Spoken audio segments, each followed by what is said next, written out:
Senta aqui. Good morning. Good morning. Ainda tive que passar na enfermaria ainda. Nossa. Putz.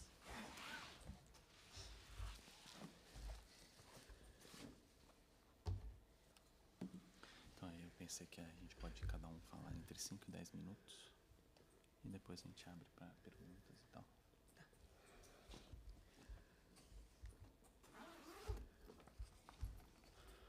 Já são participantes? Não.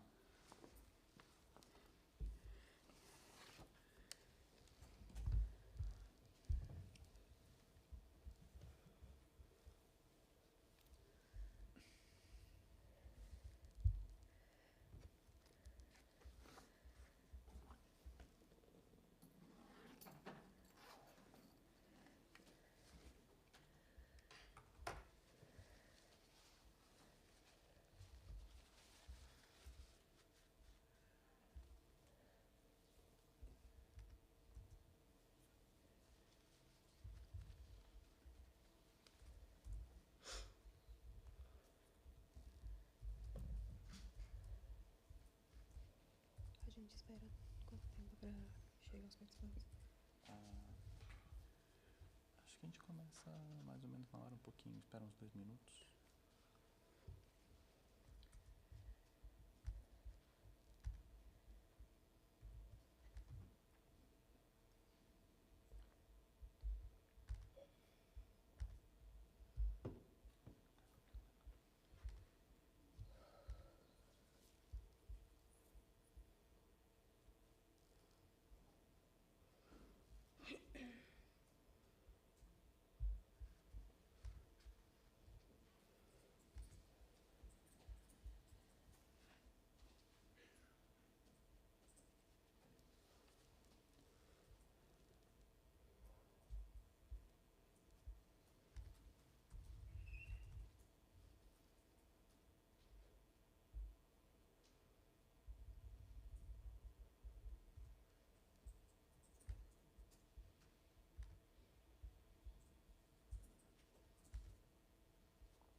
Ok. Vamos começar então? Eu começo, né? Eu começo falando você. Então a ordem seria eu, Cazu e a Sarita. A Carolina não apareceu. Tá, bacana, hein?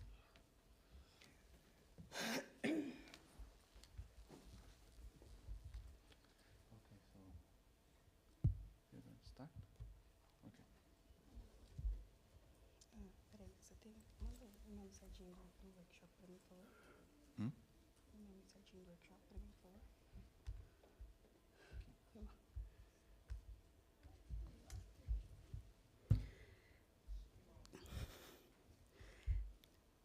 Good morning.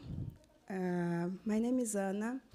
I am from Brazil, the NIC.br. That's the company that regulates the .br in Brazil.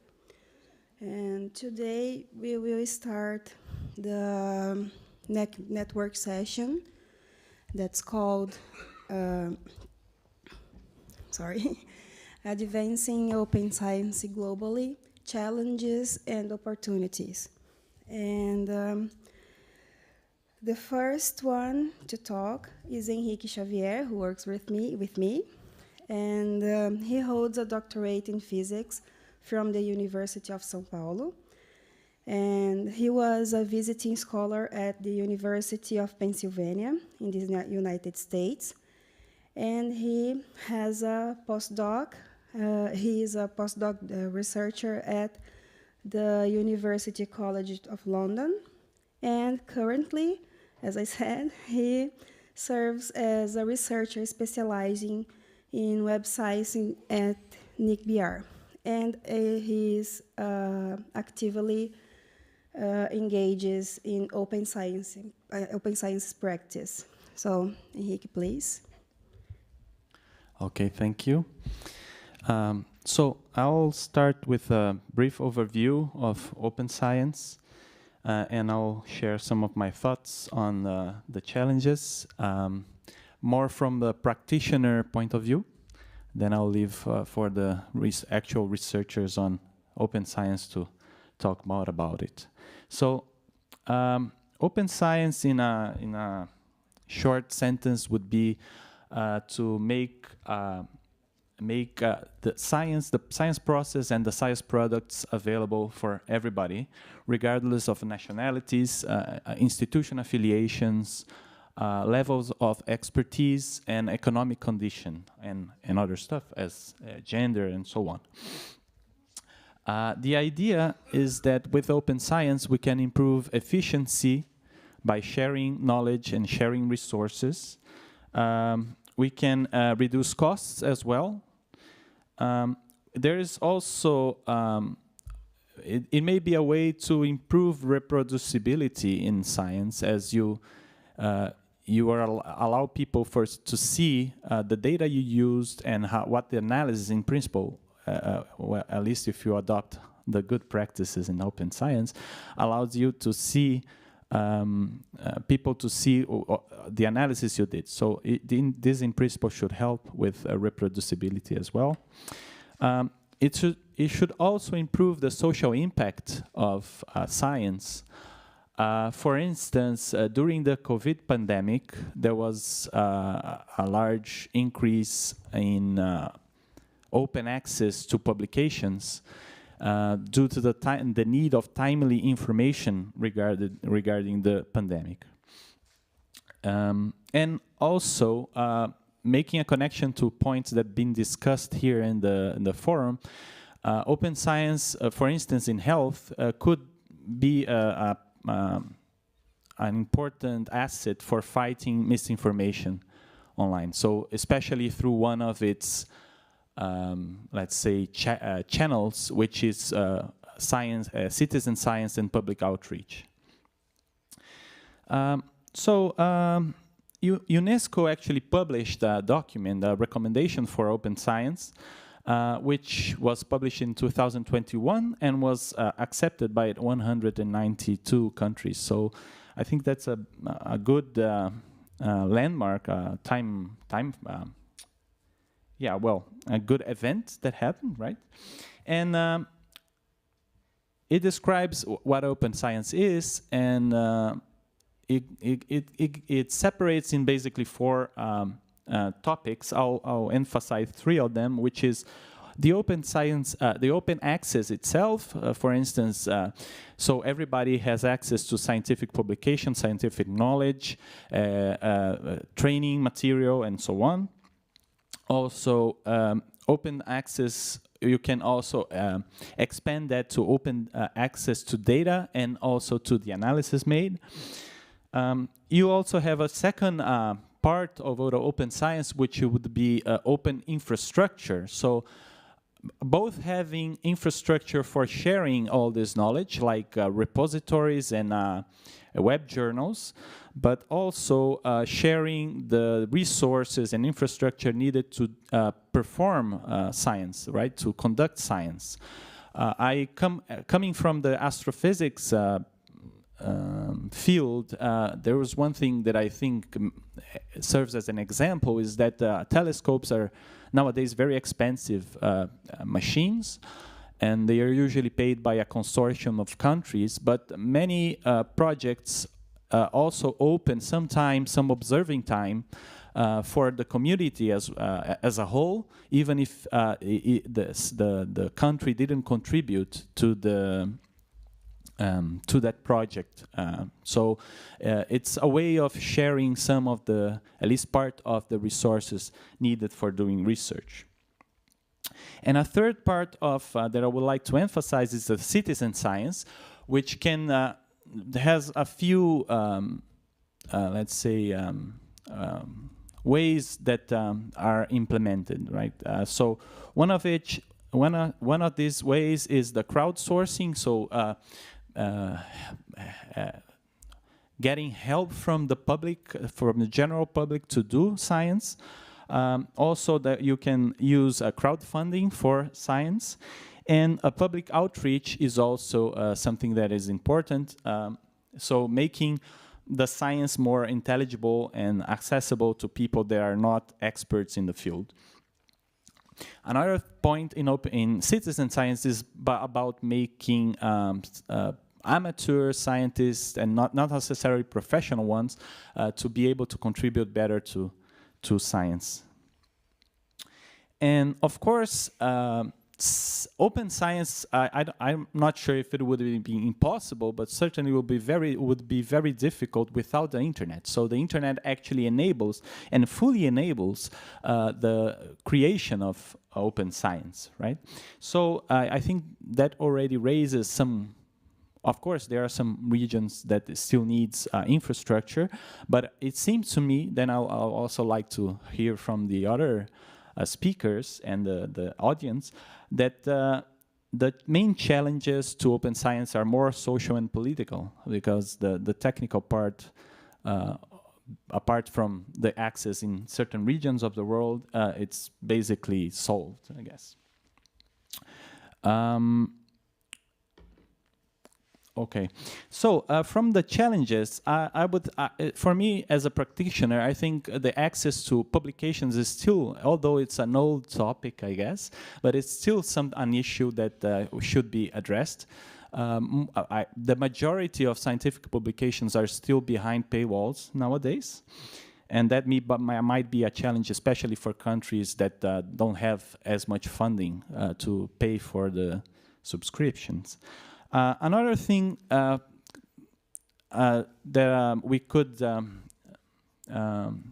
let's say, adopt an IGF perspective using the multi-sectorial point of view would be, in my view, to improve the participation of the private sector as a contributor to open science. For instance, nowadays, a lot of the data that is collected and a lot of the research, especially in AI, for instance, or data from social media, they are collected and conducted by private companies, and it's not necessarily easy to access data from these platforms, or have access to the AI models and data used to train them. And probably open science in this way could improve also all the questions we've been discussing here, could help to solve many of the problems we've been discussing regarding AI.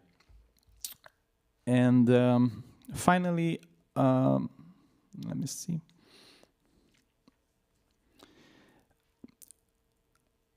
Maybe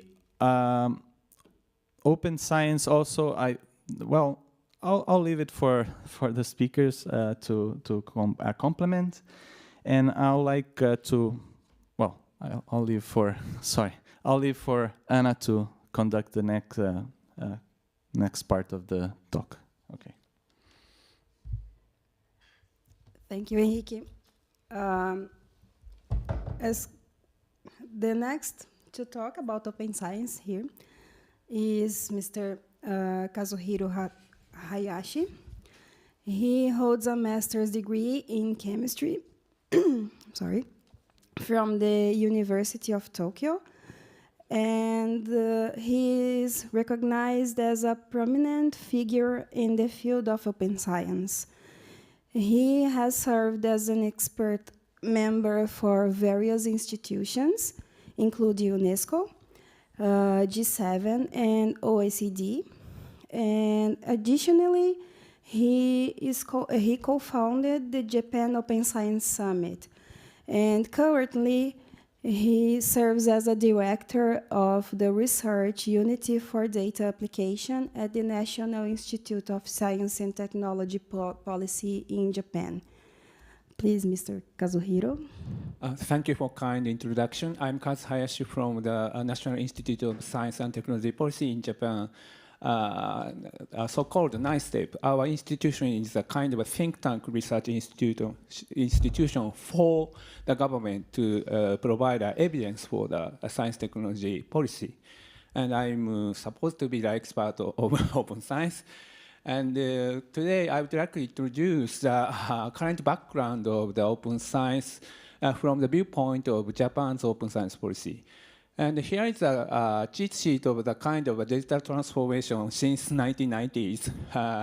From digital transformation of a scholarly journal with, let's say, XML publishing, I was chemist and I was also computer geek to develop this system at the Chemical Society of Japan to digitalize the journal of the Learned Society in Japan.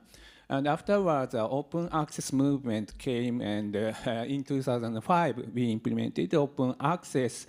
And at that time, the open access movement is still in the early age, but some policymakers have been keen on that issues, and that it would expand to not only the open access, but also the sharing the research data as open as possible.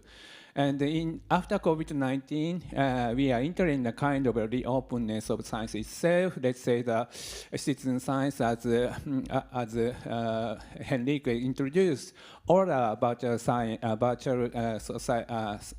society or blockchain-based scientific system is being launched recently. So my research question is starting from the digitalization of journals and the digital transformation for society and the media, and it was changed to the digital transformation for research outputs focusing on the data and the multi-dimensional impacts. And now I'm keen on the digital transformation of research and communities themselves. And my final research question is, I wish to know how science and society would be changed eventually. So, and this is my chart for the Cabinet Office in 2014 to explain what is open science. Open science, from the viewpoint of open access, is, let's say, open access is just access to the article, but open science is sharing the research output and allow them to reuse it, or the opening research activity itself. That's the beauty of open science, and it includes some previous initiatives of data sharing or open source, open innovation, or even citizen science. So the open science has a very ambiguous but a kind of inclusive concept to change a science, society, and science and society. So, and here this chart is for UNESCO in 2019. Before the UNESCO's recommendation, I was an International Advisory Committee member of the UNESCO's Open Science recommendation, and at this, by this chart, I would like to stress that open access, open science is a movement to transform science society and society on global context, driven by the advancement of ICT, especially thanks for the internet.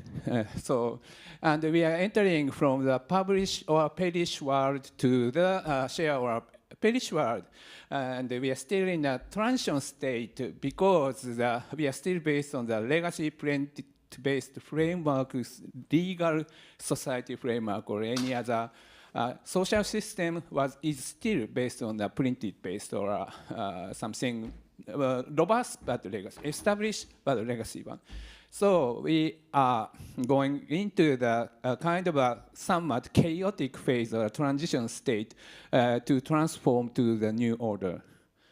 So that for that purpose, this is my self-introduction slide, and I am a bridging agent as a self-multi-stakeholder involvement person, catalytic researcher who has been working to solve societal problems in science using ICT since 1990s, and has been encouraging the transformation to an open science paradigm, so-called digital transformation, by engaging with various stakeholders.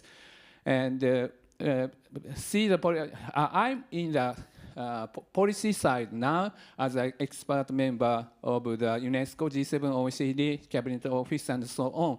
But as well as I am a member of the Science Council of Japan, it's very unique because both are kind of not enemy, but anyway, it's a kind of a different stakeholder. But I am a bridging agent between policy and academia to, let's say, develop some open science policy with practical implementation.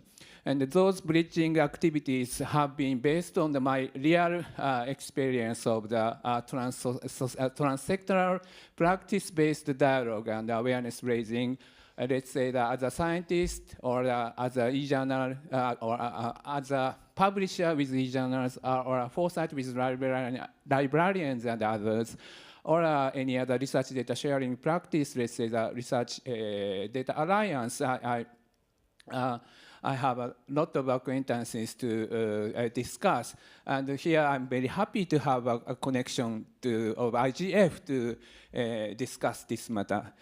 And finally, these activities are rather focusing on the open access of publication and research data sharing by the policy development. But here, as I introduced at the beginning, we are entering a kind of a new transformation, let's say the citizen science, virtual society, the decentralized science with blockchain. So how don't we enjoy this movement to implement for the future? So that's all. Thank you for your attention. Thank you, Mr. Kazuhiro. Now, I'll call Mrs. Sarita Albagli.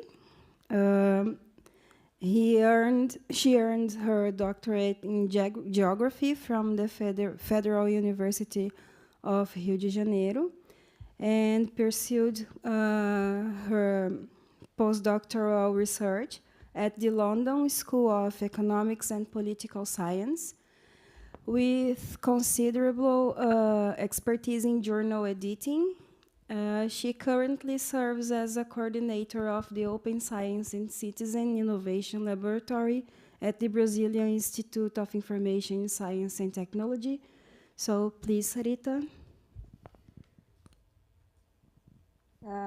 Hello, thank you for the invitation to participate in this panel. It's a pity I cannot be with you in person. I will briefly present a set of topics and debate today about the open science movement, especially from a Latin American perspective.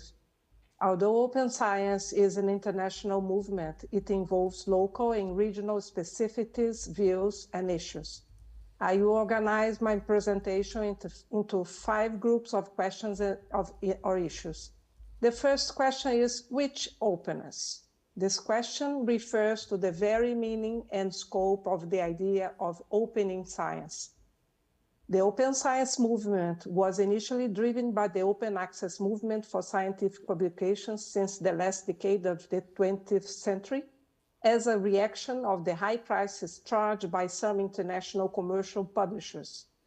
This made it difficult to disseminate research results and therefore the advancement of science, especially that financed with public resources. It soon became clear that access to scientific literature was not enough to expand the circulation of knowledge and its social appropriation. Open science can today be understood as a movement of movements. That is, it is a process under construction which covers several fronts, from open scientific publications and research data, open scientific tools and infrastructure, open education, and citizen science. Therefore, more than an umbrella term, open science requires the convergence or intersection of these various threads. Progressively,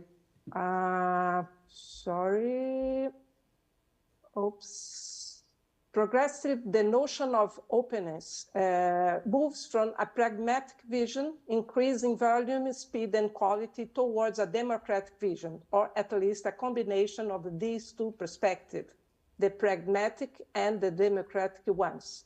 This is especially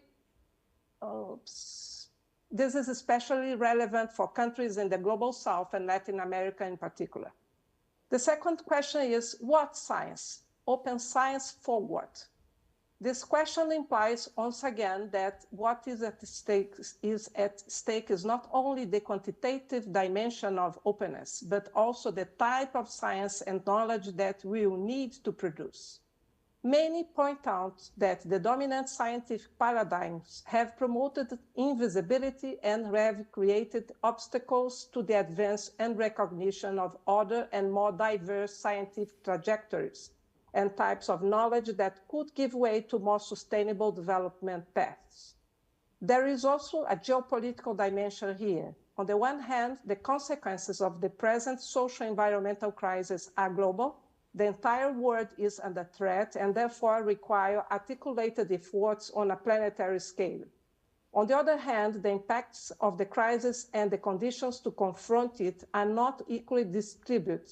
Its causes and impacts are different and unequal and are felt especially in the most vulnerable regions and social groups.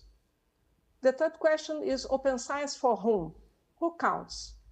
The open science challenge also involves the recognition and incorporation of other actors, other epistemologies and narratives, as well as the contributions of both the peripheries of the global scenario and social groups from below. These lines of thought have sought to make visible the worldviews and epistemic perspectives of traditional peoples, vulnerable populations, socially stigmatized groups, knowledge based on experience, the so-called lay expertise. Today, this knowledge has been valued to face the present planetary crisis. They promoted what we consider cognitive justice. Therefore, citizen science was included as part of the open science movement. In the UNESCO's recent recommendations for a global strategy for open science, 2 of the 4 main strategic axes are oriented towards the contributions of citizen science. On the other hand, social participation in science expands to the idea of co-production of knowledge with more horizontal relationships between different actors and their different experiences. The very notion of citizenship is expanded and redefined to include the idea of scientific citizenship. The fourth question is, what counts? This question refers to the growing convergence regarding the need to reformulate the evaluation systems of scientific research and its institutions as a central requirement for the broad adoption and institutionalization of open and citizen science. This includes criteria for recognizing, rewarding, and evaluating researchers, their access to research funding, and career progression criteria. The fifth question is, under what conditions? In a schematic way, two major perspectives are contrasted here. That of open washing, in which open science becomes a profitable business model for large private publishers moving away from its original principles, and fair open science, that is, openness as a promoter of other forms of governance, diversity, and dialogue between knowledges and science. In the first case, the conversion of open science into a business model for large publishers, the charging of high article processing charge, APCs, stands out. These new business models also include the verticalization in the offer by these same companies or other associated with them of services and tools for the discovery, extraction, and analysis of academic data, which corresponds to an academic platformization. The risk for Latin American countries is that open access transitions toward a centrally commercial model, imposing on us the APC model at prices that are unviable for our realities, in addition to the dependence on paid information search and retrieval services produced by the journals themselves. There is also the risk of subordination of our academic communities to evaluation criteria and methodologies guided by algorithmic parameters that are often foreign to our own interests and reality. Open infrastructure is important here, in addition to the adoption of open platforms, tools, and standards and codes. Also, the adoption of open governance systems and protocols ensuring control by academic communities. On the other hand, fair open science proposes some new agendas, such as from open access to open publication, including multilingualism and bibliodiversity, from the fair principles for open data, from data, findable, accessible, interoperable, and reusable, to data sovereignty and the care principles, authority to control, responsibility, and ethics. From alternative metrics to other evaluation criteria, from intellectual properties to open license and the public domain, from open infrastructures to horizontal and community governance, from traditional citizen science to extreme citizen science and the great dialogue in science. Thank you very much.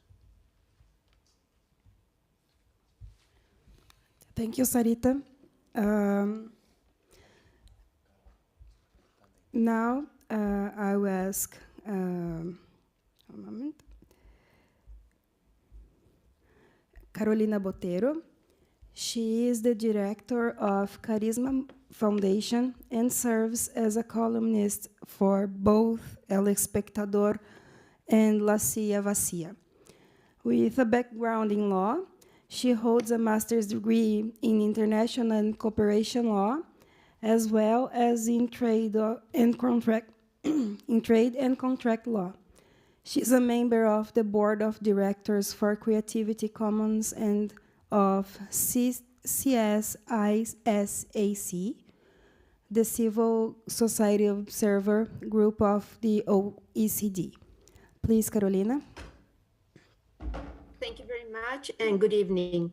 I decided to focus my intervention on the challenges of intellectual property rights in the frame of open science, as I completely follow what Sarita has already said for the Latin American countries in the issues of open science.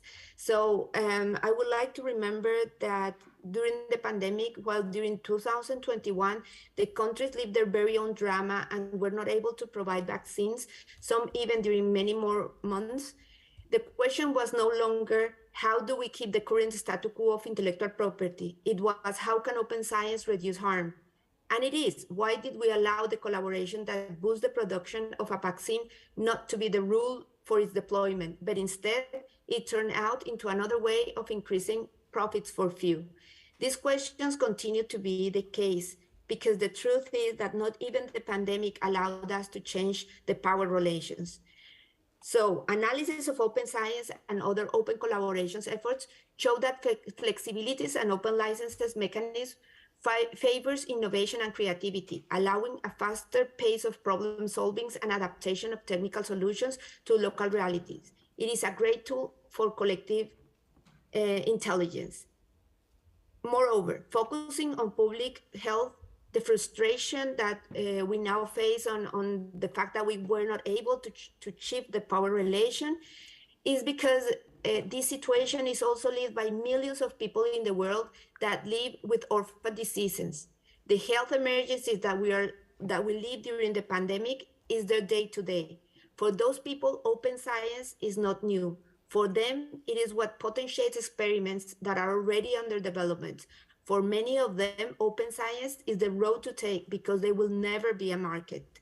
This is why the phrases said, for instance, by Mariana Mazzucato during the pandemic, when she said, during the pandemic crisis, when it is not enough to have one vaccine, there are already 6, what you really need is to assure the actual vaccination for all. Among other things, states continues to think of IP to extract value and not to leverage collective intelligence. This kind of thinking should be now the rule, but it is not. The point is that Mazzucato's words puts a state's dilemma on the table and helps me to give some dot points here. First one, the best place to remind us that science is a right of all, that is the basis for sustainable development, is precisely to discuss open science. And it is also to remind us that intellectual property is not the one that saves lives. It is a tool that has been designed for value extraction, linked to control and exclusivity, while from a public interest perspective, it is also the instrument that was hacked to be used for global knowledge sharing. Concerns that if open science goes against intellectual property are really concerns on how to preserve the current intellectual property regime. It has always said also that the most disruptive element of open science is that it has been developed within the intellectual property regime, and it will continue to do so. Voluntarily open science licenses are key, of course, to this process. However, it is important to understand that open science requires also the pursuing of public interest and this means that we need to change on the objective position that states have before the intellectual property. States need to look beyond well-rooted intellectual property status quo. They need to seek public interest. Because of inequalities, states need to intentionally seek balance that is not on the intellectual property system right now. Again, in the words of Mazzucato, as long as intellectual property rights control knowledge, it cannot continue to have its focus on extracting value alone, especially when the public investment is on stage.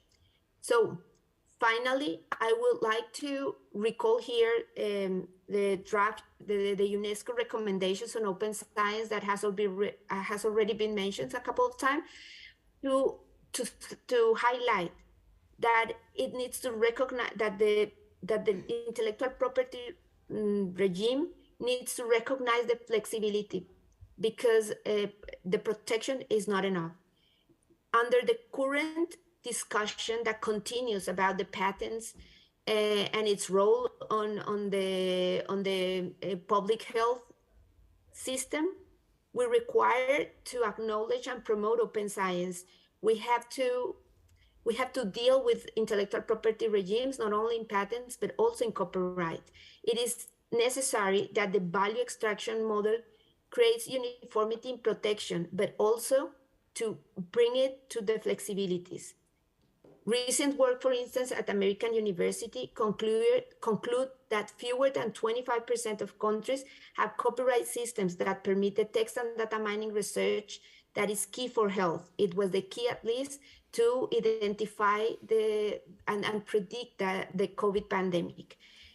It is necessary also to understand that vulnerable countries had extensively developed the value extraction side of intellectual property, but on the other hand, they had not included in their system the mechanism of flexibilities. In recent research done by the Alliance of Access to Knowledge in Latin America, we found that there is not even one country in the region that includes the necessary exceptions and limitations for research. Even less, they will be able to use, for instance, artificial intelligence techniques to develop science. They are not complying even with the international standards. Science needs to be seen, therefore, as a public good. For state higher purposes, openness should be the rule.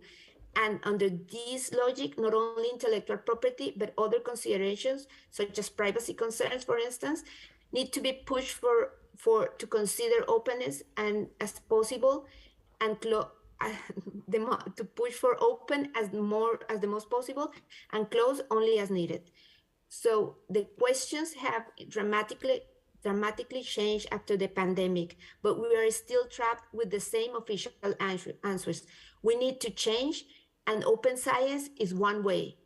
It needs to change with its rules and logics. Also, the idea of exclusively protection for intellectual property regimes. Thank you very much. Thank you, Carolina. Now, we have a question. It's my question for Mr. Kazuhiro, please. It's a personal question because I work with open data and I am interested in open science. So I was wondering, how does Japan handle to publication of scientific articles? Do you have any policy that encourage publishing that in an open model? Oh, thank you for your question. First of all, Japan has a soft recommendation of open access to publicly funded research, the so-called green open access rule, to make the author's final version upload on the institutional repository of each university. That's my first policy development for the open access. And in addition to that, based on the collaboration on the G7 countries, we are developing the international infrastructure for research data sharing for the future, let's say, dissemination platform towards open science paradigm. But it's too ideal to implement at current stage. So we are going back to the open access policy since from 2025, we are going to mandate the immediate open access publication by public funded research, and we are now very active to implement that mandate policy to implement practically among stakeholders. That's the Japan state. And I should say that the Japan scholarly publication state in another aspect, that we have an open access journal platform called JStage. It has over 3,000 journals with more than 2,000 learned societies in Japan. It's like a Cielo in Brazil. But in reality, Japanese scientists is likely to publish their research output to the journals outside Japan. That's a problem. So we have to develop some incentive model towards a transformation of dissemination of scholarly output. Thank you so much for your answer. Now, I just noticed that I was rude. I should open to the audience, ask the question first, but I was so curious. So it's open. If the audience has some questions, you can do it now.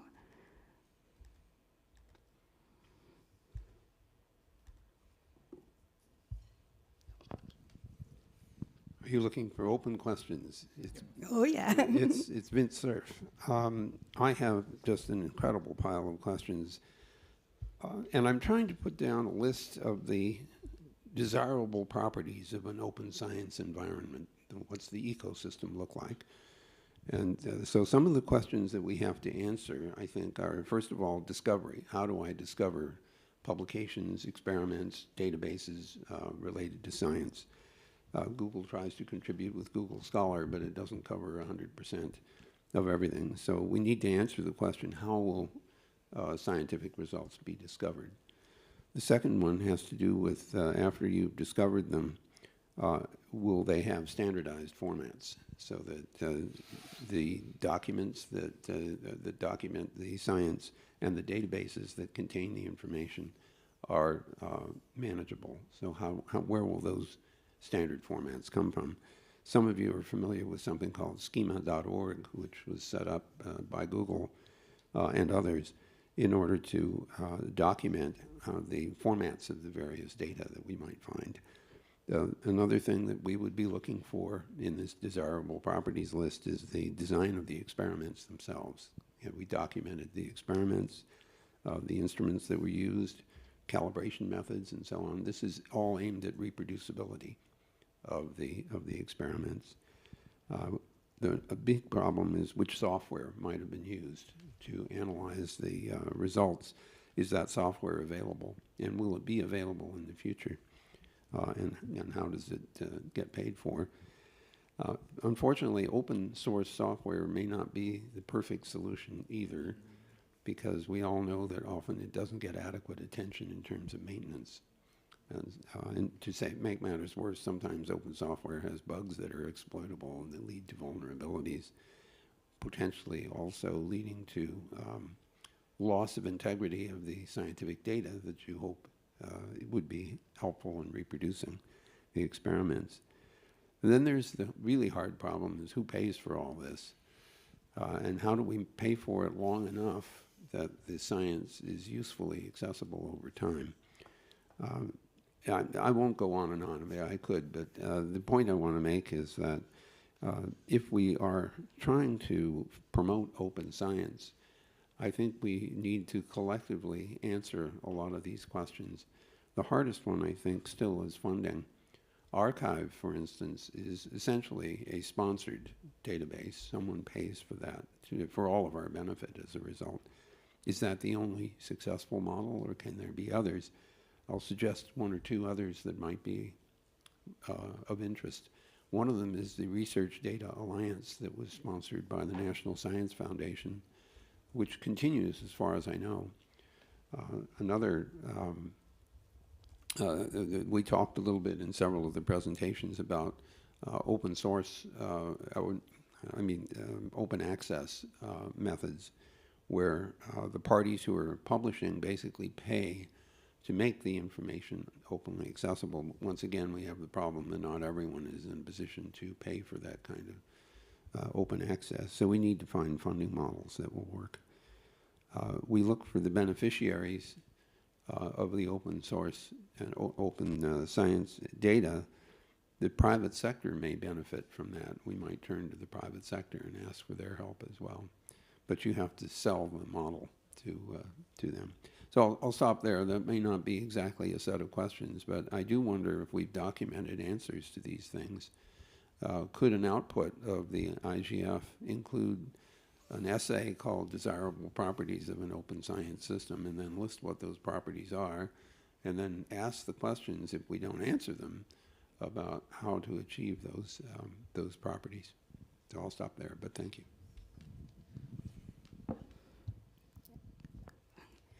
Thank you. I think it's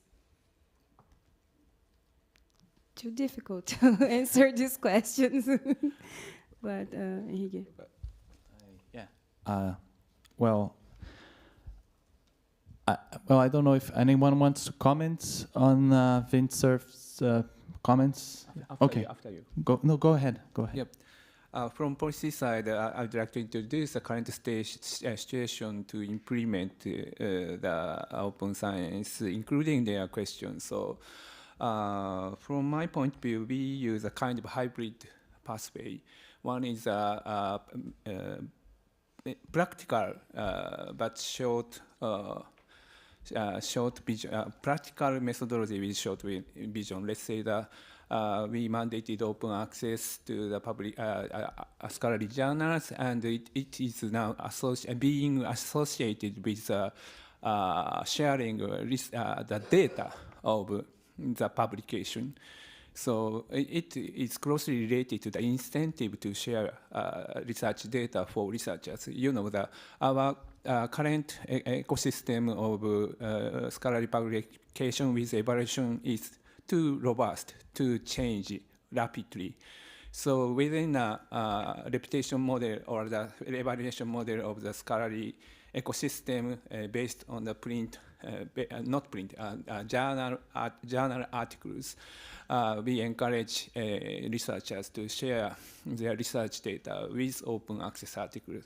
That's a kind of trigger methodology strategy.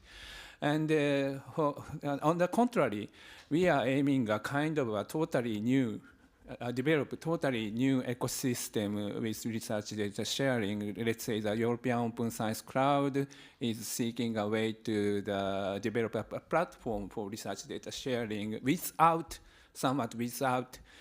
journal publication system.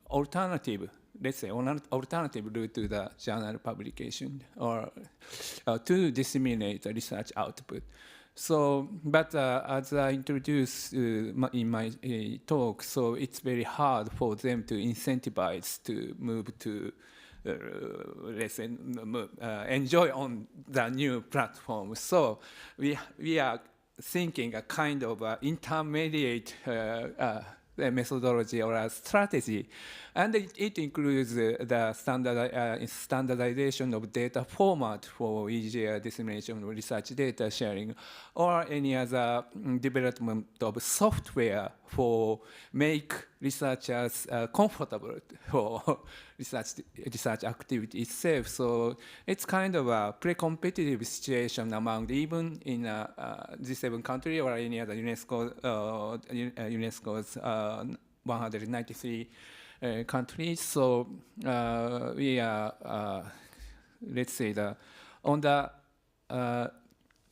base. I really astonished to be here to see that how IGF is a basic infrastructure for implementation of open science itself, and why did we have any collaboration so far? But it's now a good time to seek a way, seek some dialogue first to develop something different to the current robust but legacy scholarly communication system. So. Since I still have an open microphone, I had mentioned earlier one possible outcome of an IGF event like this is this paper on desirable properties of an open science ecosystem. Let me suggest another possible outcome. That's foundational underpinnings of an open science ecosystem. And here we'd be talking about the technical underpinnings. What standards need to be in place that we would all adhere to in order to make our data usable by other parties. There might be some lessons here from early history of national research and education networks. In the early days of the internet, around the mid-1980s, we started to see research agencies around the world funding the implementation of networks to link universities to each other on a global scale. The National Science Foundation in the US had a program called the International Connections Program, where they paid for the connectivity between national research networks. for a period of time. I don't know if they still do that, but that enabled a number of different computer-based systems to be interconnected around the world to share their research results. There's another, so that's one possibility to talk to invite the various research agencies to come to the IGF and talk about that. There's another concept which has been very popular at Google and at NSF, and it's called a data commons. And here, certain kinds of data, certain kinds of statistical data can be ingested into a large scale, for all practical purposes, billion row, billion column spreadsheet. The reason that's interesting is that for that kind of statistical data, once it's all in place and the data, the meaning of the data is incorporated in there, the metadata, then you can use the system to generate charts and graphs and other things that can almost be done automatically. You could ask for certain kinds of plots of data. Not all data falls into that category, but the idea of creating a data commons for some kinds of data could be very attractive. Last point, there is an organization, the Consultative Committee on Space Data Systems, which accumulates and tries to establish standards for space data, whether it's Earth observation or astronomical observation. And they've incorporated something called OAIS, which is a standard for archive systems. And I've been promoting the idea of not simply writing the standards, but also demonstrating interoperability among the archives. And the reason that's important is that if for some reason the funding model breaks, then an archive could pick up the responsibility for ingesting the data for a failing archive because of the standards. So these are all things that I would like to see groups like this document as output from the IGF. And here I'm speaking with my chairman of the leadership panel hat on. We need to demonstrate to legislators around the world, and especially to the UN, that the IGF is producing actionable results. Not just discussing them, but producing things that we can use. And so this is a possible place for you to contribute to that argument. Thank you. We have another two persons. Yeah, the speakers Can I? are handed. So, Sarita, please. I think this issue, this topic is very, very important. Who pays is the same question we have made about the climate emergence. Who pays for that? It's a global issue, but different responsibilities. So looking from a different perspective, I think we pay already a lot for a closed science, not only because of the high financial resources needed to access research results, most of which are financed with public resources, but also because of the social, environmental, and health impacts of not having free access to this knowledge. So if you think from a different perspective, it's much more cheaper to have open science than closed science. And now, Carolina. Thank you. Yes, I was thinking that as if we're moving to a science that is highly depending on data, there are also many power asymmetries that need to be addressed. Countries like mine, developing countries, are countries that are basically consumers of data rather than producers, or are producers, but are producers for those countries from the north that are able to use them at bigger scale.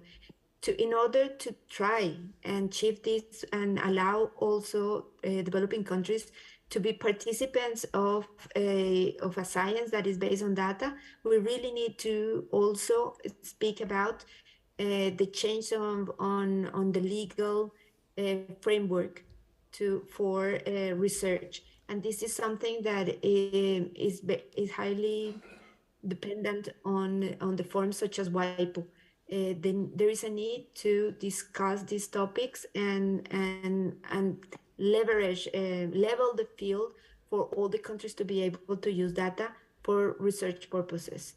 Not just to, I mean, I was listening to BINSERV, and yes, it's good to do the mapping of the possible infrastructures and so on, but it's also, we also need to do the analysis on what are the legal reforms that are needed. This is something that is often done by the countries in the north, but is less an ability that countries in the south have developed, and we need to do it. Thank you very much.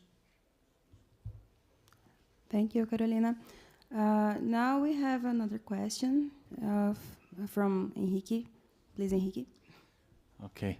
So, Sarita, I would like to know from your perspective, like the issues that you raised, if we can think of any, let's say, call to action, which is one of the, let's say, goals, and what Vince Cerf mentioned, like we should come up with practical things to do, like how to implement how to solve this problem. So I was thinking, for the problems that you raised, do you have any suggestions on paths to take, and maybe do you think that global organizations such as UNESCO could play a role in this kind of thing, or some other form of organization? Thank you. So it's Vint. I have a response directly to that question. One of them has to do with what institutions might be helpful. UNESCO is clearly one of them. Another is the International Science Council. If you haven't heard of them, they are council.science. And once again, they are a powerful platform, at least for articulating the importance of open science. So I would recommend collaboration with them as an example. I think you already know about them because you were nodding your heads. If we come back for a moment to the paper that I was suggesting we consider writing, Desirable Properties of an Open Science Ecosystem, what we would make ourselves do effectively is list the various properties that we want and then ask questions about how that can be achieved. And even if we don't have answers, at least we've got the questions. And we could make that part of an agenda for achieving open science by trying to solve each of those questions one by one, or finding a place where those questions could be asked and dealt with. I would love to see existence proofs, because sometimes that helps people understand that it's possible to achieve these objectives. So if we build something and show that it works, then at least there isn't the question, is it possible to do this? Because you've demonstrated the capability. Here's an example of something that I think would be very useful. If you think about data preservation over a long period of time, which I'm thinking here hundreds of years, the problem we end up with is that the software that was used to analyze the data or collect the data might not run 100 years from now on the operating systems and machines of the day. So what should we do about that? Well, one possibility is to maintain an archive of the instruction set architecture of the computers and old operating systems and old applications, and maintain that database so you can run old software against the old data. Another possibility, of course, is transforming the data so that it's still understandable in new incarnations of operating systems and applications. But these are the kinds of things that you'd want to have captured in this existence proofs that things are possible. Okay. Carnegie Mellon has demonstrated, for example, that you can actually run old software on simulated old machines. Okay, thank you. Sarita? Okay, I'm Sarita. Yes, I think open science is a political movement. As you mentioned, Henrique, is not just a I think technical problem. We don't have really very difficult technical problems. I think we have the tools to have the solutions for these technical problems. I think the biggest problems are political, economic, and so on. And yes, UNESCO is very important, has been very important, this document. And we have a very, very powerful Latin American movement from América, La Referencia, Cielo, many very powerful organizations that are doing a very powerful movement for a different view from what we call a fair, open science. And I think we are influencing the worldwide debate. Even the Coalition S, from the Plan S, are changing their view from APC to Diamond open access. That is, you don't have to pay for publishing or for reading. So I think social and political mobilization is very, very important and have some results.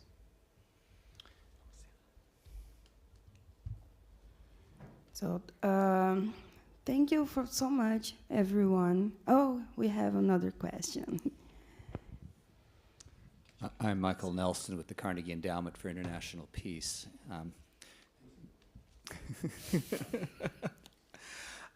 I'm actually trained as a geophysicist, so back when big data was a few megabytes, I was doing seismology research. But in my current job, I do a lot on data policy around the world. Vint has mentioned a couple of organizations, the Council.Science and the Research Data Alliance, which I've been involved in.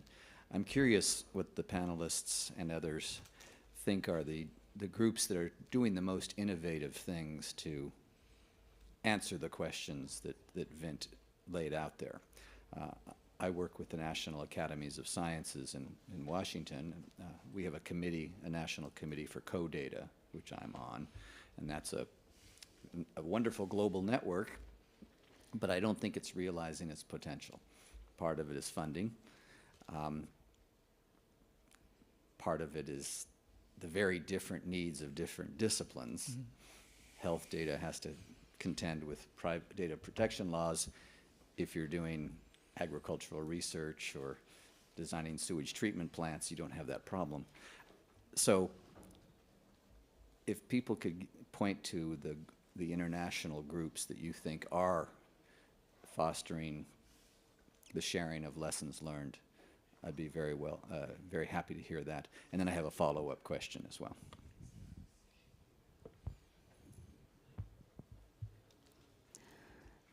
Thank you for the comment. Sadly, mostly for me, I think the other participants too, we have to end the networking session because we are starting another one soon. So I would thank you. Well, can I ask my other question real quickly? Oh my God, I'm so sorry. It's a one question. It's a one question, and you can answer it in 2 words. Okay. I used to be a professor at Georgetown in the Communications, Culture, and Technology program. Yeah. One of the things that stands in the way of getting things done is when people have a bad idea in their head because they have a bad slogan that everybody repeats. And I think you know what slogan I'm talking about. Data is the new oil. Yeah. I don't know how many policymakers have told me that as a way to justify data protection. So what is the answer? I argue that data is the new water. Mm-hmm. It flows across borders. Much of it is stuck in the ice sheets, so we can't get it, or in the deep ocean. Some of it comes in special cans and is very valuable and is analyzed and pure. Anybody have other ideas? I know it's not the new plutonium. That's the other slogan to avoid. So, 2-word answer. What's the best analogy for data? Well, air. That's my second choice. Because it's like water. Yeah. Use it, reuse it, you filter it. And it's inevitable to consume it. Essential for life. Yeah. okay. Yeah, I agree. And I would re-raise the question I gave it. I pointed out in the beginning, which was, can the private sector contribute in the sense of providing the data that it collects especially from my point of view, that as a web scientist, I am interested in data like from social networks and web searches and stuff like that. And it's not necessarily easy to get access to this kind of data, or for data that was used for training AI, the big models from big companies, and the models itself. So yes, I think the water we should have access to that water as well. So thank you. Thank you. I'm sorry, I was rude again. So now, do you have another question or another comment? So thank you, everyone, for being here. It was a rich conversation, a rich Q&A, and that's it. Thank you for the audience too. Bye, thank you. Nossa Senhora.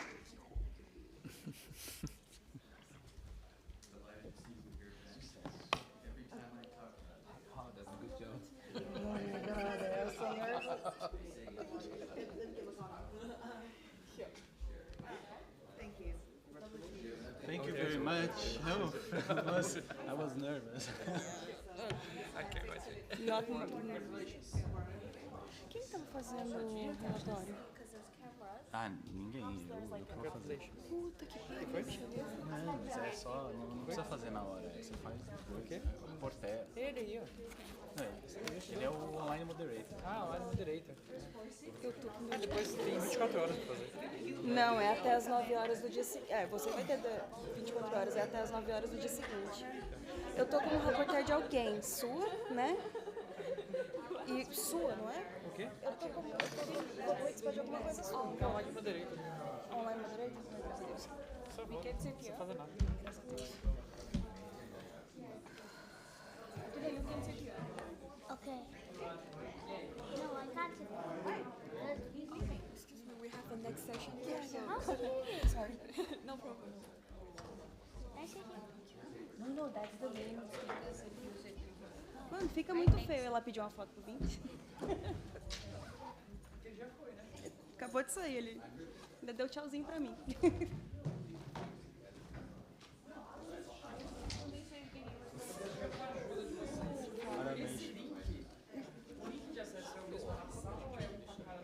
Eu não tenho a menor ideia, porque eu só tenho uma notinha.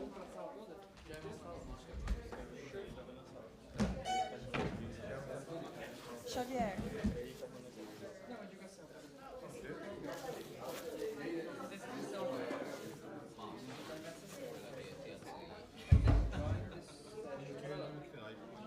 Esse link é o meu. Entendeu?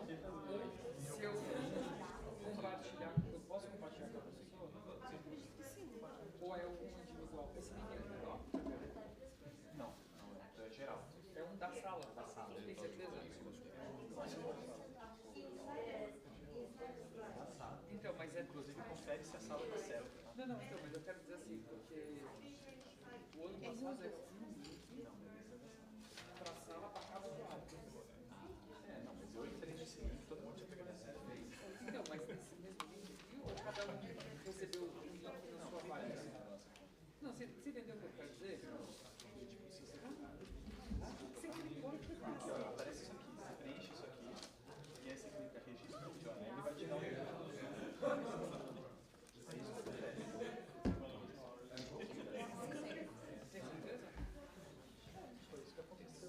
Então quer dizer, não, acontece assim, eu tenho dois speakers que...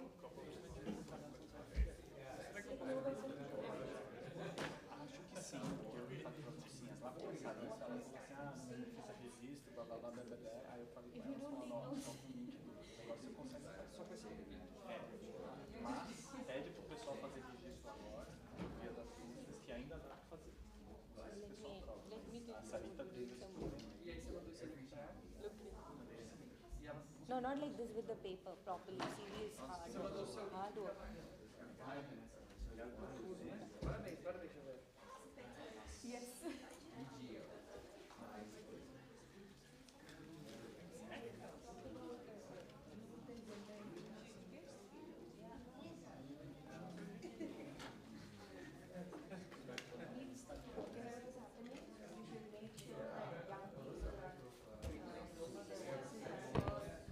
process.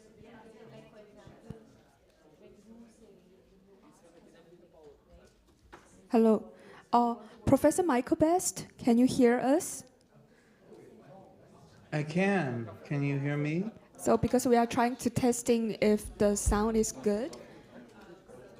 I hear you. Do you see me? Do you hear me? Oh, yes. Okay, thank you for testing. So we will start soon, the session. Thank you.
Hello. So you will sit here actually, and the cameras will be coming this way.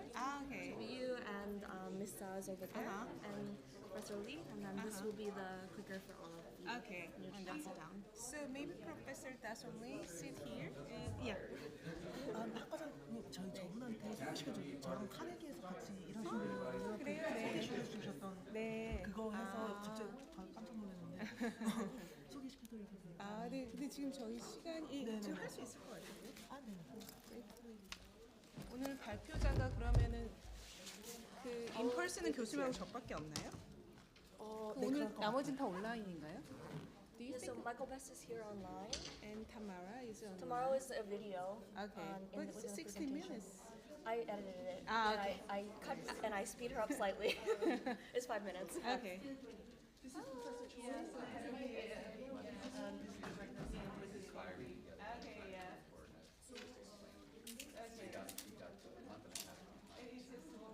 It is a small world. I was like, what is he doing here? If you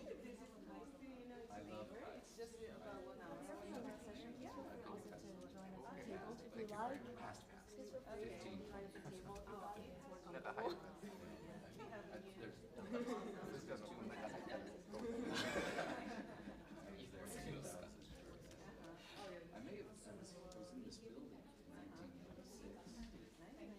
here for 23 hours.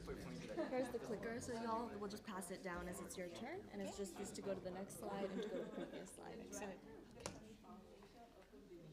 Yes. And you know why? Yes. Very smart and wise. His choice of what? Came to our graduate school once, and yeah, we have always Very jazzed. When we say jazzed, very excited. Well, I'm happy to get over and help. I'm very good on Zoom, so if you want to guess what topics I've been doing this stuff since 1988. I can talk about it. You're motivating me. I'll see you around. Thanks for the push. I'm sorry. No, it's actually very good. All right, see you around. I don't know if you have time, if there's any questions. My flight, I have to literally leave right after this. I'm so sorry. I'll send you an email. 예, 여기 마이크가 두 개라서. 네. They're ready to start whenever you guys are ready. Okay, how can you control the slide with this? Yes, yes. So next Okay. slide and previous, but Uh-huh. maybe Professor Lee will start with the clicker. But they'll once we give them the opening, they'll put up the presentation. Okay. And Professor Best is on the Zoom. Okay.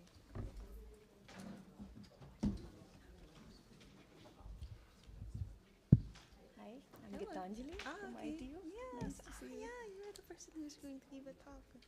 Great meeting you. Yes, nice meeting you. Thank you for inviting us.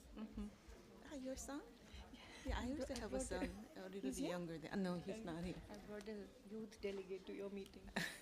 Told him to take notes. How old is your son? He's turning 6. Yeah, he's going to elementary. 8, yeah.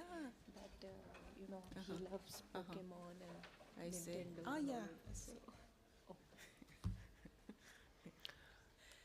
Okay, now that we've reached 10 o'clock, we should start. My name is Da-Som Lee. I'll be moderating today's session. I'm an assistant professor at the Korea Advanced Institute of Science and Technology. And we have wonderful speakers today here with us online and in person. Before we officially start, I would like to do a quick introduction about the Equals Coalition. The Equals Coalition is a global partnership of organizations that aim to promote gender balance in the technology sector by championing equality of access, skills, and leadership for women and men alike. The Korea Advanced Institute of Science and Technology, KAIST, is one of the leading research coalitions, along with Georgia Tech in the US. And we are currently looking for the authors who wish to contribute their writings. So if you're interested, please talk to our organizers and the leader of the Equals Coalition here with us today. Our first speaker is with us on Zoom today. Professor Michael Best is the Executive Director of the Institute for People and Technology and professor with the Sam Nunn School of International Affairs and the School of Interactive Computing at Georgia Institute of Technology. He has been one of the leading figures in computing and global development, and we are very happy that he's here with us today on Zoom. So, can you hear us, Professor Best? I can. Wonderful. Am I coming in okay? You should be momentarily. Just give us 1 second.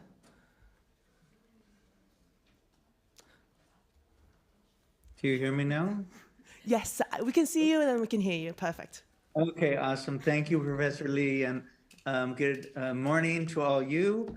Good evening from the United States, where I am currently at 9 p.m. and just finished my dinner. And I'm a little saddened that I'm not joining you in person. I certainly wanted to come to Japan for IGF, but unfortunately it didn't work for me. I was asked to just talk for 5 minutes, so this is going to be very fast, and I'm just going to give some reflections on my sense of the inaugural Equals Taking Stock research report. As Professor Lee mentioned, Equals is a global partnership for gender technology in a digital age. And the research coalition is currently ran by KAIST and Georgia Tech. But the research coalition, which is a unit or a division within the Equals Coalition partnership, is an older organization that was founded around 2015, 2016. I founded it working with colleagues from the ITU, GSMA, UN Women, and other partner organizations. When I was the founding director of the United Nations University Institute on Computing and Society. So at the time I had left Georgia Tech, I was on a leave of absence, and I was with the United Nations. And I was in long conversations with, in particular, people like Secretary General Doreen Bogdan, of the ITU, about ways in which we as a global community can think about the gender digital divide. And by that, I mostly mean the lack of leadership skills and access for women and girls to the internet and other digital systems. Though more broadly, I'm thinking about that in terms of broader concepts of gender and lack of access.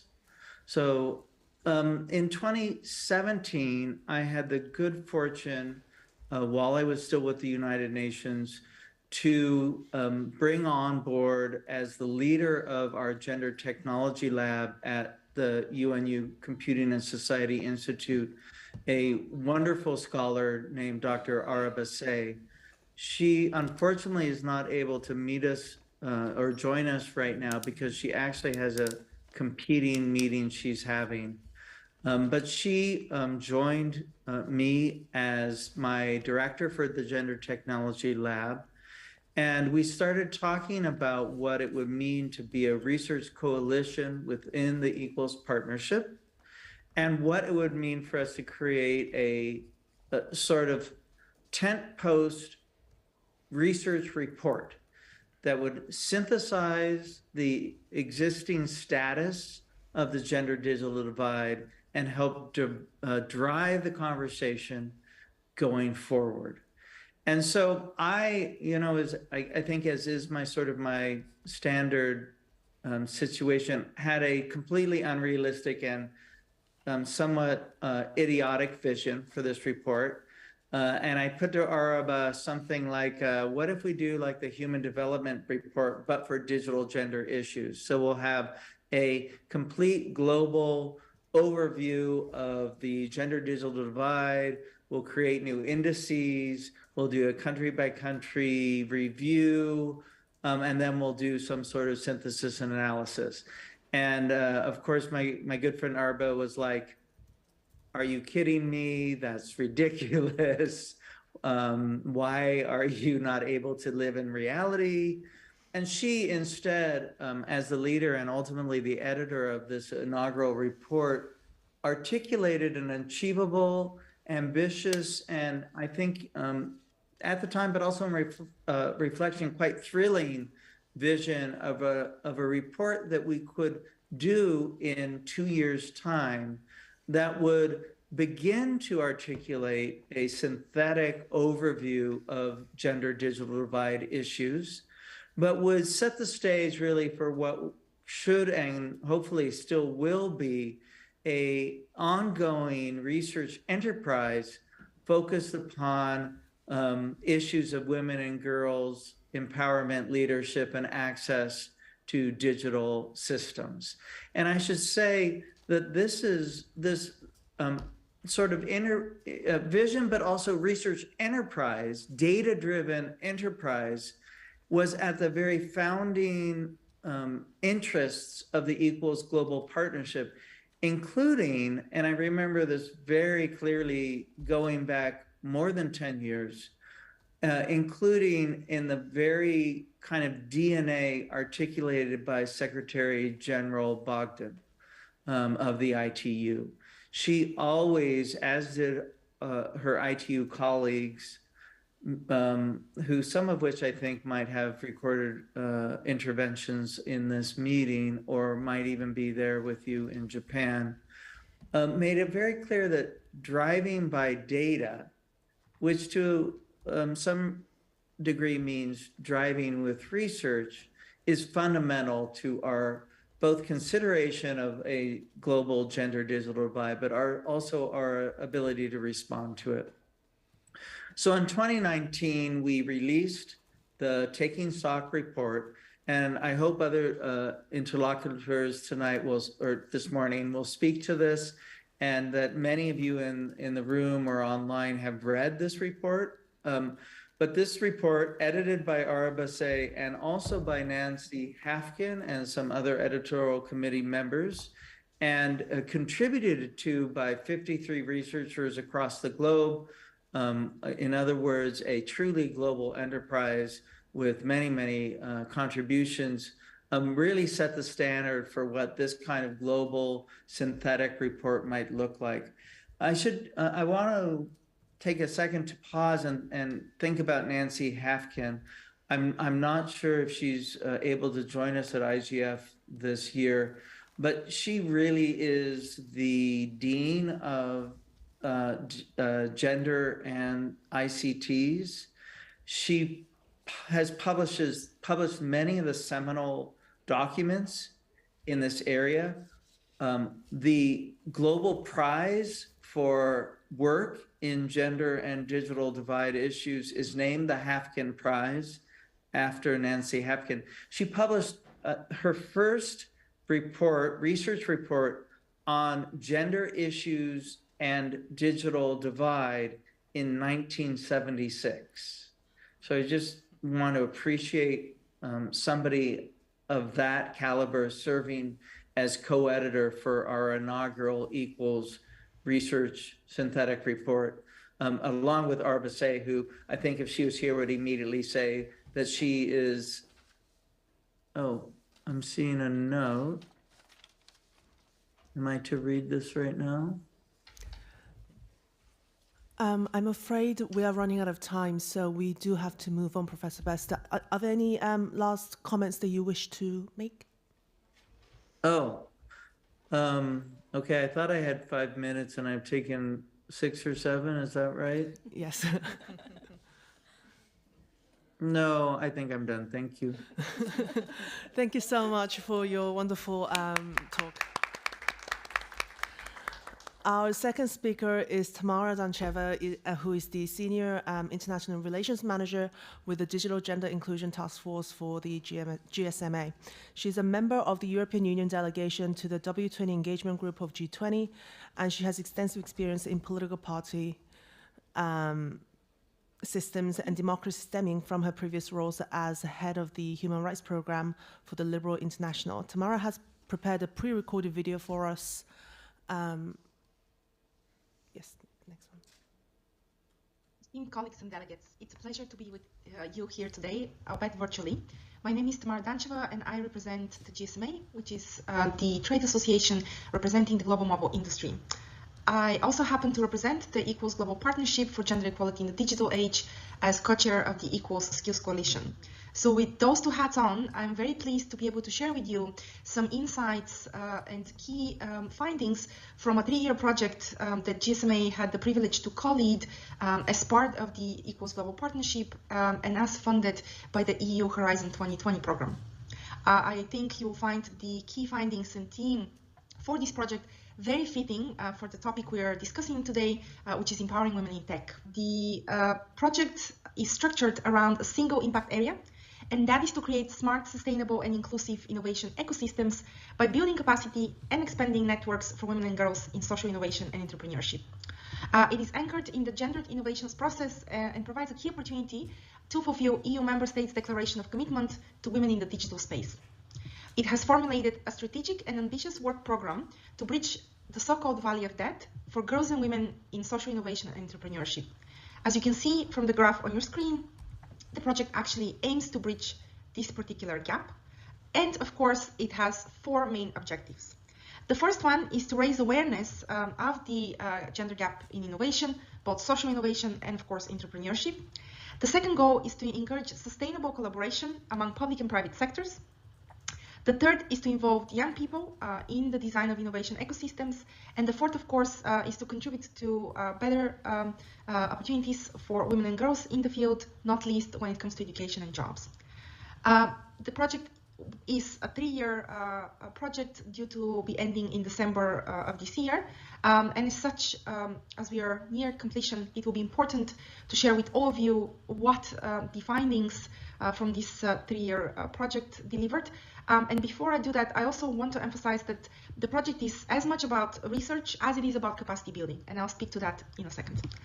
The key policy recommendations that the project delivered looked into recommending a gender-inclusive innovation standard. This was done based on data delivered from research and focus group discussions conducted in 22 countries that actually revealed various factors are needed for an innovation-friendly environment. Therefore, what you see here on the slide represents the 4 key elements that need to be taken into consideration for gender-inclusive innovation ecosystems. The data that has fed into this scientific definition for a gender-inclusive innovation standard, and as well as, of course, the components of this definition that you see on the screen, have also all been unpacked with a gender-inclusive lens. And therefore, of course, at the core of this gender-inclusive innovation standard is gender-transformative innovations that go beyond just looking into the products and services themselves. It's actually about ecosystem in which these products and services are allowed to develop in a way that is critical for sustainable development and, of course, critical in order to ensure that women and girls are put at the core of the innovation. I won't have time to go into detail into each of these core components, but I'm happy to share the policy brief following my presentation. One particular attention I would like to draw here is, of course, the gender inclusive language that is one of the key recommendations. And on the basis of that, we have also published a vocabulary of sorts that recommends actually what steps needs to be undertaken for gender inclusive language to be implemented, and also, of course, how that is defined, because, of course, definitions in this context are increasingly or crucially important. And of course, as you see in the last point, documenting and archiving the innovation performance is also critical because that allows for an assessment to take place and ensure that indeed the performance and the ideation processes are truly gender inclusive. This is again a very brief and perhaps not so brief overview of the Equals EU project. I encourage all of you to visit the website where you can find the plethora of other project outcomes and deliverables, and of course follow the project on social media. And if you type Equals EU in your Twitter or LinkedIn page, you'll be able to locate those social media handles. Thank you so much, and I hope that this was of interest to all of you. Thank you, Tamara, for the video and for the interesting discussion. Our third speaker, I'm moving on quickly so that we have a little more time for the Q&A later. Our third speaker is Jintali Sa, who is a strategy and policy coordinator at the ITU. She has worked for several UN organizations such as UNESCO and UNDP in the field of ICT and development related to policy and implementation issues at an international, regional, and national level. She's here with us in person. So please welcome Jintali. It's a pleasure to be here. On behalf of our Secretary General, Ms. Doreen Bogdan-Martin, as you all know that one of her main priorities is gender digital inclusion in all the work that we are doing in the area of digital policies. So today I'm going to be talking about the handbook on mainstreaming gender in digital policies. And this handbook, we've been working with EIF and Equals, of course. And what's the purpose of this handbook? Why have we created this handbook? We all know that it's very difficult for women all around the world to have equal access to participate in the benefits brought from the digital, technology revolution. There are several opportunities that we have from the digital revolution, but how do women benefit from it? In order to be gender responsive, our digital policies, strategies, programs, and projects need to consider the main challenges that prevent women to fully reap the benefits that these opportunities can provide, the opportunities that the digital economy can provide for all the women. Now, some of these challenges, like I mentioned, relate to women's access to digital technologies, digital skills, digital finance, which is a very, very important topic. We've been hearing about it since day zero in IGF, entrepreneurship and leadership, infrastructure, and of course digital services, which is really important, access for women to have digital services. We did a little research, and the handbooks that exist currently on gender mainstreaming, that they do not specifically target policymakers involved in the formulation of digital policies. Of course, there are a few exceptions, but we thought together that this was a very important area that we need to focus on. Now, how was this handbook developed? Our country representatives, so ITU has 193 member states who are members of our organization, identified successful gender responsive policies, strategies, programs, and projects that have been put in place by their respective governments. For example, in Africa, Cameroon, Ethiopia, Senegal, Tanzania, Zimbabwe, the Americas, Argentina, Barbados, and so on. You can see on the slides. Arab states, Asia and the Pacific, Commonwealth of Independent States, and Europe. So in total, we looked at 19 countries, and we gathered a pool of 27 such good practices, as we may call them, good policies, strategies, and programs which were identified by the countries. Now, we did this, our headquarters are based in Geneva, Switzerland, but we do have 6 ITU regional offices. So we work closely with the ITU regional offices and member states to gather these strategies and policies. Now, these practices, like I said, good practices that we found, we gathered from the regional offices, they provide the basis for this handbook. So what were our main findings when we went through these handbooks, through these different practices? So we realized that there are good practices all over. You know, they are in developed countries, in developing countries, and in least developing countries. There are some wonderful examples from all over the world. They all take a different shape. Of course, some are in the form of an activity. An activity could be a conversation with young girls on how to become scientists, how to study STEM. For example, in Guatemala, it could be a project. There are several projects in Zimbabwe in the Murambinda community networks. Programs, they could take the shape of a program. A good example was e-safety women program in Australia. It could be a strategy. Again, in Australia and Palestine, we found some good intersectoral gender strategies. An institution, basically gender centers. There was a good example in Argentina. Community networks, Silicon Mountain community in Cameroon, and so on and so forth. Now, factors behind a successful gender mainstreaming practices, there are multiple. We leave the slides behind so that, because my moderator just informed me I have only 1 minute left, you can have a look. And the handbook is actually available online as well.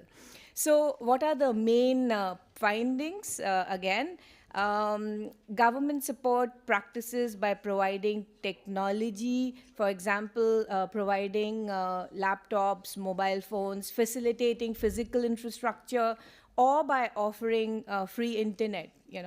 Secondly, all these partnerships are based on very good collaboration between governments, private sector, international organizations, and so on. Institutional setup for putting these gender responsive policies in place, they do not differ from other digital policies. So it's not something absolutely new, the framework and the foundation. It is close to how other digital policies are made. The coordination mechanism around gender in digital policies, it serves to connect several ministries. So like I mentioned, we did discover that they are very intersectoral because gender is a cross-cutting topic and we do need it for everything. Gender inclusion is important for infrastructure, for security, for digital services, and so on and so forth. So it is intersectoral. Just concluding, so 3 recommendations to mainstream gender in digital policies. We discovered was to include a specific objective to gender, women or girls in national key strategic documents, the digital agendas, and so on and so forth. Put in place projects or programs that specifically address women and girls, And thirdly, set a gender criteria for the assessment of project proposals. So it's really important if there is a criteria which kind of forces you to make sure that gender inclusion is a priority in the project proposals. Just the next steps and how ITU, and in particular its development sector, can support members in it. So we do several national assessments of existing digital policies, and engagement and capacity development programs for policymakers, which are continuous through our ITU regional offices and the headquarters also, of course. So thank you very much, Ms. Moderator. The handbook is available online, like I mentioned. So please feel free to Google it and find it there. And I'm available for any questions. Thank you. Thank you so much. Now we have our last speaker, Professor Moon Choi, who is an associate professor and the head of the Graduate School of Science and Technology Policy at KAIST. Her work focuses on social welfare technology policy, and her research group focuses on various digitally marginalized demographic groups such as the elderly, the women, and the refugees. She is also one of the leaders of the Equals Research Coalition, and if you have any questions about the Equals, I suggest you talk to her after the session. Please welcome Professor Choi. Okay, thank you so much for the introduction, and also thank you everyone for coming to this session, even it's early morning. And okay, so KAIST is one of the co-leaders with Georgia Tech, and I would like to discuss about what we are going to do for the next 1 year. Okay, so as the Professor Mike Bass mentioned, that Equals vision is about the sustainable development goal, about number 5, and about the gender equality. And I feel we all know that sustainable development goals cannot be achieved without gender equality, and Equals cover the various multi-dimensions of the gender digital inequality, from the access, skills, leadership. And so we tried to ensure practitioners and policymakers have intelligence they need to make informed decision. In academia, we call evidence-based practice or evidence-based policies. And we found that collaboration and sharing information and collecting data together would be a very powerful drive and also tool to achieve our goals. So as a research coalition, we meet once a year. It's called the annual meeting, and this year we had the Day Zero event on Sunday evening, and we had a very productive meeting and discuss about the next goal. And next goal is about the writing an annual report, and we had the first report in 2019, and then next year will be the second one, but we tried hard to publish it annually or biannually. And as Professor Mike Bass mentioned, that the first report has about 53 authors, but this time we will have a smaller version because the first report covered the foundation knowledge. So now we are moving to the next step.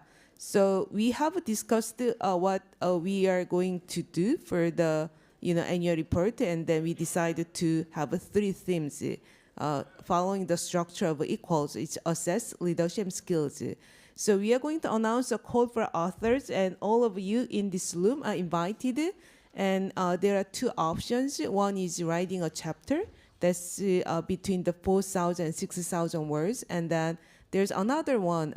We know that there are many non-academia practitioners and policymakers, and you might want to share your good practice and good measurement or good policy initiative. So you can contribute to your case study.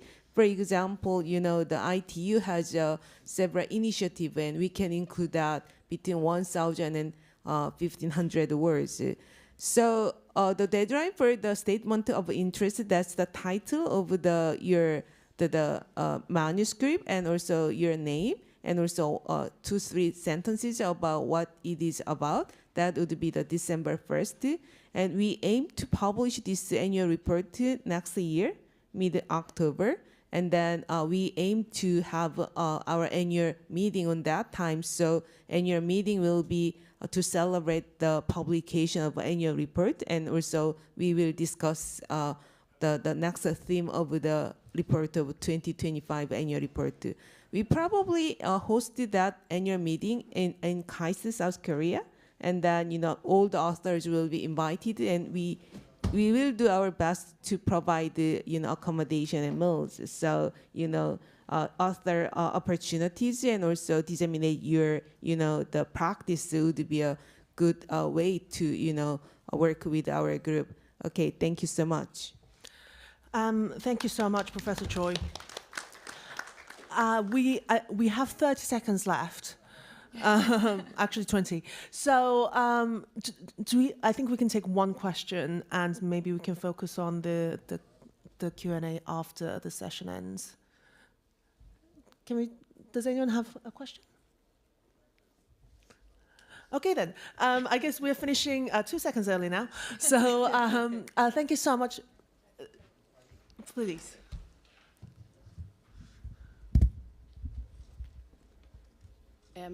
I was wondering if you also, in the part of leadership, does that relate to leadership of women's businesses or also to policy making? Because I have the feeling that there's a lot going on in terms of digital skills and education, but how to make policy making in itself more inclusive. That's a fantastic question. I forgot to mention that. So we are going to recruit the authors, all the 3 sectors, government, nonprofit, and also, the business sector. So in the leadership, the theme, we have a really diverse the authors, working in the private sector. Also, one of the important messages from this annual report is how to translate, the research findings into the practice. So the topic that you mentioned is perfectly fit to this annual report. So please, submit your statement of interest. So we will, consider that. Thank you so much. Thank you so much for the question. And I'd like to sincerely thank all the speakers that came here today and the audience. So thank you. And I hope you have a wonderful time in Japan. Thank you so much for coming. Thank you. Yeah, it's nice. It was lovely meeting you. Professional moderator. Yes. Really? Finished on time. Yeah, it's like TV show. So what's the name of your song? So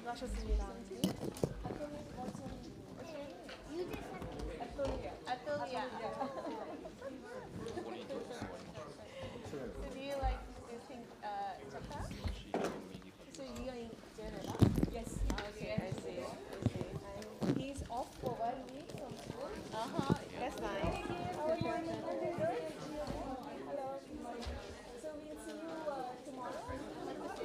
Hello.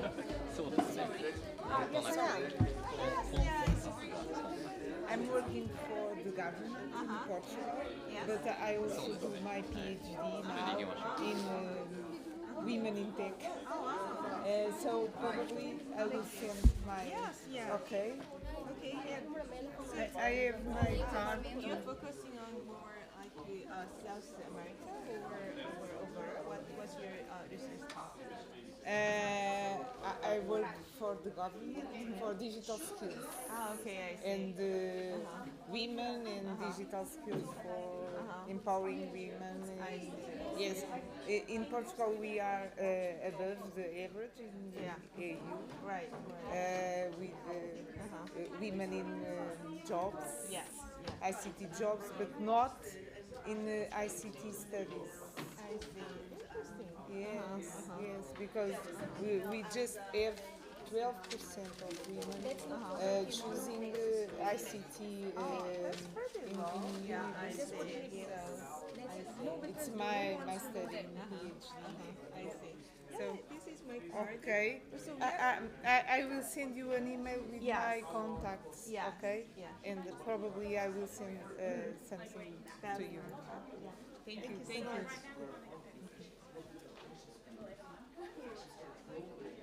You're the professor. Nice to see you. So I just wanted to say hello and because Tian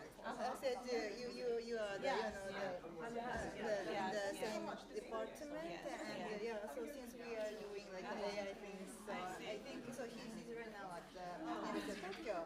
So we are having kind of discussion this AI, the avatar, the virtual reality. I assume you should one story. Sorry. Yeah, today from starting 1 o'clock. 1 o'clock. I see. Yeah. I'll be there. Yeah. Someone's back. Yeah. Basically, so mostly you're looking at AI as a more for like application field, so like the gerontology or the. My lab is more interested about applying AI in social welfare system. Social welfare. So in South Korea, there's just some initiative to use AI for the child abuse prevention. So yeah, so there's a social welfare big data, and the government use the data and assess the risk of the child abuse and visit their homes. So, but I think it has very ethical issues. So we are trying to. I see. So is it like a governmental initiative? Yes. Oh, hi. Hi. Hi. Nice to meet you, Arisa. My name is Arisa.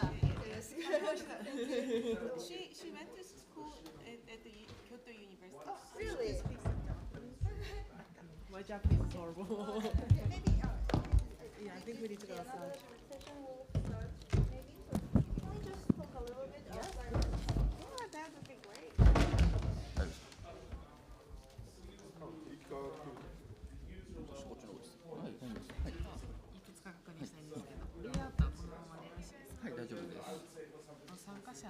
Q&A は最後、一応時間余ったらしようと思ってます。はい。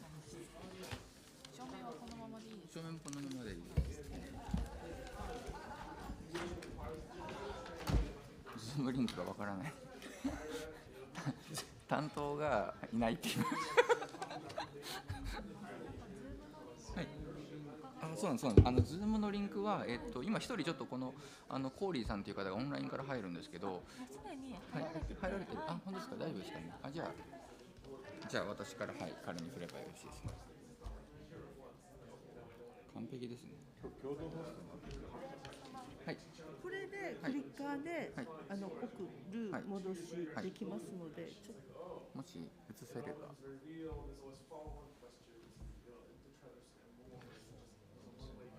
あ、すみません、ありがとうございます。はい、出していただいていいですか。あ、できました。ありがとうございます。はい。大丈夫ですね。はい。これを出すときに、何かきっかけをもらえるとカメラからこのスライドに行くと思うので。きっかけはもうあれ始まったら出していただいていいですか。カメラとか配信の方に流す絵があるので、ちょっとカメラ。そうなんですか。はい。どうしたらいいですかね。スライドじゃあ始めますとか言っていただいて。私がどうしましょう。グッドモーニングって言ったらもう映していただくとかでもいい。どうしたらいいですか。カメラ多分入ります。カメラが最初に入る。映されるんですね。はい。スライドを使うときにはじゃあスライドいきます。あ、わかりました。一言言っていただけ。わかりました。わかりました。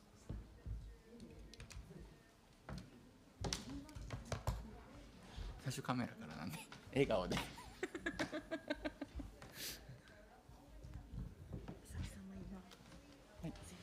今日のスピーカーの方々なんですが、この3名でですね、だいぶ変わってます。すみません。ここがいなくなりまして、江崎先生オンサイトです。コーリーさんが今オンラインで入ってます。だからここはあれですね、もうこっちですね。で、オンラインじゃなくて、ここがゆうた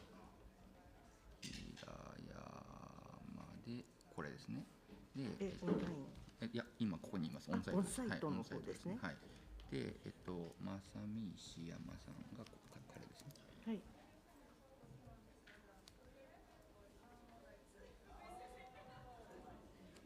マイクロソフトからですと。こんな感じです。では会場でのスピーカーの方は、私と江崎先生と石山さんのこの3人で。順番はどんな？順番はですね、山さんオンライン、平山。私がずっと最初喋り始めます。司会ですね。はい。私司会で、オンラインのこのコーリさんが1番、2番、3番。コーリさんが1番。1番。はい、1番。1番で、でその次が私です。石山さんが2番で、で3番。井崎先生が3番ですね。3番。はい。ですね。で、モデル、わかりました。で、オンラインのモデレーターがオンラインはいないですもん。いないですか。いなくなっちゃいました。はい。わかりました。私が全部やります。はい。じゃあズームの発表の方はいらっしゃらない。ズームの発表が彼だけですね。あ、そうか。スライドこれこっちで作ったの。はい、わかりました。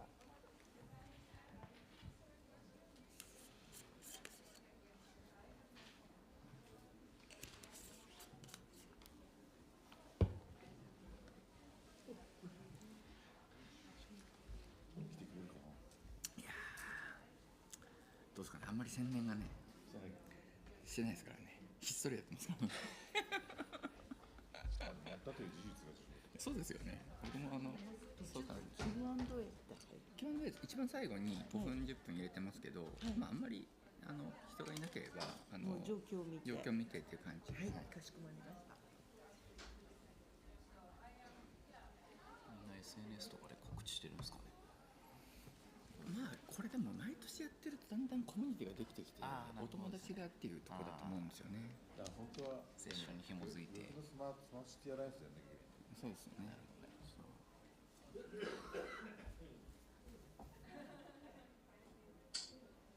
Well, hello there. Can you see and hear me? Great. Yes, we can hear you. Okay, great.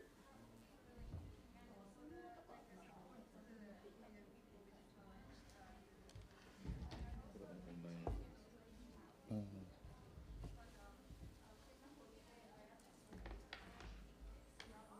いいですね。さすがですね。私も入ろうかな。でもそれやってあれですよね。なんか変なるとめんどくさいからもういいかと。3人入ってますよ。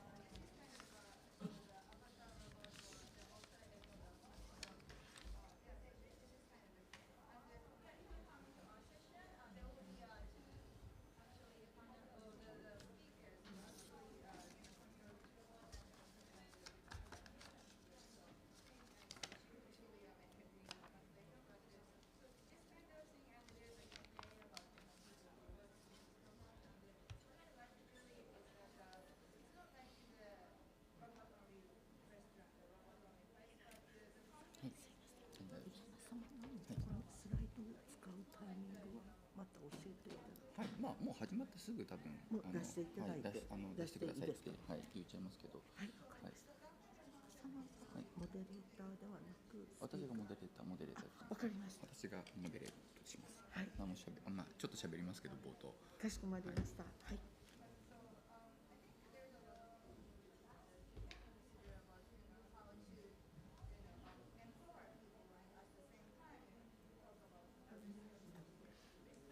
そのパートはもうビデオをどっかから持ってきちゃえばよかったですね。モデレーターに特化できたよ。今みたいな混乱を招かなくて済みますよね。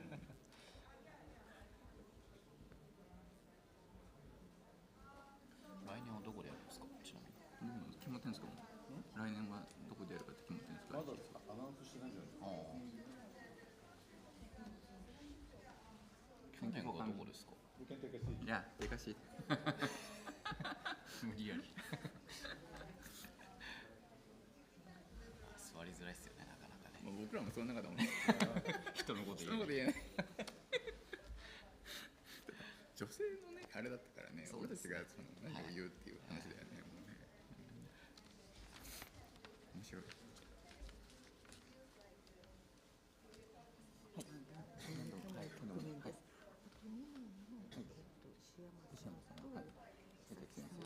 スライドは使います。全部私のここで。じゃあもうはい、ありがとうございます。なんでこれでやっていきますね。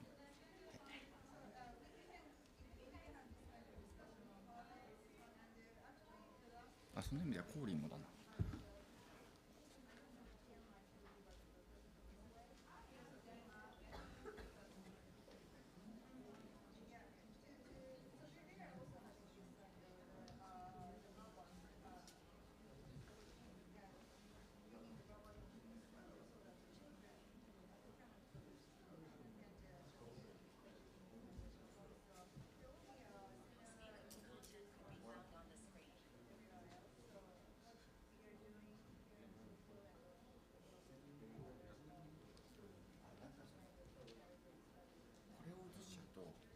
面で僕らの顔が映んないから、その使わないときは基本その映したいみたいですね。こういうカメラでね。そうします？もうスライド使わずにいっちゃいます？フリートークですか？それはそれですけどね。よいしょ。これじゃあ先生とこうしましょうね。はい。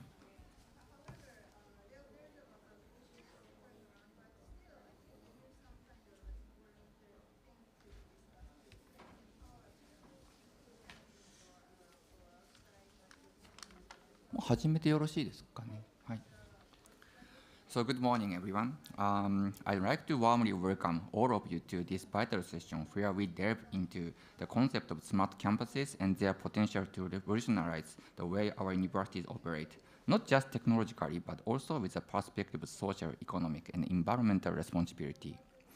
Universities play an integral role in shaping the minds of the next generation, and as we stand at the cusp of a digital revolution, it is imperative for these institutions to integrate smart and sustainable solutions into their infrastructure.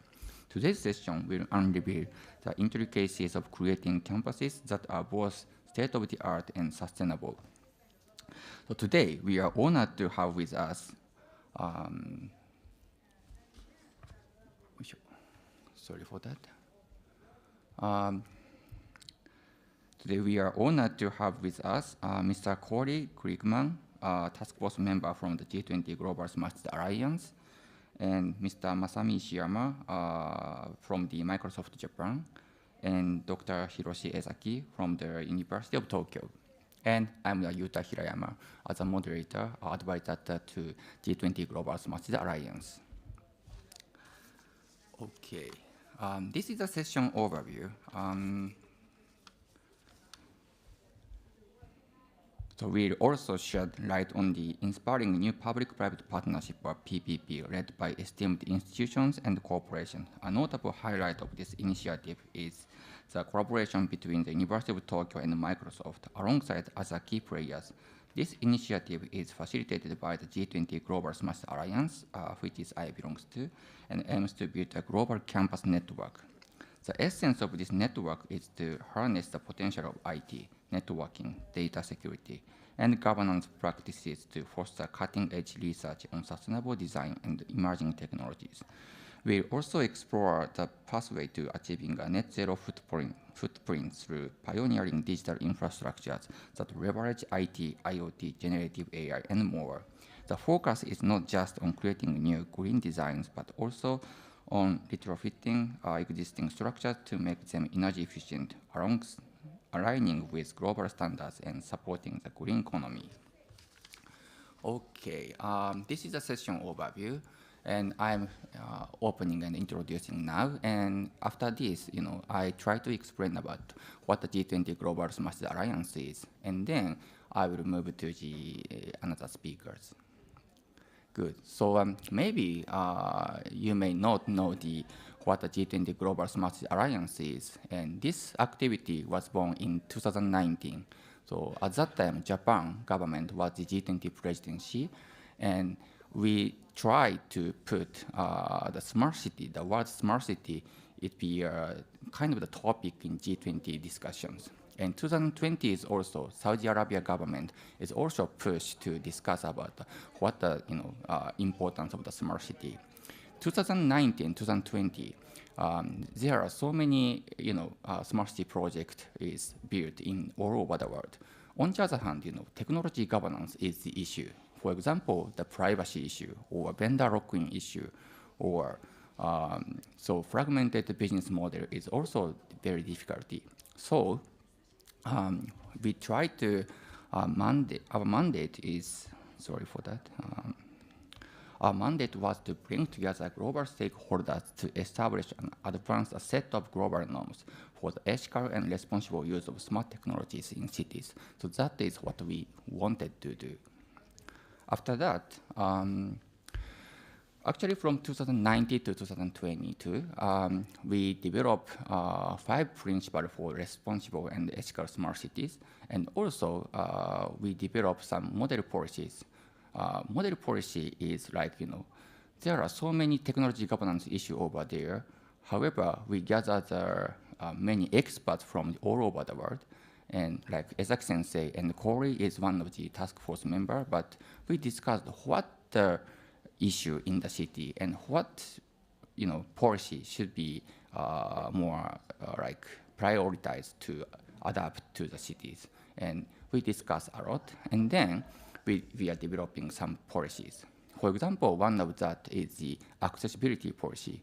So like there are so many accessibility issues over there, so we try to push such policy to the cities, and then we try to increase such kind of reduce such kind of the gap in here, and also like privacy impact assessment policies also we developed.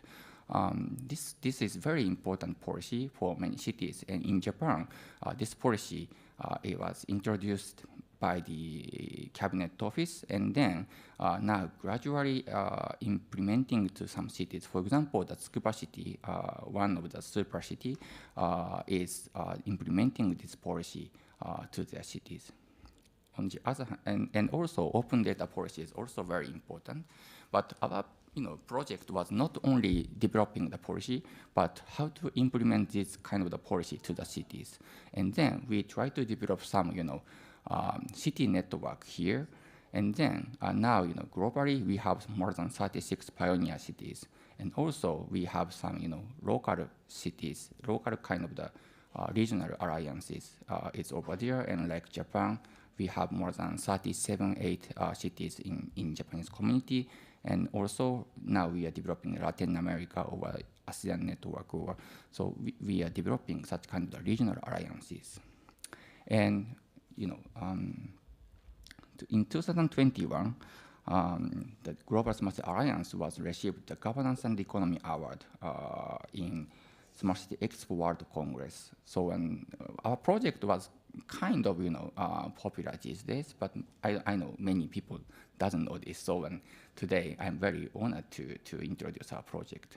And lastly, last March we had a joint event with Japan government, and so these photos are the G7 official public-private event, high-level roundtable for the G7 Sustainable Urban Development Ministers meeting. And in this event, Dr. Ezaki Sensei and Corey had met in the session, and now we are started to discuss about today's main topic, green building policies. So I'd love to introduce what the Global Smart Alliance was did. Okay, my story is too long, so I'd like to pass to the Corey. So so Corey, you okay? Yes, I am. Can you hear me? Yeah, I can hear you. Please. Yes, excellent. Okay, well, first of all, thank you very much. So I'm Corey Glickman, and I just want to spend a few minutes talking a bit about the transformation component.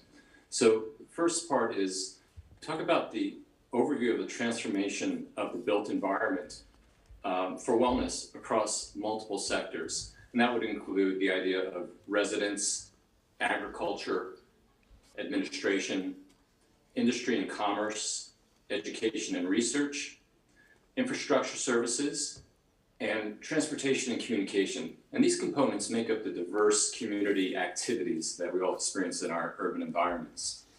And what works very well that we know is putting in smart monitors and controls across all aspects of cities.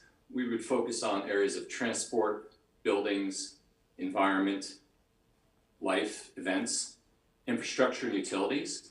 And when we do this, we enable communities to transform the urban landscape. Next slide, please. So there are 4 aspects that we synthesize, or levers that we use in this idea of transforming the built environment. The first one is decarbonization. So radically reduce the emissions for a zero carbon built environment. The second is democratization. So provide equitable wellness for resilience for the living environment. The third is digitalization, having a digital backbone that smartly connects our buildings, our distributed energy resources, our people, and our businesses. And the fourth is demonstration. The ability to visualize our hypothesis and our tests that sets the direction for the next generation of city transformation experts. And these are absolutely vital for us to be able to show what progress can be made and what ideas can be put forward across here. And then lastly, what I'd like to talk about very quickly is the vision. So we create this vision for a zero carbon built environment by promoting this equitable wellness and resilience. And probably the most important lesson that I can share with you, having done this for several years now in several cities around the world, and what we've done with the G20 and with our partners here, is we know that decarbonization is actually a user-centric, multi-stakeholder approach. That will fail when it's enforced by governments that are not supported by democratized action. That means you can set those standards as a government level and policy level, but if everybody does not contribute and participate, it is going to fail. We see that happen. So the action item that we can most leave you with is that you need to demonstrate by leading. You need to have the whole community participate, particularly those that are experts and those that are in their learning institutions and those in the businesses. And when that happens, that democratization, teams with government, teams with public and private entities, is when you truly see transformation take place. So with that, I'd like to thank you for your time, and I'd like to pass it on to the next speaker. Okay, thank you, Corey, for those enlightening insights. Moving forward, it's crucial for us to view these transformations through the lens of one of the tech industry giants to discuss Microsoft's vision on achieving net zero with digital. I'd like to welcome Mr. Masami Shiyama. Over to you, Masami. Thank you. This is Masami from Microsoft Japan. So I'm going to introduce the Microsoft Sustainability Initiative and Smart Campus Matter very quickly. So the reason why I'm here is that Microsoft is a task force member at the G20 Global Smart City Alliance project, as Yuta-san said. And also, the another reason is that the Microsoft has just announced the agreed and signed the strategic MOU with the University of Tokyo on the green transformation last August.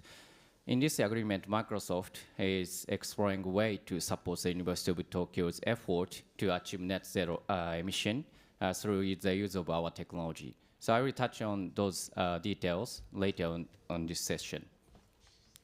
So firstly, let us introduce how Microsoft has been tackling the sustainability agenda as a whole company. Here is a bit history on our journey and the future goals. Since back in 2009, Microsoft established our first carbon emission reduction goal. For more than a decade, we have steadily built on our commitment to innovation and investment in technologies. Onward to 2050, we will continue to reduce by removing the company direct or electricity use emission since we were founded in 1975. Big commitment and big announcement. And this slide, here is a simplified view of our future goals: carbon negative, water positive, zero waste by 2030. And we are also building a planetary computer to better monitor, model, and manage the world ecosystem and protect more land than we use. Across the company, we are driving these ambitious goals internally and helping set best practice and new standards for business around the world with software-driven innovation. Already, we see a new area of solution emerging driven by data. Through our work with customers and partners, such as managing data using advanced analytics, machine learning, and virtual model in the cloud, we are helping organization in many aspects. As you can see, we are building and space topic, supply chain topic, also circular economy topic, and also smart grid infrastructure solution topic. When it comes to data, as the Alliance, G20 Alliance focused on technology governance, discussion often lies around the ownership and control of data. At Microsoft, we have fundamental principle. Your data belongs to you. We don't use your data for our business. When you or your customer desire to open up your data, we commit to safeguarding your permissions and protecting your data against potential threats. Today's main is building and space, so let's see our own example first. So when it comes to sustainability campus at Microsoft, we run like a medium size of city that is scattered across the globe. The vision is to build, deliver, and operate connected, accessible, sustainable, and secure workspace that creates the best employer experience. So this is customer number one for us for smart building solution. Our initial effort to reduce power consumption in our building was focused on the headquarters, Microsoft Redmond campus, which spanned 125 buildings serving more than 60,000 people. Across the campus, there were multiple building systems, 60 million annual utility spend. Microsoft used Ironic, who is a partner solution running on Azure, and extended with Power BI, Azure IoT, and Dynamics 365 to remotely monitor and manage the building across the campus. As a result of initial effort, Microsoft achieved a 6 to 10% reduction in annual energy usage with implementation payback in less than 18 months. So when we think about the smart campus, employer experience or student experience is very key, meaning such as productivity, hybrid, wellness, or access. In order to improve the employer or student experience with the campus, we need to platform and operations that help optimize how we build and run our real estate. We have 2 operational platforms, Data and BI, and also Azure Digital Twin, and 6 operational functions on the right side. So today's agenda is the Smart Campus. So my slide will touch on the data and AI and Azure Digital Twin today. So first one, data and BI. So we run one of the world's largest corporate real estate data store, which we rely on to optimize their operations and save money. There are over 20 sources of data inputted. However, the real value comes from the ability to combine the data source for insight. For sustainability example, we have utility cost data for electricity, natural gas, fuel, including transport fuels, waste, including recycled, and water. The next level up is to apply machine learning to it. Like 2 use cases. Number 1 is space optimization, batch data plus Wi-Fi MAC address. Number 2 is energy efficiency, a more smart start. So another one is Azure Digital Twin, other foundational platform. So it's to create the digital replicas of our physical world. The digital twin is a normal world. Our physical world means things, place, people, and state. The slide shows example of each. So like data, having the digital representation of physical world is only valuable when we use it. For example, sensor system that detect environmental conditions such as temperature and air quality. We have a lot of smart campus best practice and case studies around the world, but we're gonna introduce the campus universities case study. So this one is about Temple University in Philadelphia. Temple University facility and operations need to create a smart building strategy to optimize operation across its 240 buildings, to reduce cost and enhance service for its school, business, employees, and students.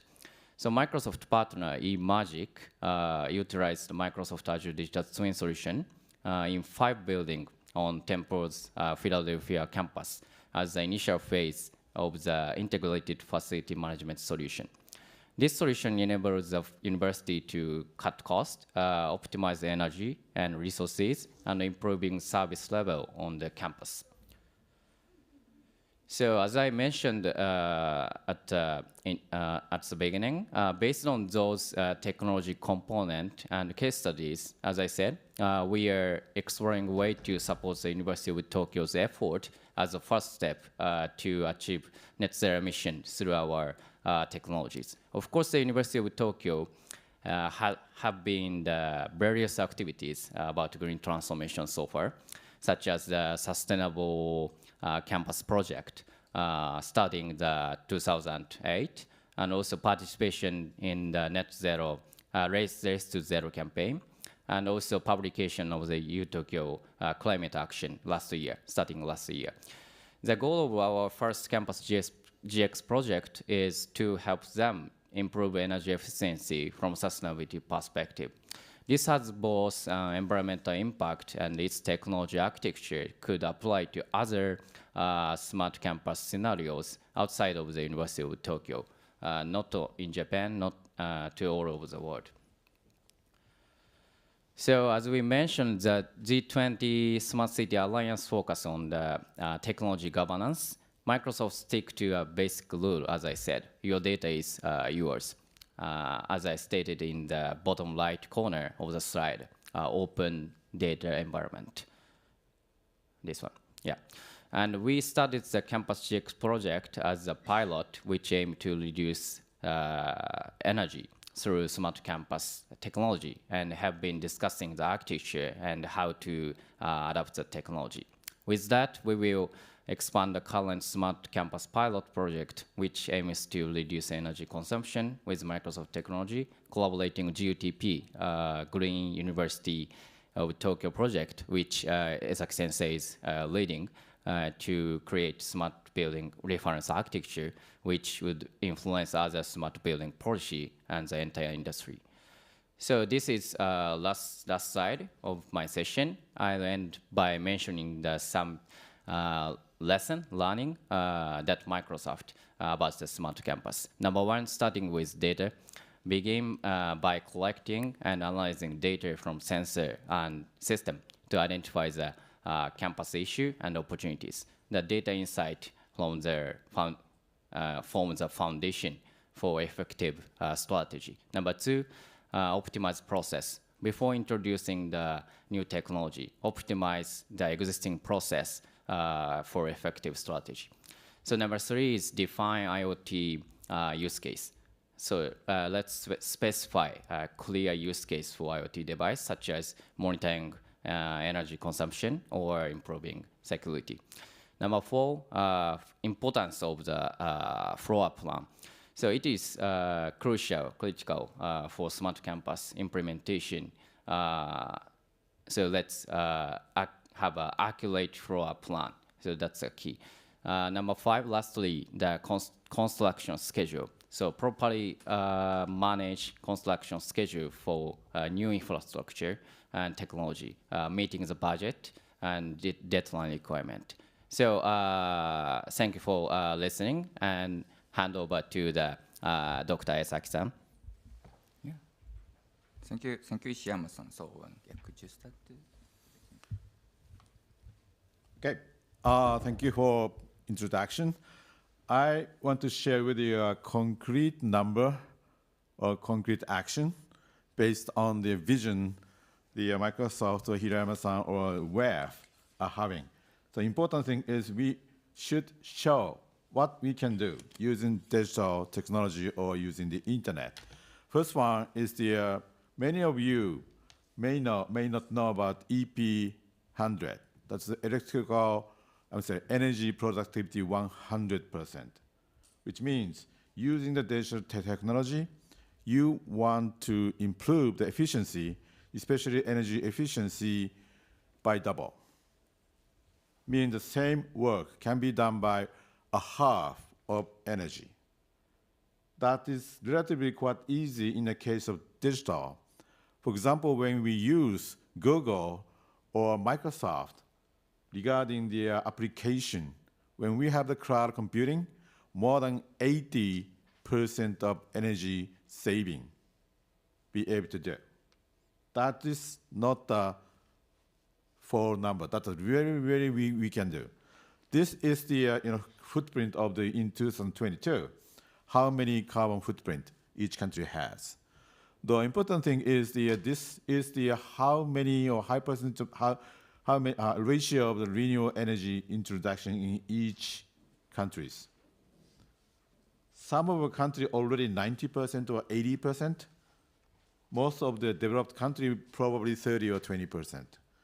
Means it's large percentage of renewable energy we have to introduce that you may consider.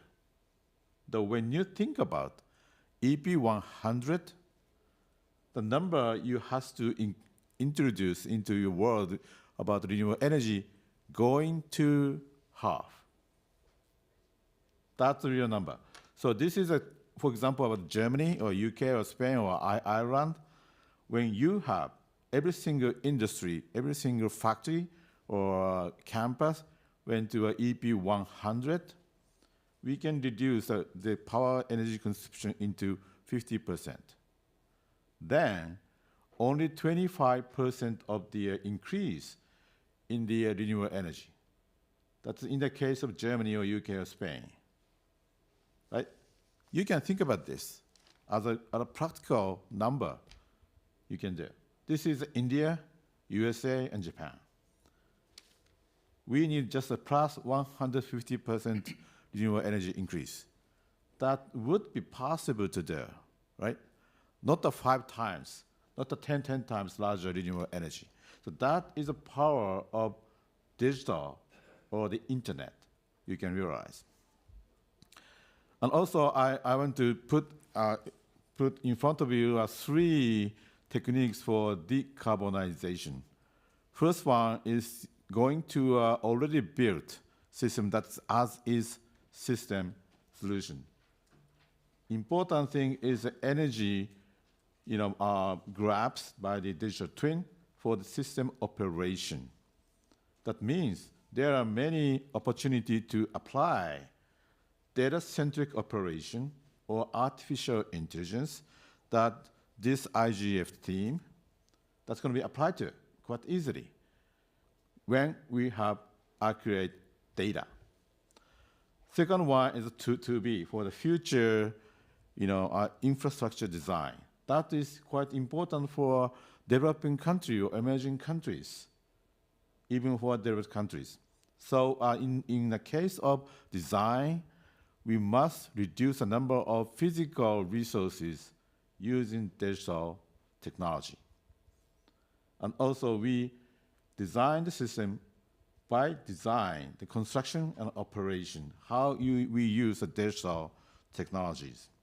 So this is one of the examples when you think about of IT or by IT as is and to be. The left-hand top, that's going to be explained by the Microsoft. That is digital twin. That is grasping whole of the system behavior or how the system are going to do. Important thing is the computer itself be able to analyze and visualize the system operation when you have the digital twin. This is one example. 12 years ago, I digitized digital twin my university against the earthquake shocking in Japan. My campus spending 66 megawatt. My building consumes 1 megawatt. When we have digital twin, we can reduce 31% or 22% energy saving. I don't want to say energy saving. That is energy productivity improvement. Going to be 30% or 20%. It was 12 years ago, right? Technology going to be improved a lot. So more complicated, more good, digital twin going to be done. And also, at that time, we are academia. Microsoft is industry. The important function of the academia is want to have interoperability. So we hate lock-on by Microsoft, nor Google, nor Net, right? That is important thing is a multi-stakeholder discussion should have those kind of global standard for interoperability. So next one is the ASIS of IT. That is yet another interesting thing you can do. This is the actual example, practical resolution. Also, this is more than 10 years ago. BMW in Germany has their own IT asset facilities. They analyze all of the tasks in their company. Then they realize only 20% of the task requires small latency and very critical data. It must be in nearby their facilities, or though 80% of the task allowing large latency and not the critical data like R&D simulation or the others means 80% of the task be able to migrate to 100% renewable energy country, which is Iceland and Sweden, right? Since the internet or computer system can be globally distributed, then you can select the location or soil, wherever you want. That is 12 years ago lesson learned we did. Technology be able to apply those kind of thing, right? So this is the lesson learned from this. 100% renewable energy going to be done in somewhere on the earth. Then and also some of the on-the-premise computers be able to go into the data center. Then at least 30 or 40% energy cut be able to, due to the very high performance HVACs. When you use the cloud, as I mentioned, 70 or 80% be able to cut by sharing economy. Sharing economy is also good, not only for the power saving, but also the resource reduction. The physical resource, like computers or HVACs or the other, or building itself, large reduction of the system be able to do. So the other one, especially for developing countries or emerging countries, to be how you think about design the infrastructure.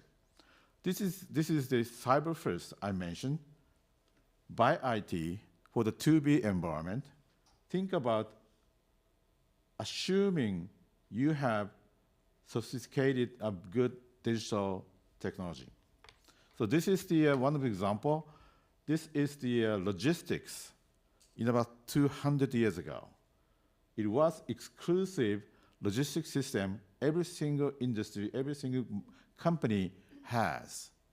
That is the exclusive use, exclusive build, the infrastructure. What the very good invention by the human being was container and pallet.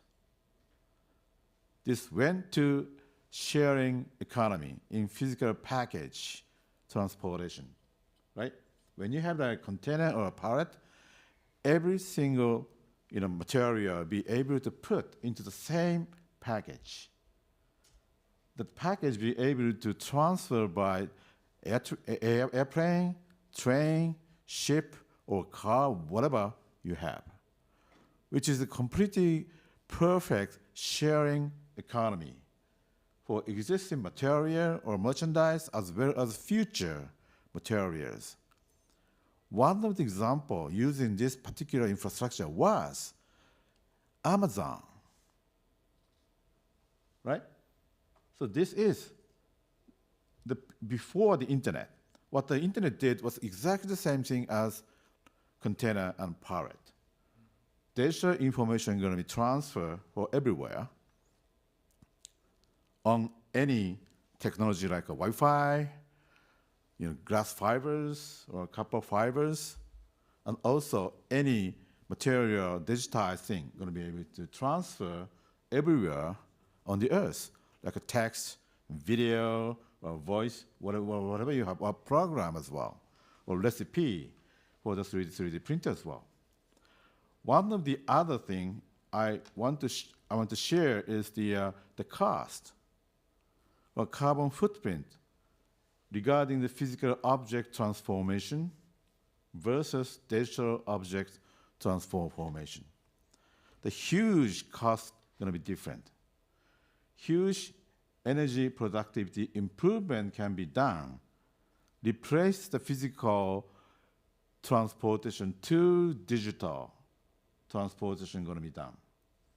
This is actual number, material, electricity versus digital bits. 2 orders of magnitude. This is real number I discussed with a power company in Japan.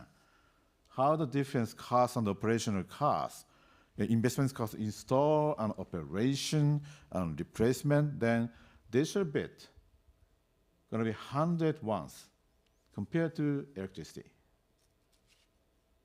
The electricity versus material, yet another 2 order of magnitude difference. All right? This is very interesting. So this is the reason why I put in those slides is we want to show the demonstration, what we can do at a concrete number, concrete figures. Thank you. Thank you very much, Ezaki-sensei. We have now arrived at our interactive session. So this is a golden opportunity for all attendees to pose questions, share thoughts, or discuss any the topics we touched upon today.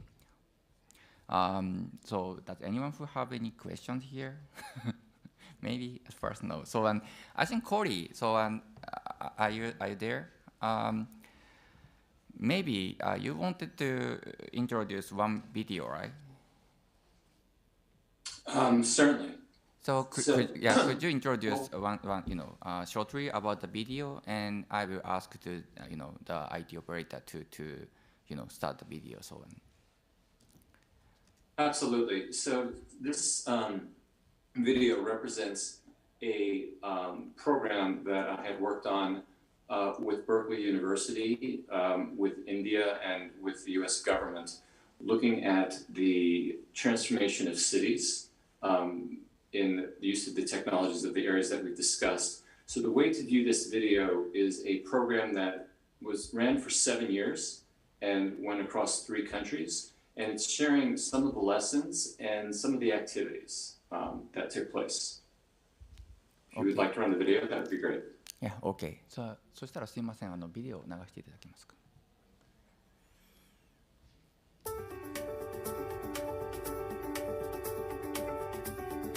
India is poised to become the 5th largest economy in the world. As more buildings are added at a healthy rate of 8% every year, building energy use is skyrocketing. Trends in the Indian construction, especially the new construction, the urban heat increase, and the high occupancy levels in India present unique challenges to the building ecosystem.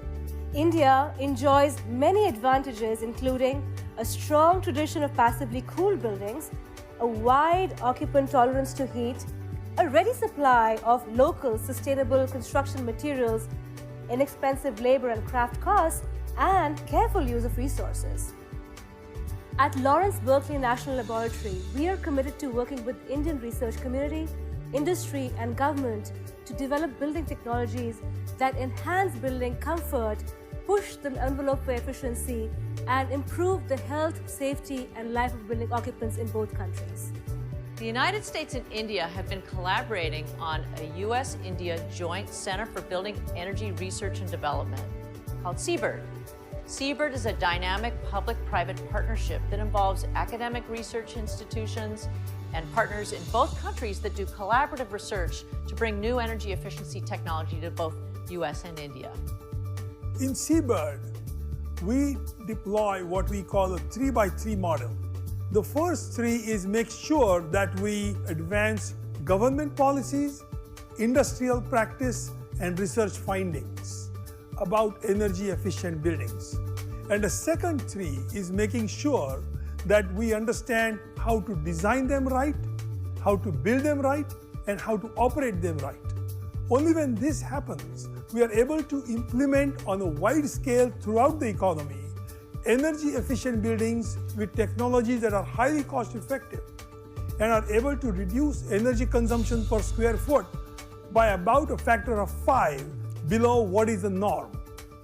Through the collaborative research between US researchers and Indian researchers, over the last 5 years of Seabird, we have developed 9 new technologies, 40 significant exchanges between Indian scientists and US scientists, more than 100 peer-reviewed publications, 4 patent disclosures, and we have more than 10 demonstrations. One of the guiding principles of doing that was to bring together information technology and physical systems. US has had a long lead for building world-class physical systems, facades, HVAC systems, high-efficiency chillers, and so on. India has a fantastic depth in technical prowess in information technology. Our goal was to bring them together in a way that benefits both countries, and each country gets more than what they put in. Working shoulder to shoulder on common problems, developing joint publications, joint technologies, having joint demonstration projects has led to such a deep mutual respect and understanding that I couldn't have imagined we would be ending at this point. The expertise that the US scientists brought in this Indo-US collaborative project on building energy efficiency was very helpful. It helped in accelerating the research, developing products and processes which can be deployed and make a real difference in the building sector in India. Another way we collaborate between the US and India is by developing tools and resources for the public that are available on our websites, as well as new facilities like this game-changing facility called FlexLab. FlexLab is the world's most advanced testbed for energy-efficient technologies. FlexLab is also a testing system to allow us to integrate the systems with the electric grid, with batteries and photovoltaic systems. I want to mention the new best practices guide that is a tool for how to design energy-efficient buildings. And it has a lot of information on designing the facade, the HVAC systems, and other components for low-energy buildings. These best practices are particularly suited to the cultural, climatic, and construction context of India. The guide is based on 3 core principles. 1. Using a triple bottom line framework for energy efficiency decision-making using financial capital, environmental capital, and enhanced working environments as a theme. 2. Aggressive but achievable energy performance targets. And 3. Creating a shared set of values across all stakeholders, from building owners, developers, builders, architects, engineers, and policymakers. The strategic insight into design, the idea of integrating the building with its electromechanical systems in conceptualizing solutions is a real lesson here. It is the technical depth, the analytical framework, and the advice that is given, whereas as the guide goes across various climatic zones and looks at different technical solutions, is extremely helpful indeed. I think it's a great piece of work. I feel like India's being propelled into a digital and decarbonized future, and buildings are a prime opportunity to actually use this advantage and really make and shape the future.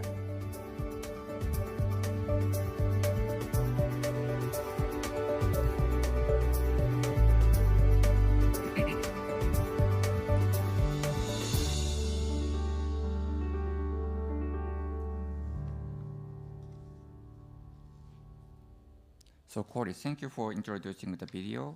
And as Esaki-sensei mentioned, India and USA and Japan is not advanced relating to using the renewable energy, right? So I think we have much space to increasing this kind of the field. And so Corey, I want to ask you, so based on your experience in digital transformation landscape, what do you believe are the primary obstacles that not only the universities, but today we discussed about the green building policy in universities, but not only the university, but more like business field. So what is the obstacle of this field? Do you have any thought or Sure, I would say experience has taught us that the vision really has to be led, I think, with a portion of the city.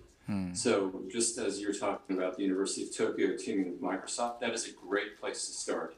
You can define what is a smart space or a smart city.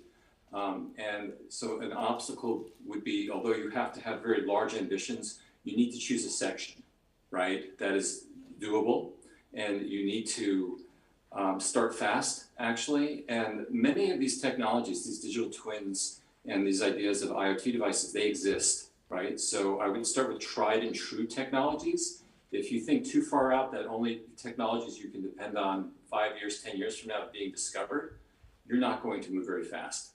You should start with known technology, do something that's sizable, but also look at scale and do responsible R&D.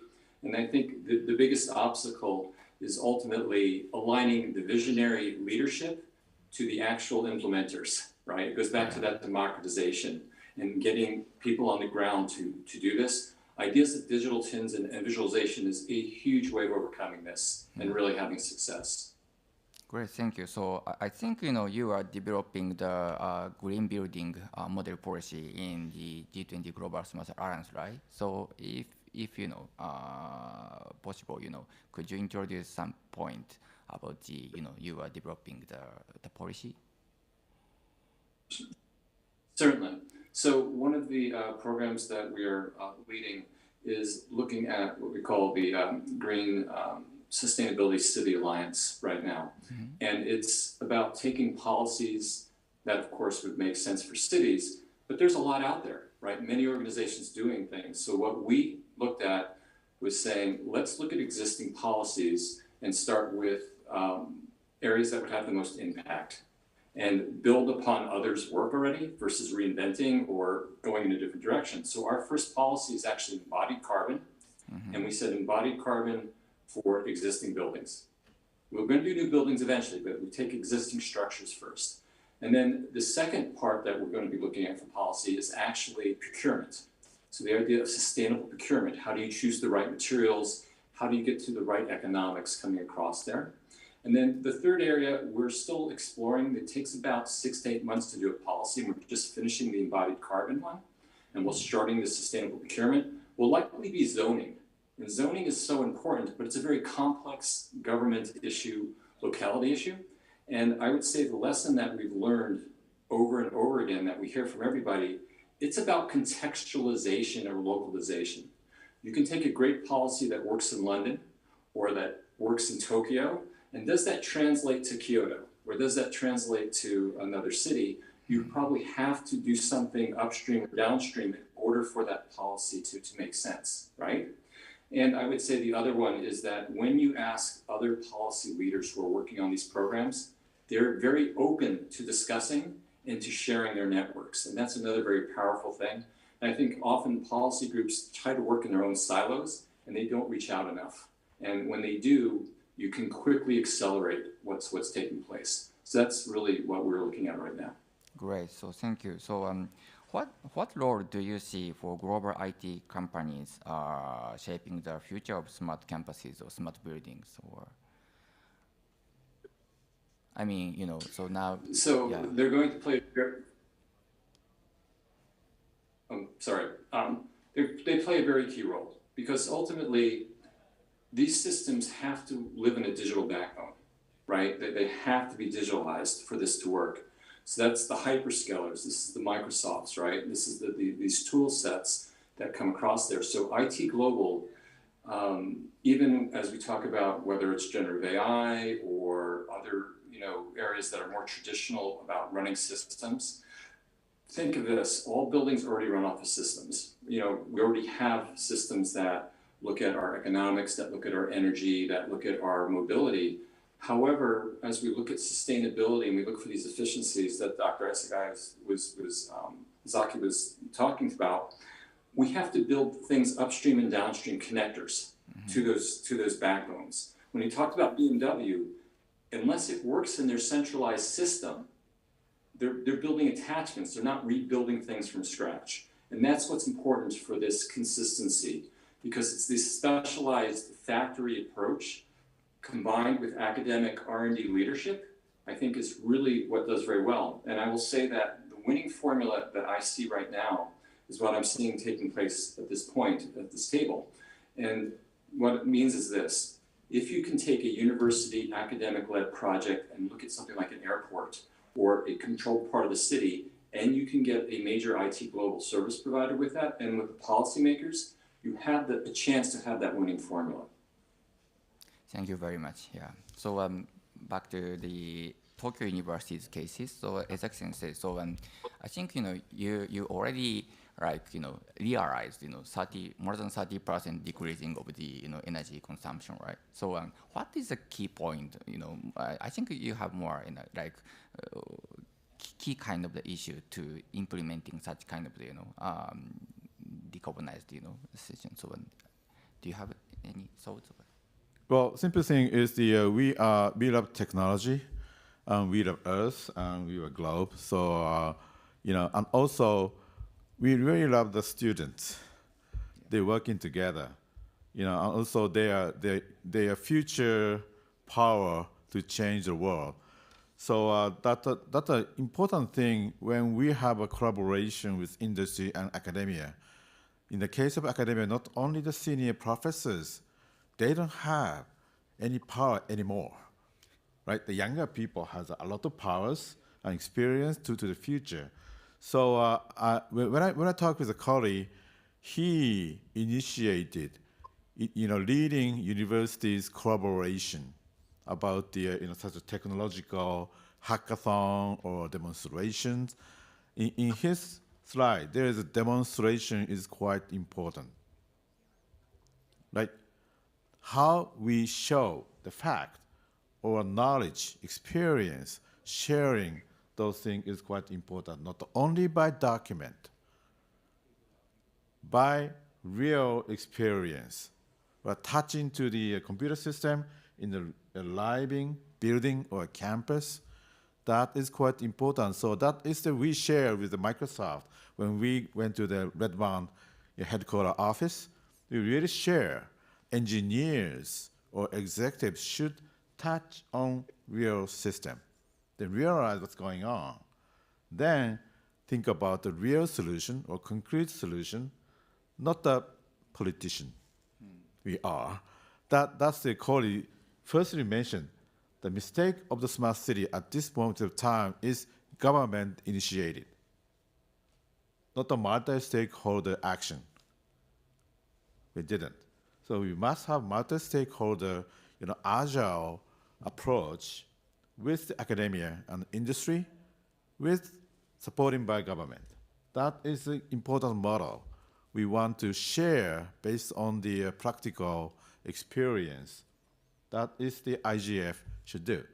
The other thing is the democratization. That is yet another point the Corey mentioned about, not controlled by the single large company, nor large government. The data itself owned by users, right? So how to protect those privacy or intellectual property? Then, though we must have the kind of collaboration in the case of the public sectors, infrastructures, or private sectors. So that kind of very careful, very healthy multi-stakeholder discussion about how to manage the data privacy or data usage is yet another thing. Important thing is that is not determined by government. It must be determined by multi-stakeholder discussion. So, do you want to introduce? Okay, yeah. So thank you, Ezaki-sensei. Then move on to the, I'd like to ask to Ishiyama-san about, so this is actually, so when I heard the, Microsoft, Azure Digital Twin, I'm very interesting because, using the IT software, so this means, we use the electricity, but we can reduce the electricity, right? So this is kind of the complicated, but this is very interesting. So as Ezaki-sensei mentioned, but like the Microsoft is definitely the giant, and if you provide such kind of the software to the each buildings, maybe many building owners or some developers, or they are kind of worry about that, right? So as a technology governance issue, so what is the obstacle is your business field, or if you have any thoughts or things, could you share this? Yeah, thanks for your questions. Well, as Yuta-san said, governance of the IT and also data is really important. So we see the not only the general IT, but also now the generative AI is the very appearing very rapidly. So as I said, the ownership of the data and control of the data is really important, even more important than ever. So, so as Dr. Ezaki said, the multi-stakeholder decision making is really important. So to do that, it's so we think about the how I can say, we think about the ownership of the data. So that could be the obstacle. So as Microsoft said, Microsoft said that data ownership is the customer, but we need to multi-stakeholder need to recognize that to move forward very smoothly. Yeah, I guess. Thank you very much. But Corey mentioned, like, so as a Global Smart Alliance, we are developing the kind of green building, model policies. But I think, for many companies, if we have such kind of the guideline or, model policy, I think it's very easy to discuss for, I mean, what is the standard? And, if we know that this is very, easy to implement such kind of the thing. So I think, we really needed to implement such kind of policy to the market. Yeah. Thank you very much. So still we have 3-4 minutes. So if the, participants have any question, I'd like to ask to the speaker, but do you have? No? Also you can find it online also. Oh, yeah, online also. Okay, I can't see any questions. So maybe, after the session, if you want to communicate with each speaker. Oh, okay, could you read this? Taro mentioned, I think it should be science, technology, engineering, and medicine. STEM, that's an education thing. Also, please feel free to add any question. Okay. This is, yeah. Okay, so could you back to the slide? Sorry. So I just want to mention some points. So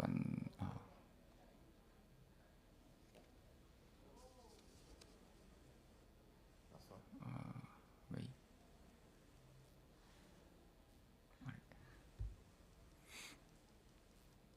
So I know, in this venue, there are so many experts here, and definitely, what we discussed today, we are lack of the expert. And if you want to join the G20 Global Smart Alliance Network, let me know that. So there are so many, experts, there are policymaker, academia, and private sector, experts joining our, project, and they are, discussing about what the, policy should be implemented to the city, and we are always welcome. So let me know if you want to join this. And as a conclusion, so thank you very much for participating today. What an enlightening session we've had.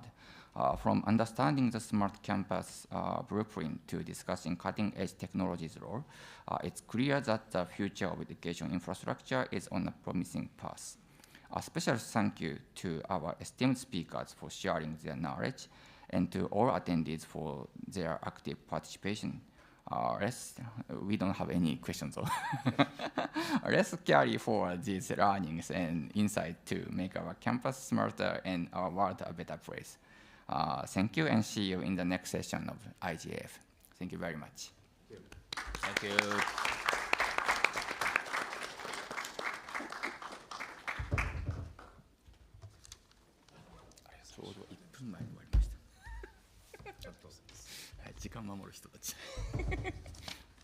Thank you very much for coming. Thank you. Thank you very much.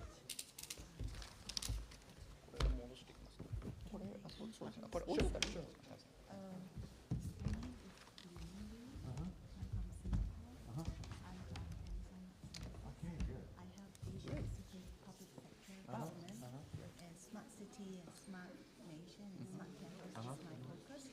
But also at the same time, I'm also a founder of a non-profit association to promote digital knowledge.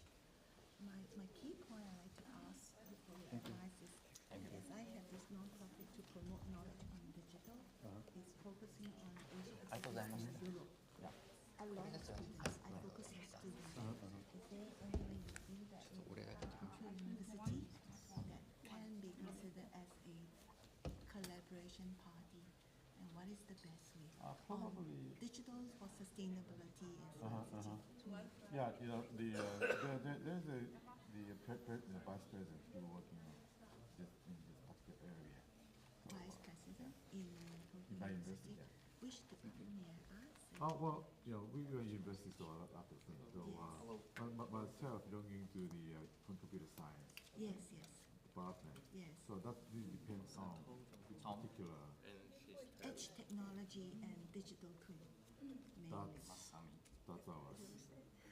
Because in my actual work, I'm in charge of edge computing, IoT devices, situational awareness. But then in terms of skills, I wanted to teach a lot of share a lot of that. Is there a way you could give me a card and contact to you? Because we are also this one. So this is the contact. In Hong Kong.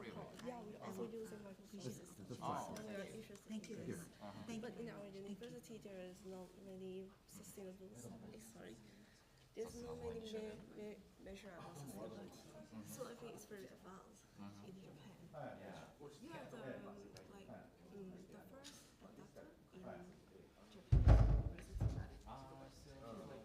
The University of Tokyo is leading company, leading university in terms of the sustainability. So some university declared they are doing green transformation in terms of sustainability, reducing energy. So it's kind of just beginning for university with using technology to reduce the energy consumption. So normally it's like, hey, let's do recycling. Let's do that. Not having any waste of food, something like that. Very basic. Yeah. How has you this measure? How has it been taken? So we just do the agreement last month. So it's just started.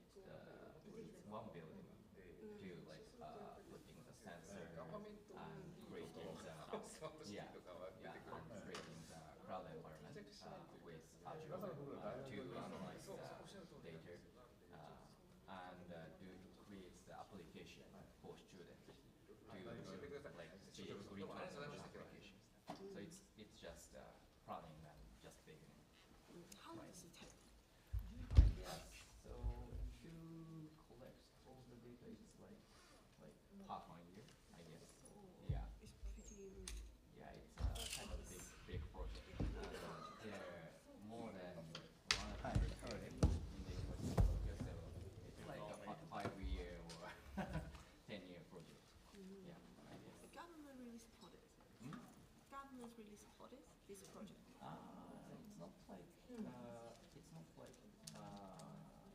government gave us the fund, so it's like collaborating effort. So yeah, but we can take fund from government, like to yeah, not yet, not yet. Yeah. Yeah, thank you. Thank you for joining. Thank you. Can we have this selfie? Oh, of course, of course, of course. And we can connect LinkedIn or whatever. Yeah. ありがとうございました。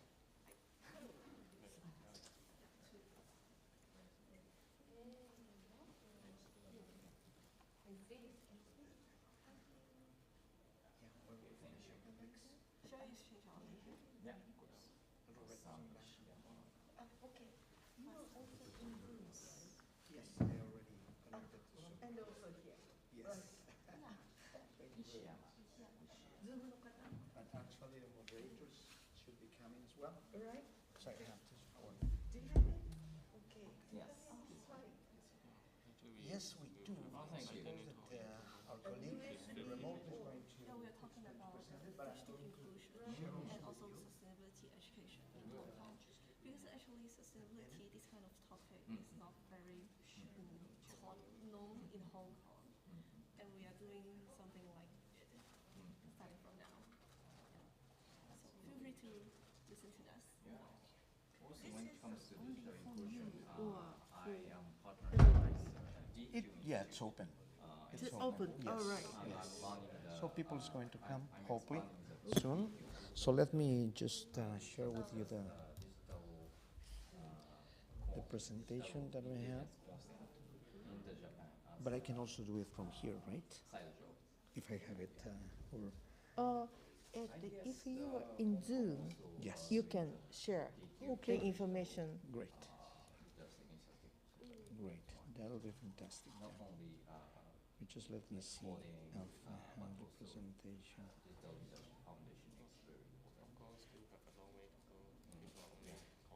So if I am doing like this, then I will go like this, and that will be all, right? And then you will, we can try if you want.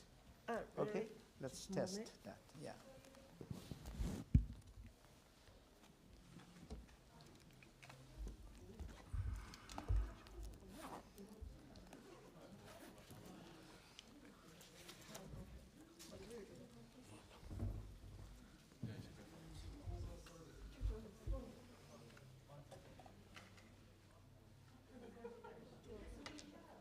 Great, fantastic. Thank you very much.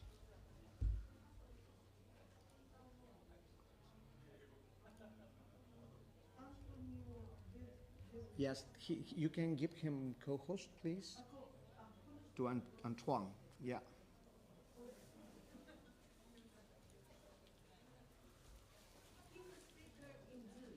Yes, exactly. Thank you very much.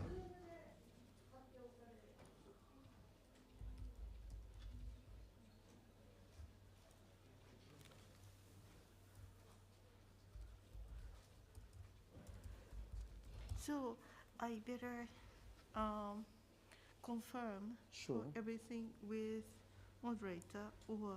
Yes, yeah, we will do it together, but Okay. I'm still waiting for her. She was in another session, Right. so we're waiting for her to come. We better wait. A little bit, yes, Okay. because we have like 8 minutes, right? 7 Okay, minutes. right. Antoine is already there. So if you know, and the speakers are all 1, 2, 3, 4, 5, is it Yeah. correct? Yes, but let me see. This is moderator on site. On The site. moderator Oh, online. online is there? Is this right? Yes, Name is Antoine. right? Antoine Ver. Antoine. Antoine. Antoine, Okay. yeah. And Rashi. Rashi, yeah. Saxena. Rashi Saxena. Okay. She should And be coming. no change of the name of the speakers. No, Right? no, we are the same. What I'm not sure if we're going to have Mary. It's pending. And Nora was supposed to come as well, but yeah, we are waiting. Roberto. And I'm Roberto, yes. So, and no change. Yes, that should be all Okay. in the meantime. And the speaker, these are two persons are speakers online. Oh, me. Sorry. This is me. Sorry, sorry. Okay, only one person speaker online. Online, yes, Antoine. Okay, Antoine. Maybe Maria, but Maybe. we will confirm that, yes. Right.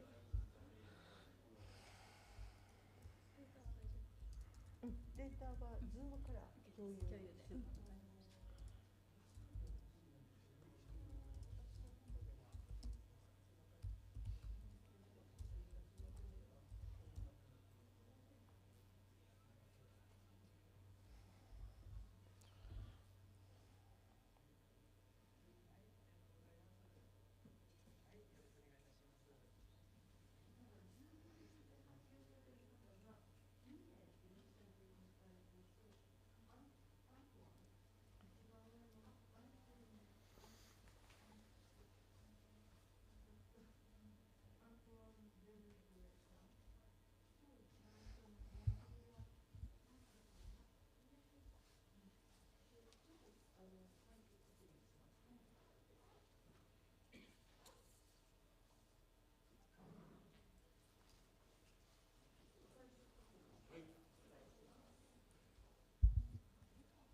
Hello.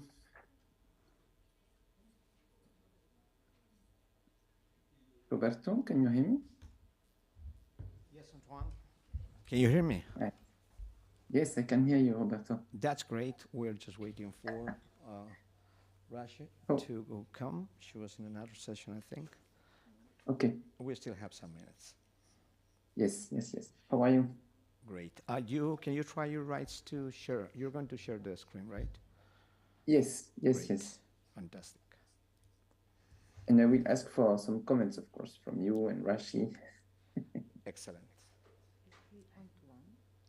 Yeah. Yes, Antoine.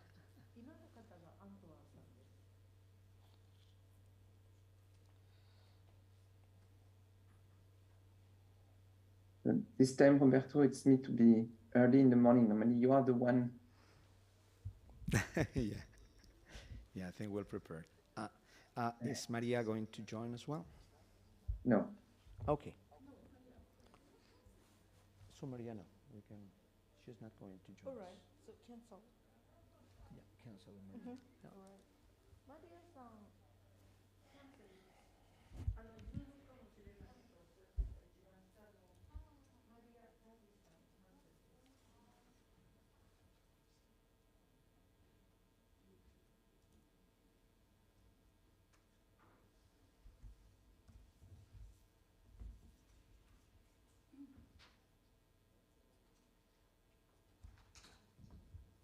Is the sound good when I talk like that? Yes, we can hear you well. Okay, good. Thanks.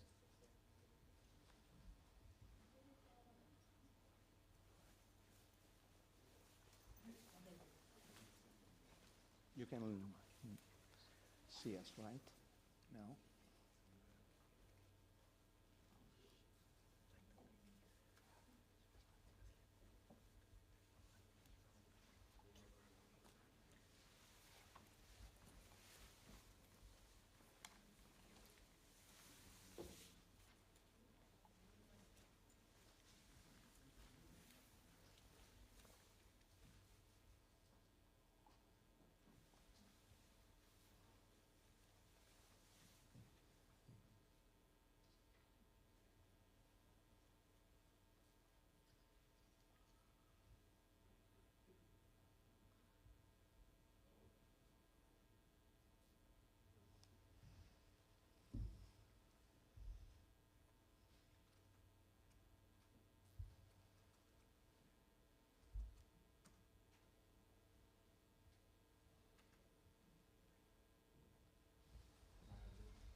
So Rash is joining now. Very good.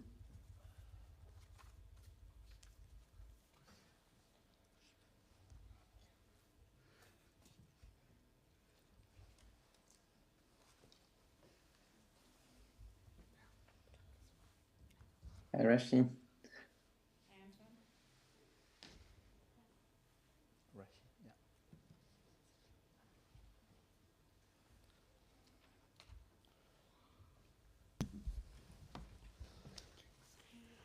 Good afternoon. Can I confirm something? And your session started at 12 and I finished at 1 o'clock. That's correct. Right? And the speaker, Antoine, is He's online. right? And Rashi is you. Yes. Right? And Noha, is this right? She's online. Online. And Roberto. He's here. Right. Can I know the order of the speakers? Who is the first? Antoine, you will do the intro, or it's going to be Rashi? I think it's better if Anton does the intro. I do it, Rashi, but we can share it. I mean, I can start. Okay, perfect. Yeah, so it's Antoine, and then I'm the one who's facilitating the discussion. Rashi second. Yes. Maybe Nora or Roberto, we will see. And Juliana is also online, right? Juliana? Juliana should be online as well. Yeah. Yeah.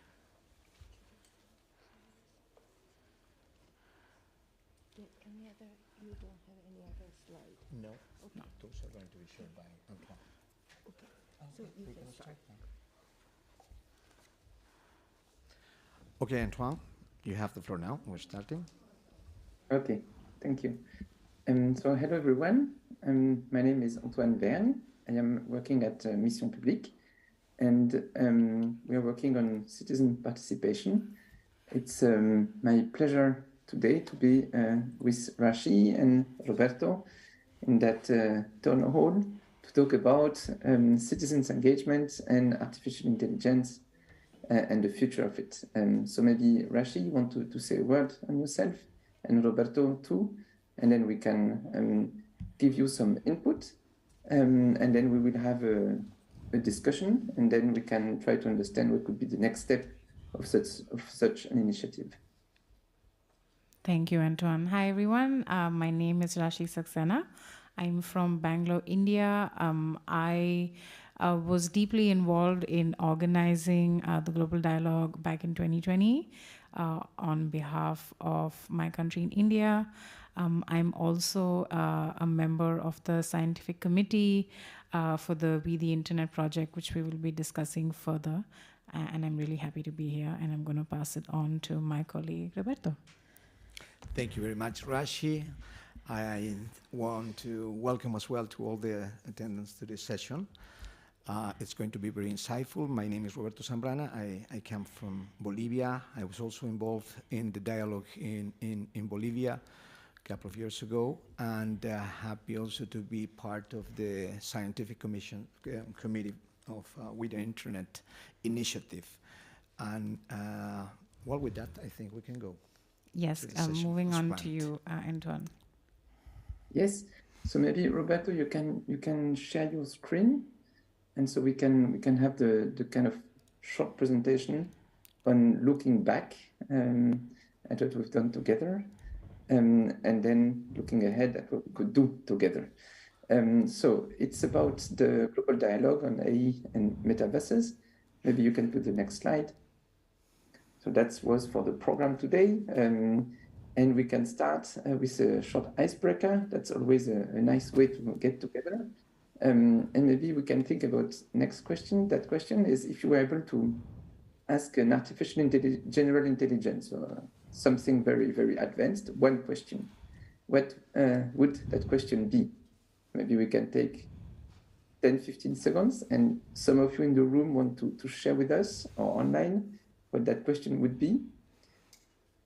So think about it. You are in front of a general artificial intelligence, and you can ask one question. You know, a bit the kind of For those who know the Chess Guide to the Galaxies, that question to the DeepMind, you're in front of DeepMind and you can ask one question. What would that question be? Anyone would like to contribute with that? You want? Sure. We have one here in front.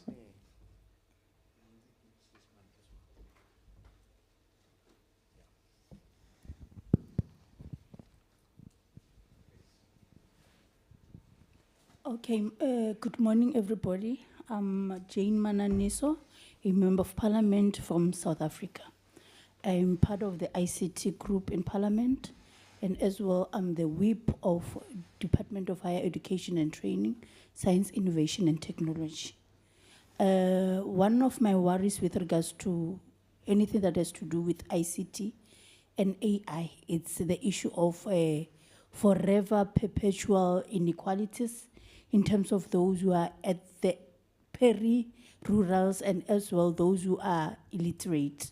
So I want to ask AI, what is it that we can do to make sure that we bring everybody along in terms of the advancement and transformation of for IR, be it AR, be it cyber security, cyber crime, and everything that has to do with human rights? What is it that we can do globally to ensure that we bring everybody along? And as we grow our countries and the world, we grow with everybody. Thank you. Thank you very much. Thank you very very much. interesting question. Thanks a lot. Yeah. Is there anyone So else that would online like to go? we have one question from Philippa, which is, can I trust you? So that would be the question that Philippa would ask, would be the trust question. Can I trust you? Other questions in the room? We have a mic there as well if you want to, or we can just pass the microphone. Absolutely. Rashi, what did you ask?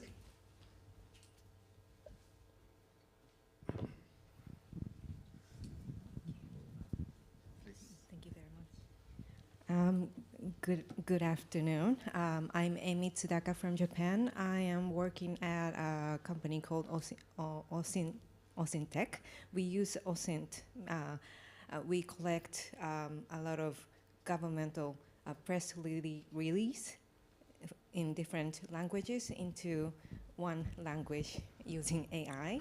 And we are trying to offer customers to more official and reliable information in English. Yes.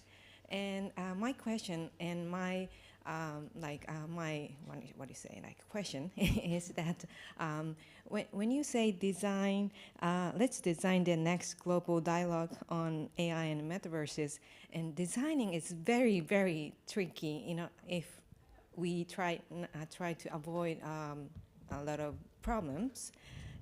But if we hesitate to move forward, we cannot move forward. So I would like to know the way you think about the balance of preventing problems, but move forward to have better world. So that's my question. That's the balance between threats and how we need to advance. Exactly. Yes. Thank you very much. Thank you. That is a very valid question given all of the Gen AI tools that we have and the concerns around the misinformation aspects of it, whether it comes to information being outdated or having faulty information that could have reputational harms, to gender-based violence harms with the advent of, I would say, revolutionizing and democratizing doctored videos. So yes, that's a very relevant question to include in our dialogues. Yes. Any other question, maybe? Someone else yes, please.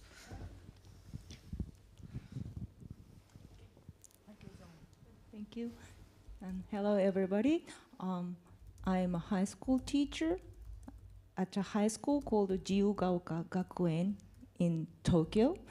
And I've been trying to develop metaverse with help of AI and want to teach international students take the social emotional skill lesson, and we are now trying to develop such kind of a curriculum.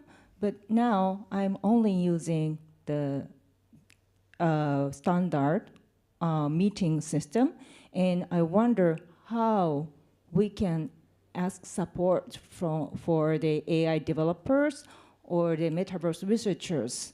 And we, as a teacher, we need to use those latest technologies so that international students can collaborate together, but we don't know how to ask for help to people in those research areas. So if you have a suggestion, I would like to collaborate with you. Thank you.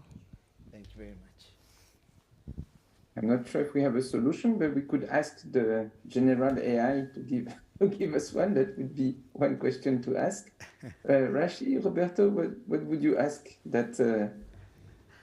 Well, I think I will ask the AI what the AI think of itself. Yes, I think I would ask the same. I would ask the same. From a curriculum perspective, the Indian government in their AI strategy has initiated something with I believe with Intel. It's called the AI for All. So basically it's building curriculum for school students in the central school board to give them education around that. And the Indian government also came in partnership with startup incubators to start podcasts and conversations around simpler concepts of AI. So I'm happy to connect offline, and maybe that's of interest to you. But yes, there's also, Antoine, we could also share the metaverse curriculum, or rather the AI curriculum that we had with the dialogue. We're happy to share that as well with you to keep the conversation going. Thank you very much. Yeah, very good. Yeah. So then maybe thanks, Rashi, for the transition. Maybe it's time to look back at what we've done together in 2020. And maybe, Roberto, you can show us the next slide. Sure. So here, the idea what we would like to do is have a look back at a project we did together with many other partners. So on the left side, we're the strategic partners. On the right side, we're the strategic partners too, but in the countries. And on the left side, the strategic partners at a global level. And we formed a coalition, and we did the design. So one of the questions was, how do you do the design? And we can talk about that later. We did the design and the implementation of what we called a global citizens dialogue. So what it is, maybe, Roberto, the next slide. The principle is pretty easy, is we take as many countries as possible over the world, all around the world, and in each of those countries, we select a group of citizens, ordinary citizens, citizens that are non-engaged, non-expert, but are selected through random selection or through a system of snowballing to have a group which is representative of the diversity of its country. So very important is non-expert, non-engaged. These are what we call day-to-day citizens, everyday citizens, ordinary citizens, lay citizens, whatever you want to call them. These are people that live in the country and have an experience of the internet or not, because in some of the countries, we of course also have people without internet connection. Very important too. And we gather them for 1 day of dialogue, and that day is normally 1 day all over the world, and they go through different topics, and for each of the topic they get information. So we were talking about the curriculum, so it's a very short curriculum in that case, but it's about the main information on a topic, the main controversies on a topic, and then they discuss on that topic through 1 or 2 questions. And those questions guide their discussion. And then at the end, they give a collective answer to that question. So here you see the gender balance of our participants in 2020. So we had around almost 6,000 participants all over the world. And as you can see, we had a very good distribution of ages, good distribution of gender. And maybe on the next slide, you also see the distribution in terms of occupation, which more or less reflects the global population. So that was for us a check to see, okay, what we had in those rooms, in those almost 80 rooms, almost half of them virtual, because it was 2020, so it was in the height of the pandemic, but half of those dialogues were on site in face-to-face meetings. So these are for the demographics. One of the sessions we had, one of the topic was governing artificial intelligence. And we asked the citizens to take a couple of positions and to discuss and collectively to give their opinion on the governance of artificial intelligence. One remark on that, it's always what you will see after, it's always what we call the collective judgment. It's not only the individual opinion, but some of the results are also the results of the discussion of the groups. And that's very important for us because we don't want an opinion poll. We want to understand what people think when they think. It's a kind of advanced way of asking the people on complex topics.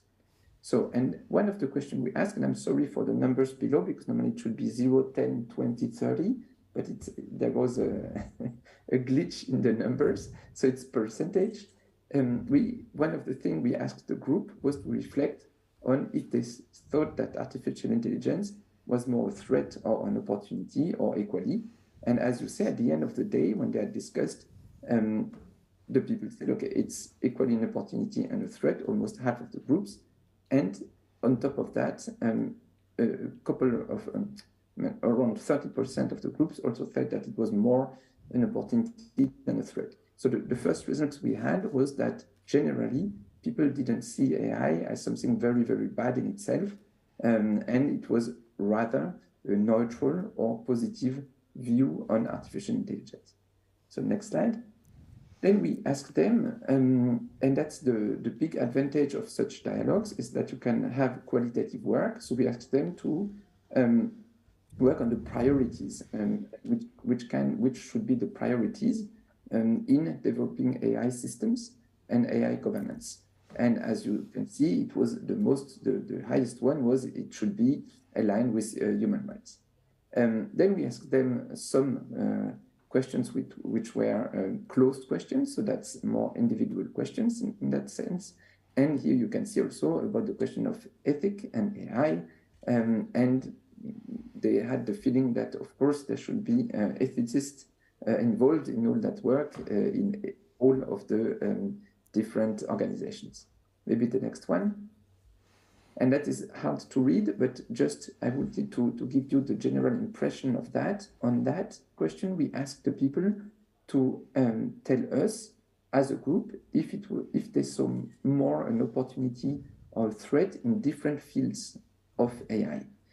The last one is where the people had the impression that it would bring the most opportunity, and that research and development, science and research. They saw that it was one of the fields where it would bring a lot of opportunities and not a lot of threat. Also to explain all those sentences on the left that I'm sorry are not readable, but I can give you, for example, the last one, where dilemma. And that's what we work when we do, and because we are going to discuss about what could be a cycle, a new dialogue on that topic, it's very important in those dialogues to phrase controversies or dilemmas, because we all know when it's about to create public policy, to take decisions together, collective decisions, very often what we have is to solve trade-offs, to solve dilemmas, to solve trade-offs. And that's when those deliberative processes, those citizens' dialogues work very well.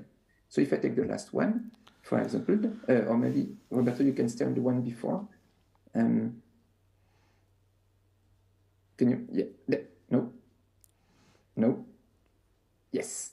So the last sentence, AI brings advances in science and research that are not worth the huge investment needed. We should invest the money elsewhere. So that's on the left. And on the right, AI brings a lot of breakthrough in science and research which benefit humanity. So and you see on each of those lines, you had a controversy or a dilemma, and they had to choose. And for example, the first one, where the people thought the most harm would come, is data use is directed by those who want to get profit and exercise power. That is the left part, or data is used and organized for the common good and serves humanity. Here you see that the people all over the world had a more negative view on the use of data and how it would be done. So maybe next slide. Then we also asked, of course, the citizens to who should take decisions, governance, how should governance be done? And we are at the Internet Governance Forum, so it's interesting to see that for AI, there was a very big part of the citizens that wanted to have a global level discussion and a global level governance for AI more than on other topics. And maybe you can show the next one. Okay, so maybe we can stop here. We can go one back. And maybe Rashi, Roberto, and I see that we also have Desiree online. Want to add something on that experience in 2020? Maybe we can give a chance to our colleagues online. Yes, we invite anyone online. If we have Juliana, then I'm recognizing. Yes, so Juliana, yes.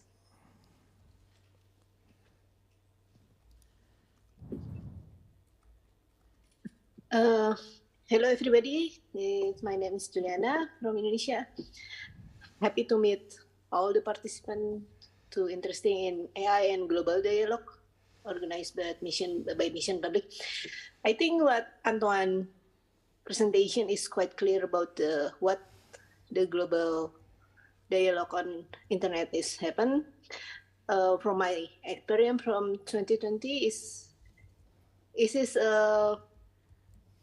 it is nice to hear sharing the knowledge, sharing the experience about what the internet, digital technology, and especially about AI in this conversation from different stakeholders from different country and different background, because I know is the digital technology is help people in different ways, and everybody in different stakeholder, different country, different economic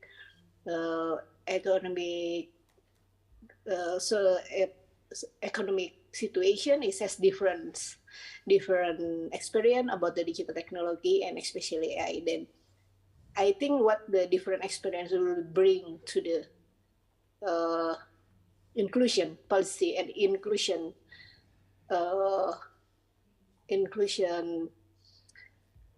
what is it, the best practice for what we should do to have the better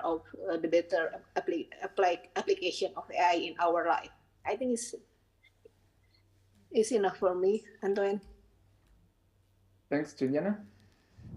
So I'd say Roberto, Rashi, if you want to add something, but then after I can show a second example of a citizens dialogue on a related topic, and then we can open the discussion.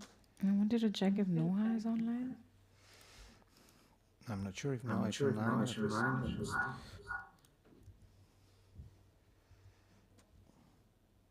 Or anyone else that would like to share with us.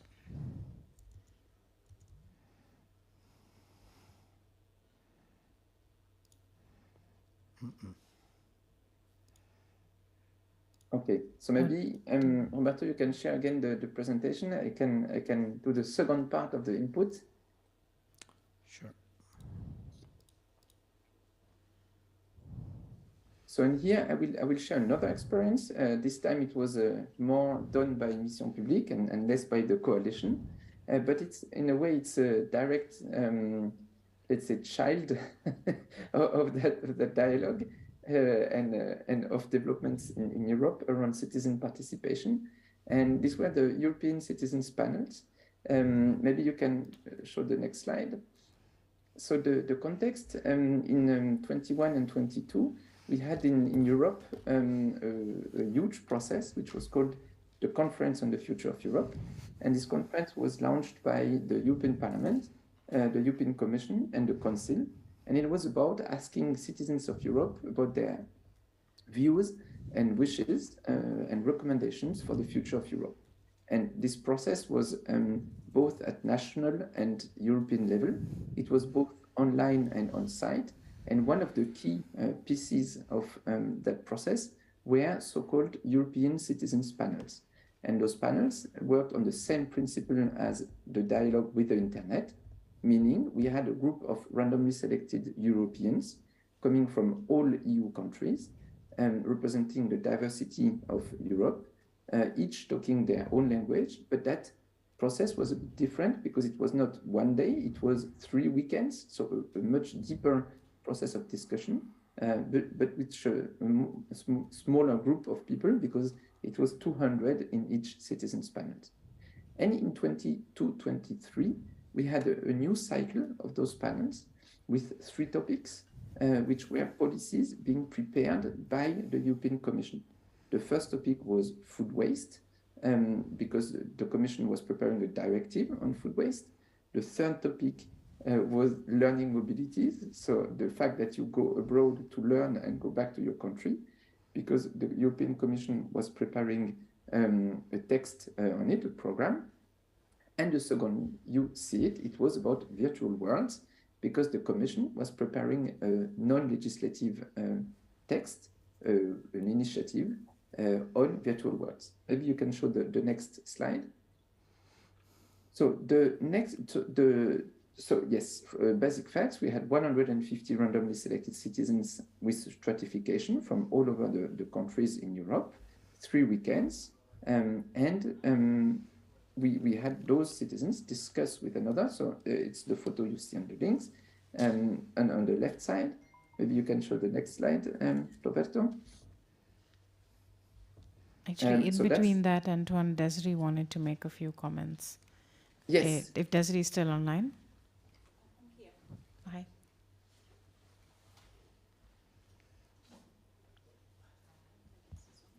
I think you should. Yes, this is Desiree Milosevic Evans. Wanted to make a few comments earlier on the findings that you have presented in 2022. I believe that it's very important, first of all, the work that Mission Publique is doing, and that's why we like to get engaged, to get out to the people who are otherwise not really close to the process of either national IGF or the global IGF. And this is not one of their first priorities to think about. So from the point of concept, I really always liked how Mission Publique tries to reach out to vulnerability section of population, but also of unions of workers that are going to be really somehow affected by all the policies that we are discussing here. When you pointed out that some of them wanted regulation on a global level versus like regional level, I think it would have been also good to tease out like the motif as to why these deliberations happen that way, and if you could possibly somehow also quantify, to understand a little bit the thinking behind it. I would personally find that useful. Of course, moderators that do it at the time of speaking to the groups really know, but I wonder in future it's how we could present it a little bit, more grained. And that was my only comment with regards to the first set of slides, but let's continue with this. Thank you. Yes, thanks, Desiree, and thanks. I thought you were online because you are also online in the room, so that's why I wanted to give you the floor online, but you are both. You manage ubiquity, so congratulations, Desiree, for that.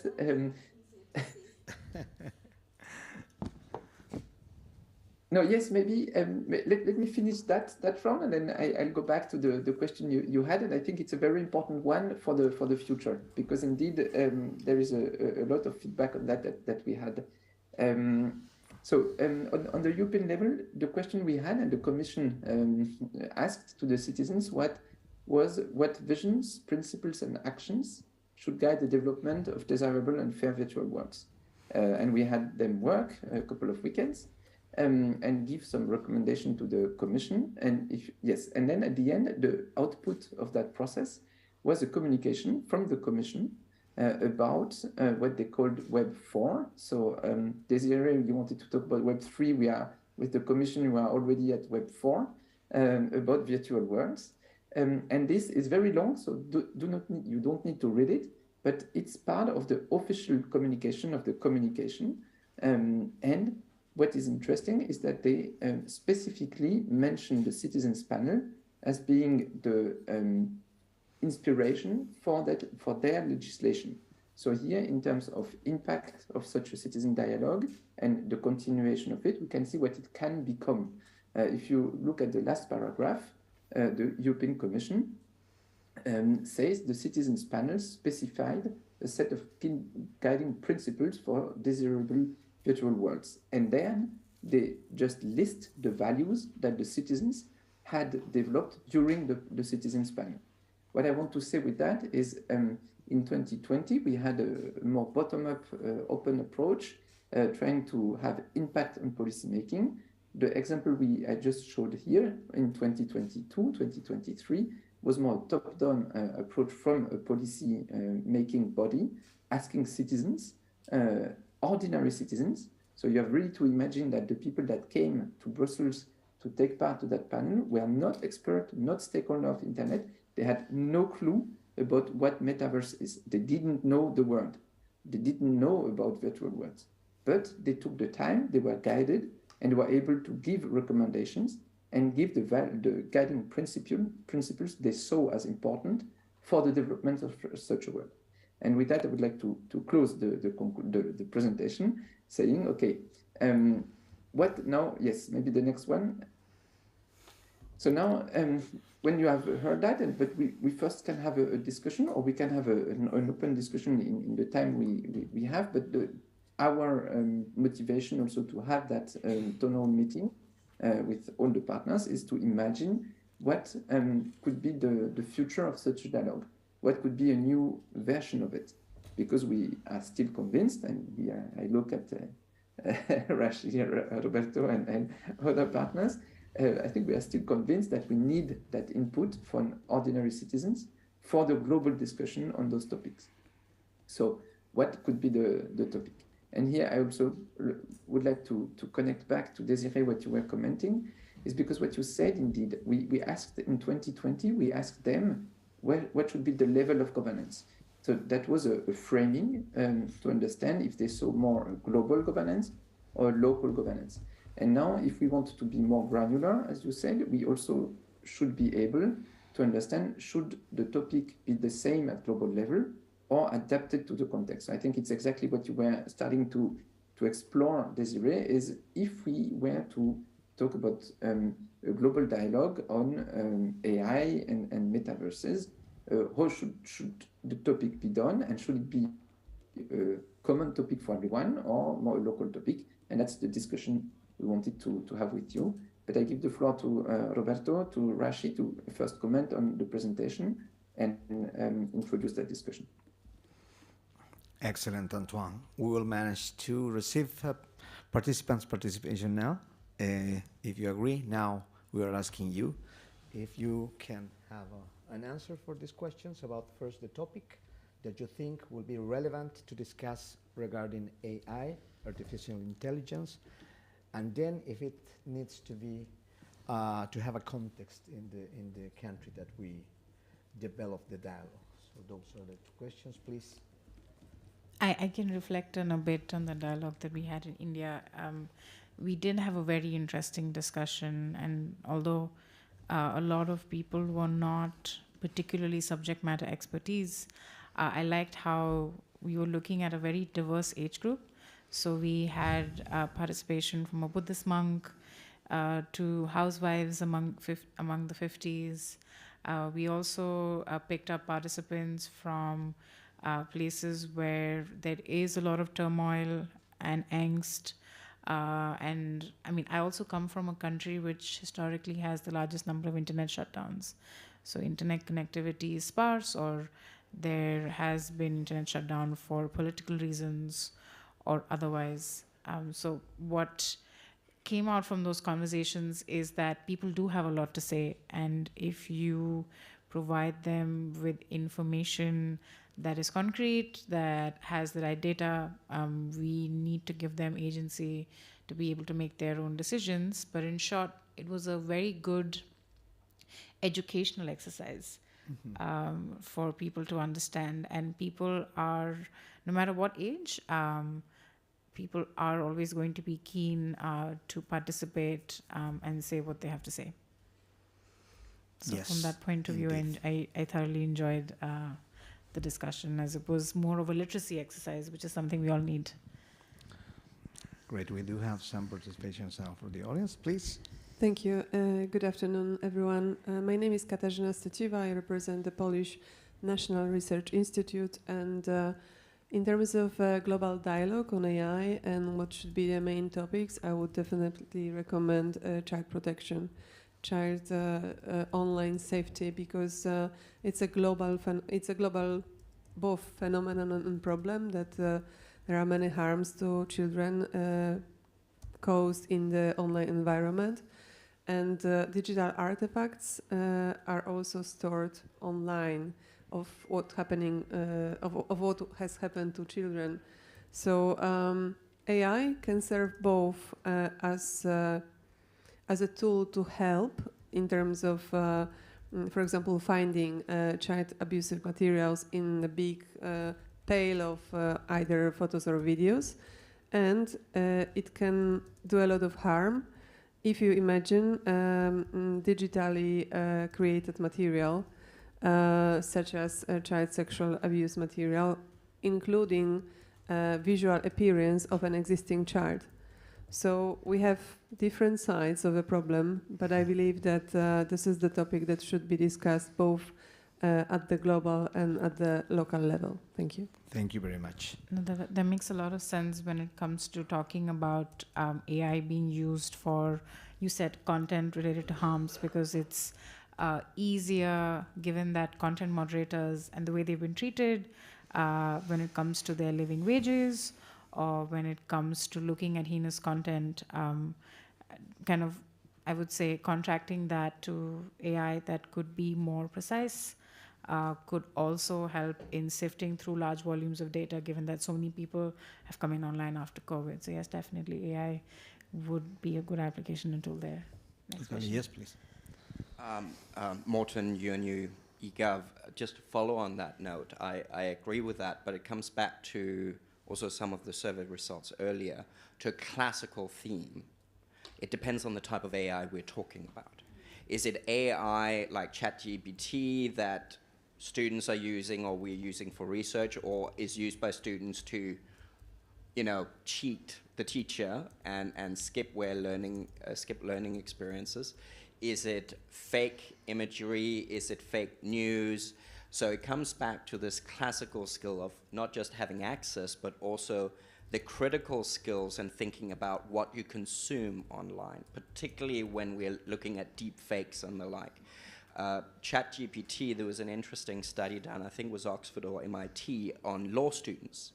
And they actually found that poorer performing law students, this is bachelor level law, using tools like ChatGPT actually increased their performance, whereas top performance students dropped in performance because they were leaving things too late. Yeah, so they started not being as creatively thinking about things as before. And these are university graduates. So there are these differentiations I think we need to make, and it comes back to walking into AI, but also the metaverse and virtual realities with open eyes and with critical minds, because there are pros and cons to these technologies.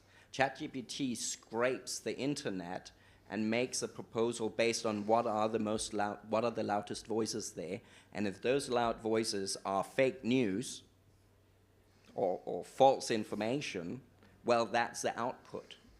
And if you don't double check as the consumer of these things, then we are in a dangerous situation. But again, on the back-end use cases, to identify fake news, racist and discriminatory use, et cetera, even copyright infringements, there's a lot of abilities there, but there's still all the classical dialogues and who are in charge of the algorithms. We've seen there's been a lot of bias in image recognition and so forth. So how is that going to come into this debate? And again, I think that starting with an educated learning and ensuring that we all critically assess what we consume and check alternative sources is part of that solution, not just regulation or fear of using the technology. Correct. Yes. Please, if anyone would like to share also in online participants, please, you can raise your hands so we can allow you the mic, please. We have several participants online, so you're invited to. But we have here another comment, please. Okay, thank you. I think what I need to say here is to appreciate the responses after the question that I've asked in terms of what is it that I would want AI to respond on, and it was dealt with in depth from the issue of demographics, from the issue of public participation, because of at times people, they don't think when we speak AI, you need to bring everybody along. People would speak about specifics, specialists. And I'm happy that now it is clear that when you speak about anything that speaks about transformation, you need to have a public participation. But I'm happy as well that in some of our participants, it comes out loud to say there's a need of continuous civic education in terms of AI. And I think what we need to do is not to shy away from the fact that AI governance, it is important. So that you deal with the issue of command and control, that nobody can just spread anything that has to do with any news, so that you deal with misinformation and fake news. So it is important that AI is governed properly well. And as well, I think that the issue of uniformity, irrespective of where you are nationally, locally, it's something else. But having a uniformed approach in terms of digitalization and AI, it is important. Not forgetting the fact that we all have different languages, but the content must not change. Because one of the things that makes us not to be in par in terms of developmental issues or studies, it is on the basis that when you come from America and I come from South Africa, our standards are not the same and the contents change based on the issue of the country. But if we can agree that when we speak on the issue of artificial intelligence, we must remain in terms of the same content, I think we would deal with many issues that might affect progress in terms of 4IR revolution. Thank you. Thanks. I think Desiree also had. So that will be a hybrid approach, meaning that we need to agree on general terms independently of the country, but to adapt somehow a particular topics inside. Okay, great. Anyone else in the room, please? So Desiree had a few comments. Or online?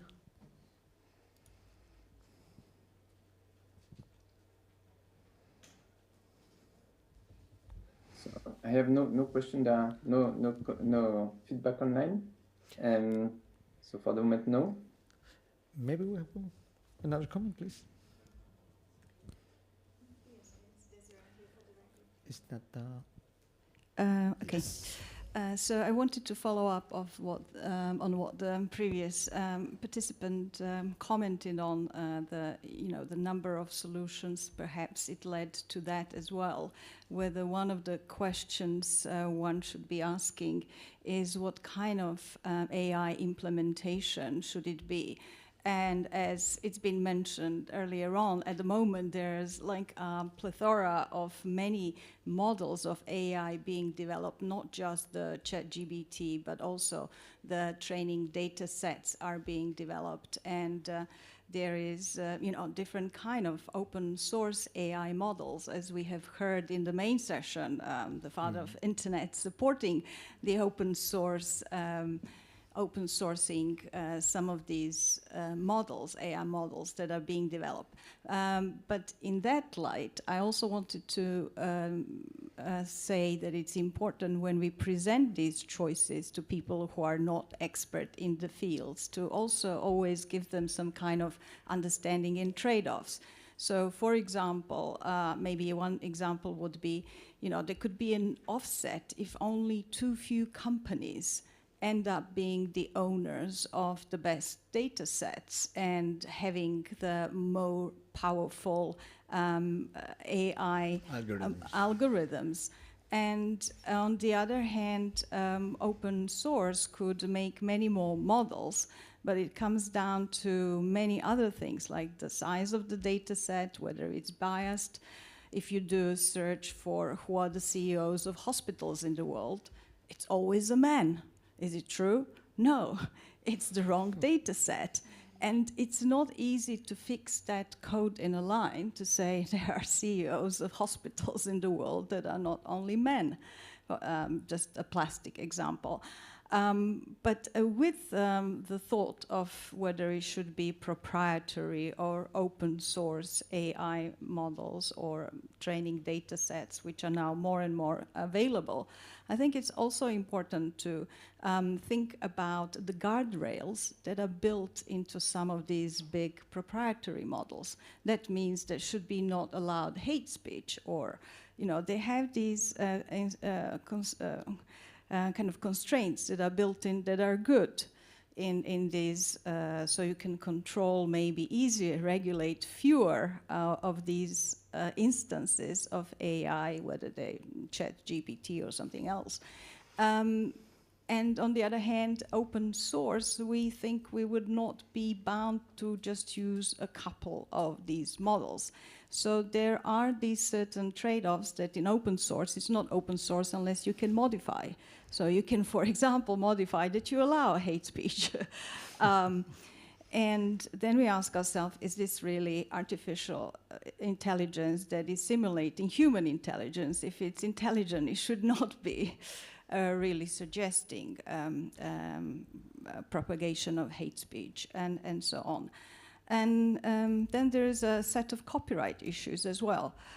So there are all these, questions that we could work on because there is a rapidly growing set of developers that are making sustainable AI models and different kind of ChatGPTs. So, Yes, thank you. Thank you very much. One last round, if anyone, please. Yes, there is one comment. Thank you for very inspiring presentation and comments. I'm Emi from Japan. I'm working for a private company right now, but involving educational arena as well, to provide reliable information from global governments, various governments. I really understood the participatory process is crucial in this topic, and now I have one new question that the developers should be involved in such participatory process in order to. I feel like educating citizens as well as educating developers. Maybe educating, the wording is not really what I mean, but to understand the concerns and also to understand the front line problem is beneficial for both of us. So I feel understanding and educating and learning from both of the field is very important. And if so far I don't know such cases, so yeah, I have my desire to know more about that. Thank you very much. Thank you very much. And indeed, a very important part of the dialogues will include not only the developers, but all the technical community that will be related to AI. It's very important that. So thank you for that comment as well. There was another comment that I also wanted to make in terms of people talk about. Yes. Can I make a comment? Sure. It's from. Yeah, there are a few. Yeah, it's from Philippa Smith, right? Yeah, I'm just wondering whether a worldwide question might tackle digital divides and how this might impact on the understanding and use of AI from a global perspective. How can a global dialogue assist countries to support each other to overcome barriers so that there might be a balance in understanding and use of AI and metaverses? That's a question that I mean, Philippa AI is- is a tool to help with the dialogue which has low connectivity. Is that the question? How can this dialogue can support to overcome barriers so that there might be a balance in understanding and use of AI and metaverses? So how the dialogue contributes to this? You want to take that one, Antoine? Yes, thanks. But before that, I wanted to make a comment on Amy's question about developers. And I think it's really, really important indeed. And that's something we need to extend the scope of that kind of dialogue because they are part of the solution and the challenge. And maybe one example of something we managed to do in 2015, we had such a dialogue at global level on the climate agreement in Paris. So the same principle all over the world, groups of citizens, and the question about the Paris Agreement, information materials on that, and discussed and gave their opinion. And in parallel to that, we did one process with employees from ENGIE. And you may know ENGIE is one of the big energy company at global level. And we had a process for their employees. So we had thousands and thousands of employees from ENGIE taking part in the exact same dialogue as the citizens. And so the interesting part was they were as citizens, but also employees and stakeholders of an energy company. So it was very interesting to see that they had that double hat. I work for an energy company, but I am a citizen. And it was a very interesting thing. So thank you for reminding that indeed, having developers, having people that do also the technology is very important to address them not only as in their job, but also as citizens in such a process. So I think thank you for that comment. Then we have a clarification from Philippa, I see, about and I don't know if you see it, Roberto, but she says how countries that are more capable can assist others that might have issues through a dialogue. And so how can the dialogue assist the learning and the mutual learning of different countries with different capacity? We did that in India in some places. We did 2 dialogues in places that are more remote where I wouldn't say that the internet penetration is low, but generally talking about digital literacy or these topics are usually not approached. And those were the dialogues happened during the peak pandemic period.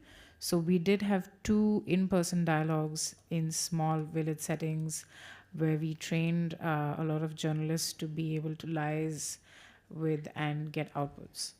And we realized that the format that we had might not have been the best. We might need a better way of contextualizing that information. We did localize it in terms of translating it into the local languages. India has a lot of languages, but we feel like maybe a more storytelling format with a few UI and UX experts testing out different ways to be able to evoke responses, because that's not something that they're used to. People are not used to talking that long and pondering about those topics. So maybe there needs more time. But yes, there was something that was tried. And I'm sure there are other examples across the world that would have also worked. But also coming back to the question of developers, yes, developers need to be actually central to conversations like this to have I would say a more conscious and moralistic bent to this. At the end of the day, they're humans, and also to also for all of us to reflect and see that all of these issues that we talk about, hate speech or misinformation, they're not new phenomena that have been there because of the advent of technology. They've always been there. They've always had different modes. Sometimes you've had more expensive infrastructure to be able to enable these phenomena. But now you use technology, which has made it more economical and cheaper and easier to, spread propaganda. But yes, developers should be at the center of the conversation. Thank you for highlighting that. Yes, maybe a follow-up about a question from Philippe after she clarified about this. Yeah, we agree. She wasn't taken as a tool. And this, we need to remember that this process is initially or mainly locally, so it's between the citizens of each of our countries. But I will say, I don't know what you think, Antoine, but maybe after we, as part of the results of the dialogues, we gather all the results, all the conclusions in each of the dialogues, we can have a sort of a round between coordinators of each of the countries to comment and maybe to identify which are the common topics as priorities that could be presented in the different instances that we need to share the reports, something like that. In that way, I think we could accomplish what it was suggested, and to actually have as a return this support coming from the countries that have more experience maybe in particular topics, assisting some others that don't. So maybe that could be a good idea. What do you think, Antoine? Yeah, that would be fantastic. And if I dream a bit, the next piece would be to invite ambassadors from each country, from the participating citizens, to gather at a global level to also reflect on their own results. And I think, but that needs a stronger infrastructure for the dialogue. But I think that would be fantastic to have that step, and to be able to aggregate at different levels those results. Because I think that's one of the key, that it's very qualitative data. So it has the advantage of being that you can search a lot into it and understand why people say what they say. But at the same time, it's the challenge, because indeed you have to analyze it. And maybe it's where artificial intelligence can help, indeed, make sense of the data the citizens produce through such a dialogue, because until now the analysis was human made, and so maybe there is a full circle here to have AI help us understand what people say about AI, and that would be a nice way to have a circle and a connection between AI and citizens' dialogues. It's 2 to the hour, so I think we can conclude if I get it right. We have one question from the audience here at the Mark? venue. Okay, but I don't know the timing, so I let you in the room guide the last round of questions. Yeah, the good thing is that we have the lunch after this, so we can have a license to extend a little bit. Okay. Please, Mark. Go ahead. Okay, thank you, Roberto. Thank you, Antoine. Mark Carvel, Internet Governance Consultant. I was previously with the UK government. And it's not a question, really, but it's just a point of information. And it may have cropped up earlier, because I arrived late for this session from the main plenary session on the Global Digital Compact. But I know from my association with Project Liberty, McCourt Institute, that they are participating in a focus group on metaverses at the ITU, and there are a number of working groups at the ITU on metaverses. And I think that is potentially a channel for contributing to the citizens' aspects of this evolution of the convergence of immersive technologies with internet technologies that's going to be so transformative into those discussions. I think, from what I understand, that they are valuable, quite wide-ranging, and I mean, Project Liberty's particular interest is on decentralizing these technology platforms, on ensuring that they are properly respectful of ethics and rights and so on. So I offer that as a piece of information for Yes. conclusion here. I hope that's helpful. Thank you. It really helps. Actually, we were talking about AI during the whole session, but of course, it wasn't like just that, but also some other emerging technologies like the metaverse. So thank you very much, Mark, for that. I think we're getting to the final moment of the session. And if we don't any other comment, maybe we can wrap up. Yes, we can. Thank you. But I do believe we have one person. Sure. Maybe I'll just take a room around and see if there's anyone who has any last comments. Anyone at all? Anyone else wants to go? Can we give her the mic, please? Thank you. Thank you.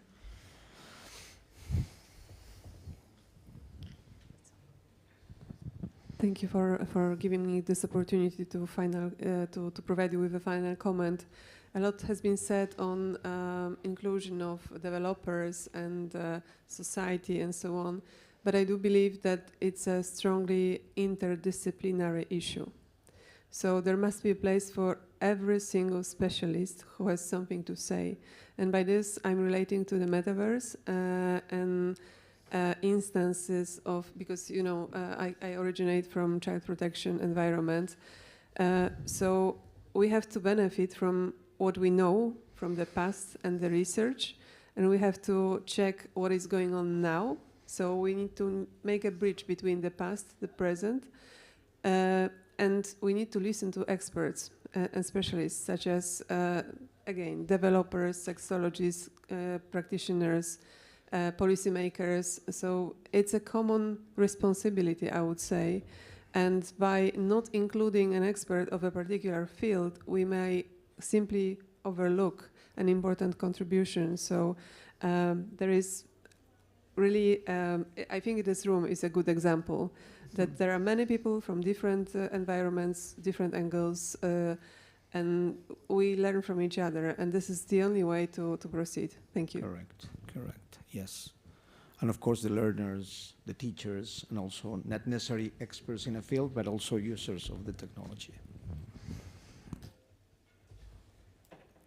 Okay. Maybe there was one last comment that I also wanted to mention, that we talk about children. There are other vulnerable groups like people with disabilities who should also be taken into account, and also, of course, different languages. But then, yes, we can go on and on. Yes. I do feel we should come to a halt. We don't want to take away anyone's lunchtime, but thank you so much for joining us. And yes, Roberto and I are going to be around at the IGF. Happy to take more questions, happy to have more discussions. And yeah, with this, we come to a close. Thank you. Yes, if you want, I don't know, maybe Antoine would like to say goodbye as well. Maybe just one, so really thank you for being there. But one thing is, our intention is to not stop involving citizens into those discussions. So if you're interested in joining us in that effort of thinking about it and making it happen, we are open and we would love to discuss with you on how to do that together. I think that's excellent. Thank you. Thank you very much. Thank you. Bye.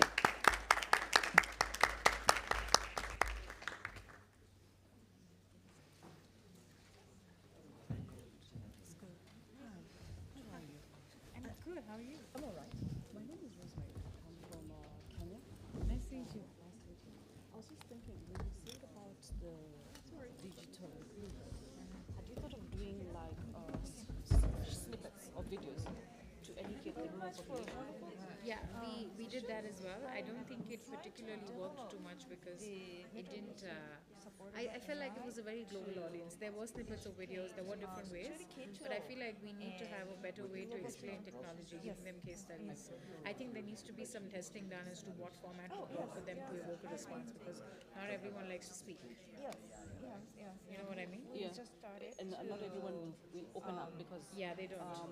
You need to come to the table with an attitude and a willingness to open up to your experience. Yeah, exactly. Because it's more like these, I mean, I don't want to be discriminatory or anything, but then yeah, some of these are just like, we need dartboards, so just give it to us. But I think there needs to be more care into actually having a discussion and seeing what they understand, because I'm sure they have a lot, and I feel like they're a lot more conservative and understanding of things when it comes to privacy than the others are, because like maybe the urban population might not be as concerned about privacy as these guys would, because there's so much shame and stigma around online spaces and using them. But yeah, I think it'll be interesting. It was interesting to listen to, because we're grappling with internet governance in Kenya and the role the platforms are playing. You spoke about you have had, what's it called, internet shutdowns. Yeah. I was in Kenya just last month actually. Oh, for MOSFEST Kenya. I was in Nairobi. Oh. Yeah, I love Nairobi actually. My second time. It is? Yeah. We're thinking of doing regulation of platforms, big tech, and AI. And What do you work for? Who do you work with? Communications College of Kenya. Oh, nice. We are the Are you the ICT Kenyan government? regulator. Yes. Oh, lovely. Yeah. I know some of the civil society groups, like I know Lawyers Tech Hub, if you've heard of them. Linda Bonio is a great friend. I spoke at her event about the work that I'm doing around accessibility last year. I was at the Mozilla Festival actually in Kenya, so yes. Okay. Yeah, but no, I'd love to keep in touch. I'd love to see Yes, how I don't have a card. we could do something together for sure. I always need an excuse to come back to your country. No, I'm not joking, I love it. The thing is, because I'm dubbed as a local, because I'm Indian, and there are so many Kenyan Indians, it's amazing. Yes. The food is amazing. Wow. We need to love bring it. this to Kenya. Researcher. Oh yeah, definitely. We need to bring this conversation. I'm not sure if it's happened in Kenya. It hasn't. Together. It hasn't? We'll have an African chapter of the IGF. Just that anyone it only using it will improve. But I feel like your country is very well placed for a lot of these things. Yes. So we are looking to do And a conference with next year, where we bring in all the tech guys. Let's have a conversation as to how Africa can own its own data set, because the data sets out there don't belong to us. They also don't prioritize for education. Yeah. Because we need a good data, not the. Yeah, you can also take down my number. We need a very pure-minded, social straight AI. But has India developed regulation for the platforms? Yes. Yes. Do you mind sharing that? Sure, I can do that. You can send me an email. Send me an email. I'm not sure if you can read my email. It's a very bad. SAXE. Correct. N? Yes, that's N. Okay. That I will do. Don't worry. But do send me an email. I don't will. forget. We're in the Thank you very pilot much. process Yeah. of doing that, so I'm looking for all manner of Yes, research. please. Yeah, definitely. It takes a while Definitely, to develop these things. Right. But we, So you live in Nairobi? Yes, I live in Nairobi. Yes, actually, we should Great. I'm going now. Jay. Oh wow. No, I'm going to have lunch. Maybe we're not See you. ready to see the results, but it's coming. The important thing is to plant the seed. So I agree. Thank you very much. It was very good. Nice meeting. Where can I find the report that was discussed at the beginning of Thank the you very much. session? You can send me an email and I can send it to you. Okay. Do you have a card? Because I can. How can I find your email? You can send me a request on LinkedIn. Okay. And then I will send you the report there. Great. I Because, can give you my. I will find your name in the session. Oh yeah, of course. Great. That would be quicker. It was amazing. Thank you. Have lunch? Absolutely. Thank you so much, Roberta. Is it only 4 of us? Yeah. Yes. I can send you the report. We need AI for support. Yes. Bye bye. It was amazing. It was very good, right? I know. No one knew. It was good. We need to comment. We need to do more of these. Got it. Absolutely. Thank you so much. Thank you. Bye. Bye. Thank you very much for your suggestion. I am now working with the Bombay International School, Okay. and we are going to do the social emotional skill class together online. Yeah, maybe you And, can use your class. Yeah. Yeah. Now I'm now working with Salzburg Global Seminar, and I'm a member of Indian Japan Transformative Network, and also I'm a national project manager for obesity, social emotional skill survey. So we want to implement the social emotional skill to AI so that kids can grow up as a global citizen with good mindset. Makes sense. That so that they can. So I want to develop the infrastructure so that Indian student and Japanese student can work together to apply their learned material to support each Absolutely. other. So that's the reason why I asked the question of to whom I ask this question. Yeah, no, it's amazing. I can certainly help. Maybe you can also take my email ID and send me an email. I do have a card. You can take that. How can I? There's so many ways to do. Yeah, there are many ways to do I it. have a WhatsApp too. Yeah. I can go WhatsApp. I can also select my work. Yeah, this one you can also scan. I can send you. Yeah. Let me check. I need a. Okay, actually, are you on LinkedIn, or you can just take my WhatsApp? That's also Yeah, fine. I have WhatsApp, LinkedIn, both. I have both. Yeah. Nigel was around. He might be leaving tonight, though, I think. I think we need to start something for kids. Yes. If we wait, it gets very late. Yeah. ですけど、ノイズを develop while using. I'm glad to hear that this conversation today. Thank you very much. No worries at all. Actually, I was a researcher in virtual reality. Oh wow! But now I'm teaching at high school, so I thought we needed something Definitely. newer. No, we definitely do. That's true. Thank you very much. That's true. Absolutely. Thank you very much. Do send me a message. Yes, please. Yeah, I'm going to do the first online class with Bombay International School in December, and I will write you the report. Absolutely amazing. Please do. We have international curriculum for social emotional learning developed by the Emory University and the support of Dalai Lama. So it's quite international. It is. It does sound very international. Thank you very much. Amazing. Thank See you. you. Bye-bye. He's leaving later today.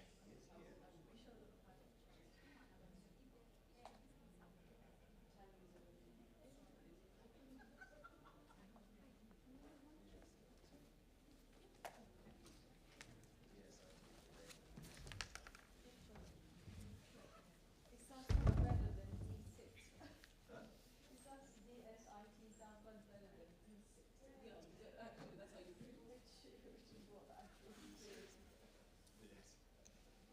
Well, it means if you de-sit, you stand up. That sounds very good, actually.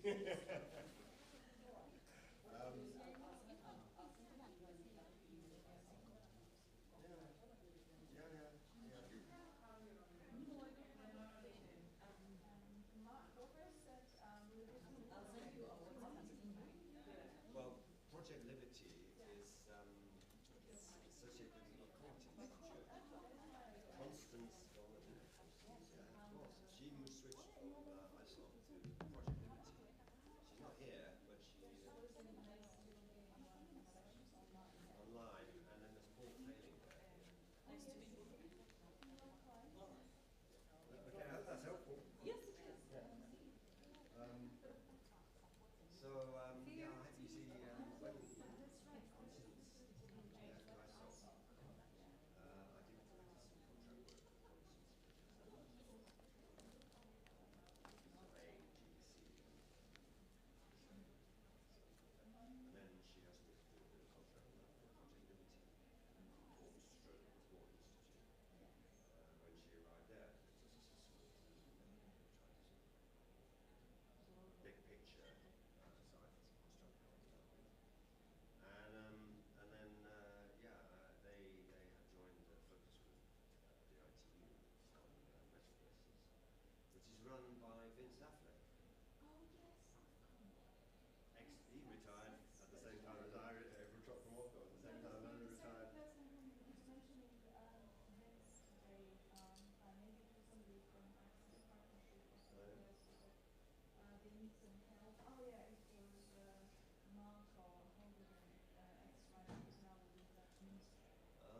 sure if it's a focus group, it's chaired a focus group, or it's a working group set up by the focus group.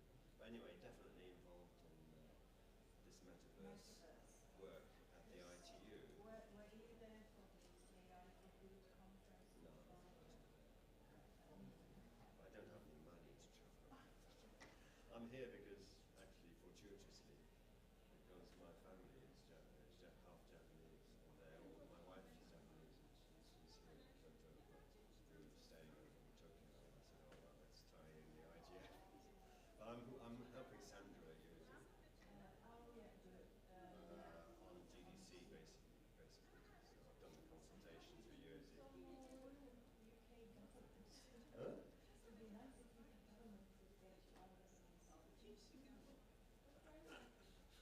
I don't know. I meet with Nigel quite regularly, so we have, he keeps me up to date on what's happening in government circles. We had, there was a UK IGF forum dinner last night. Yeah, That's yeah. where I kind of saw you. bumped into them as they were waiting to go down to dinner. But yeah, are you on the UK IGF committee, program committee. Yeah, right. Yes. I think it's getting better and better. I was really pleased with this.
just when we came, my mom, to the Japanese in Hong Kong.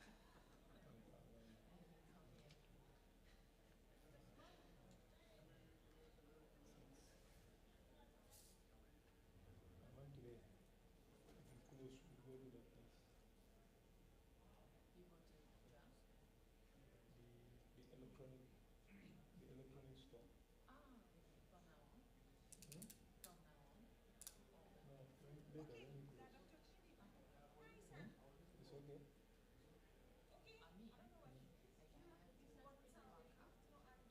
Or you, after we work, you will get.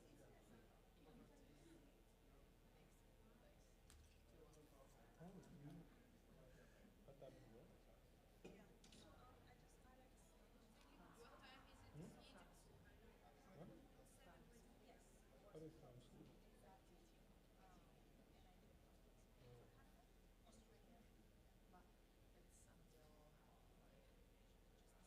Until half past nine.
easiest.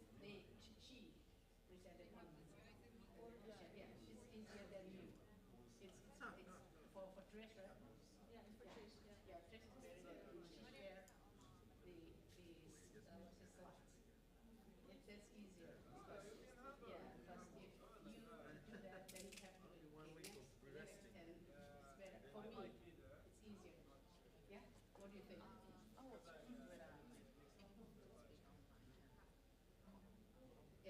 It's co-host. Can you give them the they just can be co-host, right? Yeah.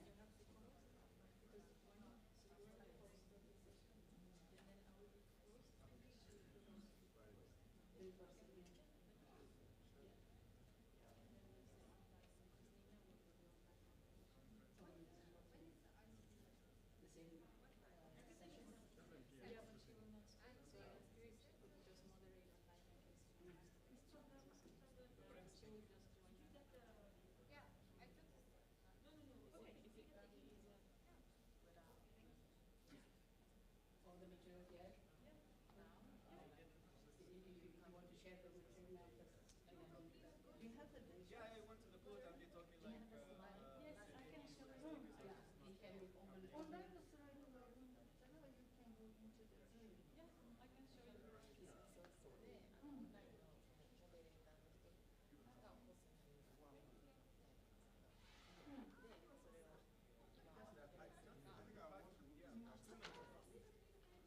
Yeah, I can show you. Because the very time from session we have to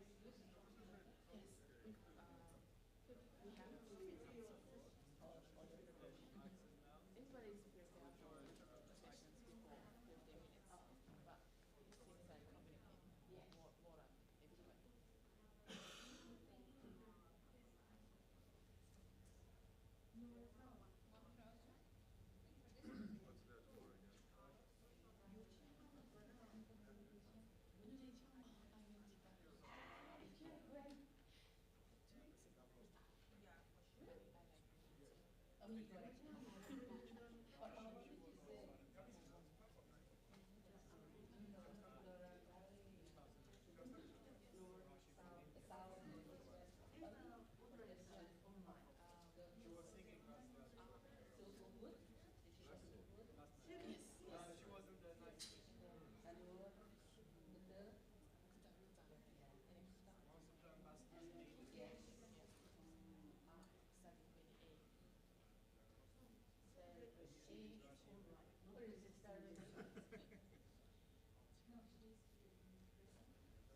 nice.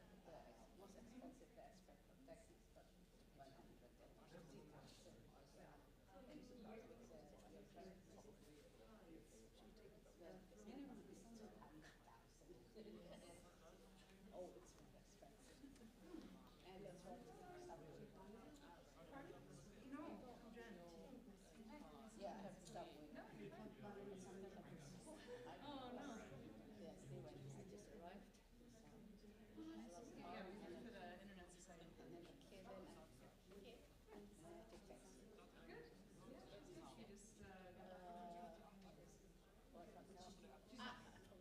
she just what from now? I forgot. That is Manigawa. Waiting on budgets.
See the You can write it down. I mean, that you can write it down in your language and also in English. In the area what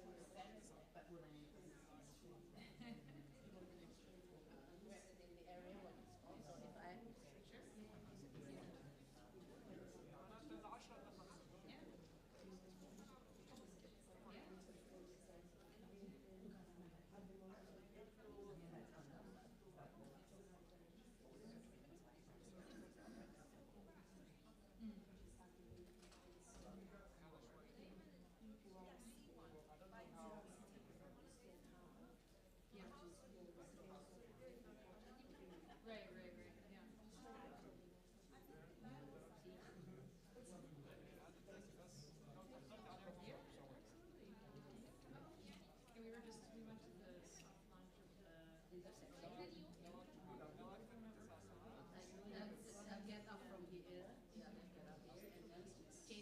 anyways, there's a bunch of funders that actually for I just DRC. There's a few, yeah. They're season they probably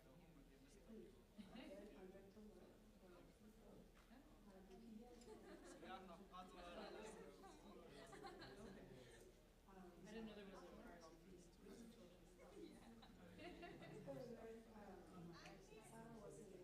Oh, okay, yeah.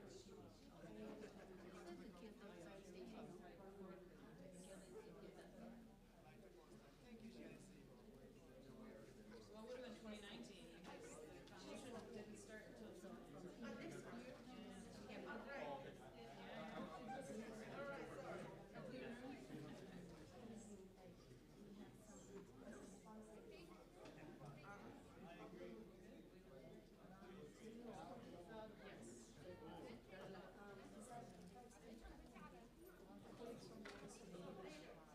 I'm Jen.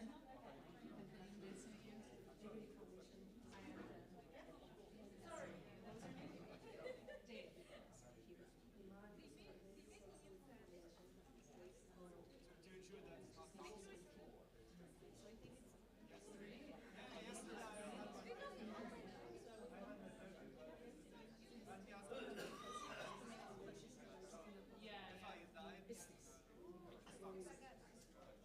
To ensure that it's not possible. That's very serious business. Very serious. I don't want to be the programs.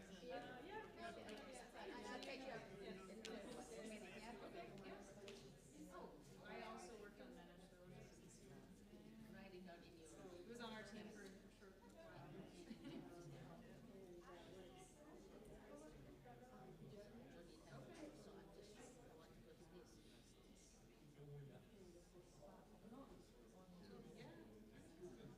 There's a lot going on.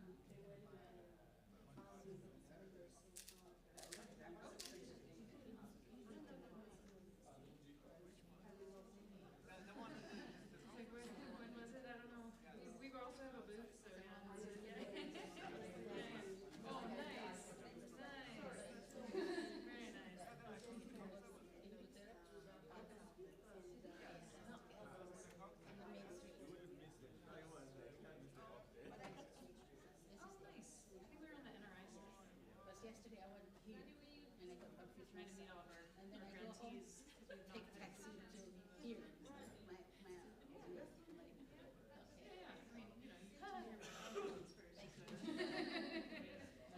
Why did you reject my grant?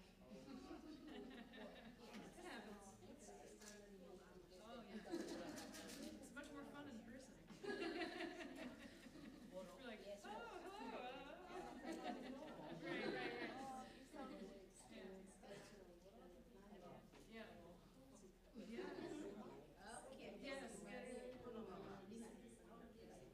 Yes.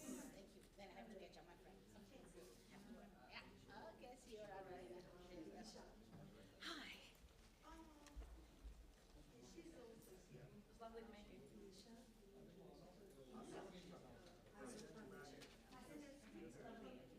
Hi.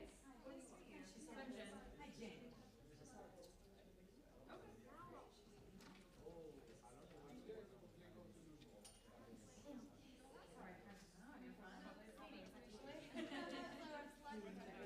Yeah. Great. Yes. We were at our booth having the same set of meetings. How was the flat iron? Very long. I mean,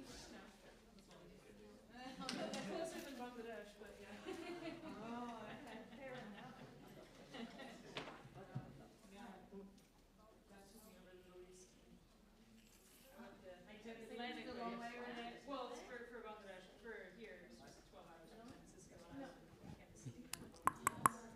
So, it's only painful on the way home because I have 3 flights instead of 2. I don't know. It does scare. Yeah. You're like, I can get to Denver. What can I have? It's like an hour. And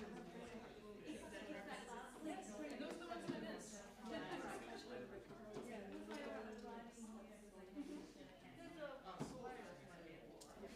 Yeah, me too. I don't need to get on the train.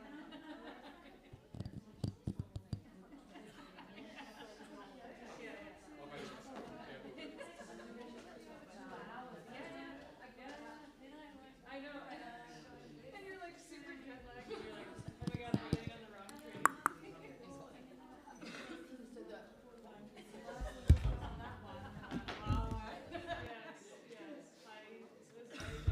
And then especially I got on the train in the car and I didn't have the second seats because I walked into the office gate and I was like, oh, I was with JR East or whatever. I've been in Japan before, so I was like, I gotta JR, get on that one. Thank you very much. Gracias por venir, el apoyo moral. Where did you get it? Okay.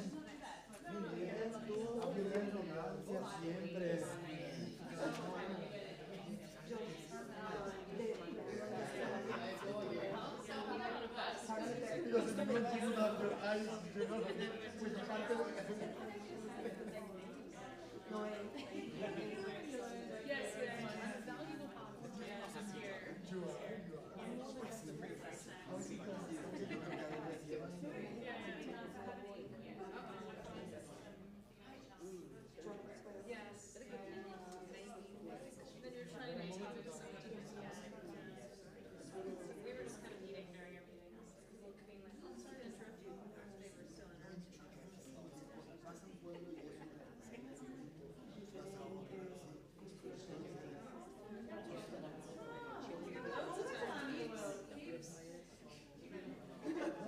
Run around. Yeah. I just saw the schedule and we were like, hello, Jen. Nice to meet you. Hi, Felicia.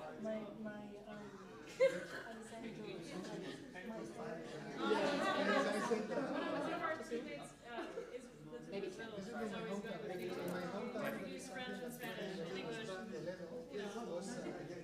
Someone called the city of its culture. So it was the first time I worked with a peaceful food shop with the Jews, the Muslims. Yeah, no, I do the same thing. I say that I'm trying to like be, culturally relevant, say good morning in the right language, and it's like, no, that's not this language, it's the wrong language. I've been trying to learn a little bit of French and Spanish this year. I started off with my Spanish and then I ended up with the French word. Yeah, just integrate language. And I'm like, I thought I was over in a room, but I was over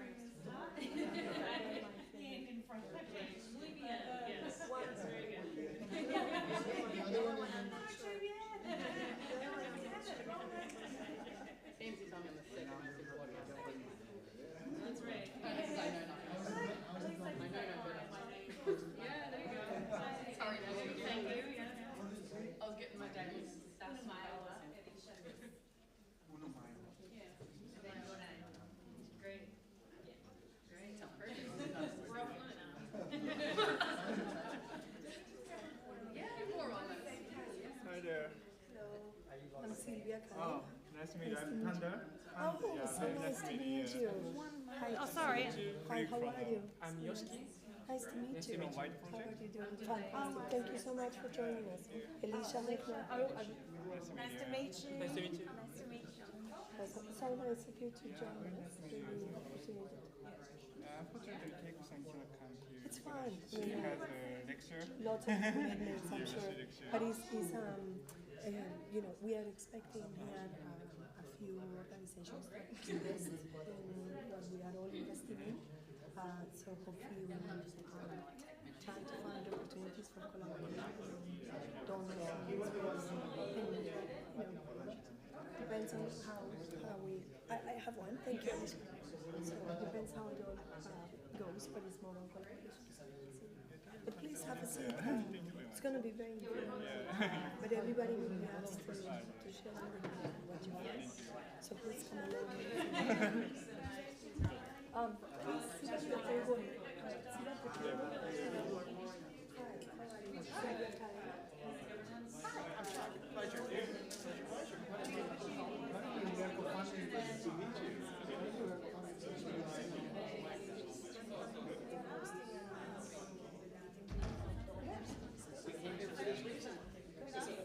Just check. No, I got you.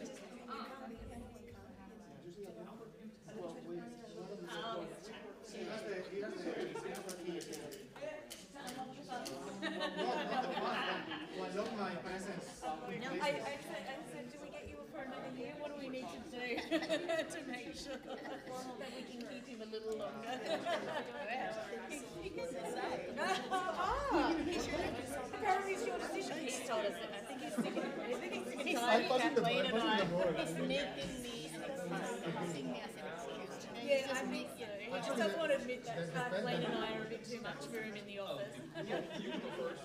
He's like, hiding behind us. Okay, no, not especially. おお、お疲れ様です。お疲れ様です。近藤さんいたんだ。よかったよかった。ちょっと中の人です。一応中の人です。一応じゃない。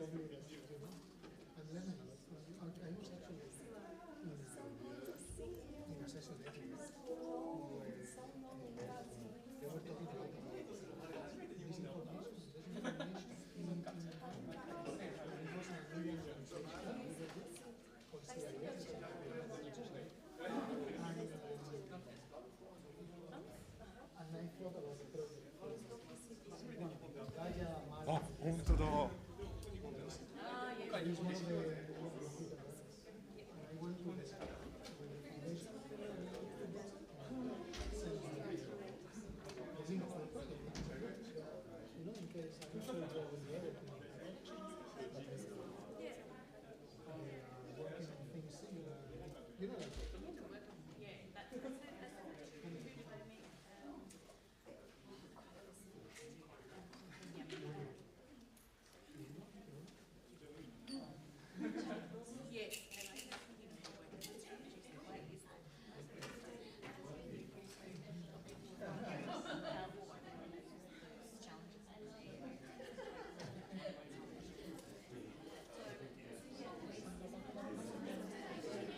These ones are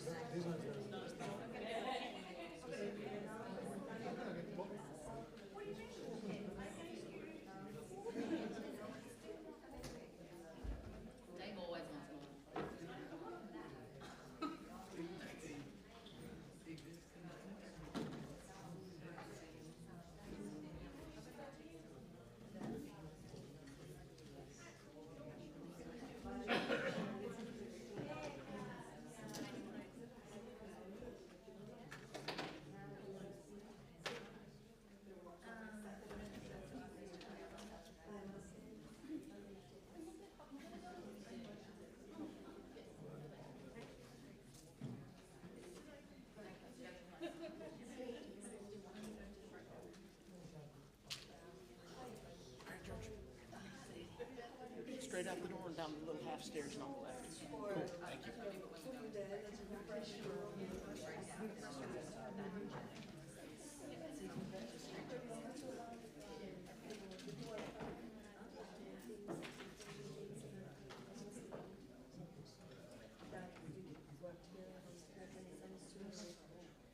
Yeah.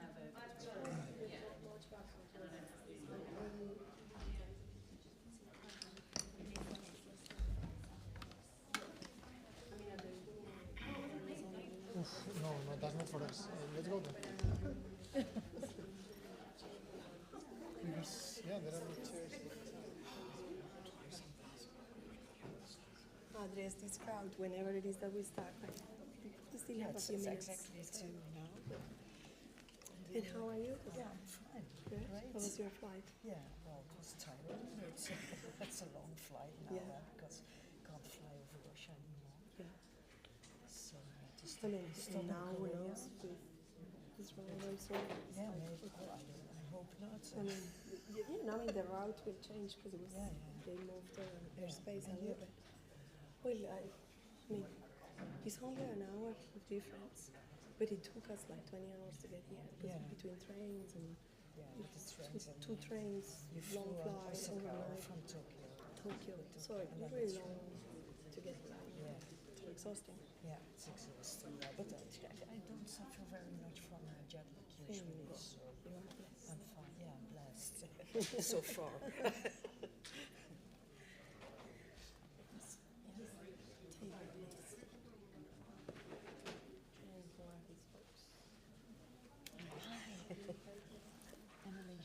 Valerie Fris. SDN Fris. Valerie, yeah.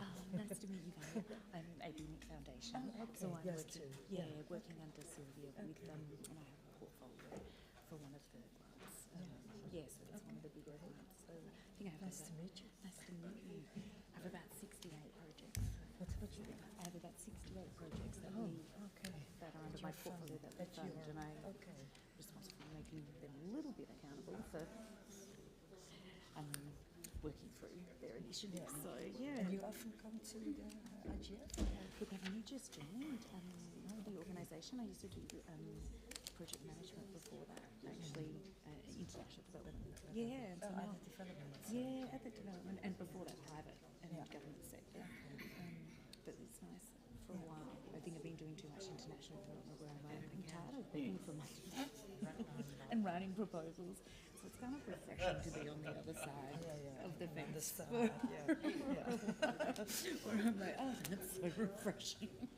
So, but I could definitely emphasize, a lot of the recipients like that. And you flew with Sylvia, so you had a long flight as well. Yeah, well, hers was epic because she was coming from another conference, I think, which was in Fiji. So I come from Adelaide. Oh, yeah. So that's all right. So Well, how much does that? it's all right, but at the same time, it's only 2 flights, but it's still, I think, about 26 hours. Really? Well, I had a 6-hour layover, so it's about 7.5 to get to KL layovers, then another 7. Whereabouts are you coming from? Yeah, if you flew from Amsterdam, it was a stop at Seoul. Yeah. And then to Osaka. I always kind of take a train, so it also was a long flight. I think it was 18 hours or so altogether. Yeah, it's just you forget how much it takes. Tokyo would have been easier because there's a direct flight from Amsterdam to Tokyo, but to Osaka they always make a stop. To pick up more when you go to Korea, I guess. Yeah, at least I was lucky. I could get into Osaka directly, which is quite nice. Yeah, from KL. No, KL. Yeah. Which is nice. It's nice because from Adelaide, generally, have you been to Australia? No, I haven't. Too far, probably. It's too far. Yeah. I had a lovely Japanese woman sitting next to me. She goes, "I want to see the red dirt," and I open up the window. I said, "You've got 4 hours of To just look at red the red dirt." surf. I said, "Because we're going from the bottom all the way." So we've got 4 hours sitting on this flight before we even get into water. Yeah. Before we even 4 get hours before of you red dirt. just red dirt before we even cross Australia to even start our way into Asia. Really? Like nothing to see. And when did you arrive here? Yesterday or earlier? Friday. Oh, Friday already? Okay. Yeah, Friday morning. Just because we had a few other sessions. Yeah. So I've done my 2 sessions, and so thankfully we're kind of got 3 more, I think, as a foundation. Okay, yeah. As a You're foundation. doing a lot of work. I'm just at the receiving end usually. But we're here with quite a big Dutch delegation, so that's nice as well.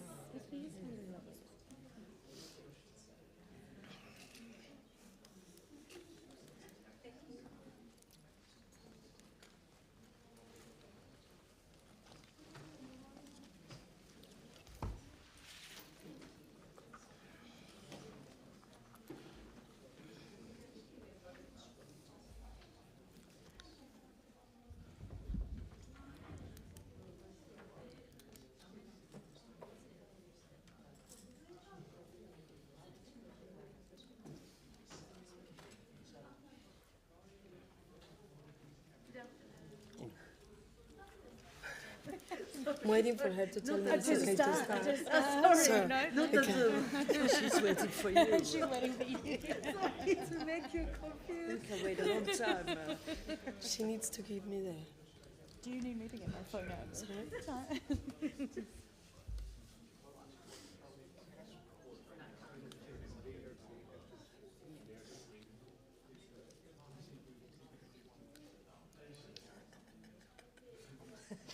Just start. And then after you start speaking, recording in progress. I was like, no, hold on. Are they waiting for you or you're waiting for No, them? no, I'm waiting to give me the okay that technically they're fine. Please speak amongst yourselves.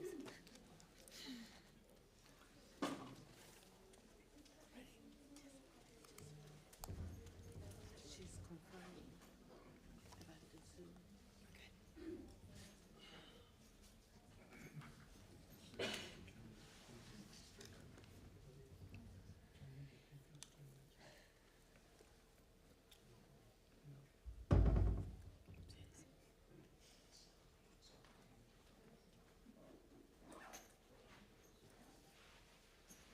Technical issues? Yeah, they're waiting.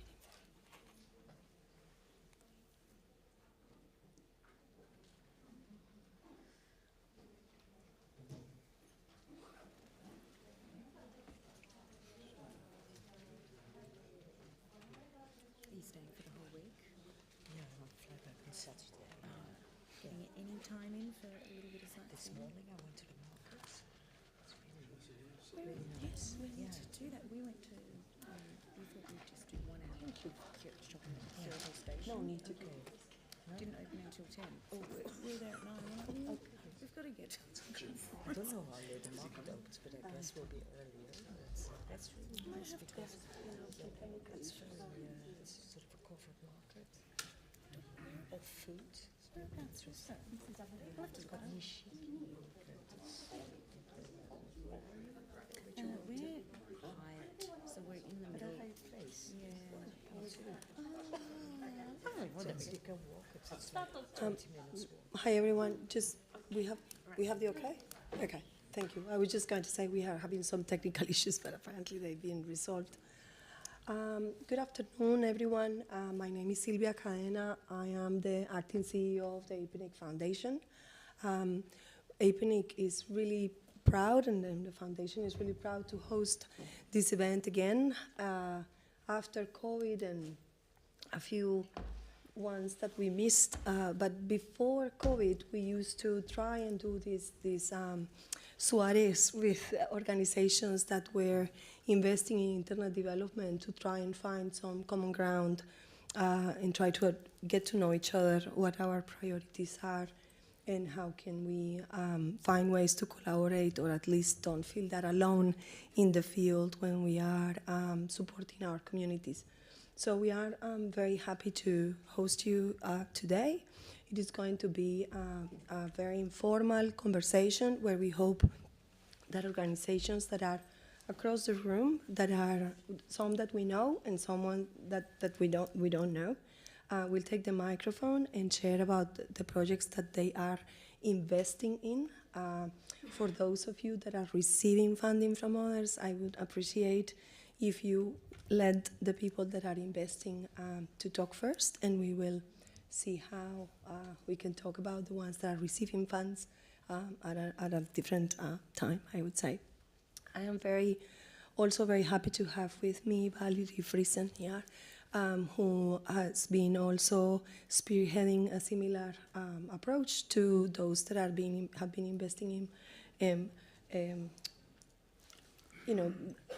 from the domain name industry, also foundations and organizations that are allocating funds to support internet development. So there are a number of different organizations and initiatives. So for us at the foundation, we are always looking at opportunities to co-fund and collaborate and make the footprint of what we're doing bigger. Although in some areas, some of you have geographical limits about where your funds can go. Same for us. We only cover Asia in Asia Pacific 56 economies, there are opportunities where we can cross, borders and collaborate. So I will pass the mic to Valerie to introduce herself a little bit, and then we will do a round the table introduction, a very short, just focusing on who are you, your priorities, and the organization that you represent, and then we will continue with the session. Thank you, Valerie. Okay. Well, very happy to be here. Thank you, Sylvia, for organizing this. I'm working in the Netherlands as a director of SIDN Fund, and SIDN is the Dutch National Registry, which founded a separate foundation to fund all kinds of initiatives and organizations that try to work on developing a responsible internet, as we call it. So we are funding particularly projects that are sort of empowering end users in terms of educating them to use and to know everything that is necessary about responsible use of the internet and awareness building kind of projects. We also cooperate a lot with other funders in the Netherlands and actually also with international organizations. Actually, at the moment, there's a large conference in Brussels that is bringing together all the digital rights funders from Europe and from outside of Europe, where my colleague is participating now. I think there are many of the registries, the domain name registries, that also have public interest programs or community building programs or separate funds that are working in a similar way as we are, and this would be really interesting to cooperate. Thank you, Valerie. Valerie is also hosting a similar event at the ICANN meeting in Hamburg in a few weeks. Very informal. Who's there? Just meet me after the meeting, and we can see whether we can meet at the ICANN. Yeah. So we are trying to figure out a more regular calendar so that we can have a chat and see what our priorities are. On that note, I'm going to just mention very briefly what the APNIC Foundation also invests on. So we are the fundraising arm of APNIC. APNIC allocates IP addresses and ISN numbers across 56 economies in the Asia Pacific. And we have established the foundation in 2016 to support increased investment in the development priorities of APNIC to keep the internet open, stable, reliable, and secure in the region, but also to make it affordable and accessible. So the foundation is a fundraising foundation, and we are very lucky to have the support from the Asia Pacific Internet Development Trust at the moment, and we have one of the trustees here with us that will address us in a minute. I think the kind of work that we are doing is to support programs across inclusion, infrastructure, and knowledge. We have grants, fellowships, awards, research support, and we implement also projects directly across education, gender and diversity, and community building and community strengthening. So it's a kind of like a large portfolio that we are doing, and we're trying to collaborate more, especially with the foundations and organizations that are investing in technical infrastructure and technical community, as that part of the investment is very ignored, let's say, by the normal donors, as they tend to focus more on end users and digital literacy, safety, things like that. So getting support for network engineers and cybersecurity professionals is quite hard. So with that, I will pass on to my colleague, Elisha here, who is the grants management lead of our main mechanism for funding to the community. And then we can get the roving mic to start probably from Paul, this way, and we'll see how it goes. Okay. Just name and yes. Hello, everyone. I'm Alicia Hittner. I'm the Grants Management Lead. My portfolio that I look after under the APNIC Foundation is the ISIF Asia Grants, which is a competitive process, call for proposals once a year that we look to fund in infrastructure, inclusion and knowledge. And we also have some subsets, which is IPv6, which is important to us, and also the environment with our Ian Peter grant. Thanks.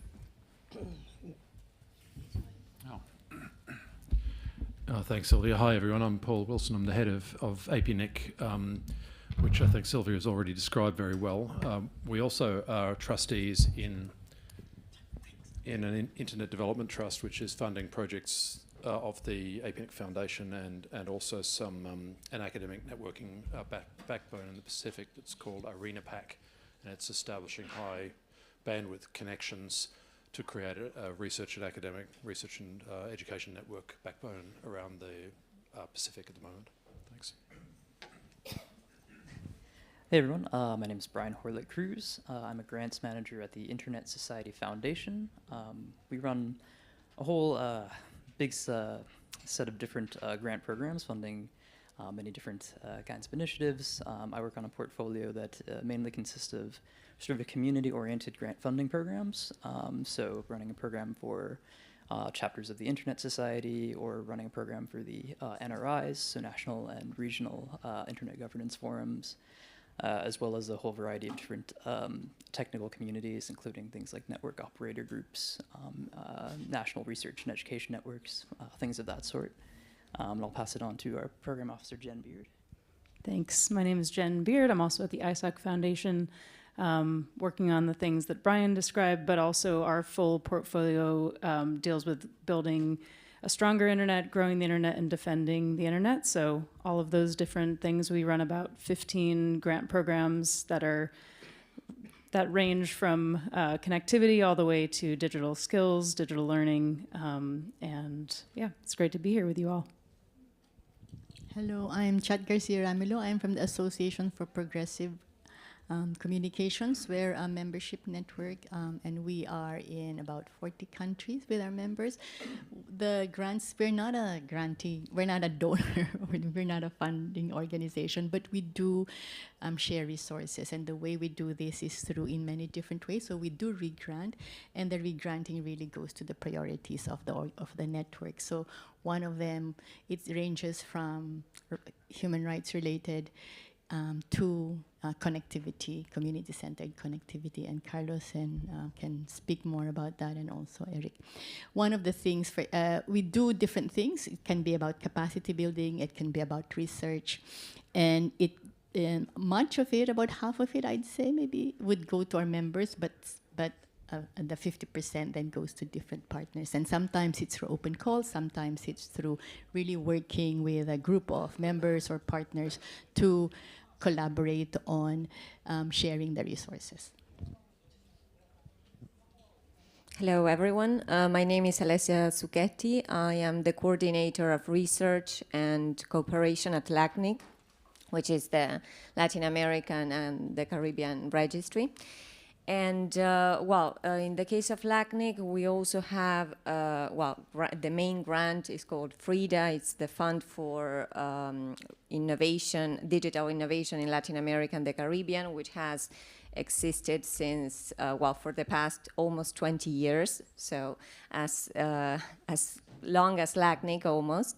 And apart from that, we also are focused in applied research, mainly in technical topics related with network architecture, internet stability, security, among other fields. And we also have different programs that are focused mainly in capacity building, in favoring the participation of women in the technical community and the internet ecosystem at large as well in the region. And I'm very glad to be here with all of you. Thank you. My name is Chang Ho Kim. I work for Open Society Foundation's East Asia program. Yeah, we provide support mainly for the civil society organizations. I'm only covering the Northeast Asia side, meaning China, Hong Kong, Taiwan, South Korea, and Japan. Yeah, thank you. Hello, everybody. I am Percival Henriques from Brazil. I'm board member at the Internet Committee and NIC.pr. Thank you. Hello, my name is Laura Tresca. I'm also a board member of the Brazilian International Steering Committee, and the Brazilian Internet Steering Committee funds some AI centers in Brazil, and we have some small fellowships for women to write papers, and also we support small events on internet governance. Hi, my name is Michel Lambert. I'm working with an organization called Equality based in Canada. We are creating actually tools and services, open source tools and services to support freedom online. We have started in the last 2 years to support smaller organizations, smaller business, even individual developers, creating new technology to counter the splinter nets. So all kinds of new, could be VPNs or satellite technology, whatever, just to make sure that people can access to content when there are some issues at that level.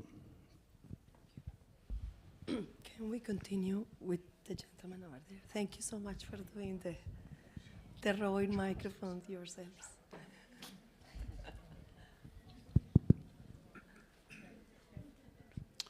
Hello, everybody. My name is Charles Noir, and I'm the Vice President of Community Investment Policy and Advocacy at CIRA, which is the Canadian Internet Registration Authority. .ca, we operate the .ca CCTLD. Part of what we do is we have a granting program, amongst other ways we give back.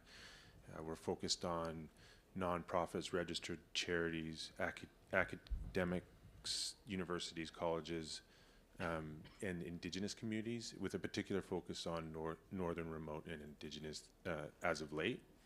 And so that's part of what we do. We also invest in free or producing free services, for example, cybersecurity services that Canadians can use in order to help protect themselves online.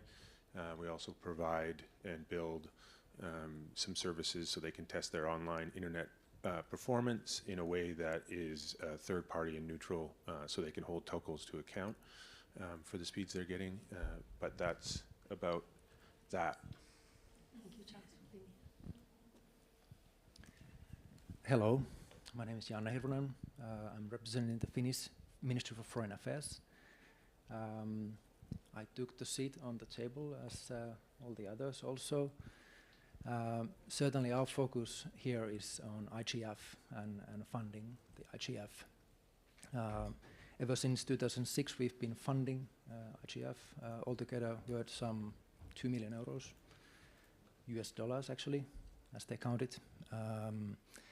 So our focus has been in the mandate of the IGF, what has been given by the UN resolution to it in the very beginning.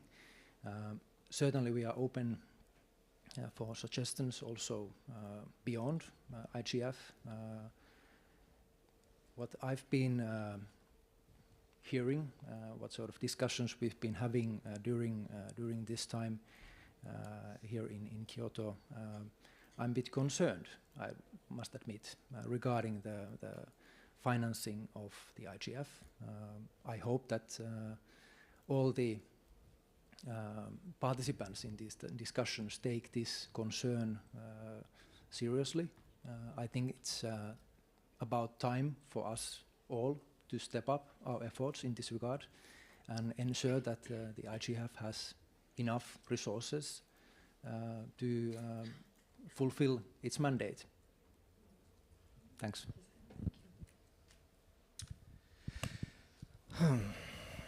Hi, Jean-François from the IO Foundation. I sat on the table thinking that it was about participants, and all of a sudden I'm just surrounded by people who give money.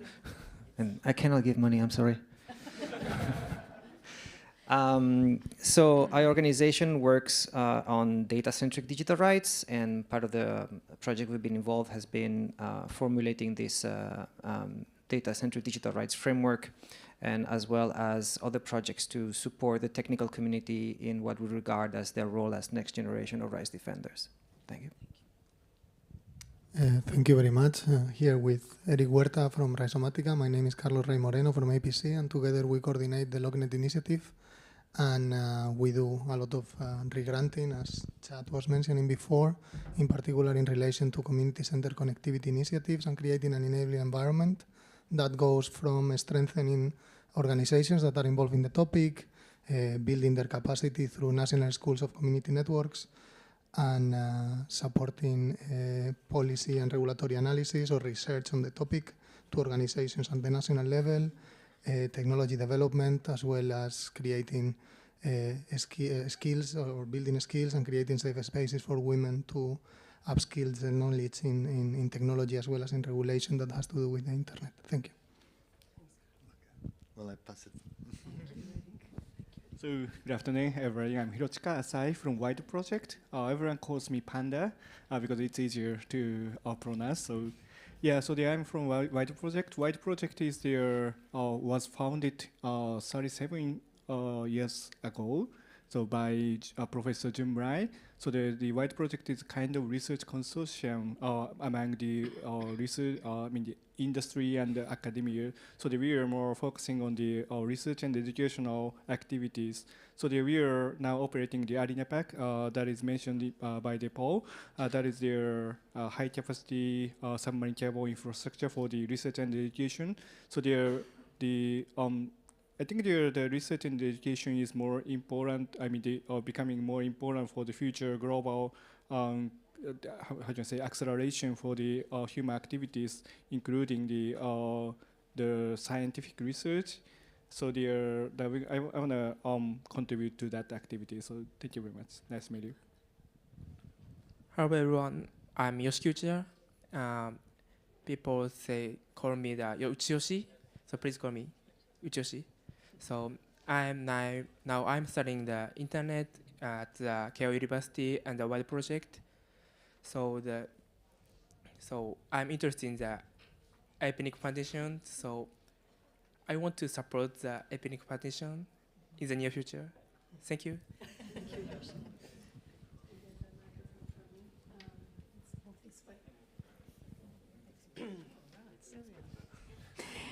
Hello, we're in the back row. I wasn't expecting to say anything. My name is Gunilla Asprink. I'm chair of the Internet Society Accessibility Standing Group, and I'm a partner with the Dynamic Coalition on Accessibility and Disability. And DCAD, as it's called, has received funding through VINSURF to have travel support for persons with disability to be able to participate at the IGF, and I'm playing a mentoring role in doing that, because we feel that there needs to be more of a disability voice at the IGF. Thank you. Hello everybody, my name is Amjad. I work for an NGO in North Africa. We are focusing mainly on digital rights and policies. I'm based in Tripoli, Libya, but we are working in the whole region, advocating on digital rights issues and trying to support activists on ground, and also working in the policy level. Thank you. Hi, good afternoon, everyone. I am Glindel Montarde. I'm from CivisNet Foundation. CivisNet is an NGO. It focuses on serving the government through providing digital transformation through software and system development using open source systems or open source softwares. However, we want to serve our country through our social corporate responsibility, and we're looking for funds so that we could also empower the underserved and unconnected islands in the Philippines, knowing that we have more than 7,000 islands. And presently, we actually have a project with Epinic Foundation. Thank you. Hi everyone, I'm Yuka Shori Kataoka. So currently I'm here today as a representative of APNG, Asia Pacific Next Generation, so to train and develop young leader in AP region. So I've been working as a language instructor and also educational practitioner. So currently I graduated Keio University from Jun Murai Laboratory, and also I had a collaboration with WIDO project and the Soy Asia Internet project. So I'm really interested in this discussion during this APNIC meeting. So yeah, nice to talk to you. So yeah, nice meeting you. Thank you. Good afternoon, everyone. My name is Elsa Odron from CBSNet Foundation, Philippines, together with my colleague Glendale. I think she already mentioned about the foundation. Are we introducing ourselves? Yes, it's just especially if you're donors, if you are recipients. No, you don't know. So that person don't know. But say your name. I'm Heidi Rojas and I work with the Tool project. Thank you. Sorry. Hello, everyone. My name is Zoe Tang Barthelemy. I work at Internews. We are both a funder and a recipient of funder in this space.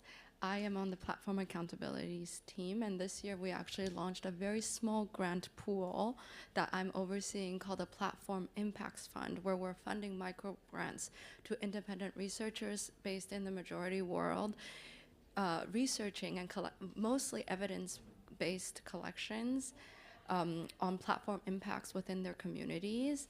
I'm especially interested in funding independent researchers or journalists or human rights defenders who are not affiliated with classic institutions, who have difficulty accessing funding for this specific type of work. So please, if you're working in this area, I will be really happy to connect with you. I have to. Okay, I'm Nena Dorlic. I'm from Serbian Registry, and basically our registry supports different projects, mainly in the scope of research and market development in Serbia. Thank you very much. Do you have, so you can start over there? And if you, I know we have a few more people on the back, and that will be the end of the initial introductions. So Okay. If you can. Hi everyone, I am Carla and I am helping my friend Raimundo to tell about what he works in the Amazon region. I am come from the Amazon region as well. Let me see, friend. But Raimundo is a quilombola person who comes from the Maranhão, that is a state located in Brazil region. And he is coming from the radio and the TV Quilombo, organization about communication that comes from a popular demand in the Brazil who finds against with the digital rights and against the violations in the communities, using the internet as a tool to face this challenge. And me, I am Carla Braga. I am Executive Director from the Amazonia Youth Cooperation for Sustainable Development, that is the COJOVEN, and we work with education, research, and advocacy in the Amazon region, and we developed this agenda, who is an agenda about public policies, projects, and programs to face the challenge about climate change in Amazon region, and we working with misinformation and disinformation in the Amazon region, because the deforestation and forest degradation are totally connected with this problem. And right now we are empowering the youth to face this challenge, and we are trying to build a wave of voice that comes from the Amazon territory to talk about our own realities and face the challenge. And we are here working, looking for fundings and connections that can support us in this challenge. And thank you so much.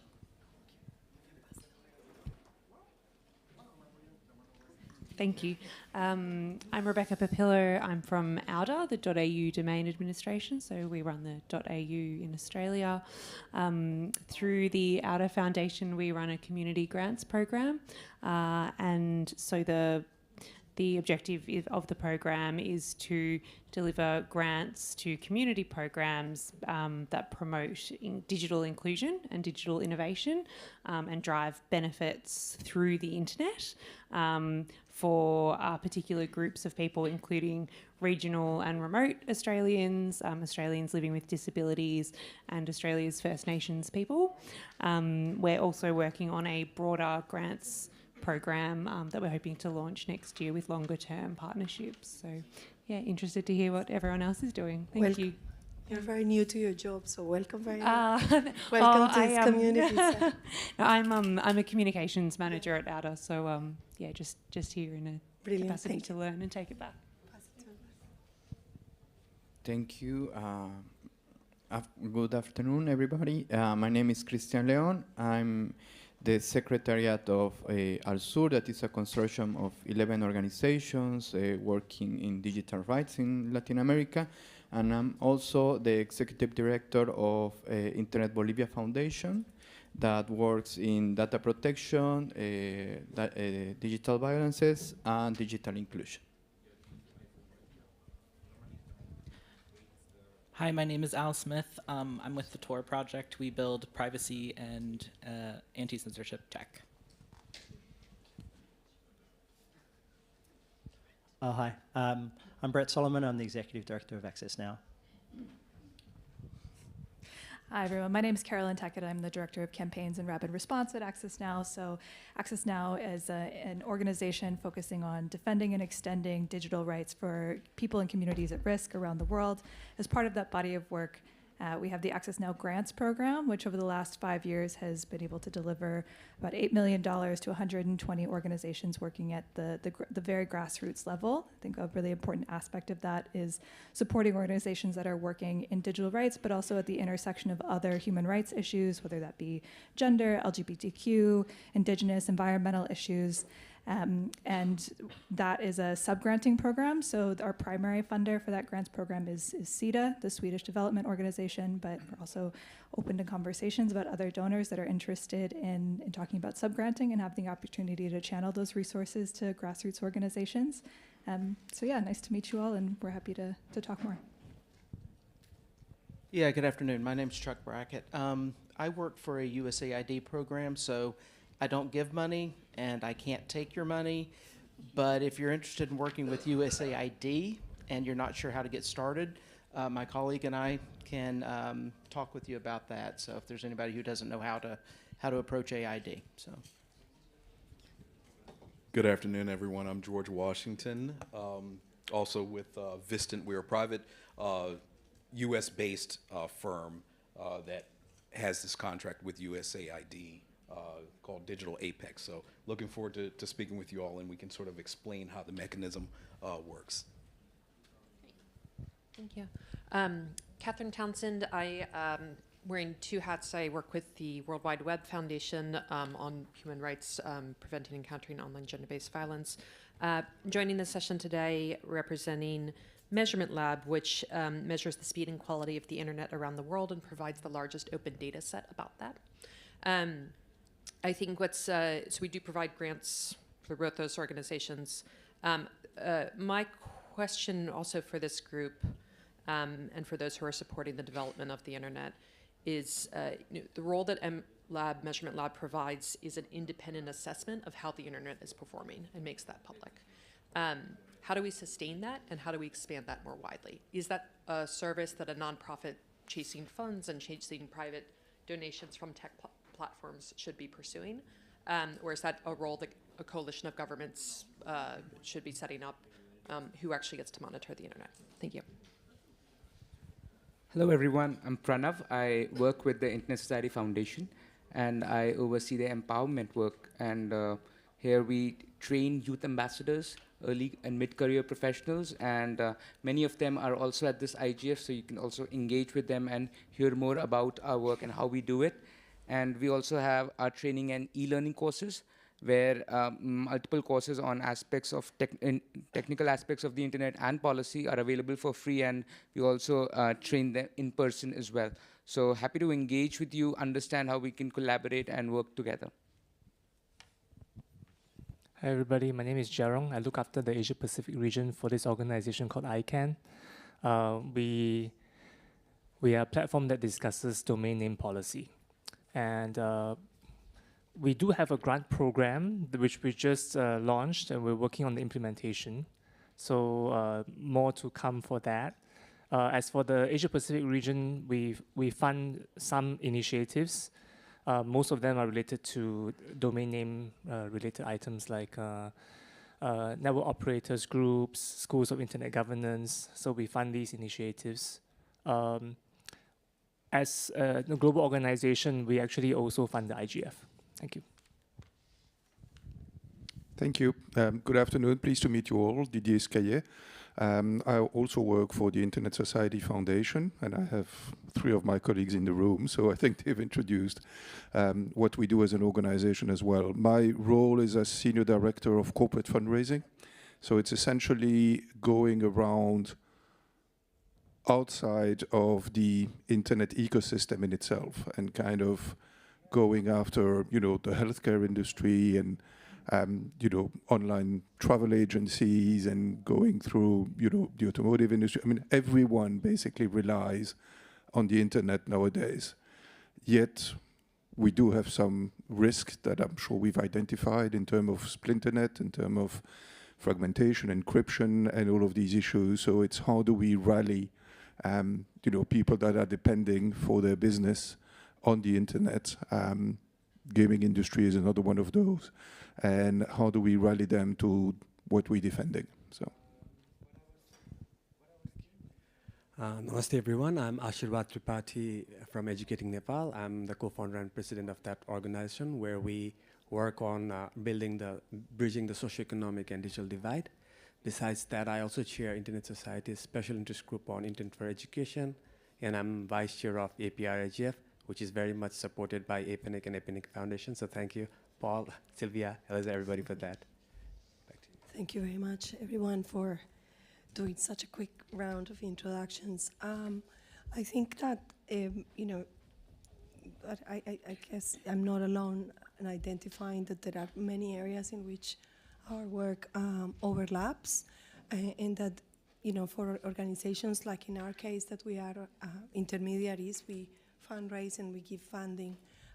Many of us call it different ways, but in the end it's mechanisms to support community and strengthen infrastructure and policy development and other areas of collaboration related to the development of the internet.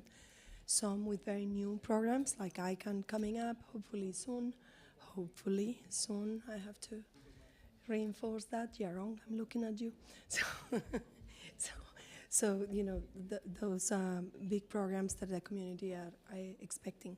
So the next few minutes of this session, our original idea was to break into small groups and try to, probably 3 or 2, just because the room doesn't allow us to move that freely, and have discuss what are the biggest challenges that your organizations have.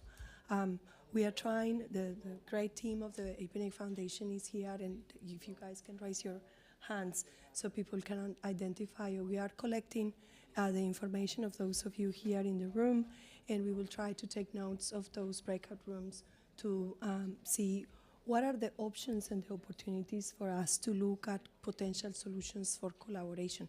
We keep talking about we should collaborate and we should do this and we should do that, but it seems that we don't operationalize those ideas. So this is the first attempt of trying to identify those, and maybe some of those are easy to do, like, I don't know, what grants program and software you use and what is the format of your reporting tool, and others can be a little bit more complex. So I will break the group into 3, and Dave and Alicia and Marcos will facilitate the groups and take notes. And we have another group for the remote participation, but I believe it's only 1 person. 2 people from remote participation, so Kathleen will take care of the remote participation. And after this, the idea is that we will share our notes with you, organize a database of what we found out, also with consent of those that have agreed to share emails with the rest, so don't worry, no blast spam going anywhere. And we will try to collect some additional information about your organizations and provide some additional details moving forward. So we will break, it's just for a 15 minutes conversation, and we will reconvene before the end of the hour. And I hope just you don't run away and go to the next session just yet, just to stay for these short conversations, and we'll see how it goes. Okay, thank you very much. So one group in this side and one group on this side, which is easier to move. Yeah.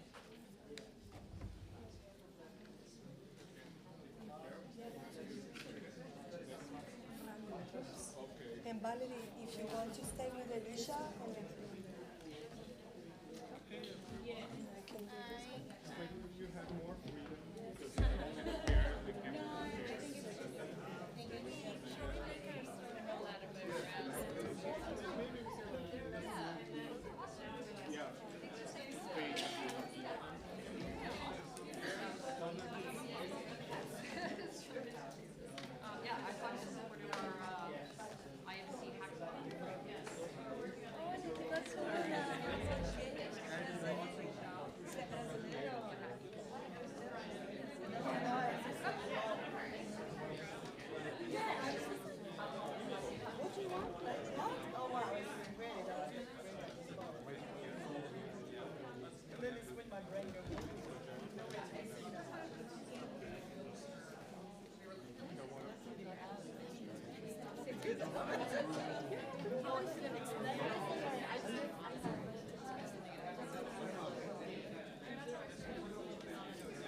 So you're from the Amazon?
Probably going to be the financial industry.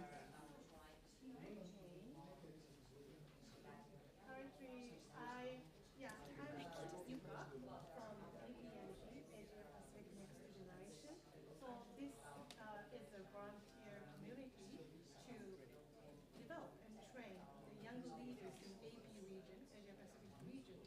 So I am currently facing the financial problem to maintain and operate this group. It's a voluntary based. So, but we are providing seminar and webinar.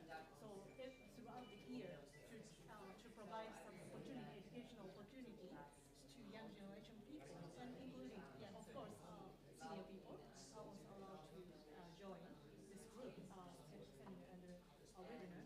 However, we would like to meet in person, so every year.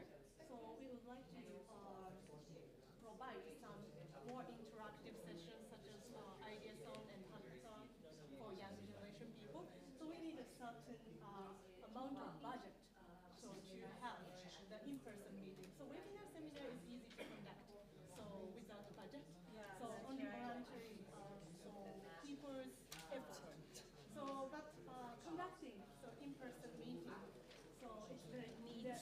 need real, yeah, real cash. Yes, amount of budget. So that is currently I'm facing the financial challenges. So please share a little bit more it's hard to approach companies or Yes, foundations. so I am talking to APNIC Foundation because like previously APNIC Foundation founded APNG. So but after some years it was discontinued. So recently I joined this community and so however the first generation of the participants so got motivated to regenerate this group kind of purpose because they got the opportunity to get a fellowship program and they got the opportunity to study abroad and then work abroad. So they would like to, the first generation of this participant have a motivation to contribute to train and develop, provide these opportunities to next generation people. So I also got motivated, so thanks to their motivation. So that's why we are trying to facilitate this activity. Yeah, however, we are still, I am hoping to APNIC Foundation. So, and also, this is a good opportunity for company and industry areas people because industry also have new members. So they also have, they can also have an opportunity to discuss multi-regional and diverse people in every region. So I think it's not only non-profit organizations and APNIC and the country, industry and academia collaboration can be also facilitated. Before we go. It's a voluntary-based group, but yes, I'm facing this difficulty, so we need some like collaboration. Yeah, I'm talking to some companies, so that's why I came here. You're from what country? I'm from Japan. Yeah, but this the APNG members are diverse people from other countries. Yes, other countries. Majority is Asia Pacific people. So, but yeah, so including the west side, India, Nepal, and Thailand, Myanmar. Everyone is actively participating in this. Yeah, so currently online meeting, but we would like to shift back to the in-person activities. So yes, now we are trying to persuade some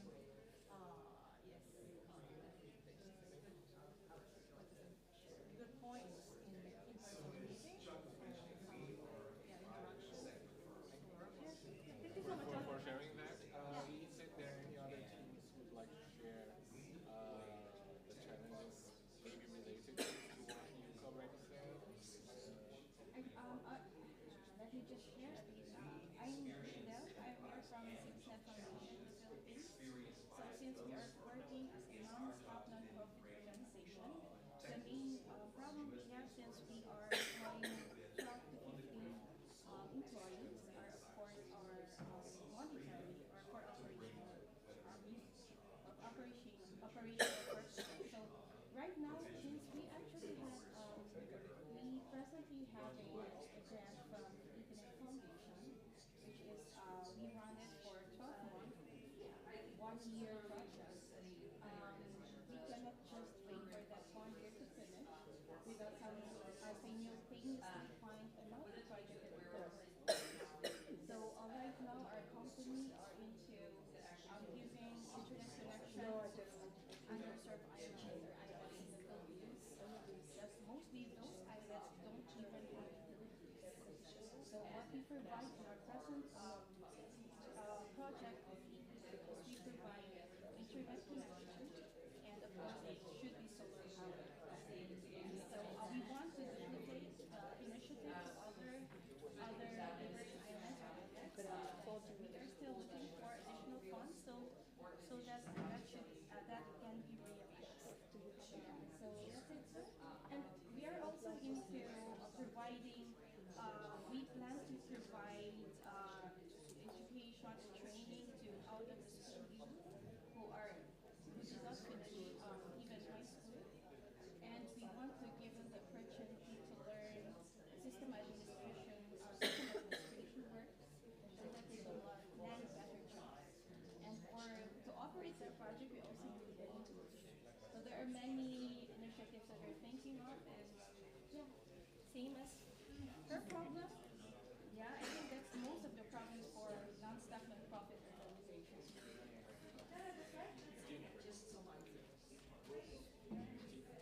Adele. Thanks, Dale, for sharing that. Is there any other who'd like to share something additional to what they said already? I'm going on a break. I said it before.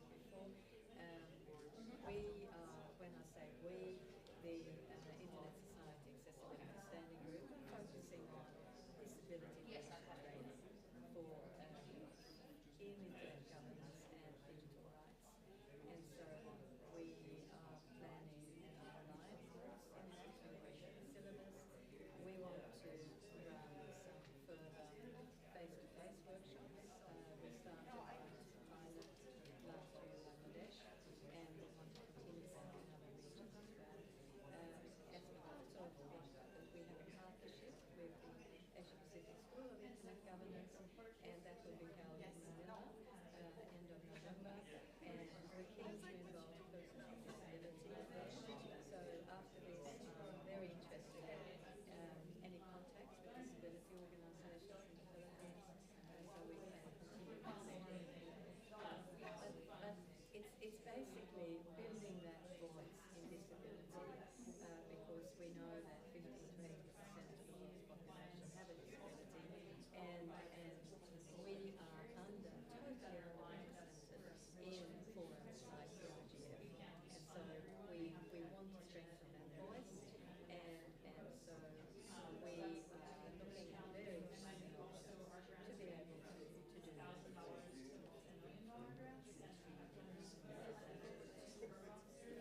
As I told you about strengthening voice, I come from the Amazon region, and the Amazon Youth Corporation for Sustainable Development is an NGO founded by the youth from the Amazon that are cooperation for all rights. What happens in our territory is that we have a lot of problems. For example, my state, that is the state of Pará, is the state who will receive the COP30 in 2025. And we have a lot of problems, and one of these problems is that the state of Pará is 2 times larger than the France, for example. And we don't have public policies to face the challenges of the youth in our territory. And in the same moment, we are facing a lot of problems that comes from the impacts of the climate change. So one of these problems that is totally correlated to the climate change is the problem about misinformation and the disinformation in our territory. And for example, the problem about misinformation and disinformation are causing a big mess in our democracy. And we are building capacities of the youth to try to build public policies that can be sensitive to our reality, and right now we're developing this agenda, as I told you before. And one of the impacts of this agenda, for example, is that right now in the state of Pará, we have a public policy that is about the digital inclusion from the youth. And this comes from a hard process of advocacy. This is the agenda. It's built for 35 organizations from the Amazon region. And our main problem is also about funding, and it's about the people who knows about our existence. We have a historical problem about the Amazon that when we saw people talking about the Amazon, usually it's not talking about the Amazon region don't come from our voices. And this causes a decontextualized situation about what we are living in our territory, about your challenge.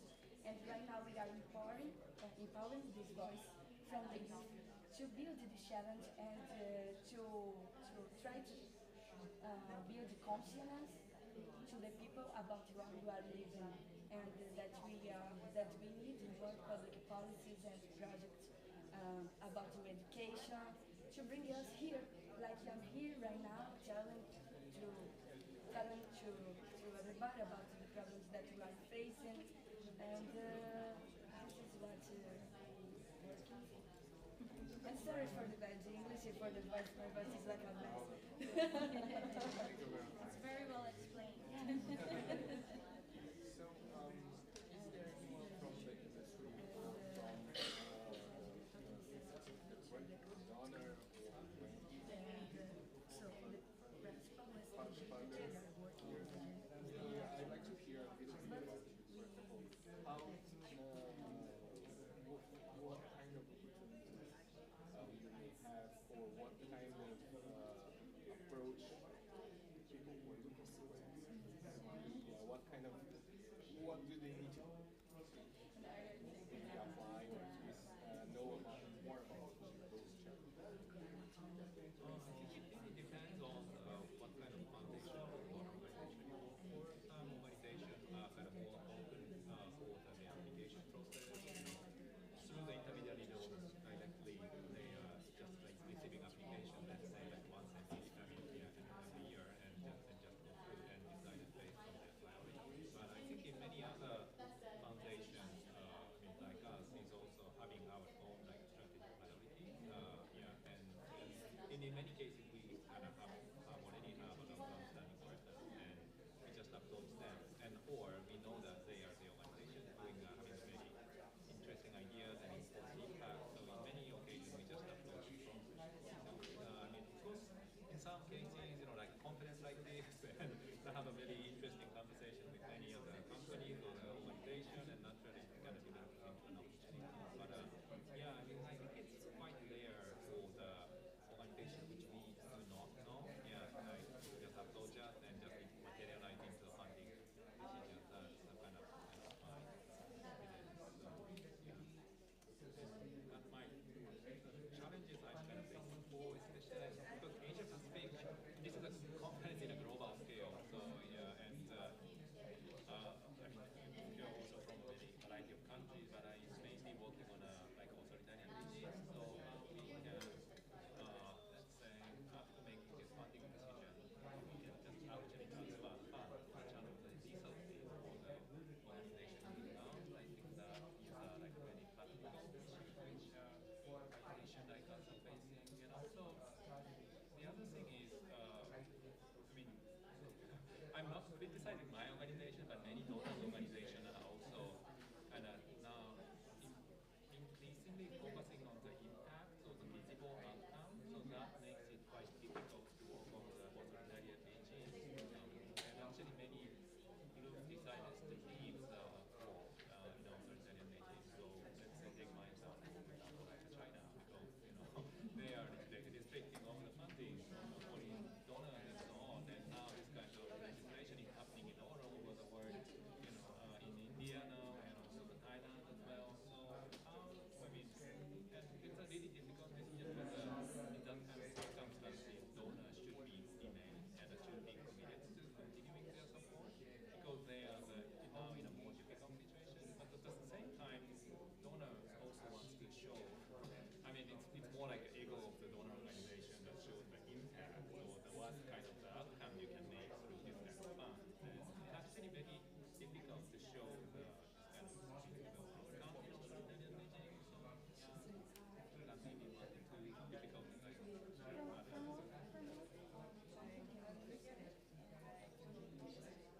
I'm from Open Society Foundation. So yeah, it's kind of a big sensitive, I also want to hear, if any of you are working in a authoritarian regimes and so on, and how you, just how you kind of manage and present your impact. Yeah, let's say like I think a tour is really the tool, many. It's interesting that you bring up impact because one of our biggest challenges is getting funding to be able to measure impact, right? Donors want to see the impact, but for a technology tool, we need to build other tools to measure those things. And we need build tools that will display that data easily. We need to build tools that will allow us to digest that information and make it accessible. So that's actually one of our longest running challenges is measuring the impact of the Tor network, like in a meaningful way that is updated and the pipelines are sustainable from a programming perspective. Because our donors really want that information and we want to provide it to them, but we haven't been able to find the donor that wants to help us build the pipeline that gets in between. And I really don't know what the answer to that question is. And I've been with Tor for 5 years doing fundraising, and I've still never been able to really figure out how to answer that. So, and I also know that measuring impact and writing reports is a burden on a lot of organizations, especially small ones. I'm lucky that I get to partner with a grants manager and a project manager who write our reports, but not every organization has that. Yes, exactly. Like, I know, I just know that that's a burden, but I understand the reasoning for wanting such information. So, yeah.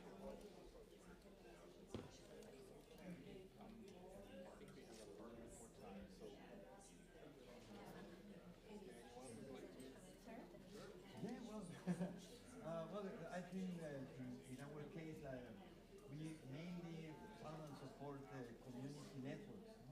So community networks by themselves are self-sustainable most of the time. So the first part of that is quite good. So the thing is that we have to bring them together, support them in actually bringing new technologies and developing some sorts of technology. So that's one of the challenges. But also, we are now also opening, what we have realized that most of the communities need some small grants from them, because sometimes they just want to do things that are at the local level and it's not expensive for them, so they can do it. But most of the granting for the big organizations are I've started bringing that to some organizations that have big projects. So that sometimes is a challenge. So we have we do some sub-granting or small granting, but we have a lot of demand for them, but we have no much money to give those grants. So they found it being very successful because it's directly given to the people, so to work in the ground in the projects that they want, and very, very nice projects. No? Sometimes, and there's a variety of different things, not exactly related to the community, but sometimes for content development, sometimes for research, and that, I think that's something that we should probably work think about how to get these grants that to do some granting, small sub-granting.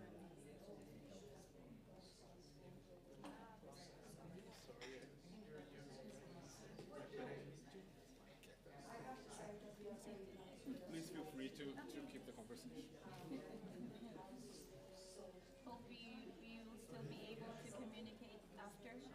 Yeah, we can have a directory, right? So you could still be able to exchange ideas. Did you write your name?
Thank you, everyone. We ran out of time, and they are going to kick us out of the room. So we promise to take the notes and bring them to you, but thank you very much for attending.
realize how do I find a problem in that? Because I think there are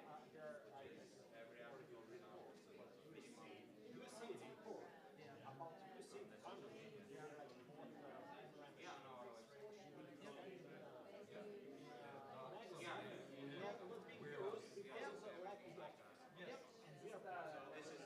this is how we are the perfect and also the data you provide funding with numbers. Sorry, it is have doctors. Doctors so that they can be used. And you cannot find them and you cannot find the contact like those things.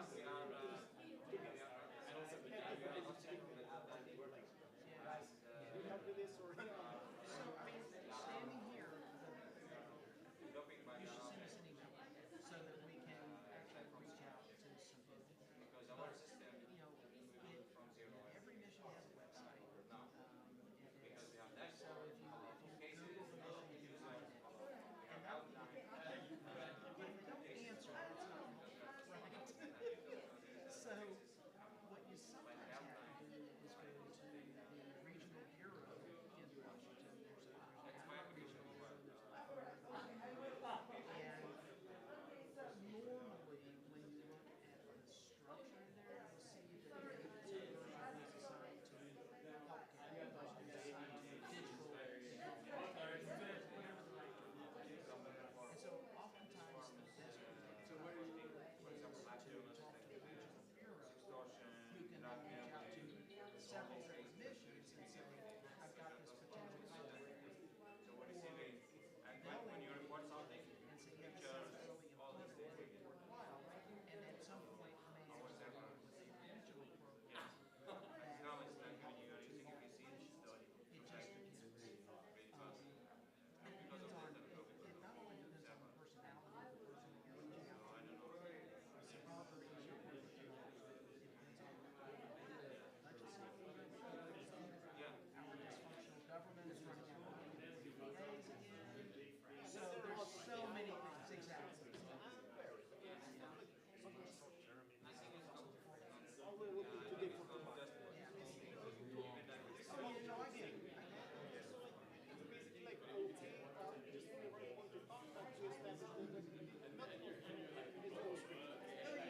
Especially that, or in this case.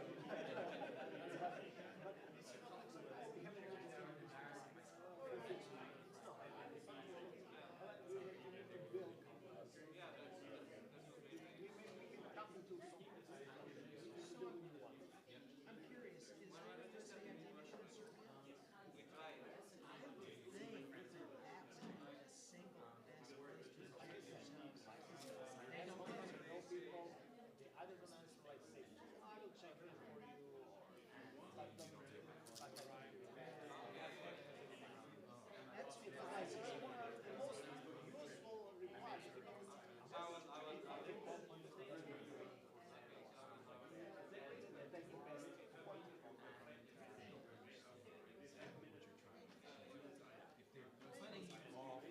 It seems like someone in the Serbian mission should connect you with someone in the post-African nation. Yeah, like that's exactly. I'm in Japan, asking you right about but it makes no sense. It's terrible. Trust me, I taught autistic. So basically, there might be a communication problem. No, I think that somebody just did not get what you were trying to accomplish. Because what you're trying to do, this was important to you. It's important to you. So, and the people, and I've worked with AID for 10 years. And the people at AID tend to be very so when you get more it comes down to they didn't quite understand. And they're so busy that they didn't have time to do it. That's my experience.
Well, this is the thing. The next one is supposed to be a networking session, but it looks like there are only about 60 of them. Including you guys. So if you guys go, there's not a whole amount of networking to be doing. So at this stage, I'd rather you stay. Actually. So you were going to say? Yes. So I can do my talk. Yes. So my name is Jean-François. Actually, so people just call me Johnny. So if I reach out to you, you see the name. So I manage the tech NGO, and we advocate for so I didn't know that. It gets organized pretty much on I will go back to that because technologies so that technology does not do certain things like our challenges apart from being a quite an organization, dealing with USAID has quite been a challenge. We don't know exactly how to proceed with either. So we've seen proposals coming from DRL that were very aligned with what we're doing. But one, do we fulfill the requirements? That's the first question. And second, okay, what would be the process to fulfill them so that we can propose ourselves aside from only looking at whatever they are trying to fund, but we also being able to propose ourselves. And so all of those processes for us are very foreign and difficult as well because we are basically volunteer at this point we do get funded for some events. So we can't do that. And so we don't really have that much core strength in terms of having a grant writer or anything like that. So that becomes the EU as well just was 7.5 million just the last call for another project that was very much a match of what DRL issued. So those two we could have been able to participate. But then again the same challenge. Yeah. What's the name of your NGO? The IO Foundation. And where are you based? I'm personally based in Malaysia. Is that where you're personally based or also your... The organization is... Every year we develop a little bit. So I started developing for 7 years. We have a vendor pool that work with about 70. And the lab is more flexible with small US companies. Oh, we have like 4 or 5 that are okay. We just in August we just registered in the US as well because we had a philanthropist in Delaware. So you're a US 501c3 now? That's the next step. So we are registering some. We are going for the paperwork for the 501. And the rest is done. Then definitely in your email, we'll try to anyway. When you write us, because I'm going to ask you questions because I promise you I'll forget 75% of what you talk about. That's the way my brain works until I read it again and it'll come out. So I'm honest.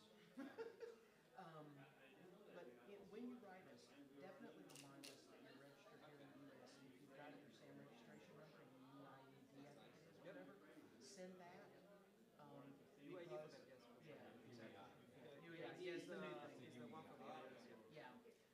No, different. No, that's an EIN. EIN. This one is Entity identifier, UEI. It's the number that came from universal identifier, whatever.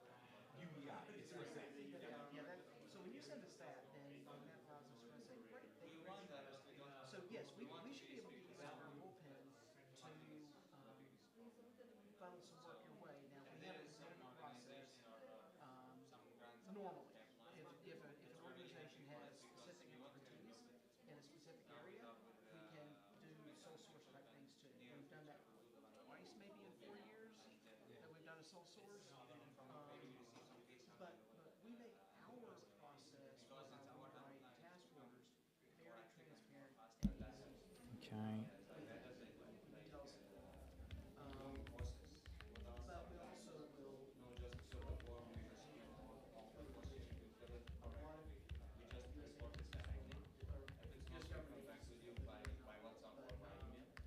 so we can make it easier for folks. For example, the video record of the screen of something which has like sometimes it takes 5 minutes. And then they give out like the so I think because that we are according to the method that we are working on cold microwave. So they are still really fast response with us. We have like そうですね。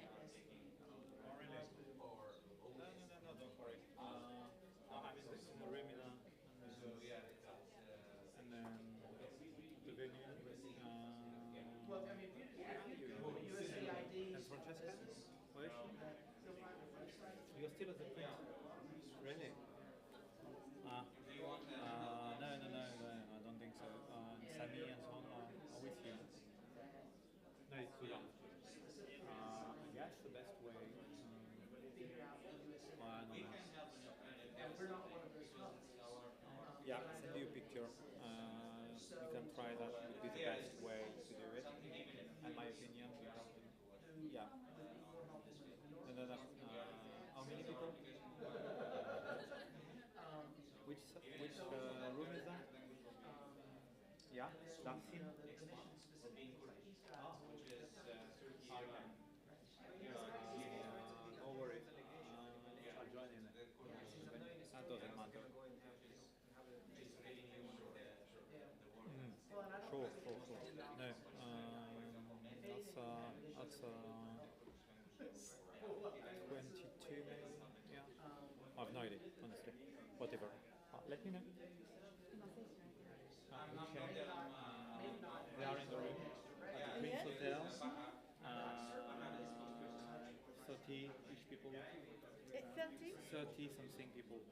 No, They're going to in the room, but it will be too long for them to come back from the Prince to their 20 minutes. They're supposed to join in the site, right? Yeah, but they are already discussing elsewhere. Because we were at the Prince Hotel for who are you guys? Good luck. These guys sound pretty reliable. Nice to meet you. Yeah, so who are you guys? What was the session? Oh, I see. No. Well, I haven't. They are. No, you would.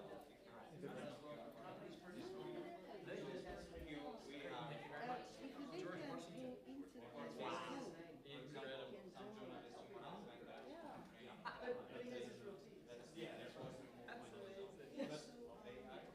It's a networking section with a big tank again for 45 minutes.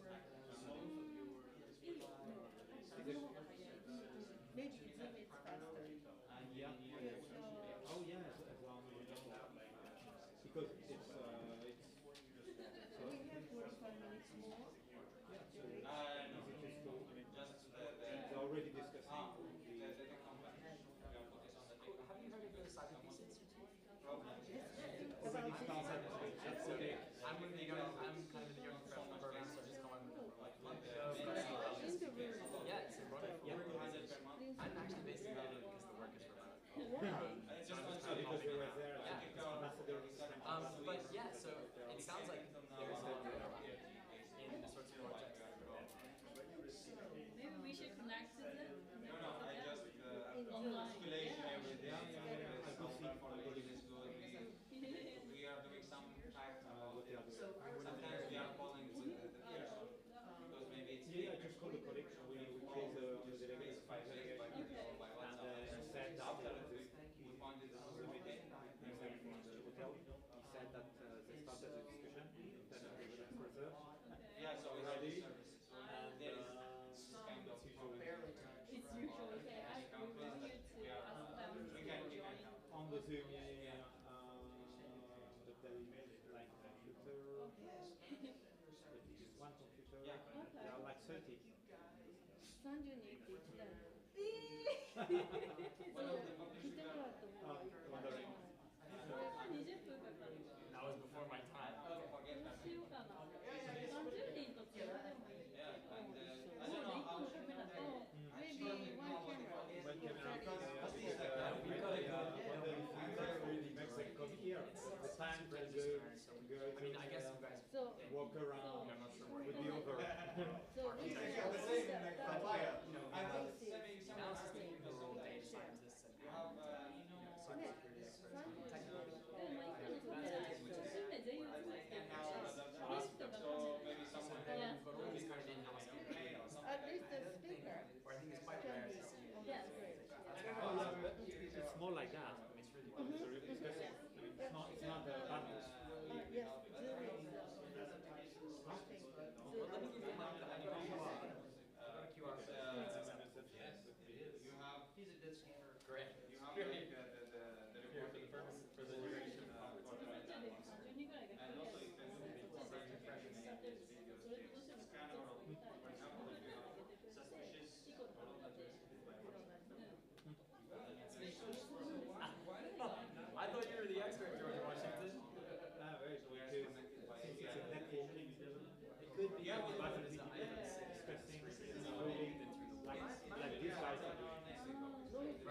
why you don't have speakers. I'm like you, I've got a pretty bad memory for names. But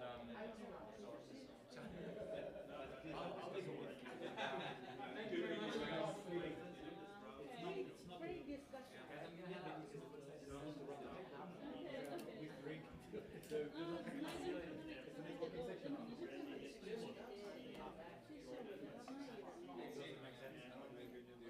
I will check.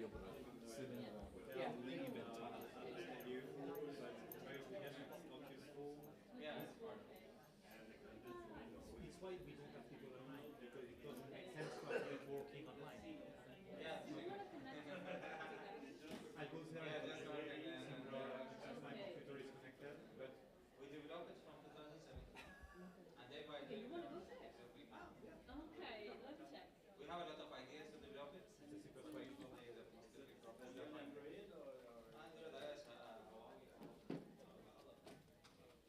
yeah, it's all of them. Like now in the store, but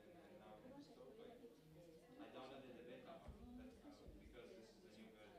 because this is the new version. But now we can find it.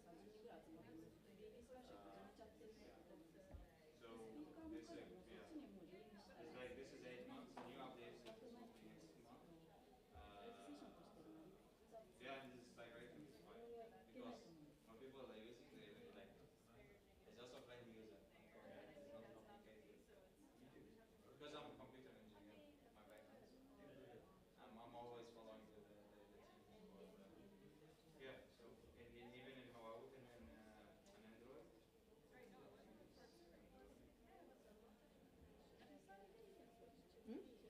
It's more 10,000. You were organizer. Yeah. One of the many Oh, okay.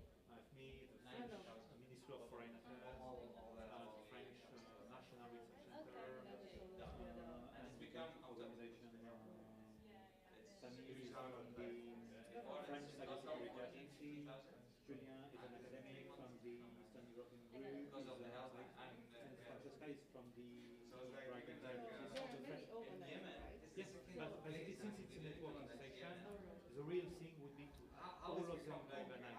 Iraq is a The idea is to I discuss never freely, know, it's become like more and more. that, in the I room. see some Yemenis. And I say, how do you you define don't have real speakers in the sense of people presenting something. Can I see it? Oh, it's all around. It's confusing. That's really rare case. Yeah. But it might happen that we don't have a session. I haven't experienced Some countries we have a ambassador thing, to try to work and to push it, it doesn't work. Bangladesh, they're using it. Yeah, it's like in Tunis that we have really pushing a lot. Like we have in our lines that we have a network. With Where are you? Always in the. No. They are in the actual. No, it's at the principal. Where are you anyway? Where are you guys? The image there is, but for video there is no. Just take a few photographs. So they do automatically by our video. And in Tunis we have around 1,000 dollars. Yeah. In Yemen, I don't know. The secretary said, if you want to go, No, don't worry. I I have other meetings anyway. I just came to check if it was there or if it's okay. Is it okay if you are waiting here? If you are waiting here, is it okay? whatever. Team of people. But is it okay for you? Should be. Sure. Yeah, Okay. sure.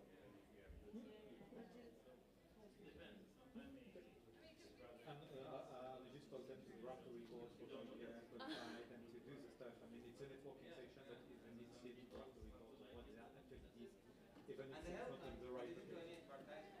We put it like beta. I think the ambassador, was more confident to say at the hotel and not begin a walk around because people were some mic grabbing. All of the companies They don't are have any more copyright. comfortable All of being them at do the this hotel. content. But Keep some them people involved. they get rights to download And the I video, think upload that it is to the main reason that the They people prefer So they are not the staying people at the came here hotel. in the big salon of the hotel. Because in Iraq, The big room. Oh. it's easy way to Like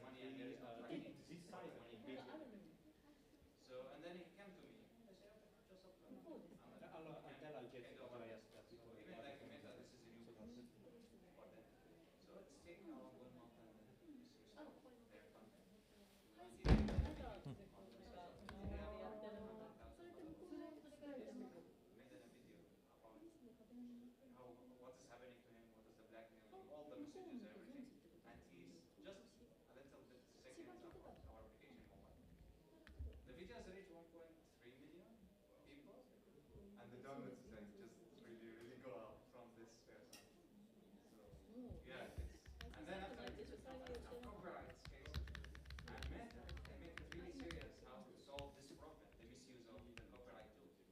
And now they response around 2 days instead of 1 month like before, because they make the team just to know how is the copyright happening, how the misuse from this big companies in the Arabic countries to blackmailing influencers, blackmailing women's journalists, even women organizations. Yeah. And it's fake. Yeah, so it's happening the this discussion because of in the room of Prince Hotel. huge problems. Now we go They want to distribute the contents of the discussion now we are having in the room of Prince Hotel. So it's impossible to ask them to join in the Zoom. So you know. I asked. They don't know. How someone help for it, so we can. Yeah, if you have 1 case, 2 case, 3 case, bunch of people discussing, you will have the and those things. 2 case, 3 case, bunch of people discussing, you will have the and those things. You know, it's like you can join. Oh, sure. But you know, it's like we earlier when you had a bunch of people in that room discussing between themselves in groups. That's what's happening. So it's okay. Zoom is not working. It's okay. It's okay. So you can. I go there. Yes. Okay. Thank you very much. Sorry for the waiting. visa. It's okay. Thank you. And I tell the secretariat that they moved for some reason. They should have done that here. Anyway, I mean, in theory, they should have come in that room and discussed here. But the ambassador asked them if they could stay. Yes. That is also important. That's well. The French ambassador, so they said yes, you know. I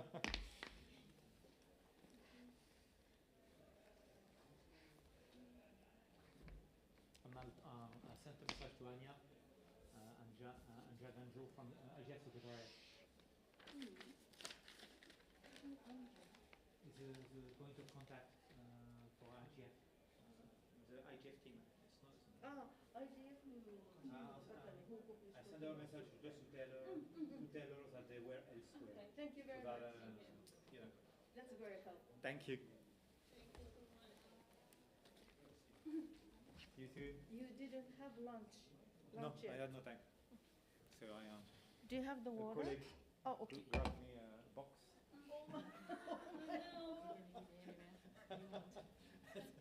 You know, and hopefully, well, my next session is the main session, so hopefully that be in the room. Thanks. Oh.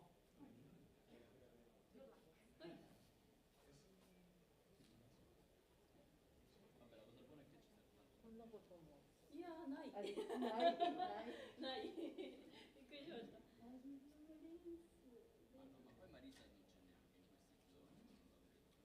なんかサモンって言ってましたよね。なんかすごい大きなお部屋。でもマサダは来てるから離れられないですね。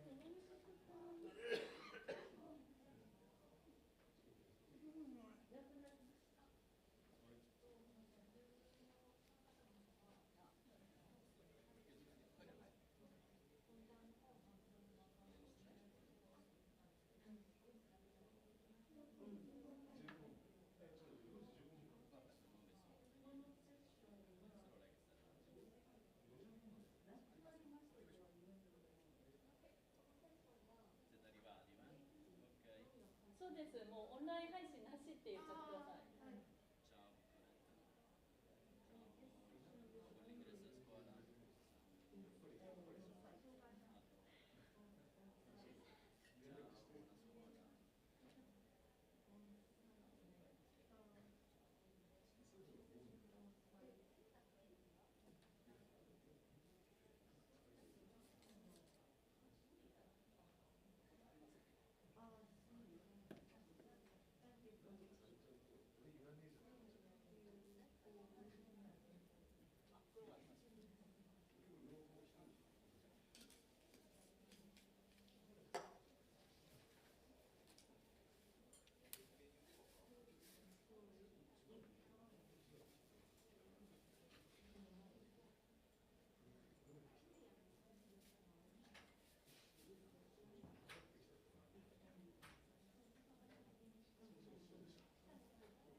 高いです。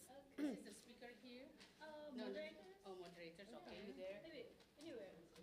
Okay, the speaker can move wherever. Maybe Where I'll do you sit want over to there. do? Over here? So you need my computer. Yes, So please. you wanted to two computers. And how do you think the speakers should be over there? How do you think? Yeah, as long as they're because there's a microphone. Your microphone is Oh, wow, it can be. Sunday morning I was writing my speech on my phone. Because my laptop on the battery died. That's why you use Yes, it happened. Yeah. And just make it quick. I'm not going to talk. It's like, doesn't take long.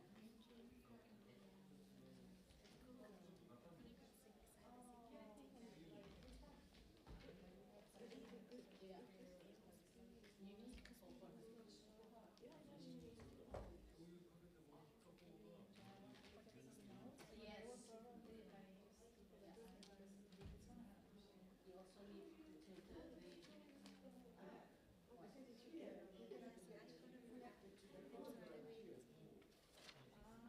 So to connect to the projector, I need to sit there. Oh, yes. Okay. Okay, so I'm sitting. I can use this. You can use portable microphone. You can use whatever. No, it's fine. I mean, I can just go sit there. Do you not speak over there? 直接コンピューターからプロジェクターに接続したいので一番前に。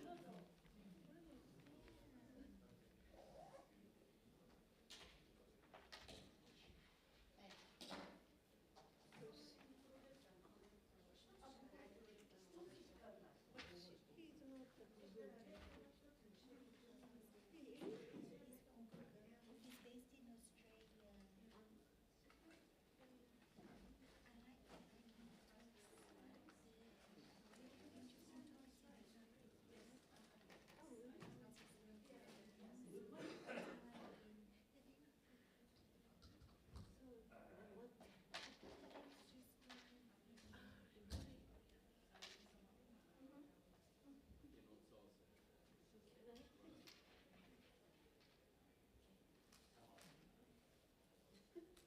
So what he shared is really interesting, and they've done some work in Japan.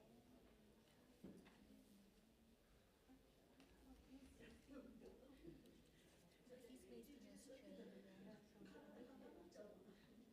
So maybe you have a chance.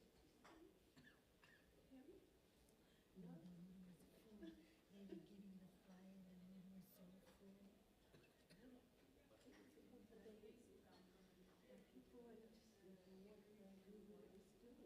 Actually, I went to Cuban office interested to do cities.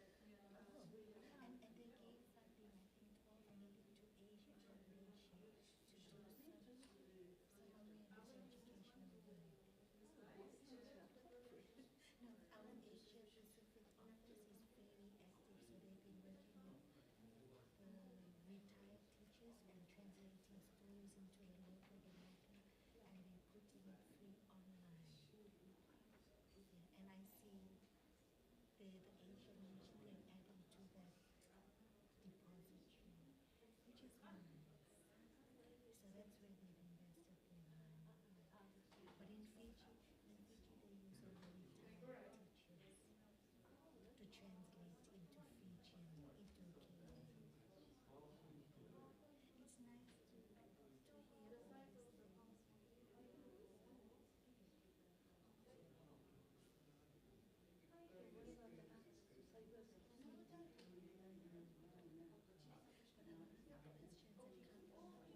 is very convenient.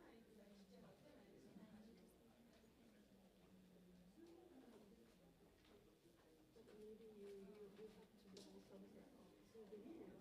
you have to buy some souvenirs. You have to pay more money. I don't know. So my sister's friend works for JICA in Suva, and she told us where to go because we were meant to feel. She said to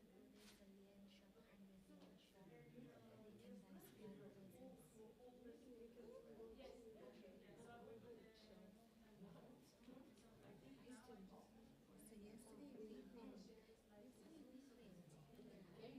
Yeah, so you can sit over here and look at the screen and can talk in front of the microphone. So you can sit over here. Do you like?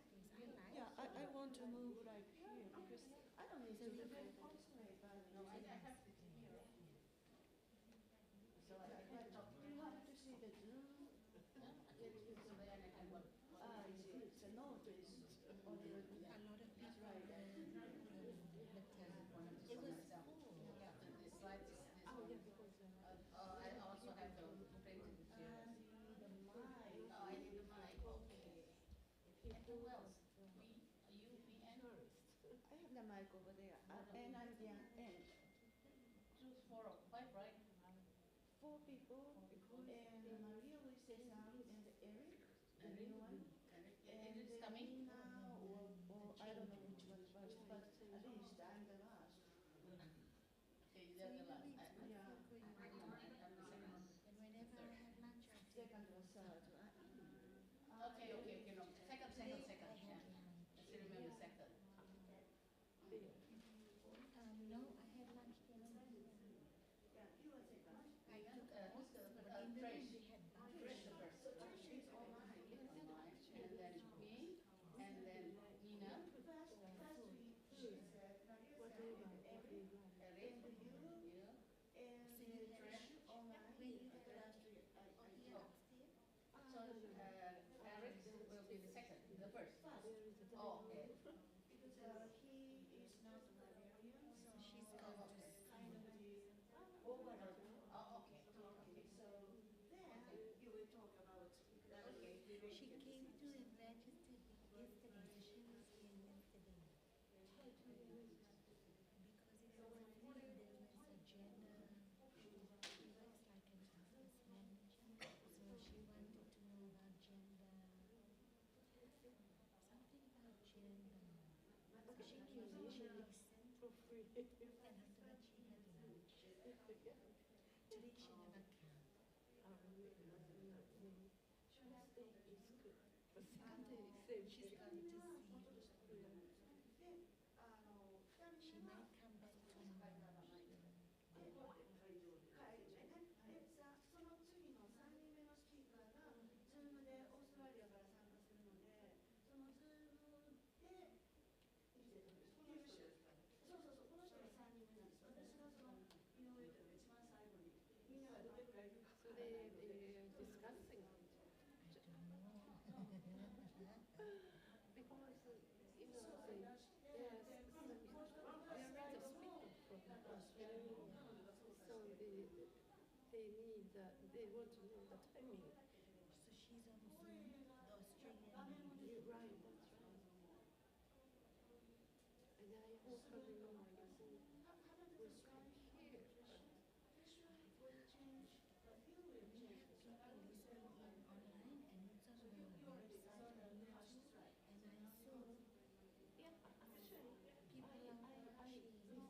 And I saw Yeah, actually, people are watching. Because that's what people are doing outside. actually they are listening. Because it's easier. You're going from one place to another. Yesterday, about 14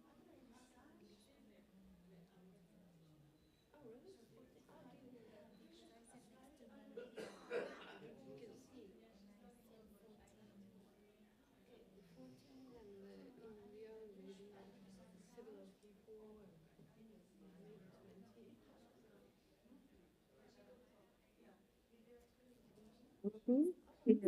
No. Hi, Trish. Can you hear us?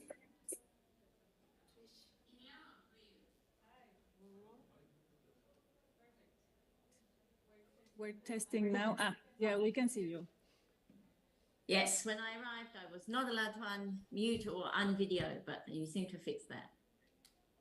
Okay, perfect. I think it's working just fine. It's just that there's a bit of echo, but it should be okay.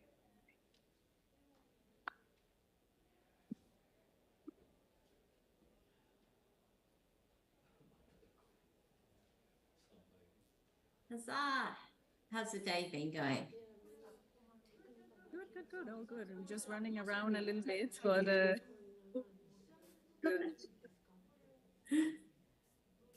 I see Warro's online. Is Warro's in person though? Yeah, she's here, but she will read.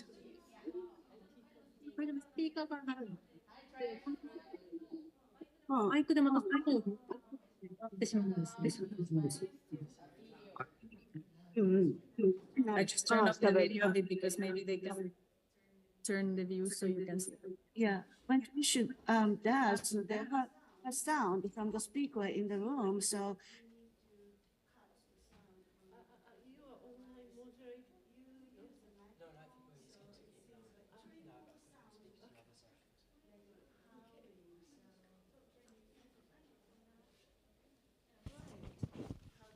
Okay, hello.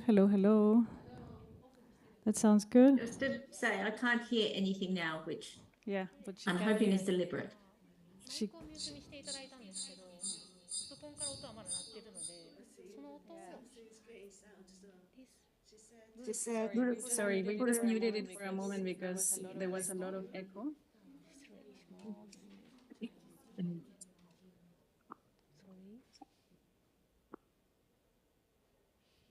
yes.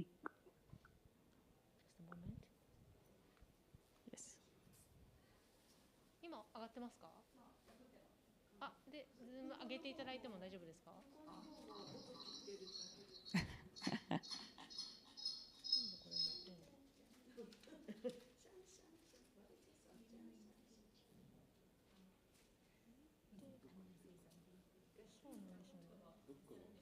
もう一個ズームに入ってますかね。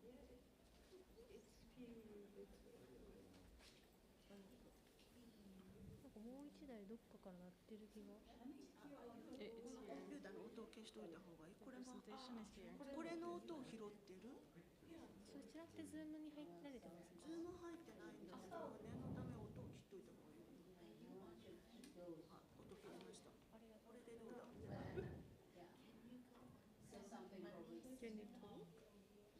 Hello? Now it's fine, but she can't hear me. こっちはオフです。あ、maybe.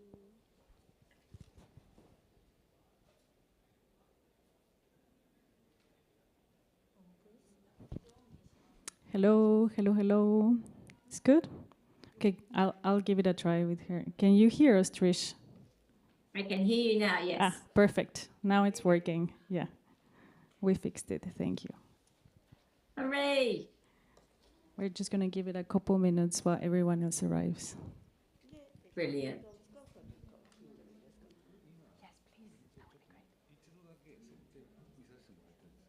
No, you can just join it with the code.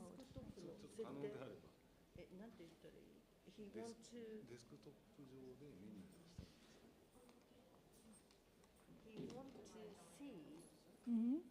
the menu. 電座を見たい。パソコン自体設定です。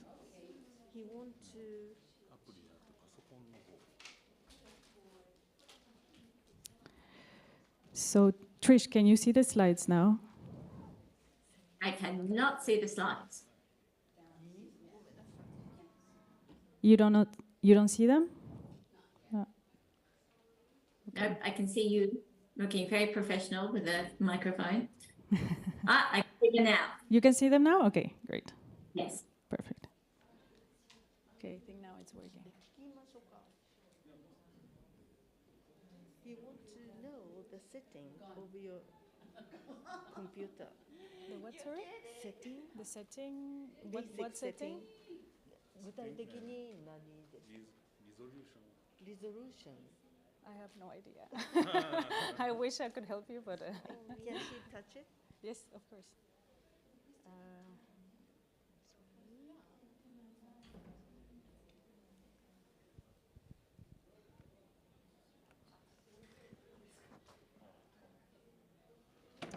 Yep.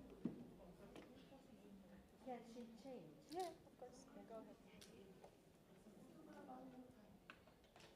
Yeah, sorry, I changed it because I don't see very well. So it's really, the letters are really big. Yeah. Yes. It's the perks of having a bad vision. But can I start it? Is this the first one? Yeah, that's the first one. In your slide? So it would look like this. Full screen. Full screen. Okay, this is perfect. Yeah, okay. And you, if you like, you can move there and use a clicker to send your slide forward. But if you don't mind staying here, it's okay. Quicker, that means she has to send the data to that computer. She wanted to manage yeah, no, by I think herself. it's okay. I'll stay here because we already set it up, okay. and then I'll let the このままにします。 speakers. I'll let the speakers maybe sit over there All when right. they arrive. So yeah, you stay yeah, here? yeah. I will stay here. Thank you so much. ここで Yeah. やります。 Thank you. Perfect. My question is, Yes. why is Eddie? He said he's on his way, so when he arrives. Because we have only a few more minutes, 5 minutes. Yeah. He does not show up, so if he does not show up until the time, maybe we should change the order. Yeah, let's So give him a maybe couple Moro minutes. will be the first. And if he doesn't show up in time, we can always start with Mora, yeah.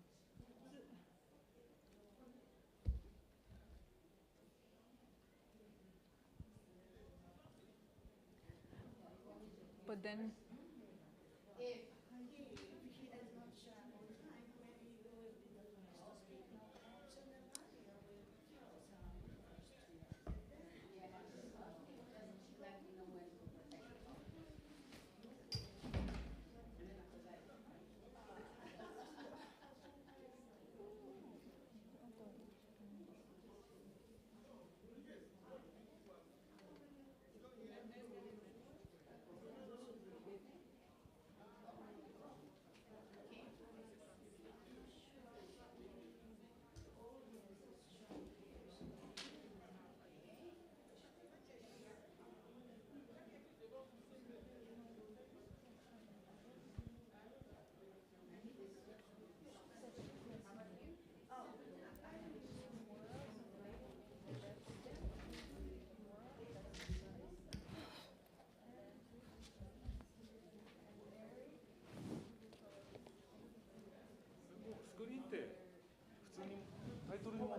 So then Maria will tell someone first.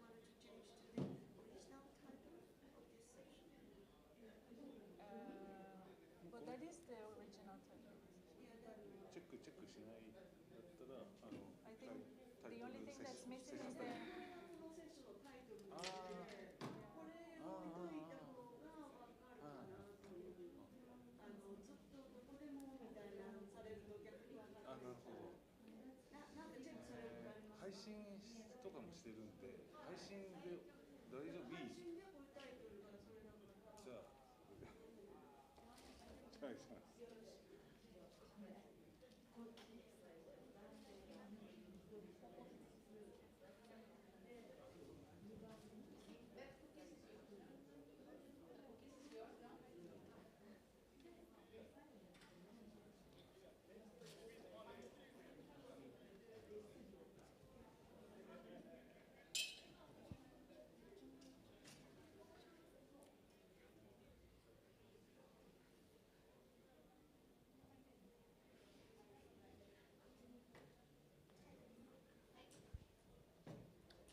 スピーカーとか人数データあるんですよっていうので始まると終わりになるとどのくらいでいいのか分かってます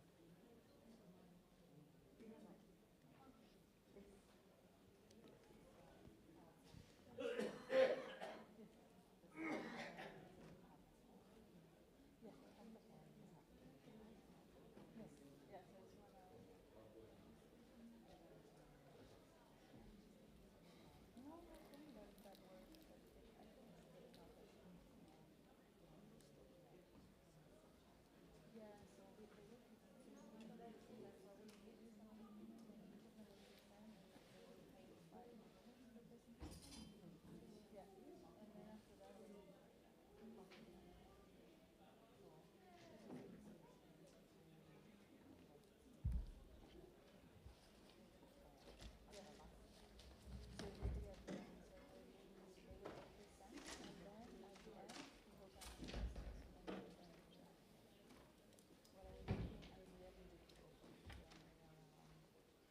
最終別の確認を。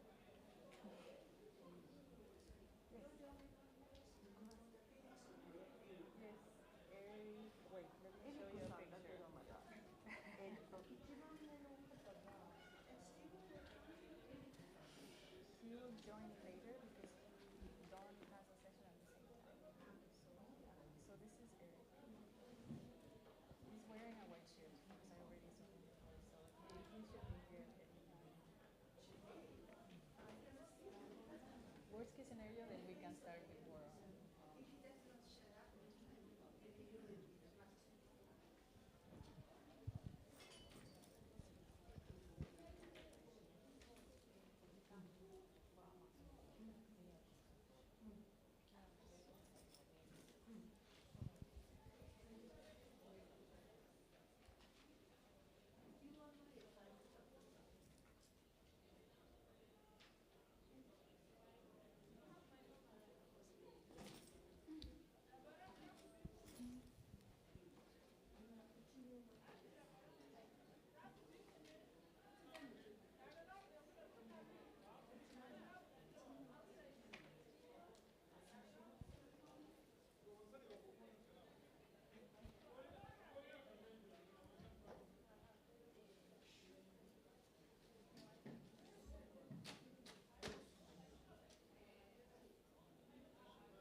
So maybe we can give him like 1 or 2 more minutes and then we can begin. Yeah.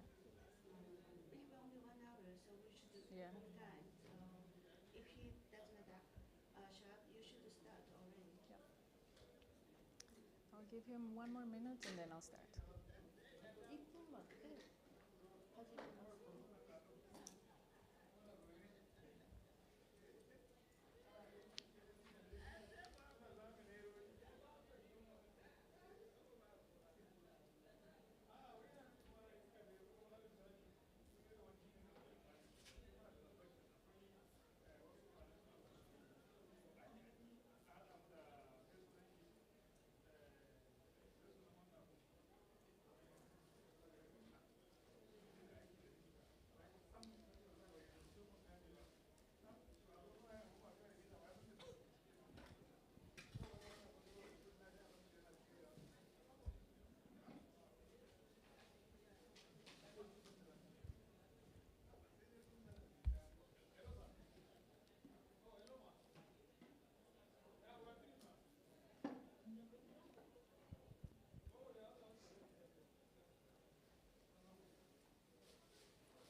Okay, so I think maybe we can start now while the people arrive. We're good? Okay, so hi everyone and good afternoon. First of all, I would like to welcome you to this session. My name is Maria de Brasdefer, and I work as a policy and research officer for the International Federation of Library Associations and Institutions. So today, and also in view of this year's IGF theme, The Internet We Want, what we would really like to do is to take this opportunity not just to present a series of short cases to you, but also to exchange and explore with you the topic of digital empowerment and to approach it from a slightly different perspective. So, of course, we know that the fact that you're here sitting in this room, just as well as all the other many people who are attending the IGF this year, it means that you're already aware of the great value that lies in using the internet as a tool to advance access to information, but also, and more importantly, on the great value that meaningful access has on our societies as a whole. We also know that a society where citizens can make better informed decisions will automatically translate into a more democratic society where people will exercise their citizenship in a more participatory way, but ultimately they'll also be able to uphold their rights both inside and outside digital spaces. But of course, saying that it's the easy part, so we are aware of that, and in that case, the real question remains, how can we do that, and also what are the best approaches for this? So having this in mind, today we would really like to present you with a short series of 4 5-minute case studies that will look at the themes that lie at the intersection between digital empowerment, the documentation of local knowledge, but also the mobilization of the global library infrastructure to help people access the internet and make the most of it. So for this, we have 4 speakers with us today. I think my slides are not showing. Yeah, there it is. So we have Eric Huerta Velázquez from Rhizomatica in a collaboration with CITSAG and APC. We also have Woro Titi Haryanti from the National Library of Indonesia. We have also Trish Hepworth from the Australian Library and Information Association, who will be joining us online. And we also have Yasuyo Inoue from the Tokyo University in Japan. But before we dive into these case studies, what we would like to do is also, we would really like to hear from you, because as we're not many today, it would be good to exchange more. So we would like to do a quick reflection exercise with you first. So for this, and in case you're not familiar with it, you can either scan the QR code with your phone, or you can enter the website www.menti.com, and then you will see a space where you can enter the code 18381615. I will give you a couple seconds.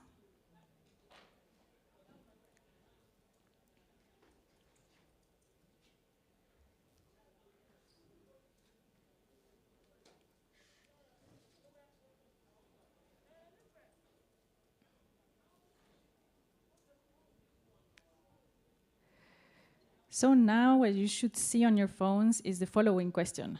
So we have the question of, have you thought about how can libraries contribute to digital empowerment? If you've thought about it before, you can share how, in what ways, and in case you haven't, you can also share, no, it never crossed my mind, or simply no.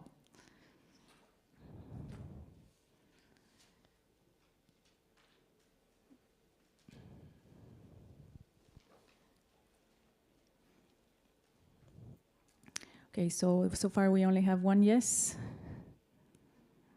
These responses are anonymous, but of course you will also be able to comment on them at the end of the session if you'd like.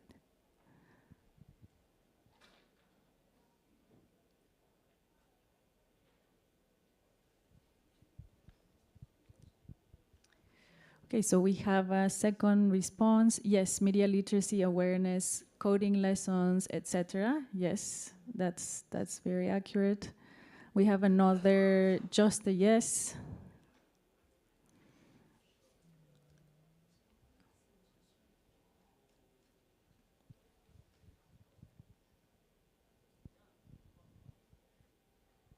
more yeses. So that's good. We don't have any no's so far. Digitalized knowledge, which is not yet digital. Yeah, that's a very interesting one too.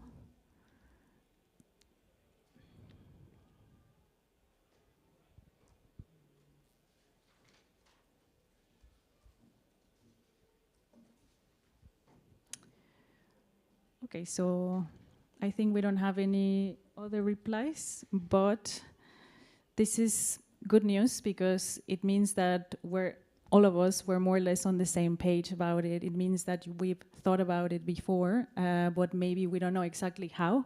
And this is also why we're here gathered today to discuss a little bit about that and give you some insights on that. So for this, it is time now for our first presentation. So our first presenter will be Mr. Eric Huerta. So Eric works at Rizomatica in collaboration with CITSAC and APC, and he's also an expert of the International Telecommunication Union for connectivity issues related to remote and indigenous people, and has served as a co-rapporteur on development of information technology and communication in remote areas and groups with unattended needs. Eric, please go ahead.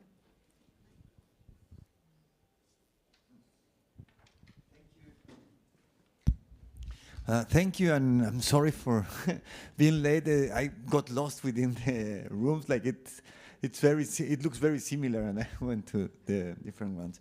Well, I mainly our work in Rizomatica is mainly with indigenous communities, and so that's like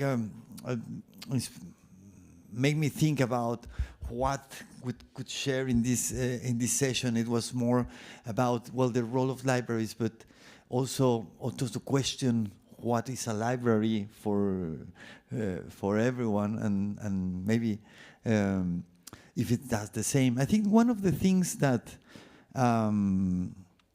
it's a barrier for the use of the internet.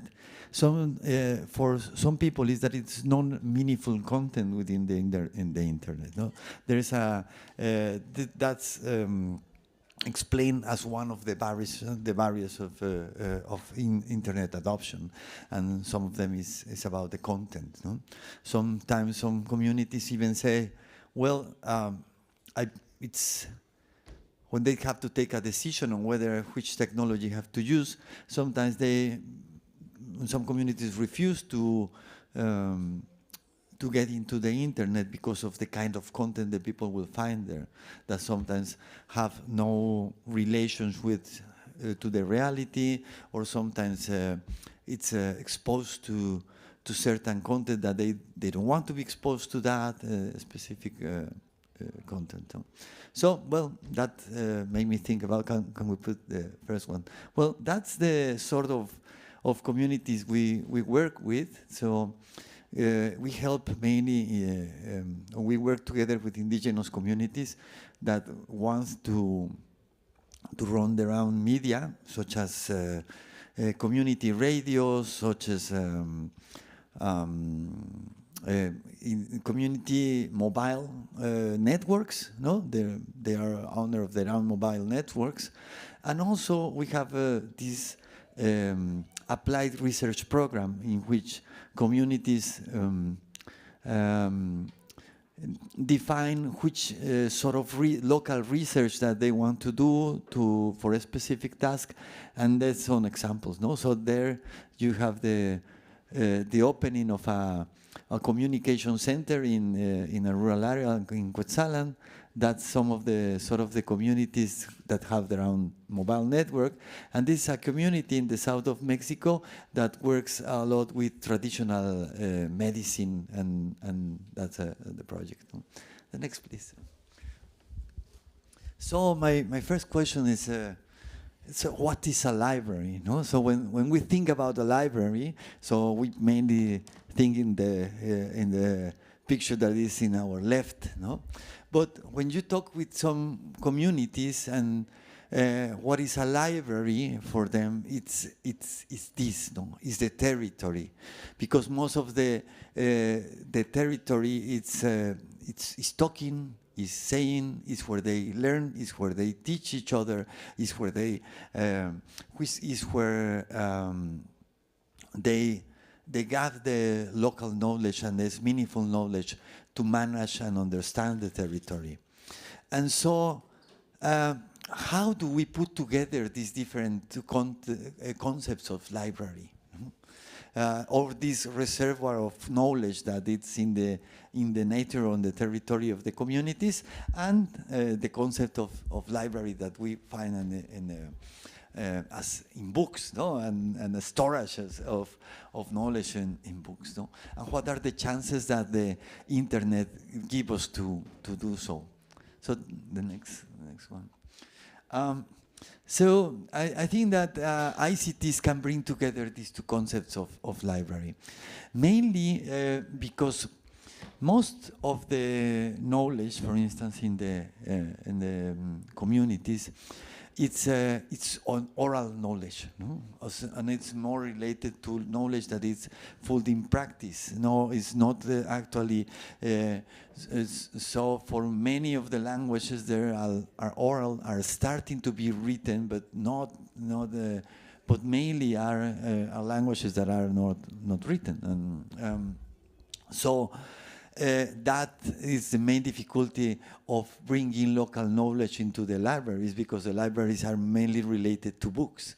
But when we bring ICTs into a library, even if it doesn't have a connectivity but has a local storage and that, then you can bring inside songs, then you can bring inside music, then you can bring videos, then you can bring all those stories that form part of the local knowledge of the communities.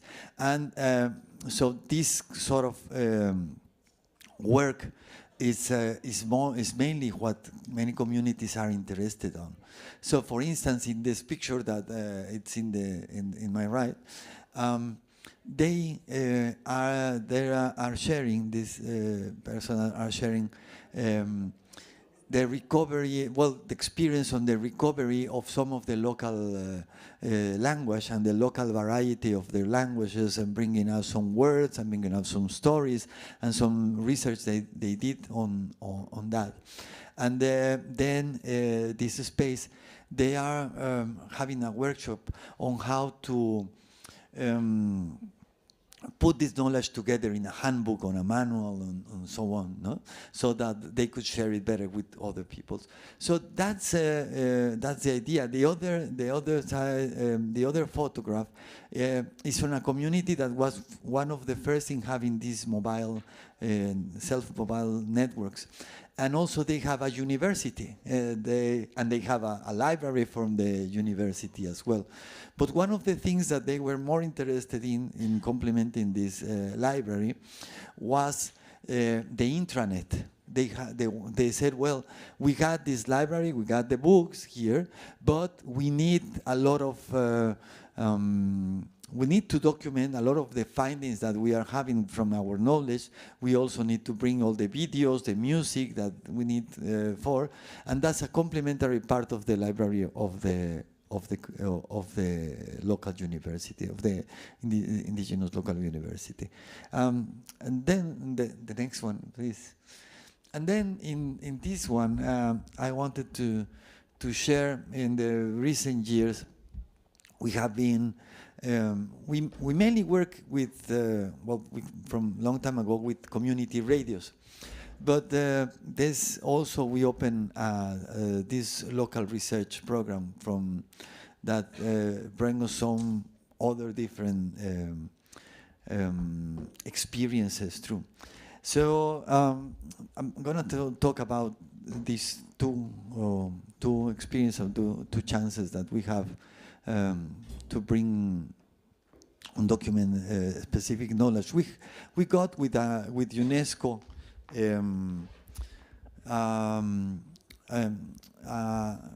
some consultations to develop the policy for indigenous community radios in Mexico. And from there, some needs came, some specific needs came. and some of them were specifically related with local archives of the radios. So a lot of the radios, and this one in the left, is a radio that was the first community radio of Mexico. So it's about 60 years old, this community radio, and they have a splendid archive of many of the voices, knowledge, festivals, and so on, and was about to get lost because that's an area that is very humid and so on. So when expressing the needs of being in this local archive, the Phonotech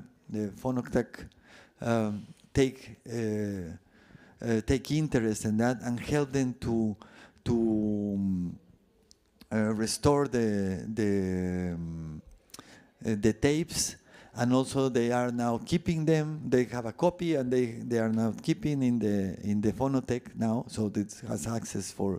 Well, they ensure that this archive would be last forever, and then also.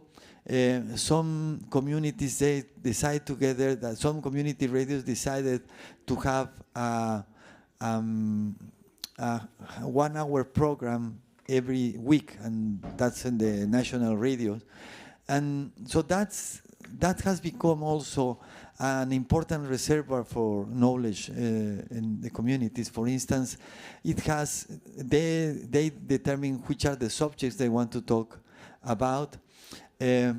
But each of these programs is really rich in knowledge, because for instance, some of them talks about the textiles, and they bring together a lot of information that is not in the books, is not in there because it comes from the person in the community. And well, these other two, yes, very quickly. One is a community that started the research because they were Afro-descendant and they wanted to be what the origin of them was. And the last one is another indigenous community that they run their itinerant museum. And these pictures that you see there, then you touch these pictures and then they play the music or they play the stories of that. And that was what I wanted to show you. Can you go for the last one? And thank you very much. And we wanted to show and to share on these possibilities of using the ICTs to incorporate local knowledge in libraries, and those are where you can find more information about it. Thank you. Thank you so much, Eric, for sharing all these nice cases with us, but also to emphasize on the importance of not just promoting local knowledge and building up local knowledge, but also on the importance of storing it, and how hard it is sometimes for certain communities to access not only their own knowledge, but also to store it sometimes. So, and also the role that libraries that play in it. So thank you so much for sharing it. So please keep in mind that there will be a space for asking questions to the speakers, but now we're going to move on towards our next presentation. So our next presenter will be Woro Titi Haryanti. So Woro, as I mentioned, she is a senior librarian from the National Library of Indonesia, and she has also been working in capacity development for librarians and also library technicians across Indonesia and for more than 30 years. So go ahead, Woro. Thank you. Yes, I agree with Eric said that what is library is the reservoir of knowledge, and I'm going to tell you that what the National Library roles to reveal the knowledge discovery to the community. Yes, and go to the second. Next, please. Yeah. Okay, next, please. Yeah. This is the presidential directive, 5 steps to be taken to accelerate the national digital transformation. This is not the area of the National Library, but this is close related to the National Library. It is the function of the Ministry of Communication and Information. it should be taken into immediate action to expand the internet access and develop digital infrastructure and provide internet services for all. It means there is a targeted for the people, the population to get the access to the internet. And this is important for us as a library. So as long as they get the access, then the knowledge can be transferred there. And then the second, it's targeted about 196,007,014 and 70. That is the targeted to be get the access of the internet. And then we have to prepare transformation digital roadmap for the government, strategic sector, public services, social aids, and etc. And then the third is to take immediate action to integrate national data center. This is also a library can contribute the data that is to be restored in the national data center. And then into taking account into the need of the digital talents. This is also important for us because through this digital talent that there will be training. There will be training for peoples to be able to access the internet. That is, well, it targeted quite a lot from the Ministry of Communications. And this facilities to this data center, that national data center, it means to facilitate to facilitate all the governments to restore their, to store their data and then can be accessible for the community. And this also, the digital talent include digital literacy. Their target is all over Indonesia. They collaborate with 12 ministries, private sectors, and communities. Digital skills, digital culture, digital ethic, and digital safety. This will be covered in the curriculum. Digital society, digital economy, and digital government. And then they put it into two categories for the training. That is the training for the skills for proficient class, and then also the empowering the cyber creativities, that is the inclusion class. And this, next please. And this also a directive from the president for the libraries to improve and to expand access to the digital libraries in order to accelerate the human resource development who will master science and technology, improve creativities and innovations to create job opportunities, reduce unemployment rate, increase income per capita, as well as increase foreign exchange to create prosperity for all. That is the directive to the library. Next. This is the function of the role and the function of the national libraries.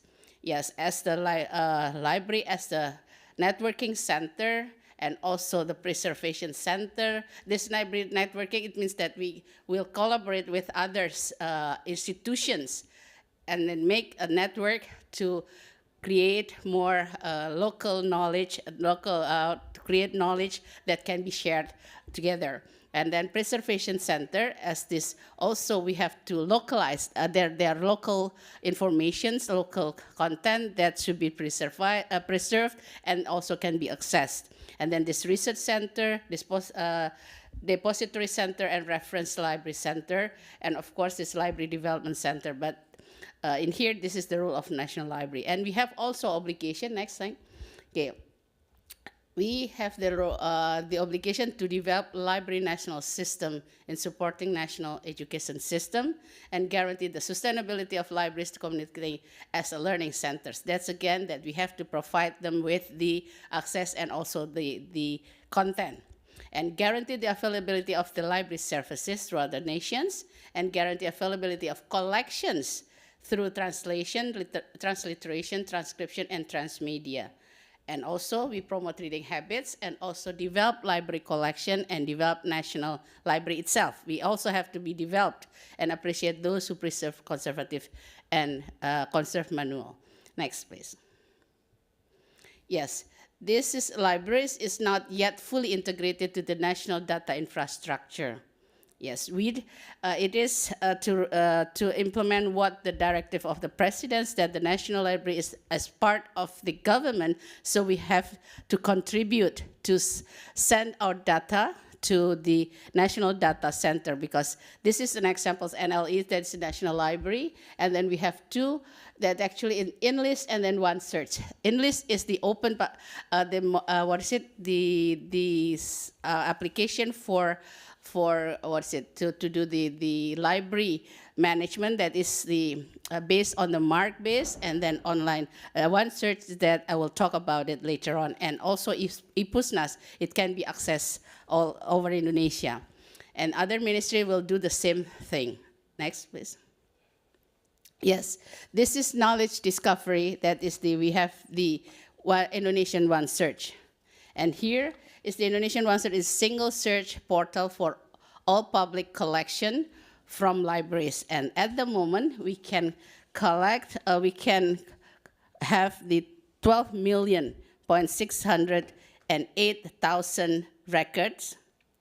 And then also the member is around 11,000, it's more than, not 11,000. Actually, this is for the repositories. The repository itself is 11,000. And this is connected almost all the libraries in Indonesia. Not all, but mostly about more than 20% of the libraries in Indonesia is connected to us. And this is for the system is for the anti-plagiarism tools, subject analysis tools, and OII, OPOPH, Open Archive Initiatives. Next. Yeah, this is the institution. I mentioned that this library institution is 300s. Libraries is 4,000. And then the repository institution is 11,000. It's a very big knowledge can be reserved there. So we can, more and more knowledge is coming, then we also motivate those who are not yet become part of this program. They have to join us, and we also give them freedom to whether they want to send it to us, it's only the abstract, or only the metadata, or full text, is up to their policy in individuals' institutions. And we have that, the contributors, it's quite a lot. National Library, of course, the biggest contributors, and also there's a university, yeah, that's also contribute their collections to us. Next, please. Yeah, this is the e-mobile. We have the IPUSNAS that I mentioned earlier. Yes, this is, we have that social media-based library provide digital books to read, share, and shop.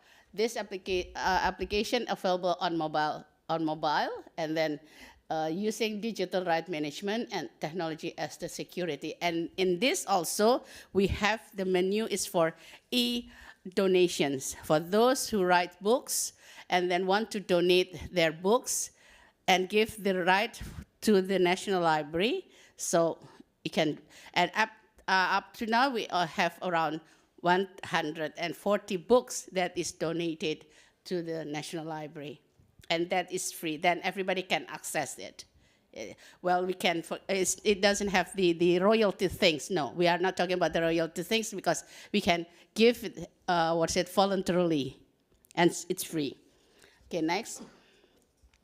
And this is another one. This is our latest is Bintang Purpose Edu. This is for the educations, and we work quite close to the Minister of Educations and also Minister of Religions. Why Minister of Religion? Because Minister of Religion, they also have schools that we can collaborate it. And this platform provides to improve access to the digital content for schools and university. The contents are varied, such as audio books, video books, educational tutorials, scientific journal.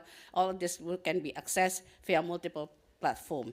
The total collections that we have in here is for elementary schools. A total collection for the elementary schools is 26,000 something, and then junior high school is 22,000 something, and senior high school is 50,000, and then university is 262,000 something, and the book, digital books from the Ministry of Religion.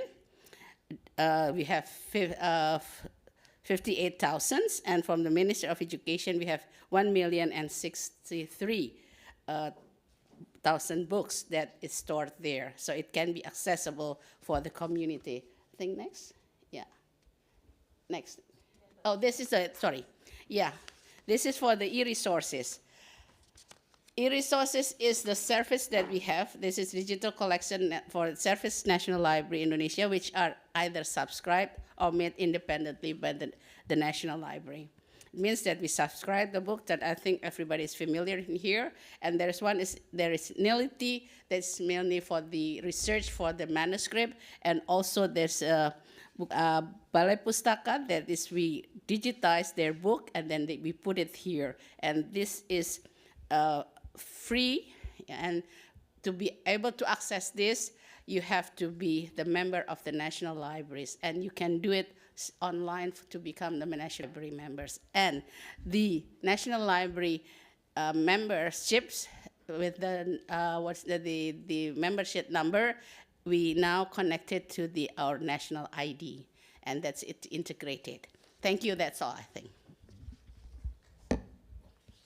Thank you so much, Worrell, for sharing this case too. Yeah, I can also think it is indeed an interesting example of a case that can be followed by other libraries, but not just in terms of digital empowerment, but also in terms of economic growth that is tied to the use of libraries. So thank you so much for sharing that with us. And now we're going to move on to the next case, which is the case from Trish Hepworth, who is the Director on Policy and Education for the Australian Library and Information Association.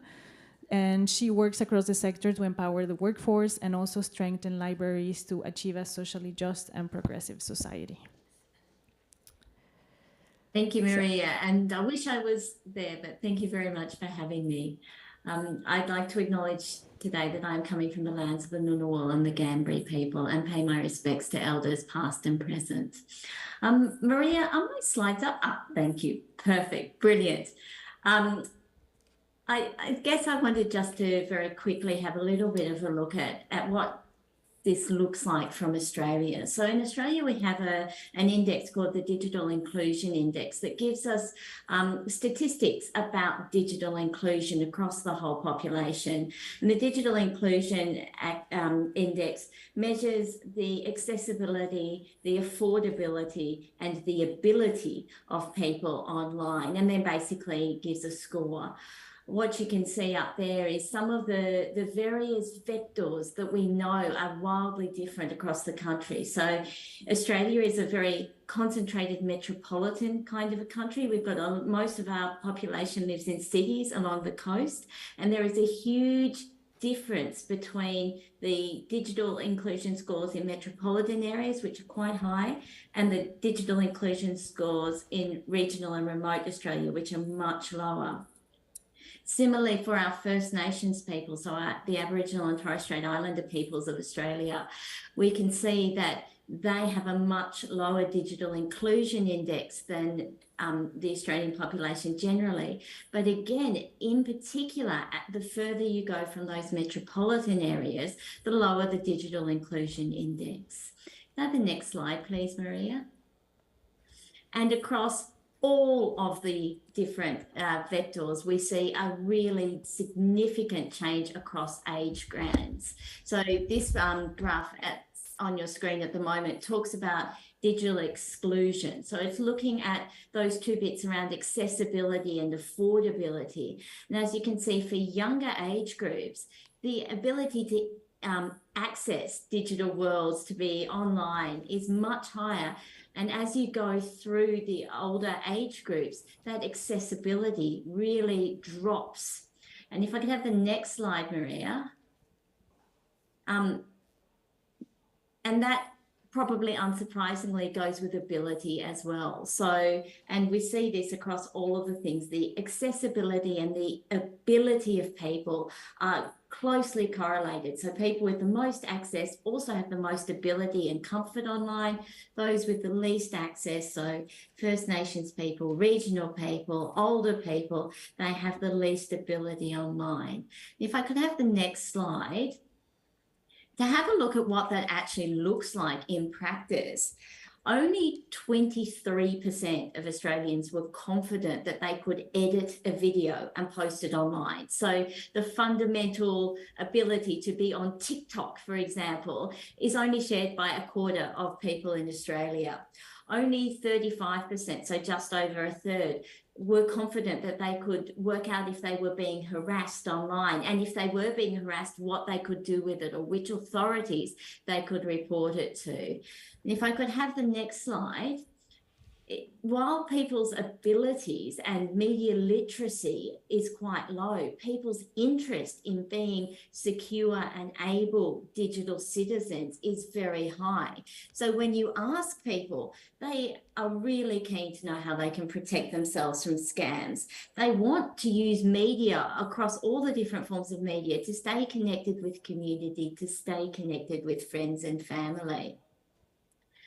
And if we have a look at the next slide, this is very much where libraries come in. So across the library systems, and in particular, libraries in educational institutions, so schools and TAFEs, which is our vocational education in Australia, and universities and public libraries, we see that librarians are already working solidly in these areas. So you have the infrastructure from libraries to have the access to the internet, as Warro and Eric have said, the ability to access community-based connections, but also nationwide digital collections. So you have those accessibility ports. But we also see with libraries is a huge role in bolstering that ability as well. So when you ask libraries, they are helping people find resources in the catalogue, and they're helping people find information online, but they're also providing a basic support about how to use computers or about how to use mobile phones, how to stay safe online. And if we could have the next slide, I just wanted to do a very quick look at a little local library, Hume Libraries, which is based down on Naarm, so on Wiradjuri country in Melbourne. So Hume Libraries is situated in a highly multicultural area. And so they can see that all of those cross the correlation. So they've got communities who have English as a second language, which is often one that looks at digital exclusion. They have older communities who often have English as a second language, and they have outer metropolitan. So that's another one where you will find people of lower digital literacy. If I could have the next slide. So Hume Libraries have run a huge amount of work in conjunction with the local university to actually run out a research project around how do we deliver digital literacy programs for culturally and linguistically diverse communities. And the thing about using the libraries is that the infrastructure was already there. So they were able to pull together the resources they had around community engagement. They were able to harness the people in the libraries and also the community relations that were already there. And they had a system in place for the programs. So working with these three together, they very successfully managed to tailor digital inclusion programs for called communities or culturally and linguistically diverse communities that went across age ranges and abilities. So that looks different for different people. You might have people who are absolutely fluent in spoken English but unable to do written English, or perhaps need their content in video or audio format. You might have people have different accessibility issues. You need to be able to find case studies and ways of working with people that relate to collections that are important to them and communities in which they are already participating. So running these sort of programs in your local library means that you can have a very tailored experience where you leverage the ability to have those central points for access, but also then brings in all of the support from the libraries to upskill that ability piece. If I could have the very last slide. I think some of the takeaways that we would say from Australia's experience is that it's not easy. Libraries are there. The public libraries are in every different community across Australia. So we go regional and remote. We have linguistically diverse. We have the older people going in. There is no other organisation that is currently in a better position to be able to have the people already coming in the door with the access. But having said that, every single community is different. So one of the things that the culturally and linguistically diverse guidelines, for example, developed was a toolkit for each library to then be able to work with local partners to build its own localised program. And the outcome of the program was that we had a group of people who went from being quite digitally nervous to being digitally confident, and that meant that they were more confident digital citizens, but they were also more confident citizens and better able to partake in Australian society and part of democratic society. So it was a resounding success as one case study. It's replicated across the country, and I hope that was of some interest to you all. Thank you. Thank you, Trish, so much also for sharing the case of Australia. And also, I guess it's really interesting also to see how a country as culturally diverse and linguistically diverse as Australia also this could be seen as a challenge, but libraries seem to be addressing this in a very successful way despite all the diversity there. So thank you so much for sharing this case. So as we're running a bit out of time, I will move on to our next and last presenter, who is Yasuyo Inoue. And she will give us a local perspective on this topic. Yasuyo is a professor on public librarianship at the Tokyo University, and she has been a professor on other universities for more than 35 years, where she has been focusing mainly on children's and young adult library service. And also in the past, she was also a member of the intellectual freedom at the Library Committee of the Japan Library Association. Please go ahead, Yasuyo. Thank you. Thank you, Maria. The time is not enough, and I didn't bring so many slides. So I just wanted to say that some general informations based on in Japan. But right now, from elementary school to junior high and senior high, most of the kids have their own tablet or PC. So as for the technical things that they know how to use the computers, but the problem is that the lack of content. That's why the library needs some roles to provide information to the kid. And maybe 50 years later, most of the Japanese people can use any kind of the computers, but it's later on. So right now, what the library should do, I think library can do that with using ICT techniques. The library can connect to a rural area and urban area. There's the unfair situation right now, but they can connect to these unfair situations, or maybe different strong direct area we can connect to each other through the materials on informations at the libraries. Overall, the library has 3 roles. One is, as the other speakers mentioned, that kind of a community activity center, as Eric said, preserve their own culture or traditions. And another one is kind of educational or learning center or information center. So not only books, but also a lot of data. So in that sense, library is a kind of a data center. So we concentrated and stocked a lot of big data. And now the many public libraries in Japan, especially prefecture library, big libraries, they want to digitalize those traditional historical materials into digitalized materials and provides to the users, especially National Diet Library, that National Central Library in Japan. They have the so huge big data, so they changed their National Diet Library law and changed the copyright law. Now they provide data via internet, so the content provides to the each users. So more libraries can provide more data, not only big National Diet Library level, but also local public library make the community get together. Like a slide right now, it's a very small town library, Shiwa Library, close to the Morioka city. I don't know why New York Times said that Morioka foreigners should visit. I don't know, but this is a small town library, but the central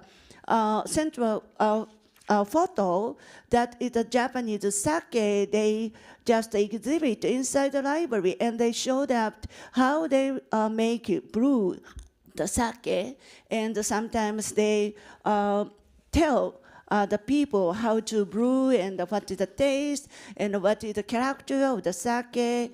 So they wanted to show up their local business to the people at the library.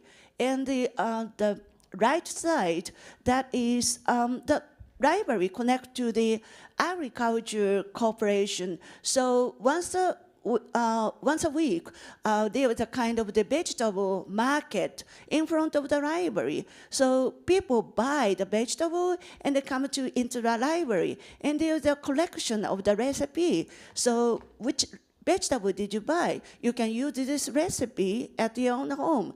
So the agriculture business and the library connected keenly, and on the wall where the farmers grown up the vegetables in that local area. So the library stimulate local business. So I think that is another community activity center law that library played it. So not only the real things, but also maybe in the future, more small town libraries will provide digital materials.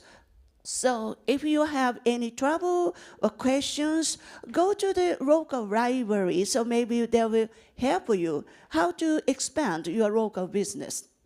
Thank you.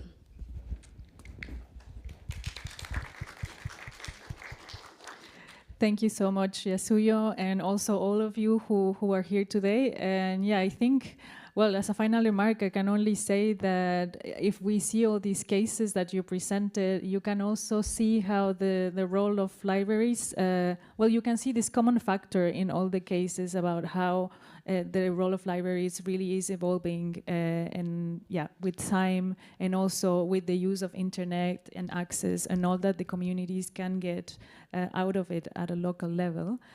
So thank you very much for sharing it. So now we still have a couple minutes left. So I would like to open the floor for the people who are here to ask any questions to the speakers. I don't know if we have any questions online. No? Okay. Yeah.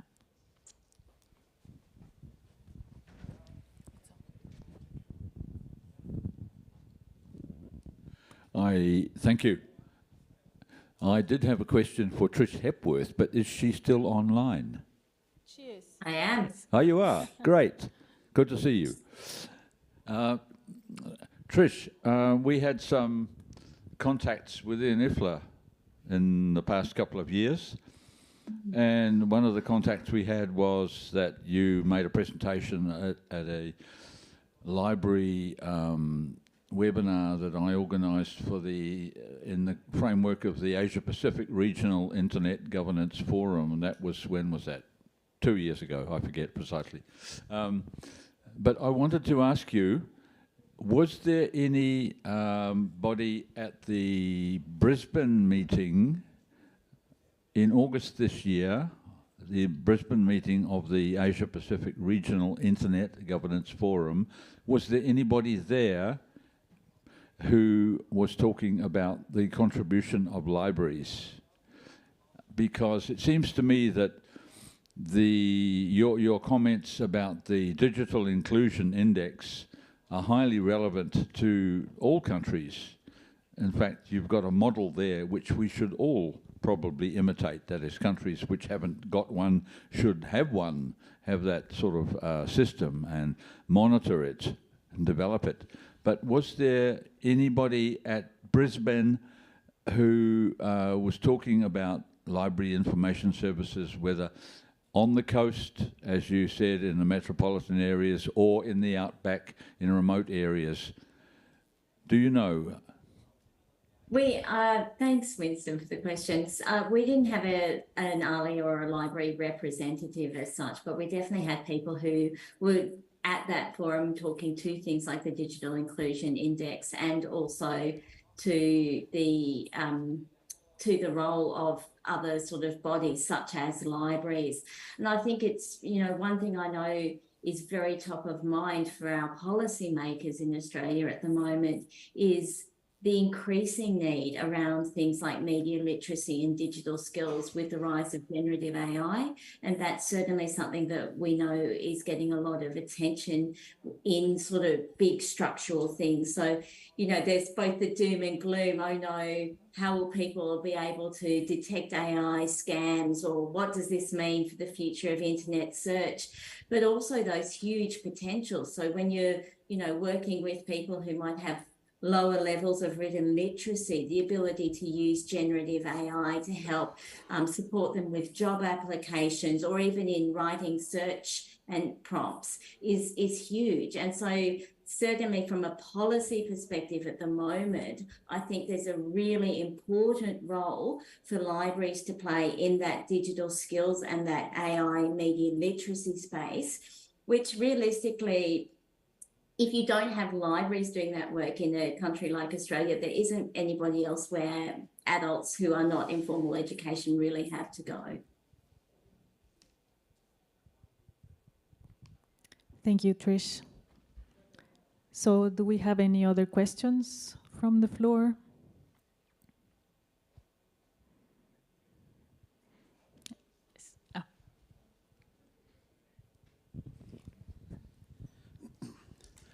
Okay, thank you. I am Johanna Munyao. I'm a member of County Assembly from Kenya. I want to appreciate the presenters for packaging the information in the right way, very clear. And also, I want to appreciate the approach of taking knowledge closer to our rural flock. As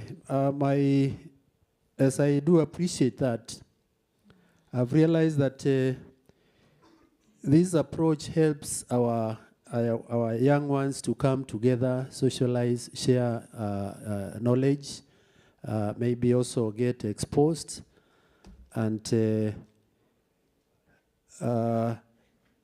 my question is whether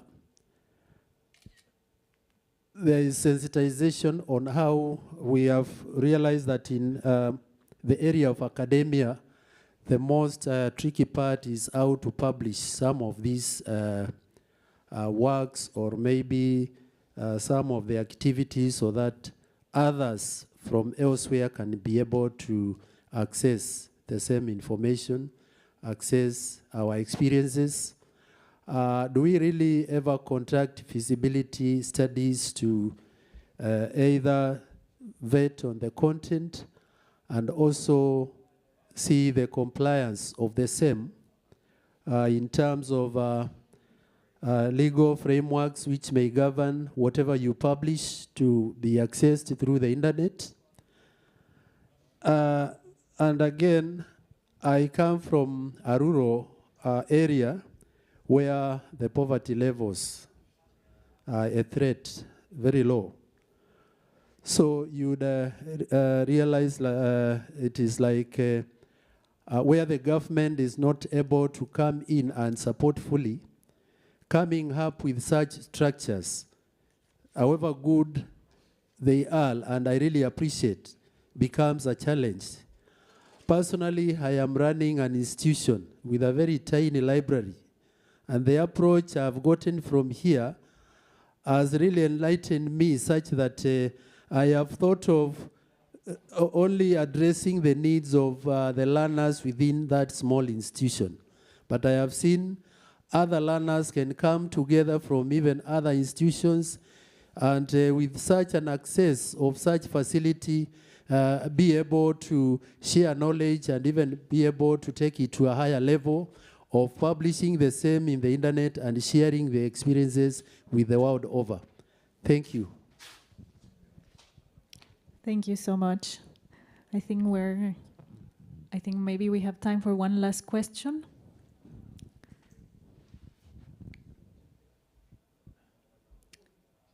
No?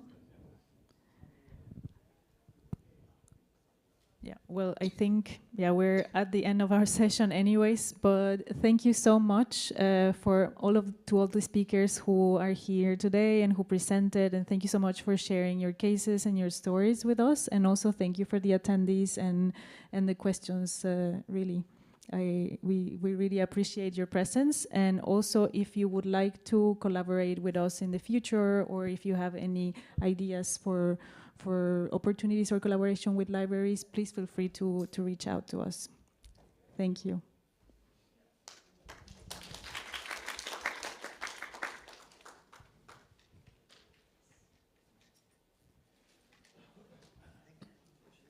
Thank you, Trish. I don't know if you can see me, but can you hear me? Thank you, Trish.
No, estaba seguro que le pregunté a...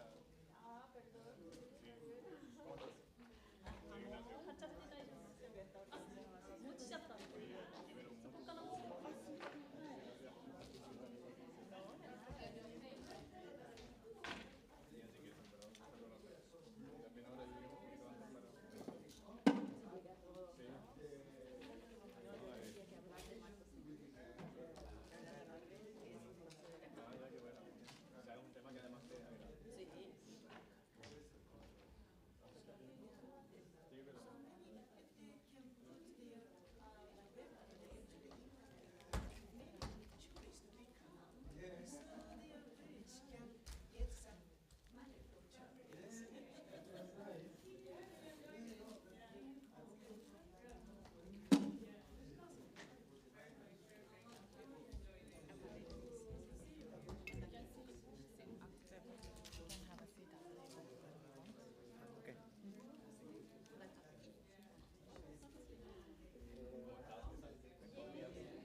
What's the plan now?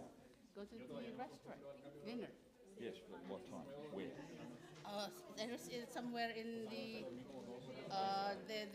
in the group, Yeah, but and then we go together. okay, well Yes. that's logical, yeah. But who made the booking? Did Ray make Ray, it? yeah, Ray will do the booking. So she Yes, knows. Yes, she knows where to go. So she can walk first, and we'll walk along behind her, right? I think we have to take a cab. I think. Oh, okay. Yeah. All right. I'd like to go to the loo first.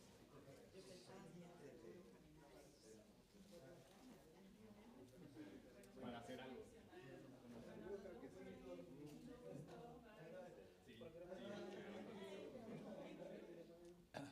O sea, yo vi caminando como la japonesa con su celular, uno colgando, que una despreocupada así, su celular así. ¿Qué tienes? ¿Tienes este evento aquí? Restaurant time is 6:30. Yes. So It's 6:30 the reservation. so we can go on the metro. Yeah. Steven said he would join us, so I have no idea where he is. Well, I saw him in the meeting on Wishes Plus 20. Yes. I really But then he wanted left before me. Oh no. So he disappeared somewhere. Oh. He I does hope this. not, because you know, I Stephen. really needed to be He in that goes zoom session. out and then Yeah. comes zoom back. Yeah, in IFLA we have this game that is called Where is Steven? Find Steven, that's Where what- is Steven? And then you have to locate him in the Yeah, but I hope because I wanted to join that session, but I couldn't because it was almost at the same time as this. But he went to Don's session as well, who was at the same time. So maybe they're still there actually. Probably they're next. 今、ズームに入ってきた人言ってもいいですか？はい。フェリペさんとフェレッテさん、ズーム。の人と、どんどんオンライン規定だったんですね。で、あと、ああ、そっか。この人もか。あとこの人も入ってきてます。入ってきてます。あと入るとしたら、この人がこの人オンサイトですね。あ、この人か。ないの人。あれこの人がこれからだと思います。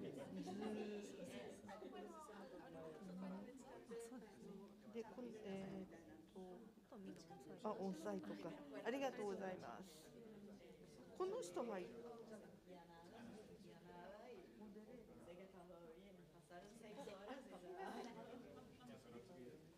¿El más de altura? Apunarse le dice. ¿Tú eres de Santiago?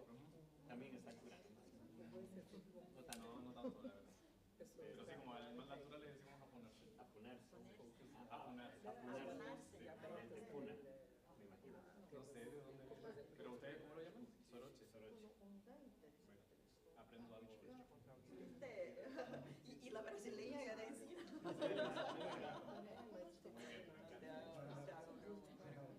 No, sí te pega. Sí, no vas a decir el primer día, sí te pega. Yo soy justo, yo creo que debe ser como eso, o sea, no me pega tanto, pero sí, o sea, sí se pega bien hace muchos años. Entonces, mi pulmón, mis sistemas, a mí me estuviese acostumbrado al exceso de oxígeno. No, es que no te alcanza. Para mí no alcanzó cuando llegué. O sea, llegué, estaba bien, salí a la calle y bueno, y eso, y de repente, dolor de cabeza, como, ¿no?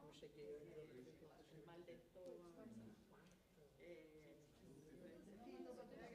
Pensaba que no iba a tener. Pero es súper aleatorio. Yo no conozco, pero hay una ciudad. Qué mal.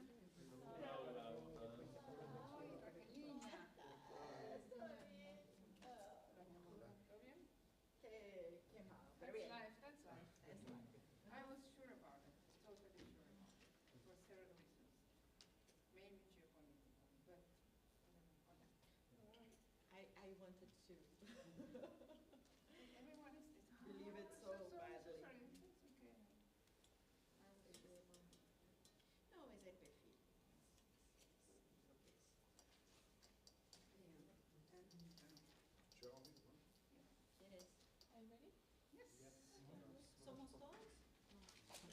De los presenciales sí, pero no sé si el Zoom se supone que todavía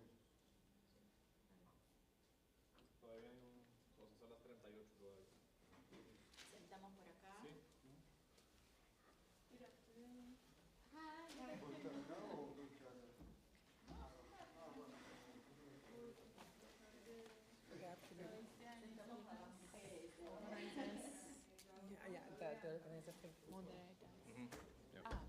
Hi. I'm the organizer, and they three are the speakers. Okay, you might be Ignacio. Yes. Okay, is there any changing for this speakers? Yeah, they should be in Zoom right now, but I don't know if they are. Okay, we see these two people, Mm-hmm. but I don't see him. She. She. Oh. Now? No. She might be. She might be there. now, yeah. Is there any changing in speakers on site? Sorry? On site, is there any changing for? No, we are, because I'm this. Yeah. Olga is here, Raquel is here, and Dilmar is here. They are the three of them. So three of them are Yes. speakers. Mhm. Okay. Yes. Do they want to sit here to speak out? Or Okay, you recommend that the speakers sit here? or just like use microphone? Either seat, any place. Okay, perfect. Okay. 変更あります。なかったです。ない。はい。ちょっとデータだけ聞いていいですか。はいはいデータが。この人イグナシオさん。はい、そうです。Yes. Excuse me, and I want to ask her whether you have a slide. She will present slides. Slide. Mhm. Okay. She's going to be in In Zoom. Zoom, yeah. And have other. They should be in Zoom also, but she is the Zoom, so that's okay. Okay, Zoom, Zoom, Zoom. no But problem. I think she's the only one that will present slides. Slides. Mhm. And the other have other speakers in this. Yeah, the rest is here. They don't have No, slides. no. Okay, only. Only she in Zoom. Okay. Thank you very much. All right, thank you. I have a few more questions. Yeah, tell me. So starting time is 5:45. Yeah. Do you want to change chairs or? I think they are already installed there, so maybe. Sí, están sugiriendo chicas panelistas, están sugiriendo que nos sentemos acá los And do you have any Sorry? Do you have a question and answer? No, I don't have any questions. But I just wondering if they are already connected. I connect. These two persons are already. They are in. Right. And we're. But she is joining because she is the one that. Mis hijos no quieren, no. Mi hijo pienso que sí, pasa que la esposa es muy No, I joven. do right now. Él tiene 34, ella tiene 27, creo. Es un año menos que Juana. Juana tiene 28. Juana ya me dijo, no, salvo que sea muy millonaria, muy rica, no voy a tener hijos. Le digo, bueno, porque cuesta mucho, mamá. Tiene razón, primero el mundo está arruinado. Dice usted, la generación tuya arruinó el mundo. Arruinaron todo, está todo contaminado, el climate change y todo eso. Sí, porque empezamos nosotros. Claro, todo culpa nuestra. Después, hace falta mucho dinero para darle una buena educación. Digo, sí, es verdad, lo sé. Así que no sé, dice, salvo eso.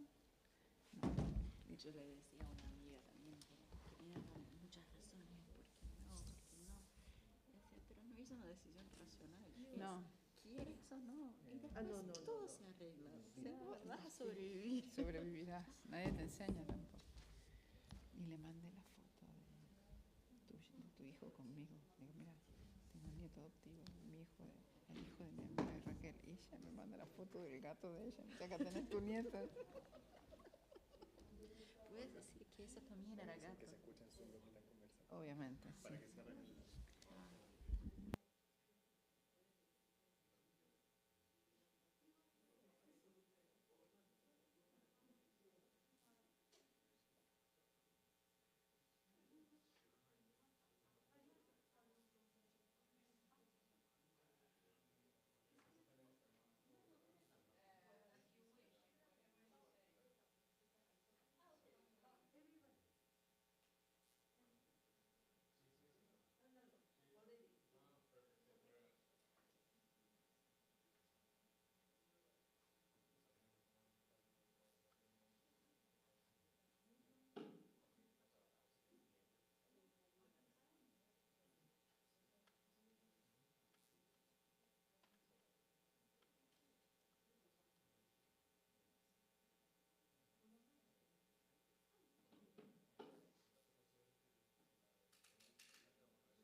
Can we start? Okay. Well, hello, good afternoon, everybody. Thank you very much for coming on behalf of the Institute of International Studies of the University of Chile. We are holding now the session called Net Neutrality and COVID-19 Trends in Latin America and the Caribbean and the Asia Pacific.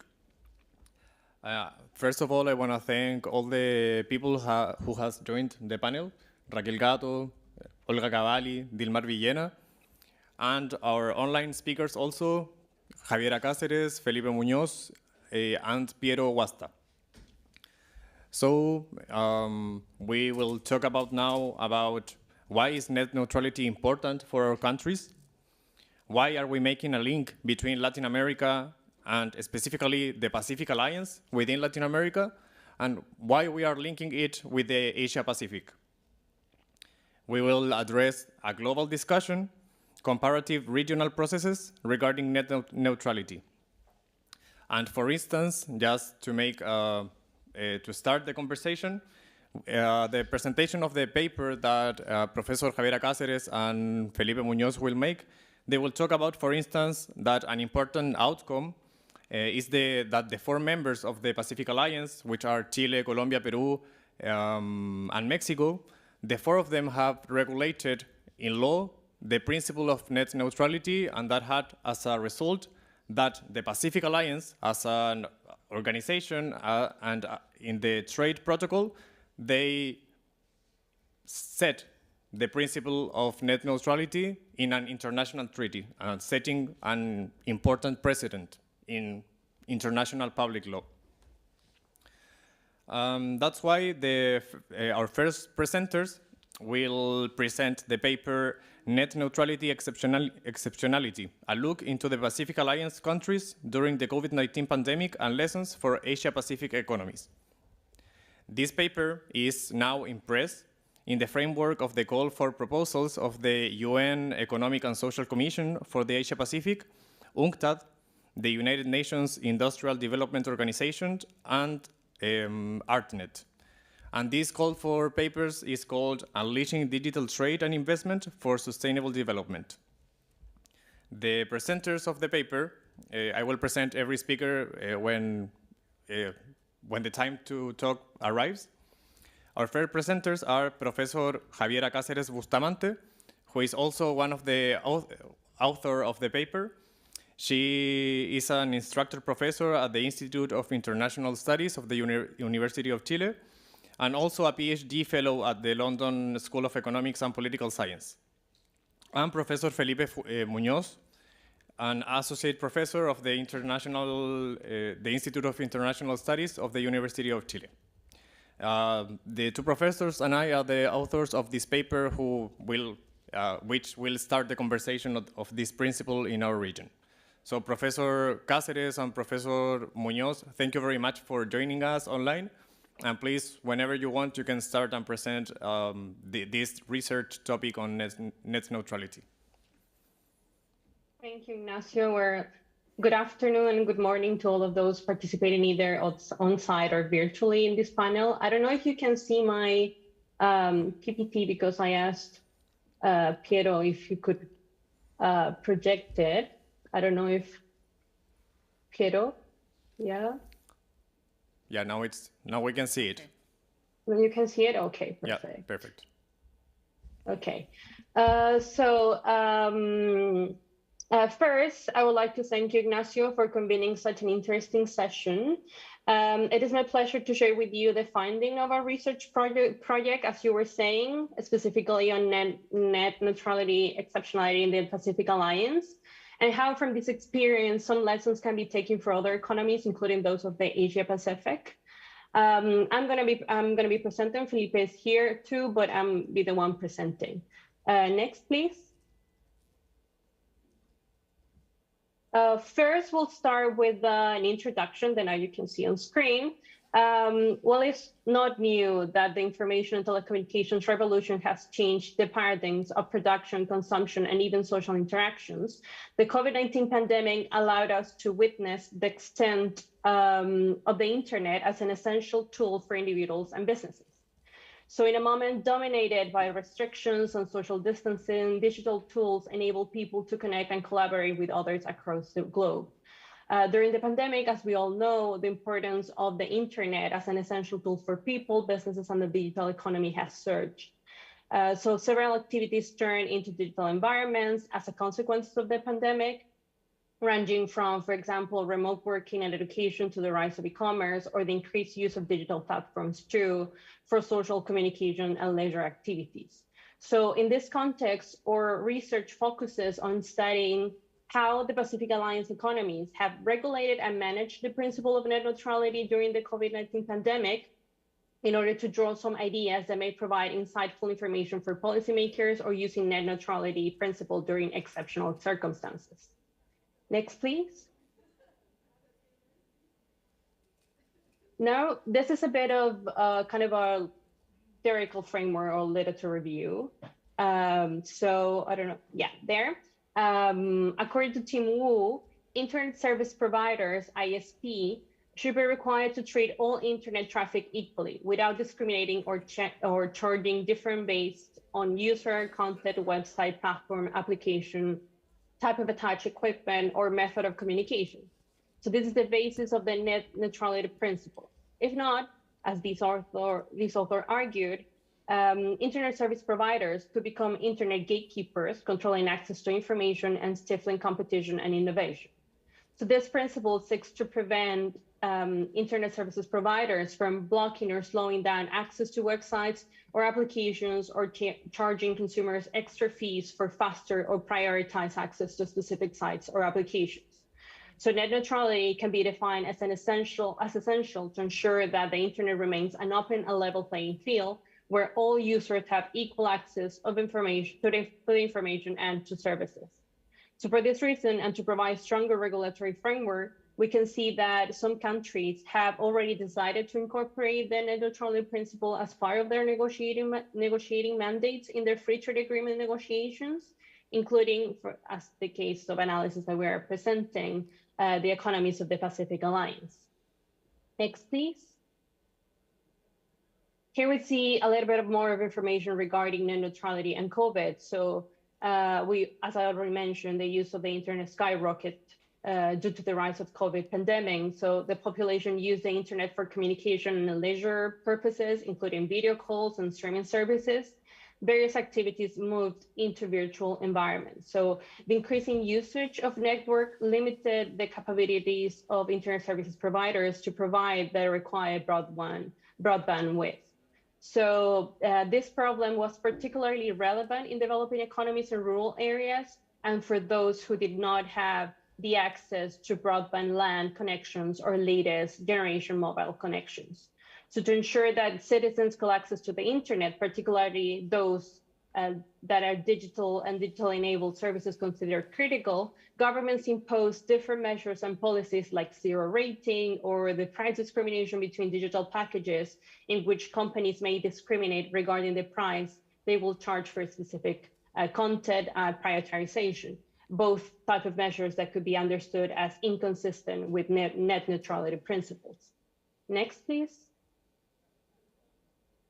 But also, there's important to see here that net neutrality should not only be seen as a technical issue related to the governance of the internet, but also as a tool for development. So while there is no explicit reference to the net neutrality principle within SDGs, it can be stated that the net neutrality principle might promote more equitable access to the internet, but not allowing discrimination concerning access to various contexts distributed in a digital environment. So hence, the relationship between net neutrality and the SDGs becomes significant as the internet has proven to be an essential tool for achieving SDGs.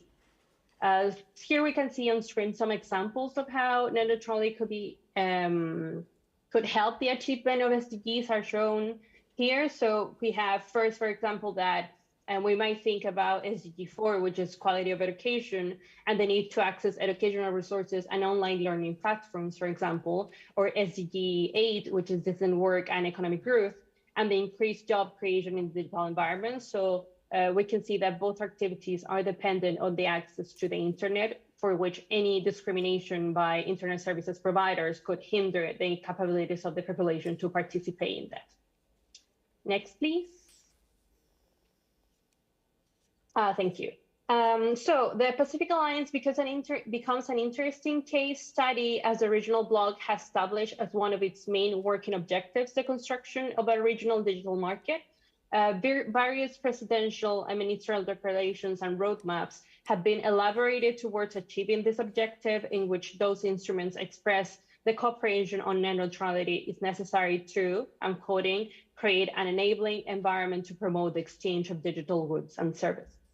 So moreover, during the amendment of the additional protocol of the Pacific Alliance, its trade instrument within the alliance, the following provisions were adopted. So I'm going to quote here Article 14.6 of the commercial protocol, which is part of the telecommunication chapters, which says that each party shall adopt or maintain measures to ensure compliance with net neutrality. So while countries may have their own measures to achieve this objective, the common goal of net neutrality is committed at the regional level within the alliance. Next, please.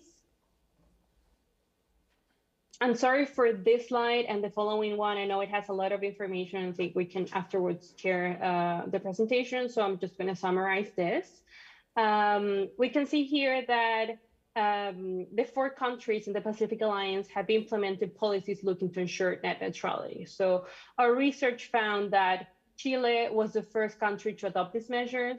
To a large extent, the other 3 economies have replicated the Chilean model with small variations. What is most interesting here and relevant for our discussion today is the final column, because here we can see that information on how these countries have addressed exceptionality during COVID-19 pandemic. So it is concluded that while existing laws on net neutrality are imposed, there is policy space allowing countries to implement exceptionality measures to ensure that access to critical digital services as education or health related was possible during the pandemic. So prioritization was possible under the event of the pandemic declared by the World Health Organization, as happened also in Colombia. And we also see that traffic management measures for emergencies were also put in place. Also, for example, Mexico defined that this kind of exceptions could be granted if there was a risk to the integrity and security of the network or private communication of users, exceptional technology congestion, and also emergency and disaster situations. So therefore, net neutrality principles was not incompatible with an emergency situation. Next, please. So this analysis takes us to Asia-Pacific economies. So while the use of net neutrality has been widely discussed for countries in the Asia-Pacific, most economies in this region have not yet implemented formal regulations regarding net neutrality. So there are various reasons for this lack of regulation, being one common acknowledgement that the stakes are high for both consumers and industry holders, and states don't want to lose the possibility of controlling traffic on the internet. Nevertheless, we can find some cases in India, Japan, and Singapore, for example, where these countries have already implemented in different extents net neutrality regulations, as you can see in this slide. So as I mentioned before, I know I don't have much time left, so I'm gonna afterwards share this presentation. Next slide, please. Here we can see the comparison between the 3 main integration processes. We have the Pacific Alliance, APEC, and ASEAN. So as previously mentioned, as significant development at the level of binding instruments and working documents with a focus on the regional digital market, all of them addressing net neutrality has been taking place in the Pacific Alliance. In the case of APEC, we can see that net neutrality has been highlighted in recent years in relevant working documents, which may eventually lead to a leader's declaration, but still no further progress has been achieved. While in the case of ASEAN economies, there is no relevant advances to establish that the net neutrality principle is part of their agenda, pointing out the differences between member economies too. Next, please. So to wrap up from our research, it can be stated that members of the Pacific Alliance began with incorporation of the net neutrality principle in the trade protocol of the alliance. So in turn, the adoption of the principle by the 4 countries, not only close in time, but also their connection points have been highlighted in key issues to promote the digital economy and in the intra-regional trade as they intersect in subjects such as traffic management measures, transparency, compliance mechanism, and references to international technical standards.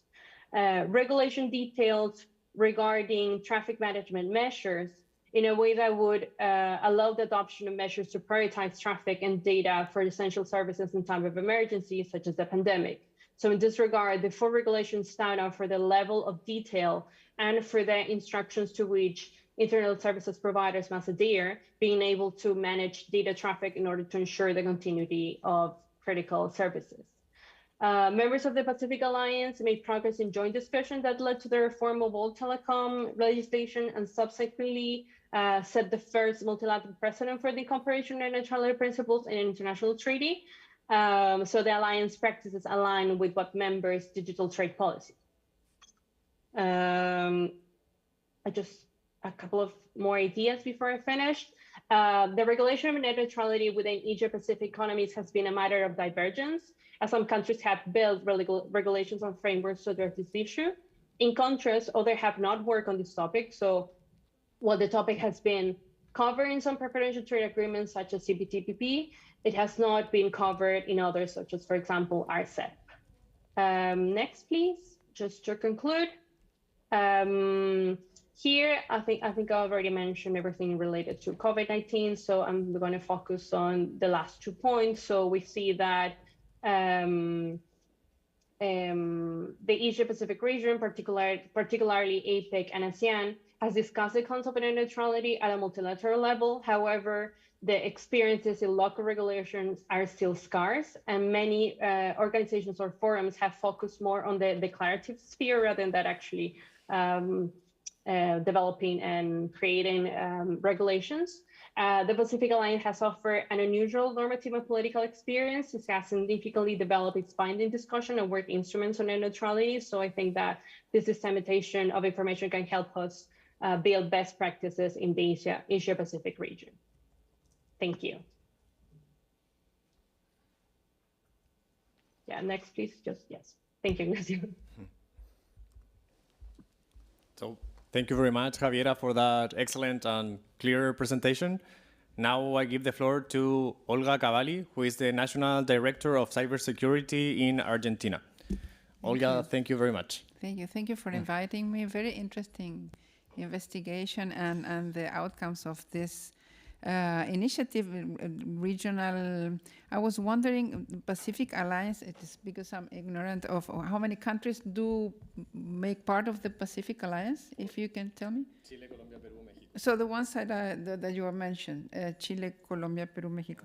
Okay, very interesting that you gathered together to have a treaty, which I understand that it's binding to national regulations, which is important because sometimes we get together and we do declarations which are perhaps aspirational, and then it doesn't reflect what really has an impact at the national level.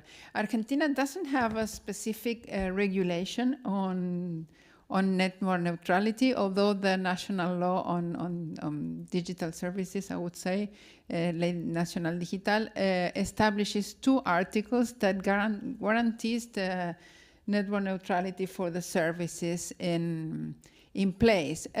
Although I have some questions, I like philosophical questions about this issue about network neutrality. Sometimes I think it's a bit aspirational, and perhaps it's difficult to think about it in a world where most of the traffic is increasing and really concentrating, especially in streaming services.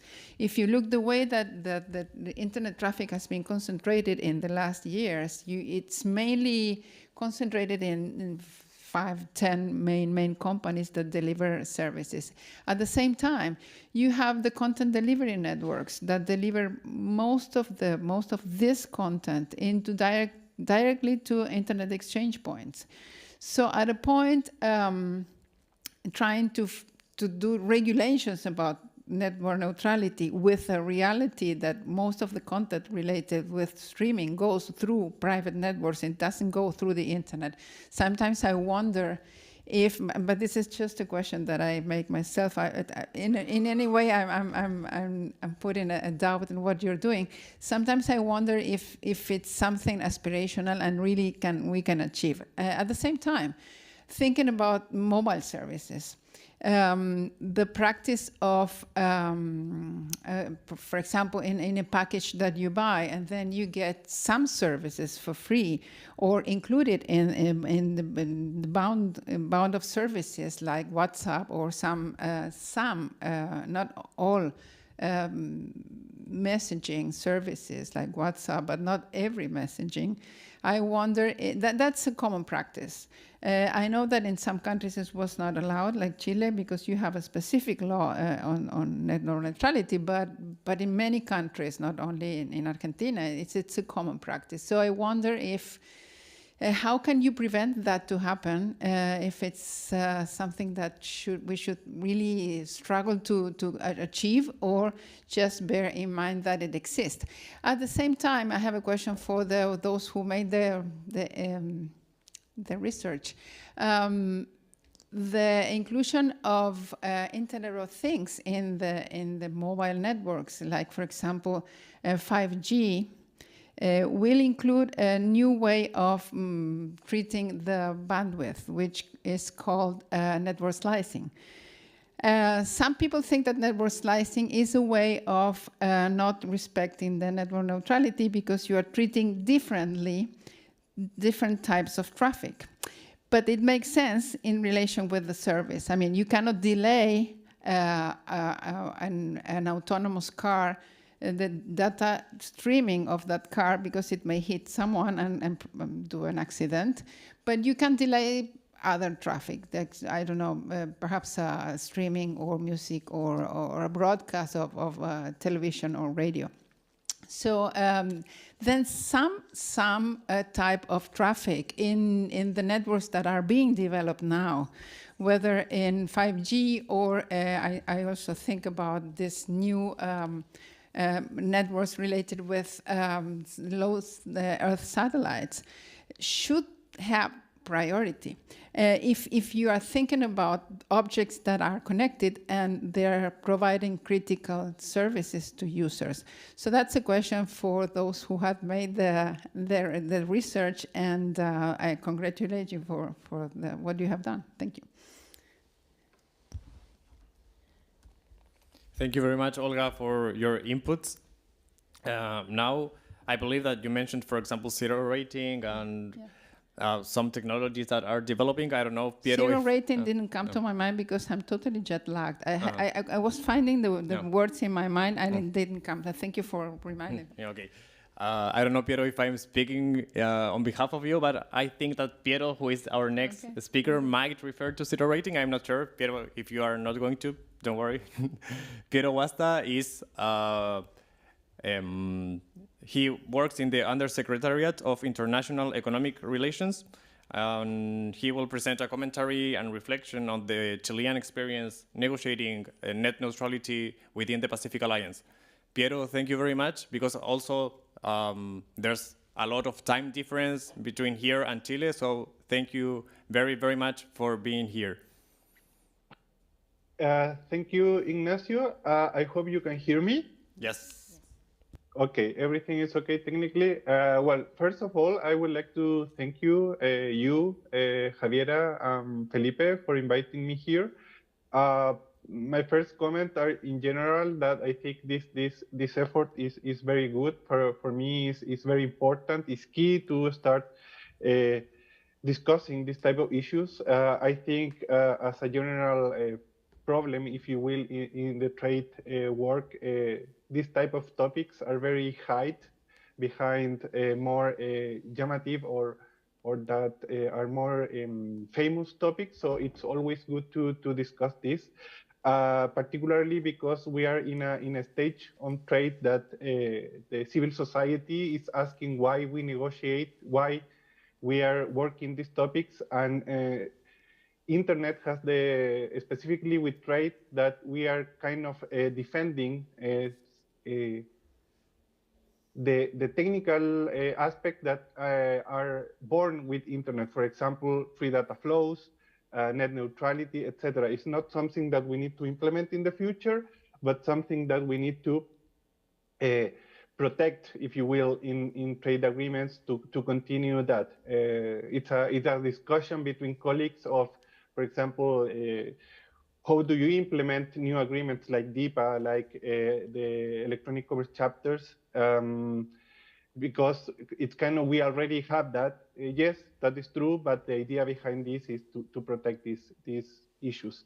Regarding this specific topic, I will talk, again, I'm sorry for repeating myself, about the trade perspective, and I will connect that with what Ignacio was saying, in the sense that the view from trade is kind of, I don't want to say economicist, but is the competition, the opportunity for companies to export. So in our view, for example, it discussed a lot the new measures that some countries took during the pandemic. In the case of trade, it's kind of allowed because specifically in the case of Chile, we follow the idea that you can make some network administration, but without being discriminatory. So for example, during the pandemic, you can prioritize health services or any other service, but you cannot discriminate between different providers. Same idea with the streaming, same idea with email providers, same idea with all the areas of the internet economy, okay? So in that sense, I think the current legal framework or architecture of all trade agreements allow that because again, our focus is non-discriminatory. The idea is to all have the opportunity to be able to enter the market. And that is very important. For example, in the case of the pandemic, there were some initiative or platforms that, for example, Chile developed or Colombia developed, and the idea was to be able to offer that solutions to Pacific Alliance in the same conditions. So in our view, we don't need specific measures for that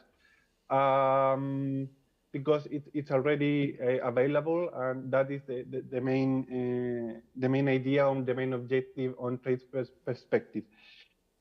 Regarding the topic more in general, for us has been a very useful. I remember some early studies from specifically from one of our ISPs talk that it was very useful to have this kind of policies because you make the market more attractive, more competitors can enter the markets and be able to reduce the prices and allow more digital products and services be available. In the case of Chile, we are early adopters of almost everything technological, and we have almost access to everything that is currently on the internet. We have some particularities that, for example, Asian products that maybe took a little bit long time to enter other markets like Europe or the US are very easily entered to Chile.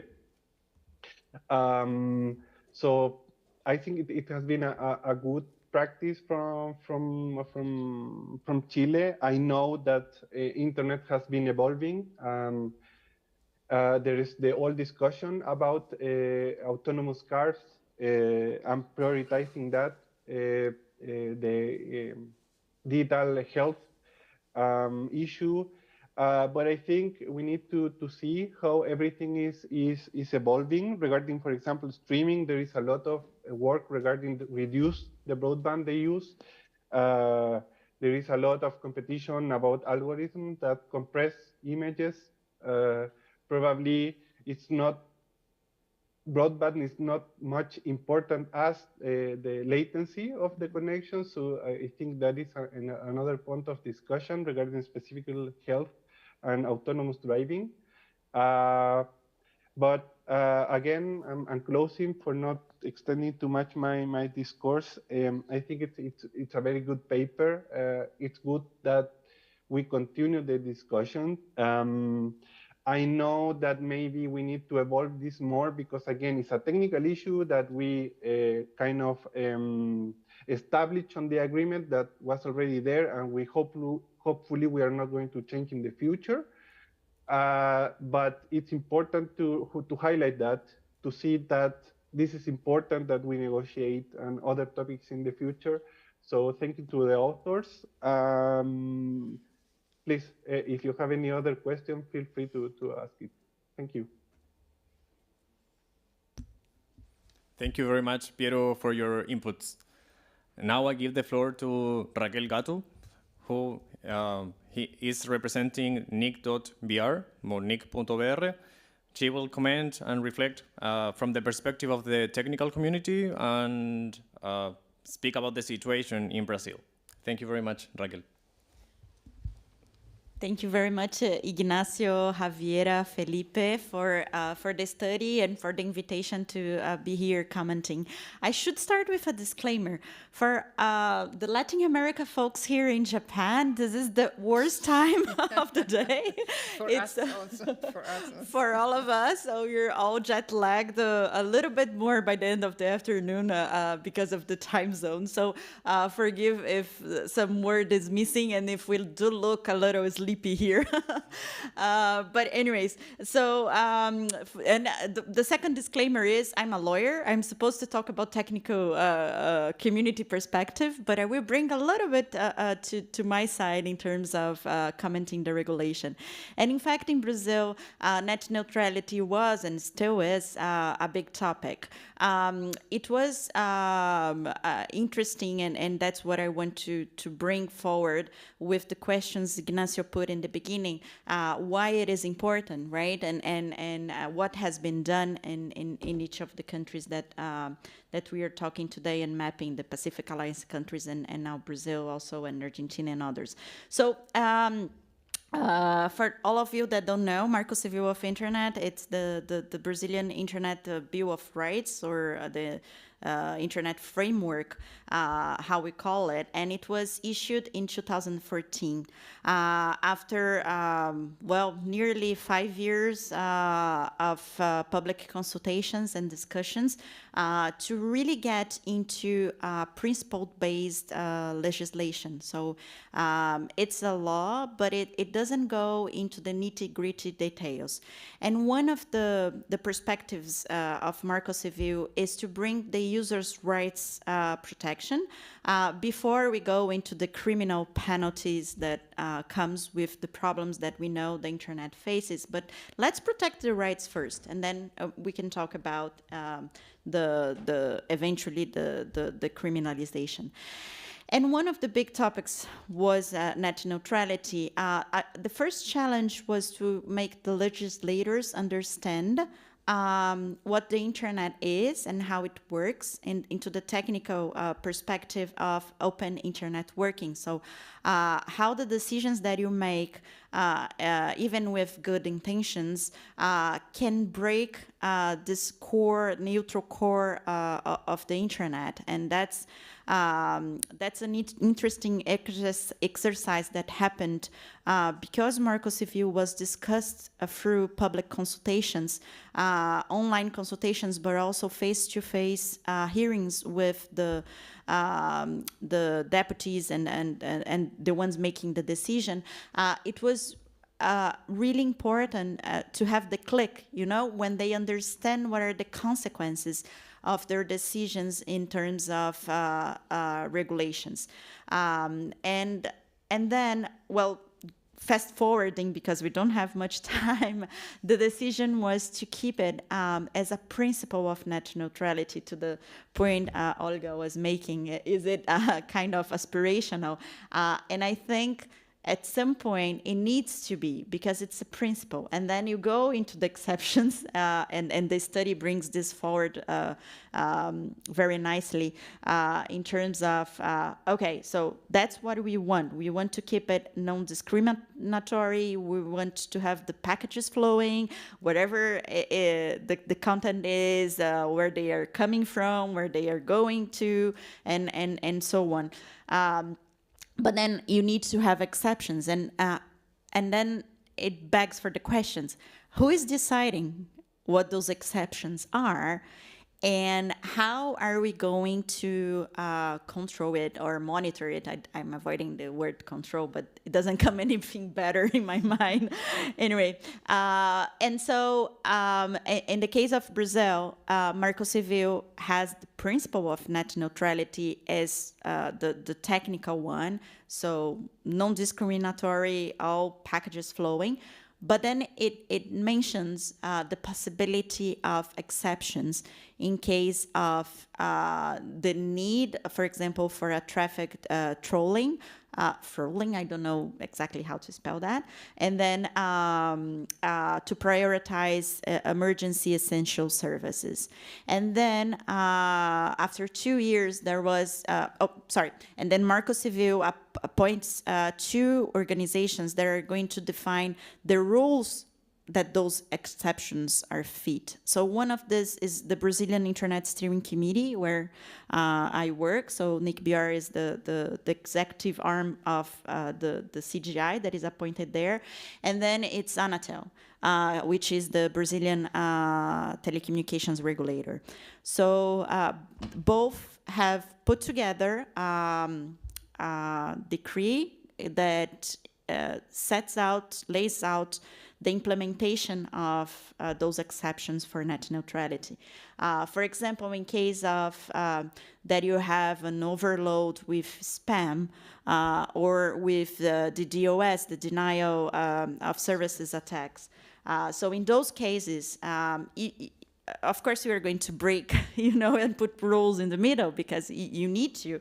So the internet keeps working and the network keeps doing what it needs to do. So anyway, those are the cases that there are already in the regulation and that they're being put in place.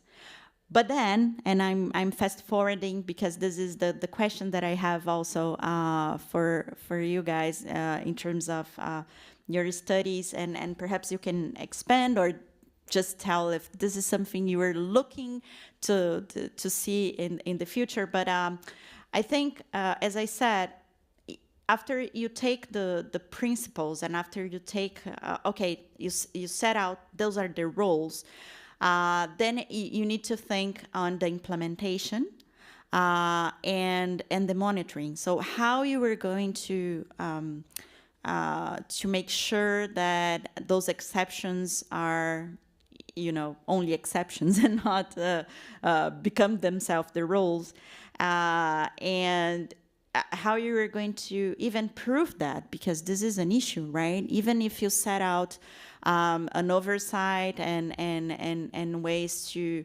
and the regulation has some penalties for that, even there, how do you prove it? And so you go more into making it real than just aspirational. So I'm leaving like that, and thank you very much. Thank you very much, Raquel. Just to provide a quick answer and then give the floor to Dilmar. Yeah, exactly. Effectively, one of the elements that our research, our previous research considered, we identified 7 elements of net neutrality regulations. And one of those elements are, of course, the exceptions. Because you can have net neutrality regulations, but if you don't have the exceptions, or what will the exceptions be, actually the legislation won't be operable. No, it can't be effective. And besides the exceptions, one of the other elements is the dispute settlement bodies when net neutrality is not taking place. But I do think this dispute settlement was an element, because there you can go when net neutrality is not being complied on the part of the ISPs. But I do think that it is a challenge, the monitoring. I think all the legislation we saw, they lack of a body that actively monitors that everything and everyone are complying with the principle. I have that quick answer for now. So now I give the floor to Dilmar Villena, who is the Executive Director of the NGO Hiperderecho of Peru. Dilmar, thank you very much for being here. Thank you very much for the invitations and congratulations on the paper. When talking about net neutrality, right now it's not the hot topic like is AI, but it's always good to talk about it because it's essential part of internet net neutrality. And well, net neutrality as an ideal, as a principle, is also in our Peruvian regulation. But what happened during COVID-19 is like, yes, we have net neutrality, regulatory bodies implement net neutrality and demand companies to comply it. But pandemic starts, and what we have in front is like all the infrastructure isn't ready for all the flow of information that is that it started at that point. Pandemic started and nobody could get out, and everybody was using their laptops, their cell phones in order to work, in order to, I don't know, to consume some entertainment. So that in Peru, that's what happened, and I think that happened also in a lot of countries. And net were overload. So Peruvian government in that case let operators to take some emergency actions in order to prioritize the flow of some packages to some specific types of website or services. Talking about zero rating, for example, what happened in Peru? Peruvian government developed a web page that is called aprendoencasa.com.pe, and it was the center of information from all the students that couldn't go to school, but in order to learn or in order to have access to some educational materials, they could get it through this page, aprendoencasa.pe. And what happens in Peru that students that need to access to this information doesn't have the data packages in their cell phones, or doesn't have the money required to buy these data packages. So in that case, most of the telecom companies, and also because of the Peruvian government order that, they put zero rating to access to this web page, educational web page. And also Peruvian government, like it didn't order, but it suggested the companies to prioritize some types of traffic to, I don't know, traffic for people that are doing remote working, or maybe people that are using Zoom or Microsoft Teams, all of these platforms to do their work while they stay at home. But during the time of the day, but what government didn't take into account is like when they did these regulations, they were talking like more on the traditional form of working. But what happened with persons that were making money through streaming services, that like streamers, like were gamers and streamers, they couldn't have the necessary package flow to continue doing some streaming and also working, because for most of them, the video gamer streamers, that was their work. So that was a point that also Peruvian government didn't take into account when we were talking about net neutrality. Other thing that is very important is Peruvian legislation permits zero rating when is it done in arbitrary form. So what is not arbitrary is not that clear, but in any case, it demands to telecom companies to be transparent about that. The transparency of companies in implementing this measure is a key concern here. How transparent have been telecom operators in Peru regarding network managing during the pandemic?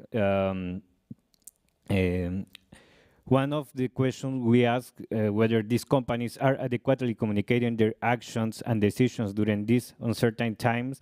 Those are uncertain times of the pandemic.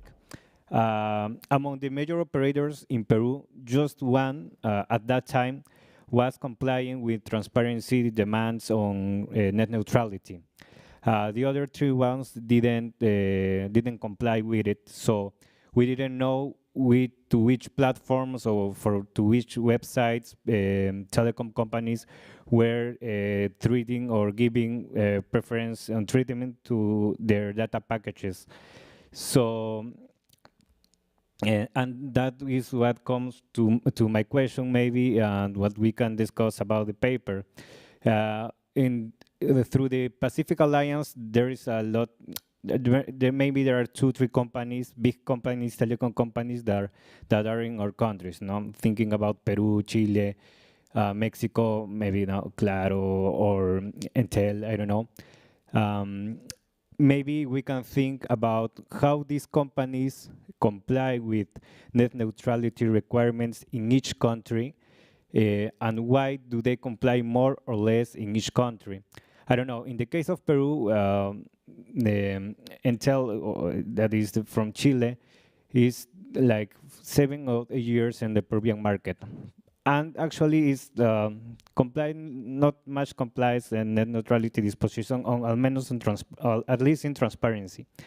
But we have other telecom companies that do comply with do comply it. So maybe we can think about it on the future. These are more the same companies, but why do they comply it more or less in some countries when we talk about the Pacific Alliance, no? So yeah, that thing is gonna be for me. Thank you very much. Thank you, Dilmar. And now that I'm hearing you talking about transparency and you were talking about the user rights and the regulations, I am recalling the other elements of the net neutrality legislation that we studied last year. And actually, transparency and the user protection, specifically privacy, are one of the elements of these net neutrality legislations, besides dispute resolution also. Now, before closing, I know that Professor Cáceres, who presented the paper, wants to go deeper in one of the questions that were made in the panel. Thank you, Ignacio. Well, thank you all the speakers. It was very interesting, and I'm taking a few notes. I don't know if I have so many questions or ideas to answer all of your questions, but I think it's been super interesting. Regarding to what Olga was saying before regarding network slicing, I think we did not consider that as part of our paper. I think that would be something very interesting to consider in future research, or maybe like a revised version of our article. But I think here it's interesting to see how kind of like both the literature or like how states are actually approaching this topic it's very changing, in the sense that as when we talk about network slicing, like completely we could say right away, like, no, it's not compatible with network neutrality. But if we start thinking about it, we see also that this also depends on the application and intent. So we see that network slicing is used more like to support specific technical requirements. For example, low latency for critical services like autonomous driving, for example. So we see that in that case, we can see network slicing as a way of optimizing network resources for safety and efficiency. And in that case, when we think about net neutrality, we can see that, yeah, in this case, actually the problem with net neutrality is when we're talking about its preferential treatment for a specific ASP. So in that case, I think we go back to what Raquel was saying, because actually how we monitor, how we regulate both net neutrality and network slicing will be very important to see how actually net neutrality or network slicing is being used, so that it doesn't actually become a backdoor violation of net neutrality. So I think that's something very interesting to consider. And also moving forward to what Mr. Dilmar was saying about this idea of how to comply with net neutrality. I think that's also something that wasn't as part of our paper in the sense of following, maybe going like a deeper analysis, even like methodologically speaking, of talking to companies and actually comparing how they're actually complying with net neutrality. But I think that's also very interesting to consider in future research. So thank you very much for all your comments. Thank you, Ignacio. Yes, thank you, Javiera. Also recalling who decides the exceptions. For example, I was remembering that when we studied the Colombian regulation, in the decree, they say, okay, the net neutrality principle is established, but the traffic management, they can manage traffic while the ISPs comply with the ITU recommendation, and they specify a specific recommendation. So if they comply with that, traffic management can be done. So that's one of the ways that they operationalize the exceptions regarding the principle. Something else that I recalled on that previous research. I don't know if anyone else has a comment or a question. Please. Yeah, sorry.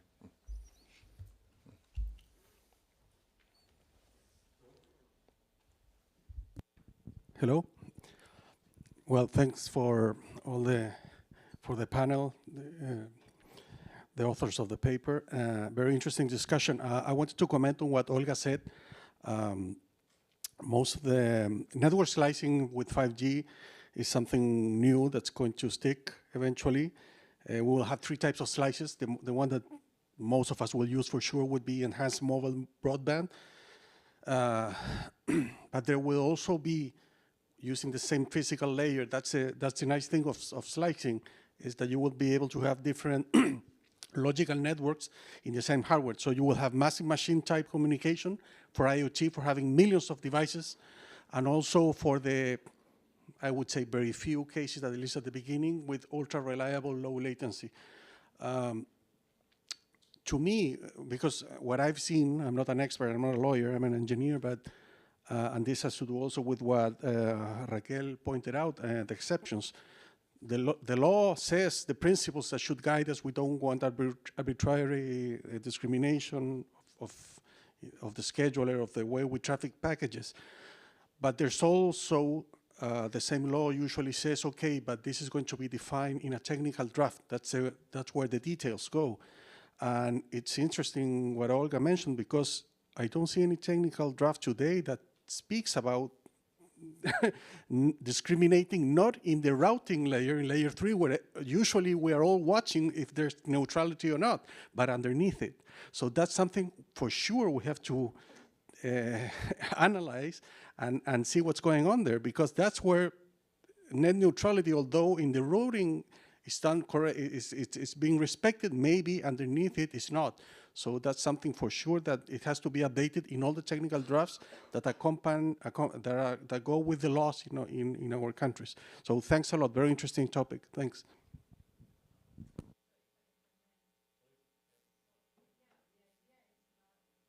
Sorry, that the regulation includes exceptions and that it enables good services for consumers and for services providers.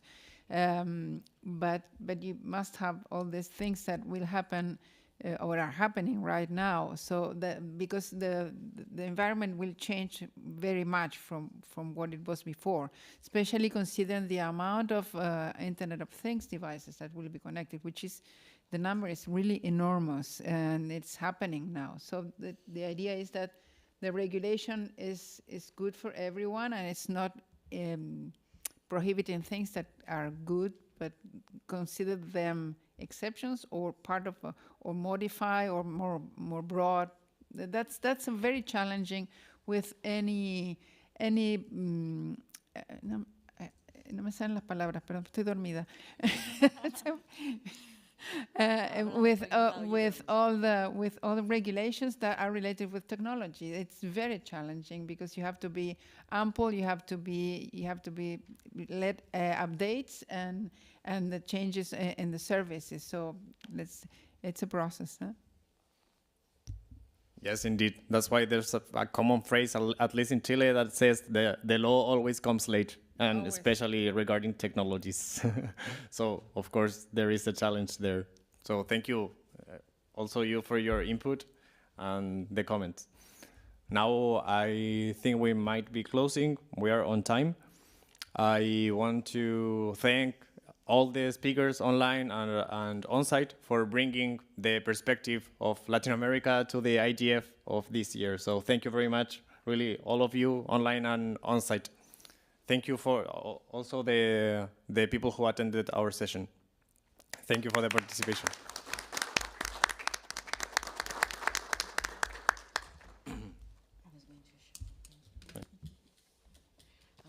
Thank you, Ignacio, for convening us today.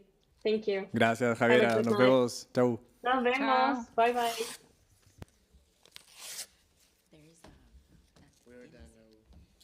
Estamos listos.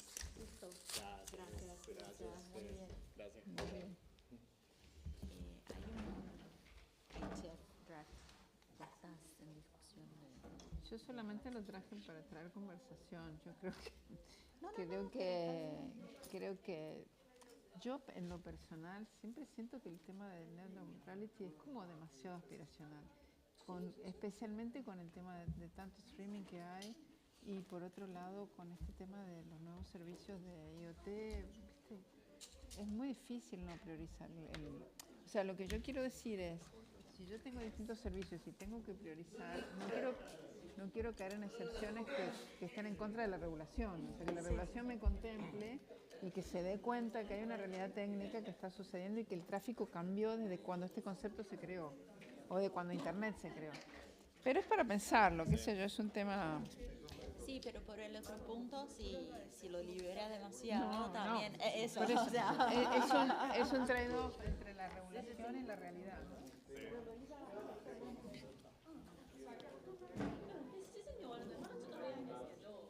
Bueno, Chile, sí. Dale.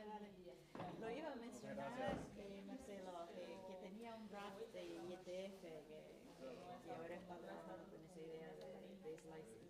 Sí, slicing es fabuloso, pero o sea, lo que hay que tener cuidado es que a las empresas les va a permitir pasarse la ley de neutralidad por donde ellos quieran. Bueno, ese es mi punto. Sí, yo sé que no. No, sí sé.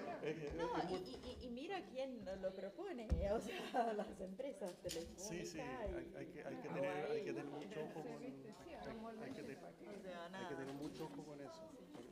No sabía que eras del NIC. ¿Cómo? No conocía. Pero sí hice tu curso con el Luis Arancibia. El de julio pasado. Sí. Todavía no me ha llegado el diploma. No me ha llegado. Nunca me ha llegado. No depende de mí. Ni se acuerda. Gracias. ¿Quieres que saquen? Tienes ya, pero dale, si necesitas algo me avisas. Gracias, Raquel. De verdad muy agradecido. Voy a pedir que me envíen el diploma. Yo pensé que eso ya estaba cerrado. A lo mejor le llegó todo el mundo, a mí no me ha llegado. No me ha llegado. Gracias, bueno. Sé que estamos todos muriendo a esta hora. Sí, es que este horario es pesadito. ¿Qué tal por si acaso igual? ¿De qué parte de Perú eres? Bueno, vivo en Lima, pero soy de Cusco. Ah, de Cusco, qué bonito. Yo ahora voy a Trujillo. Nosotros lanzamos un libro de fibra óptica. Te voy a pedir los datos cómo mandarte una copia del libro en español. Lo hemos regalado a universidades de Argentina, de Perú, pero la Católica de Lima ahora hace un mes. ¿Cómo estás? Pero voy a Trujillo a fin de mes para ver ahí si podemos hacer algún proyecto porque me conoce a Guamán, algo así. Un asesor de telecomunicación. Me dijo que tenían algunos problemas severos en Guamachú. Mucho gusto. Ahí nos vemos pronto. Cuídate. Me dijo que había problemas serios y nosotros siempre andamos tratando de hacer proyectos con los pequeños operadores que hay en todas partes. ¿Y cuándo estás yendo? A Trujillo a fin de mes. Me voy un fin de semana nomás. No, estuvo bien. Bueno, o sea, hubo poca gente, pero al menos más. Vamos a tratar de... Así que eso ya es un éxito. ¿Te pasé mi tarjeta? Sí. Cuando estoy por ahí, Sí, Vilma, para que se conozcan. Sí, sí, sí. ¿Estás en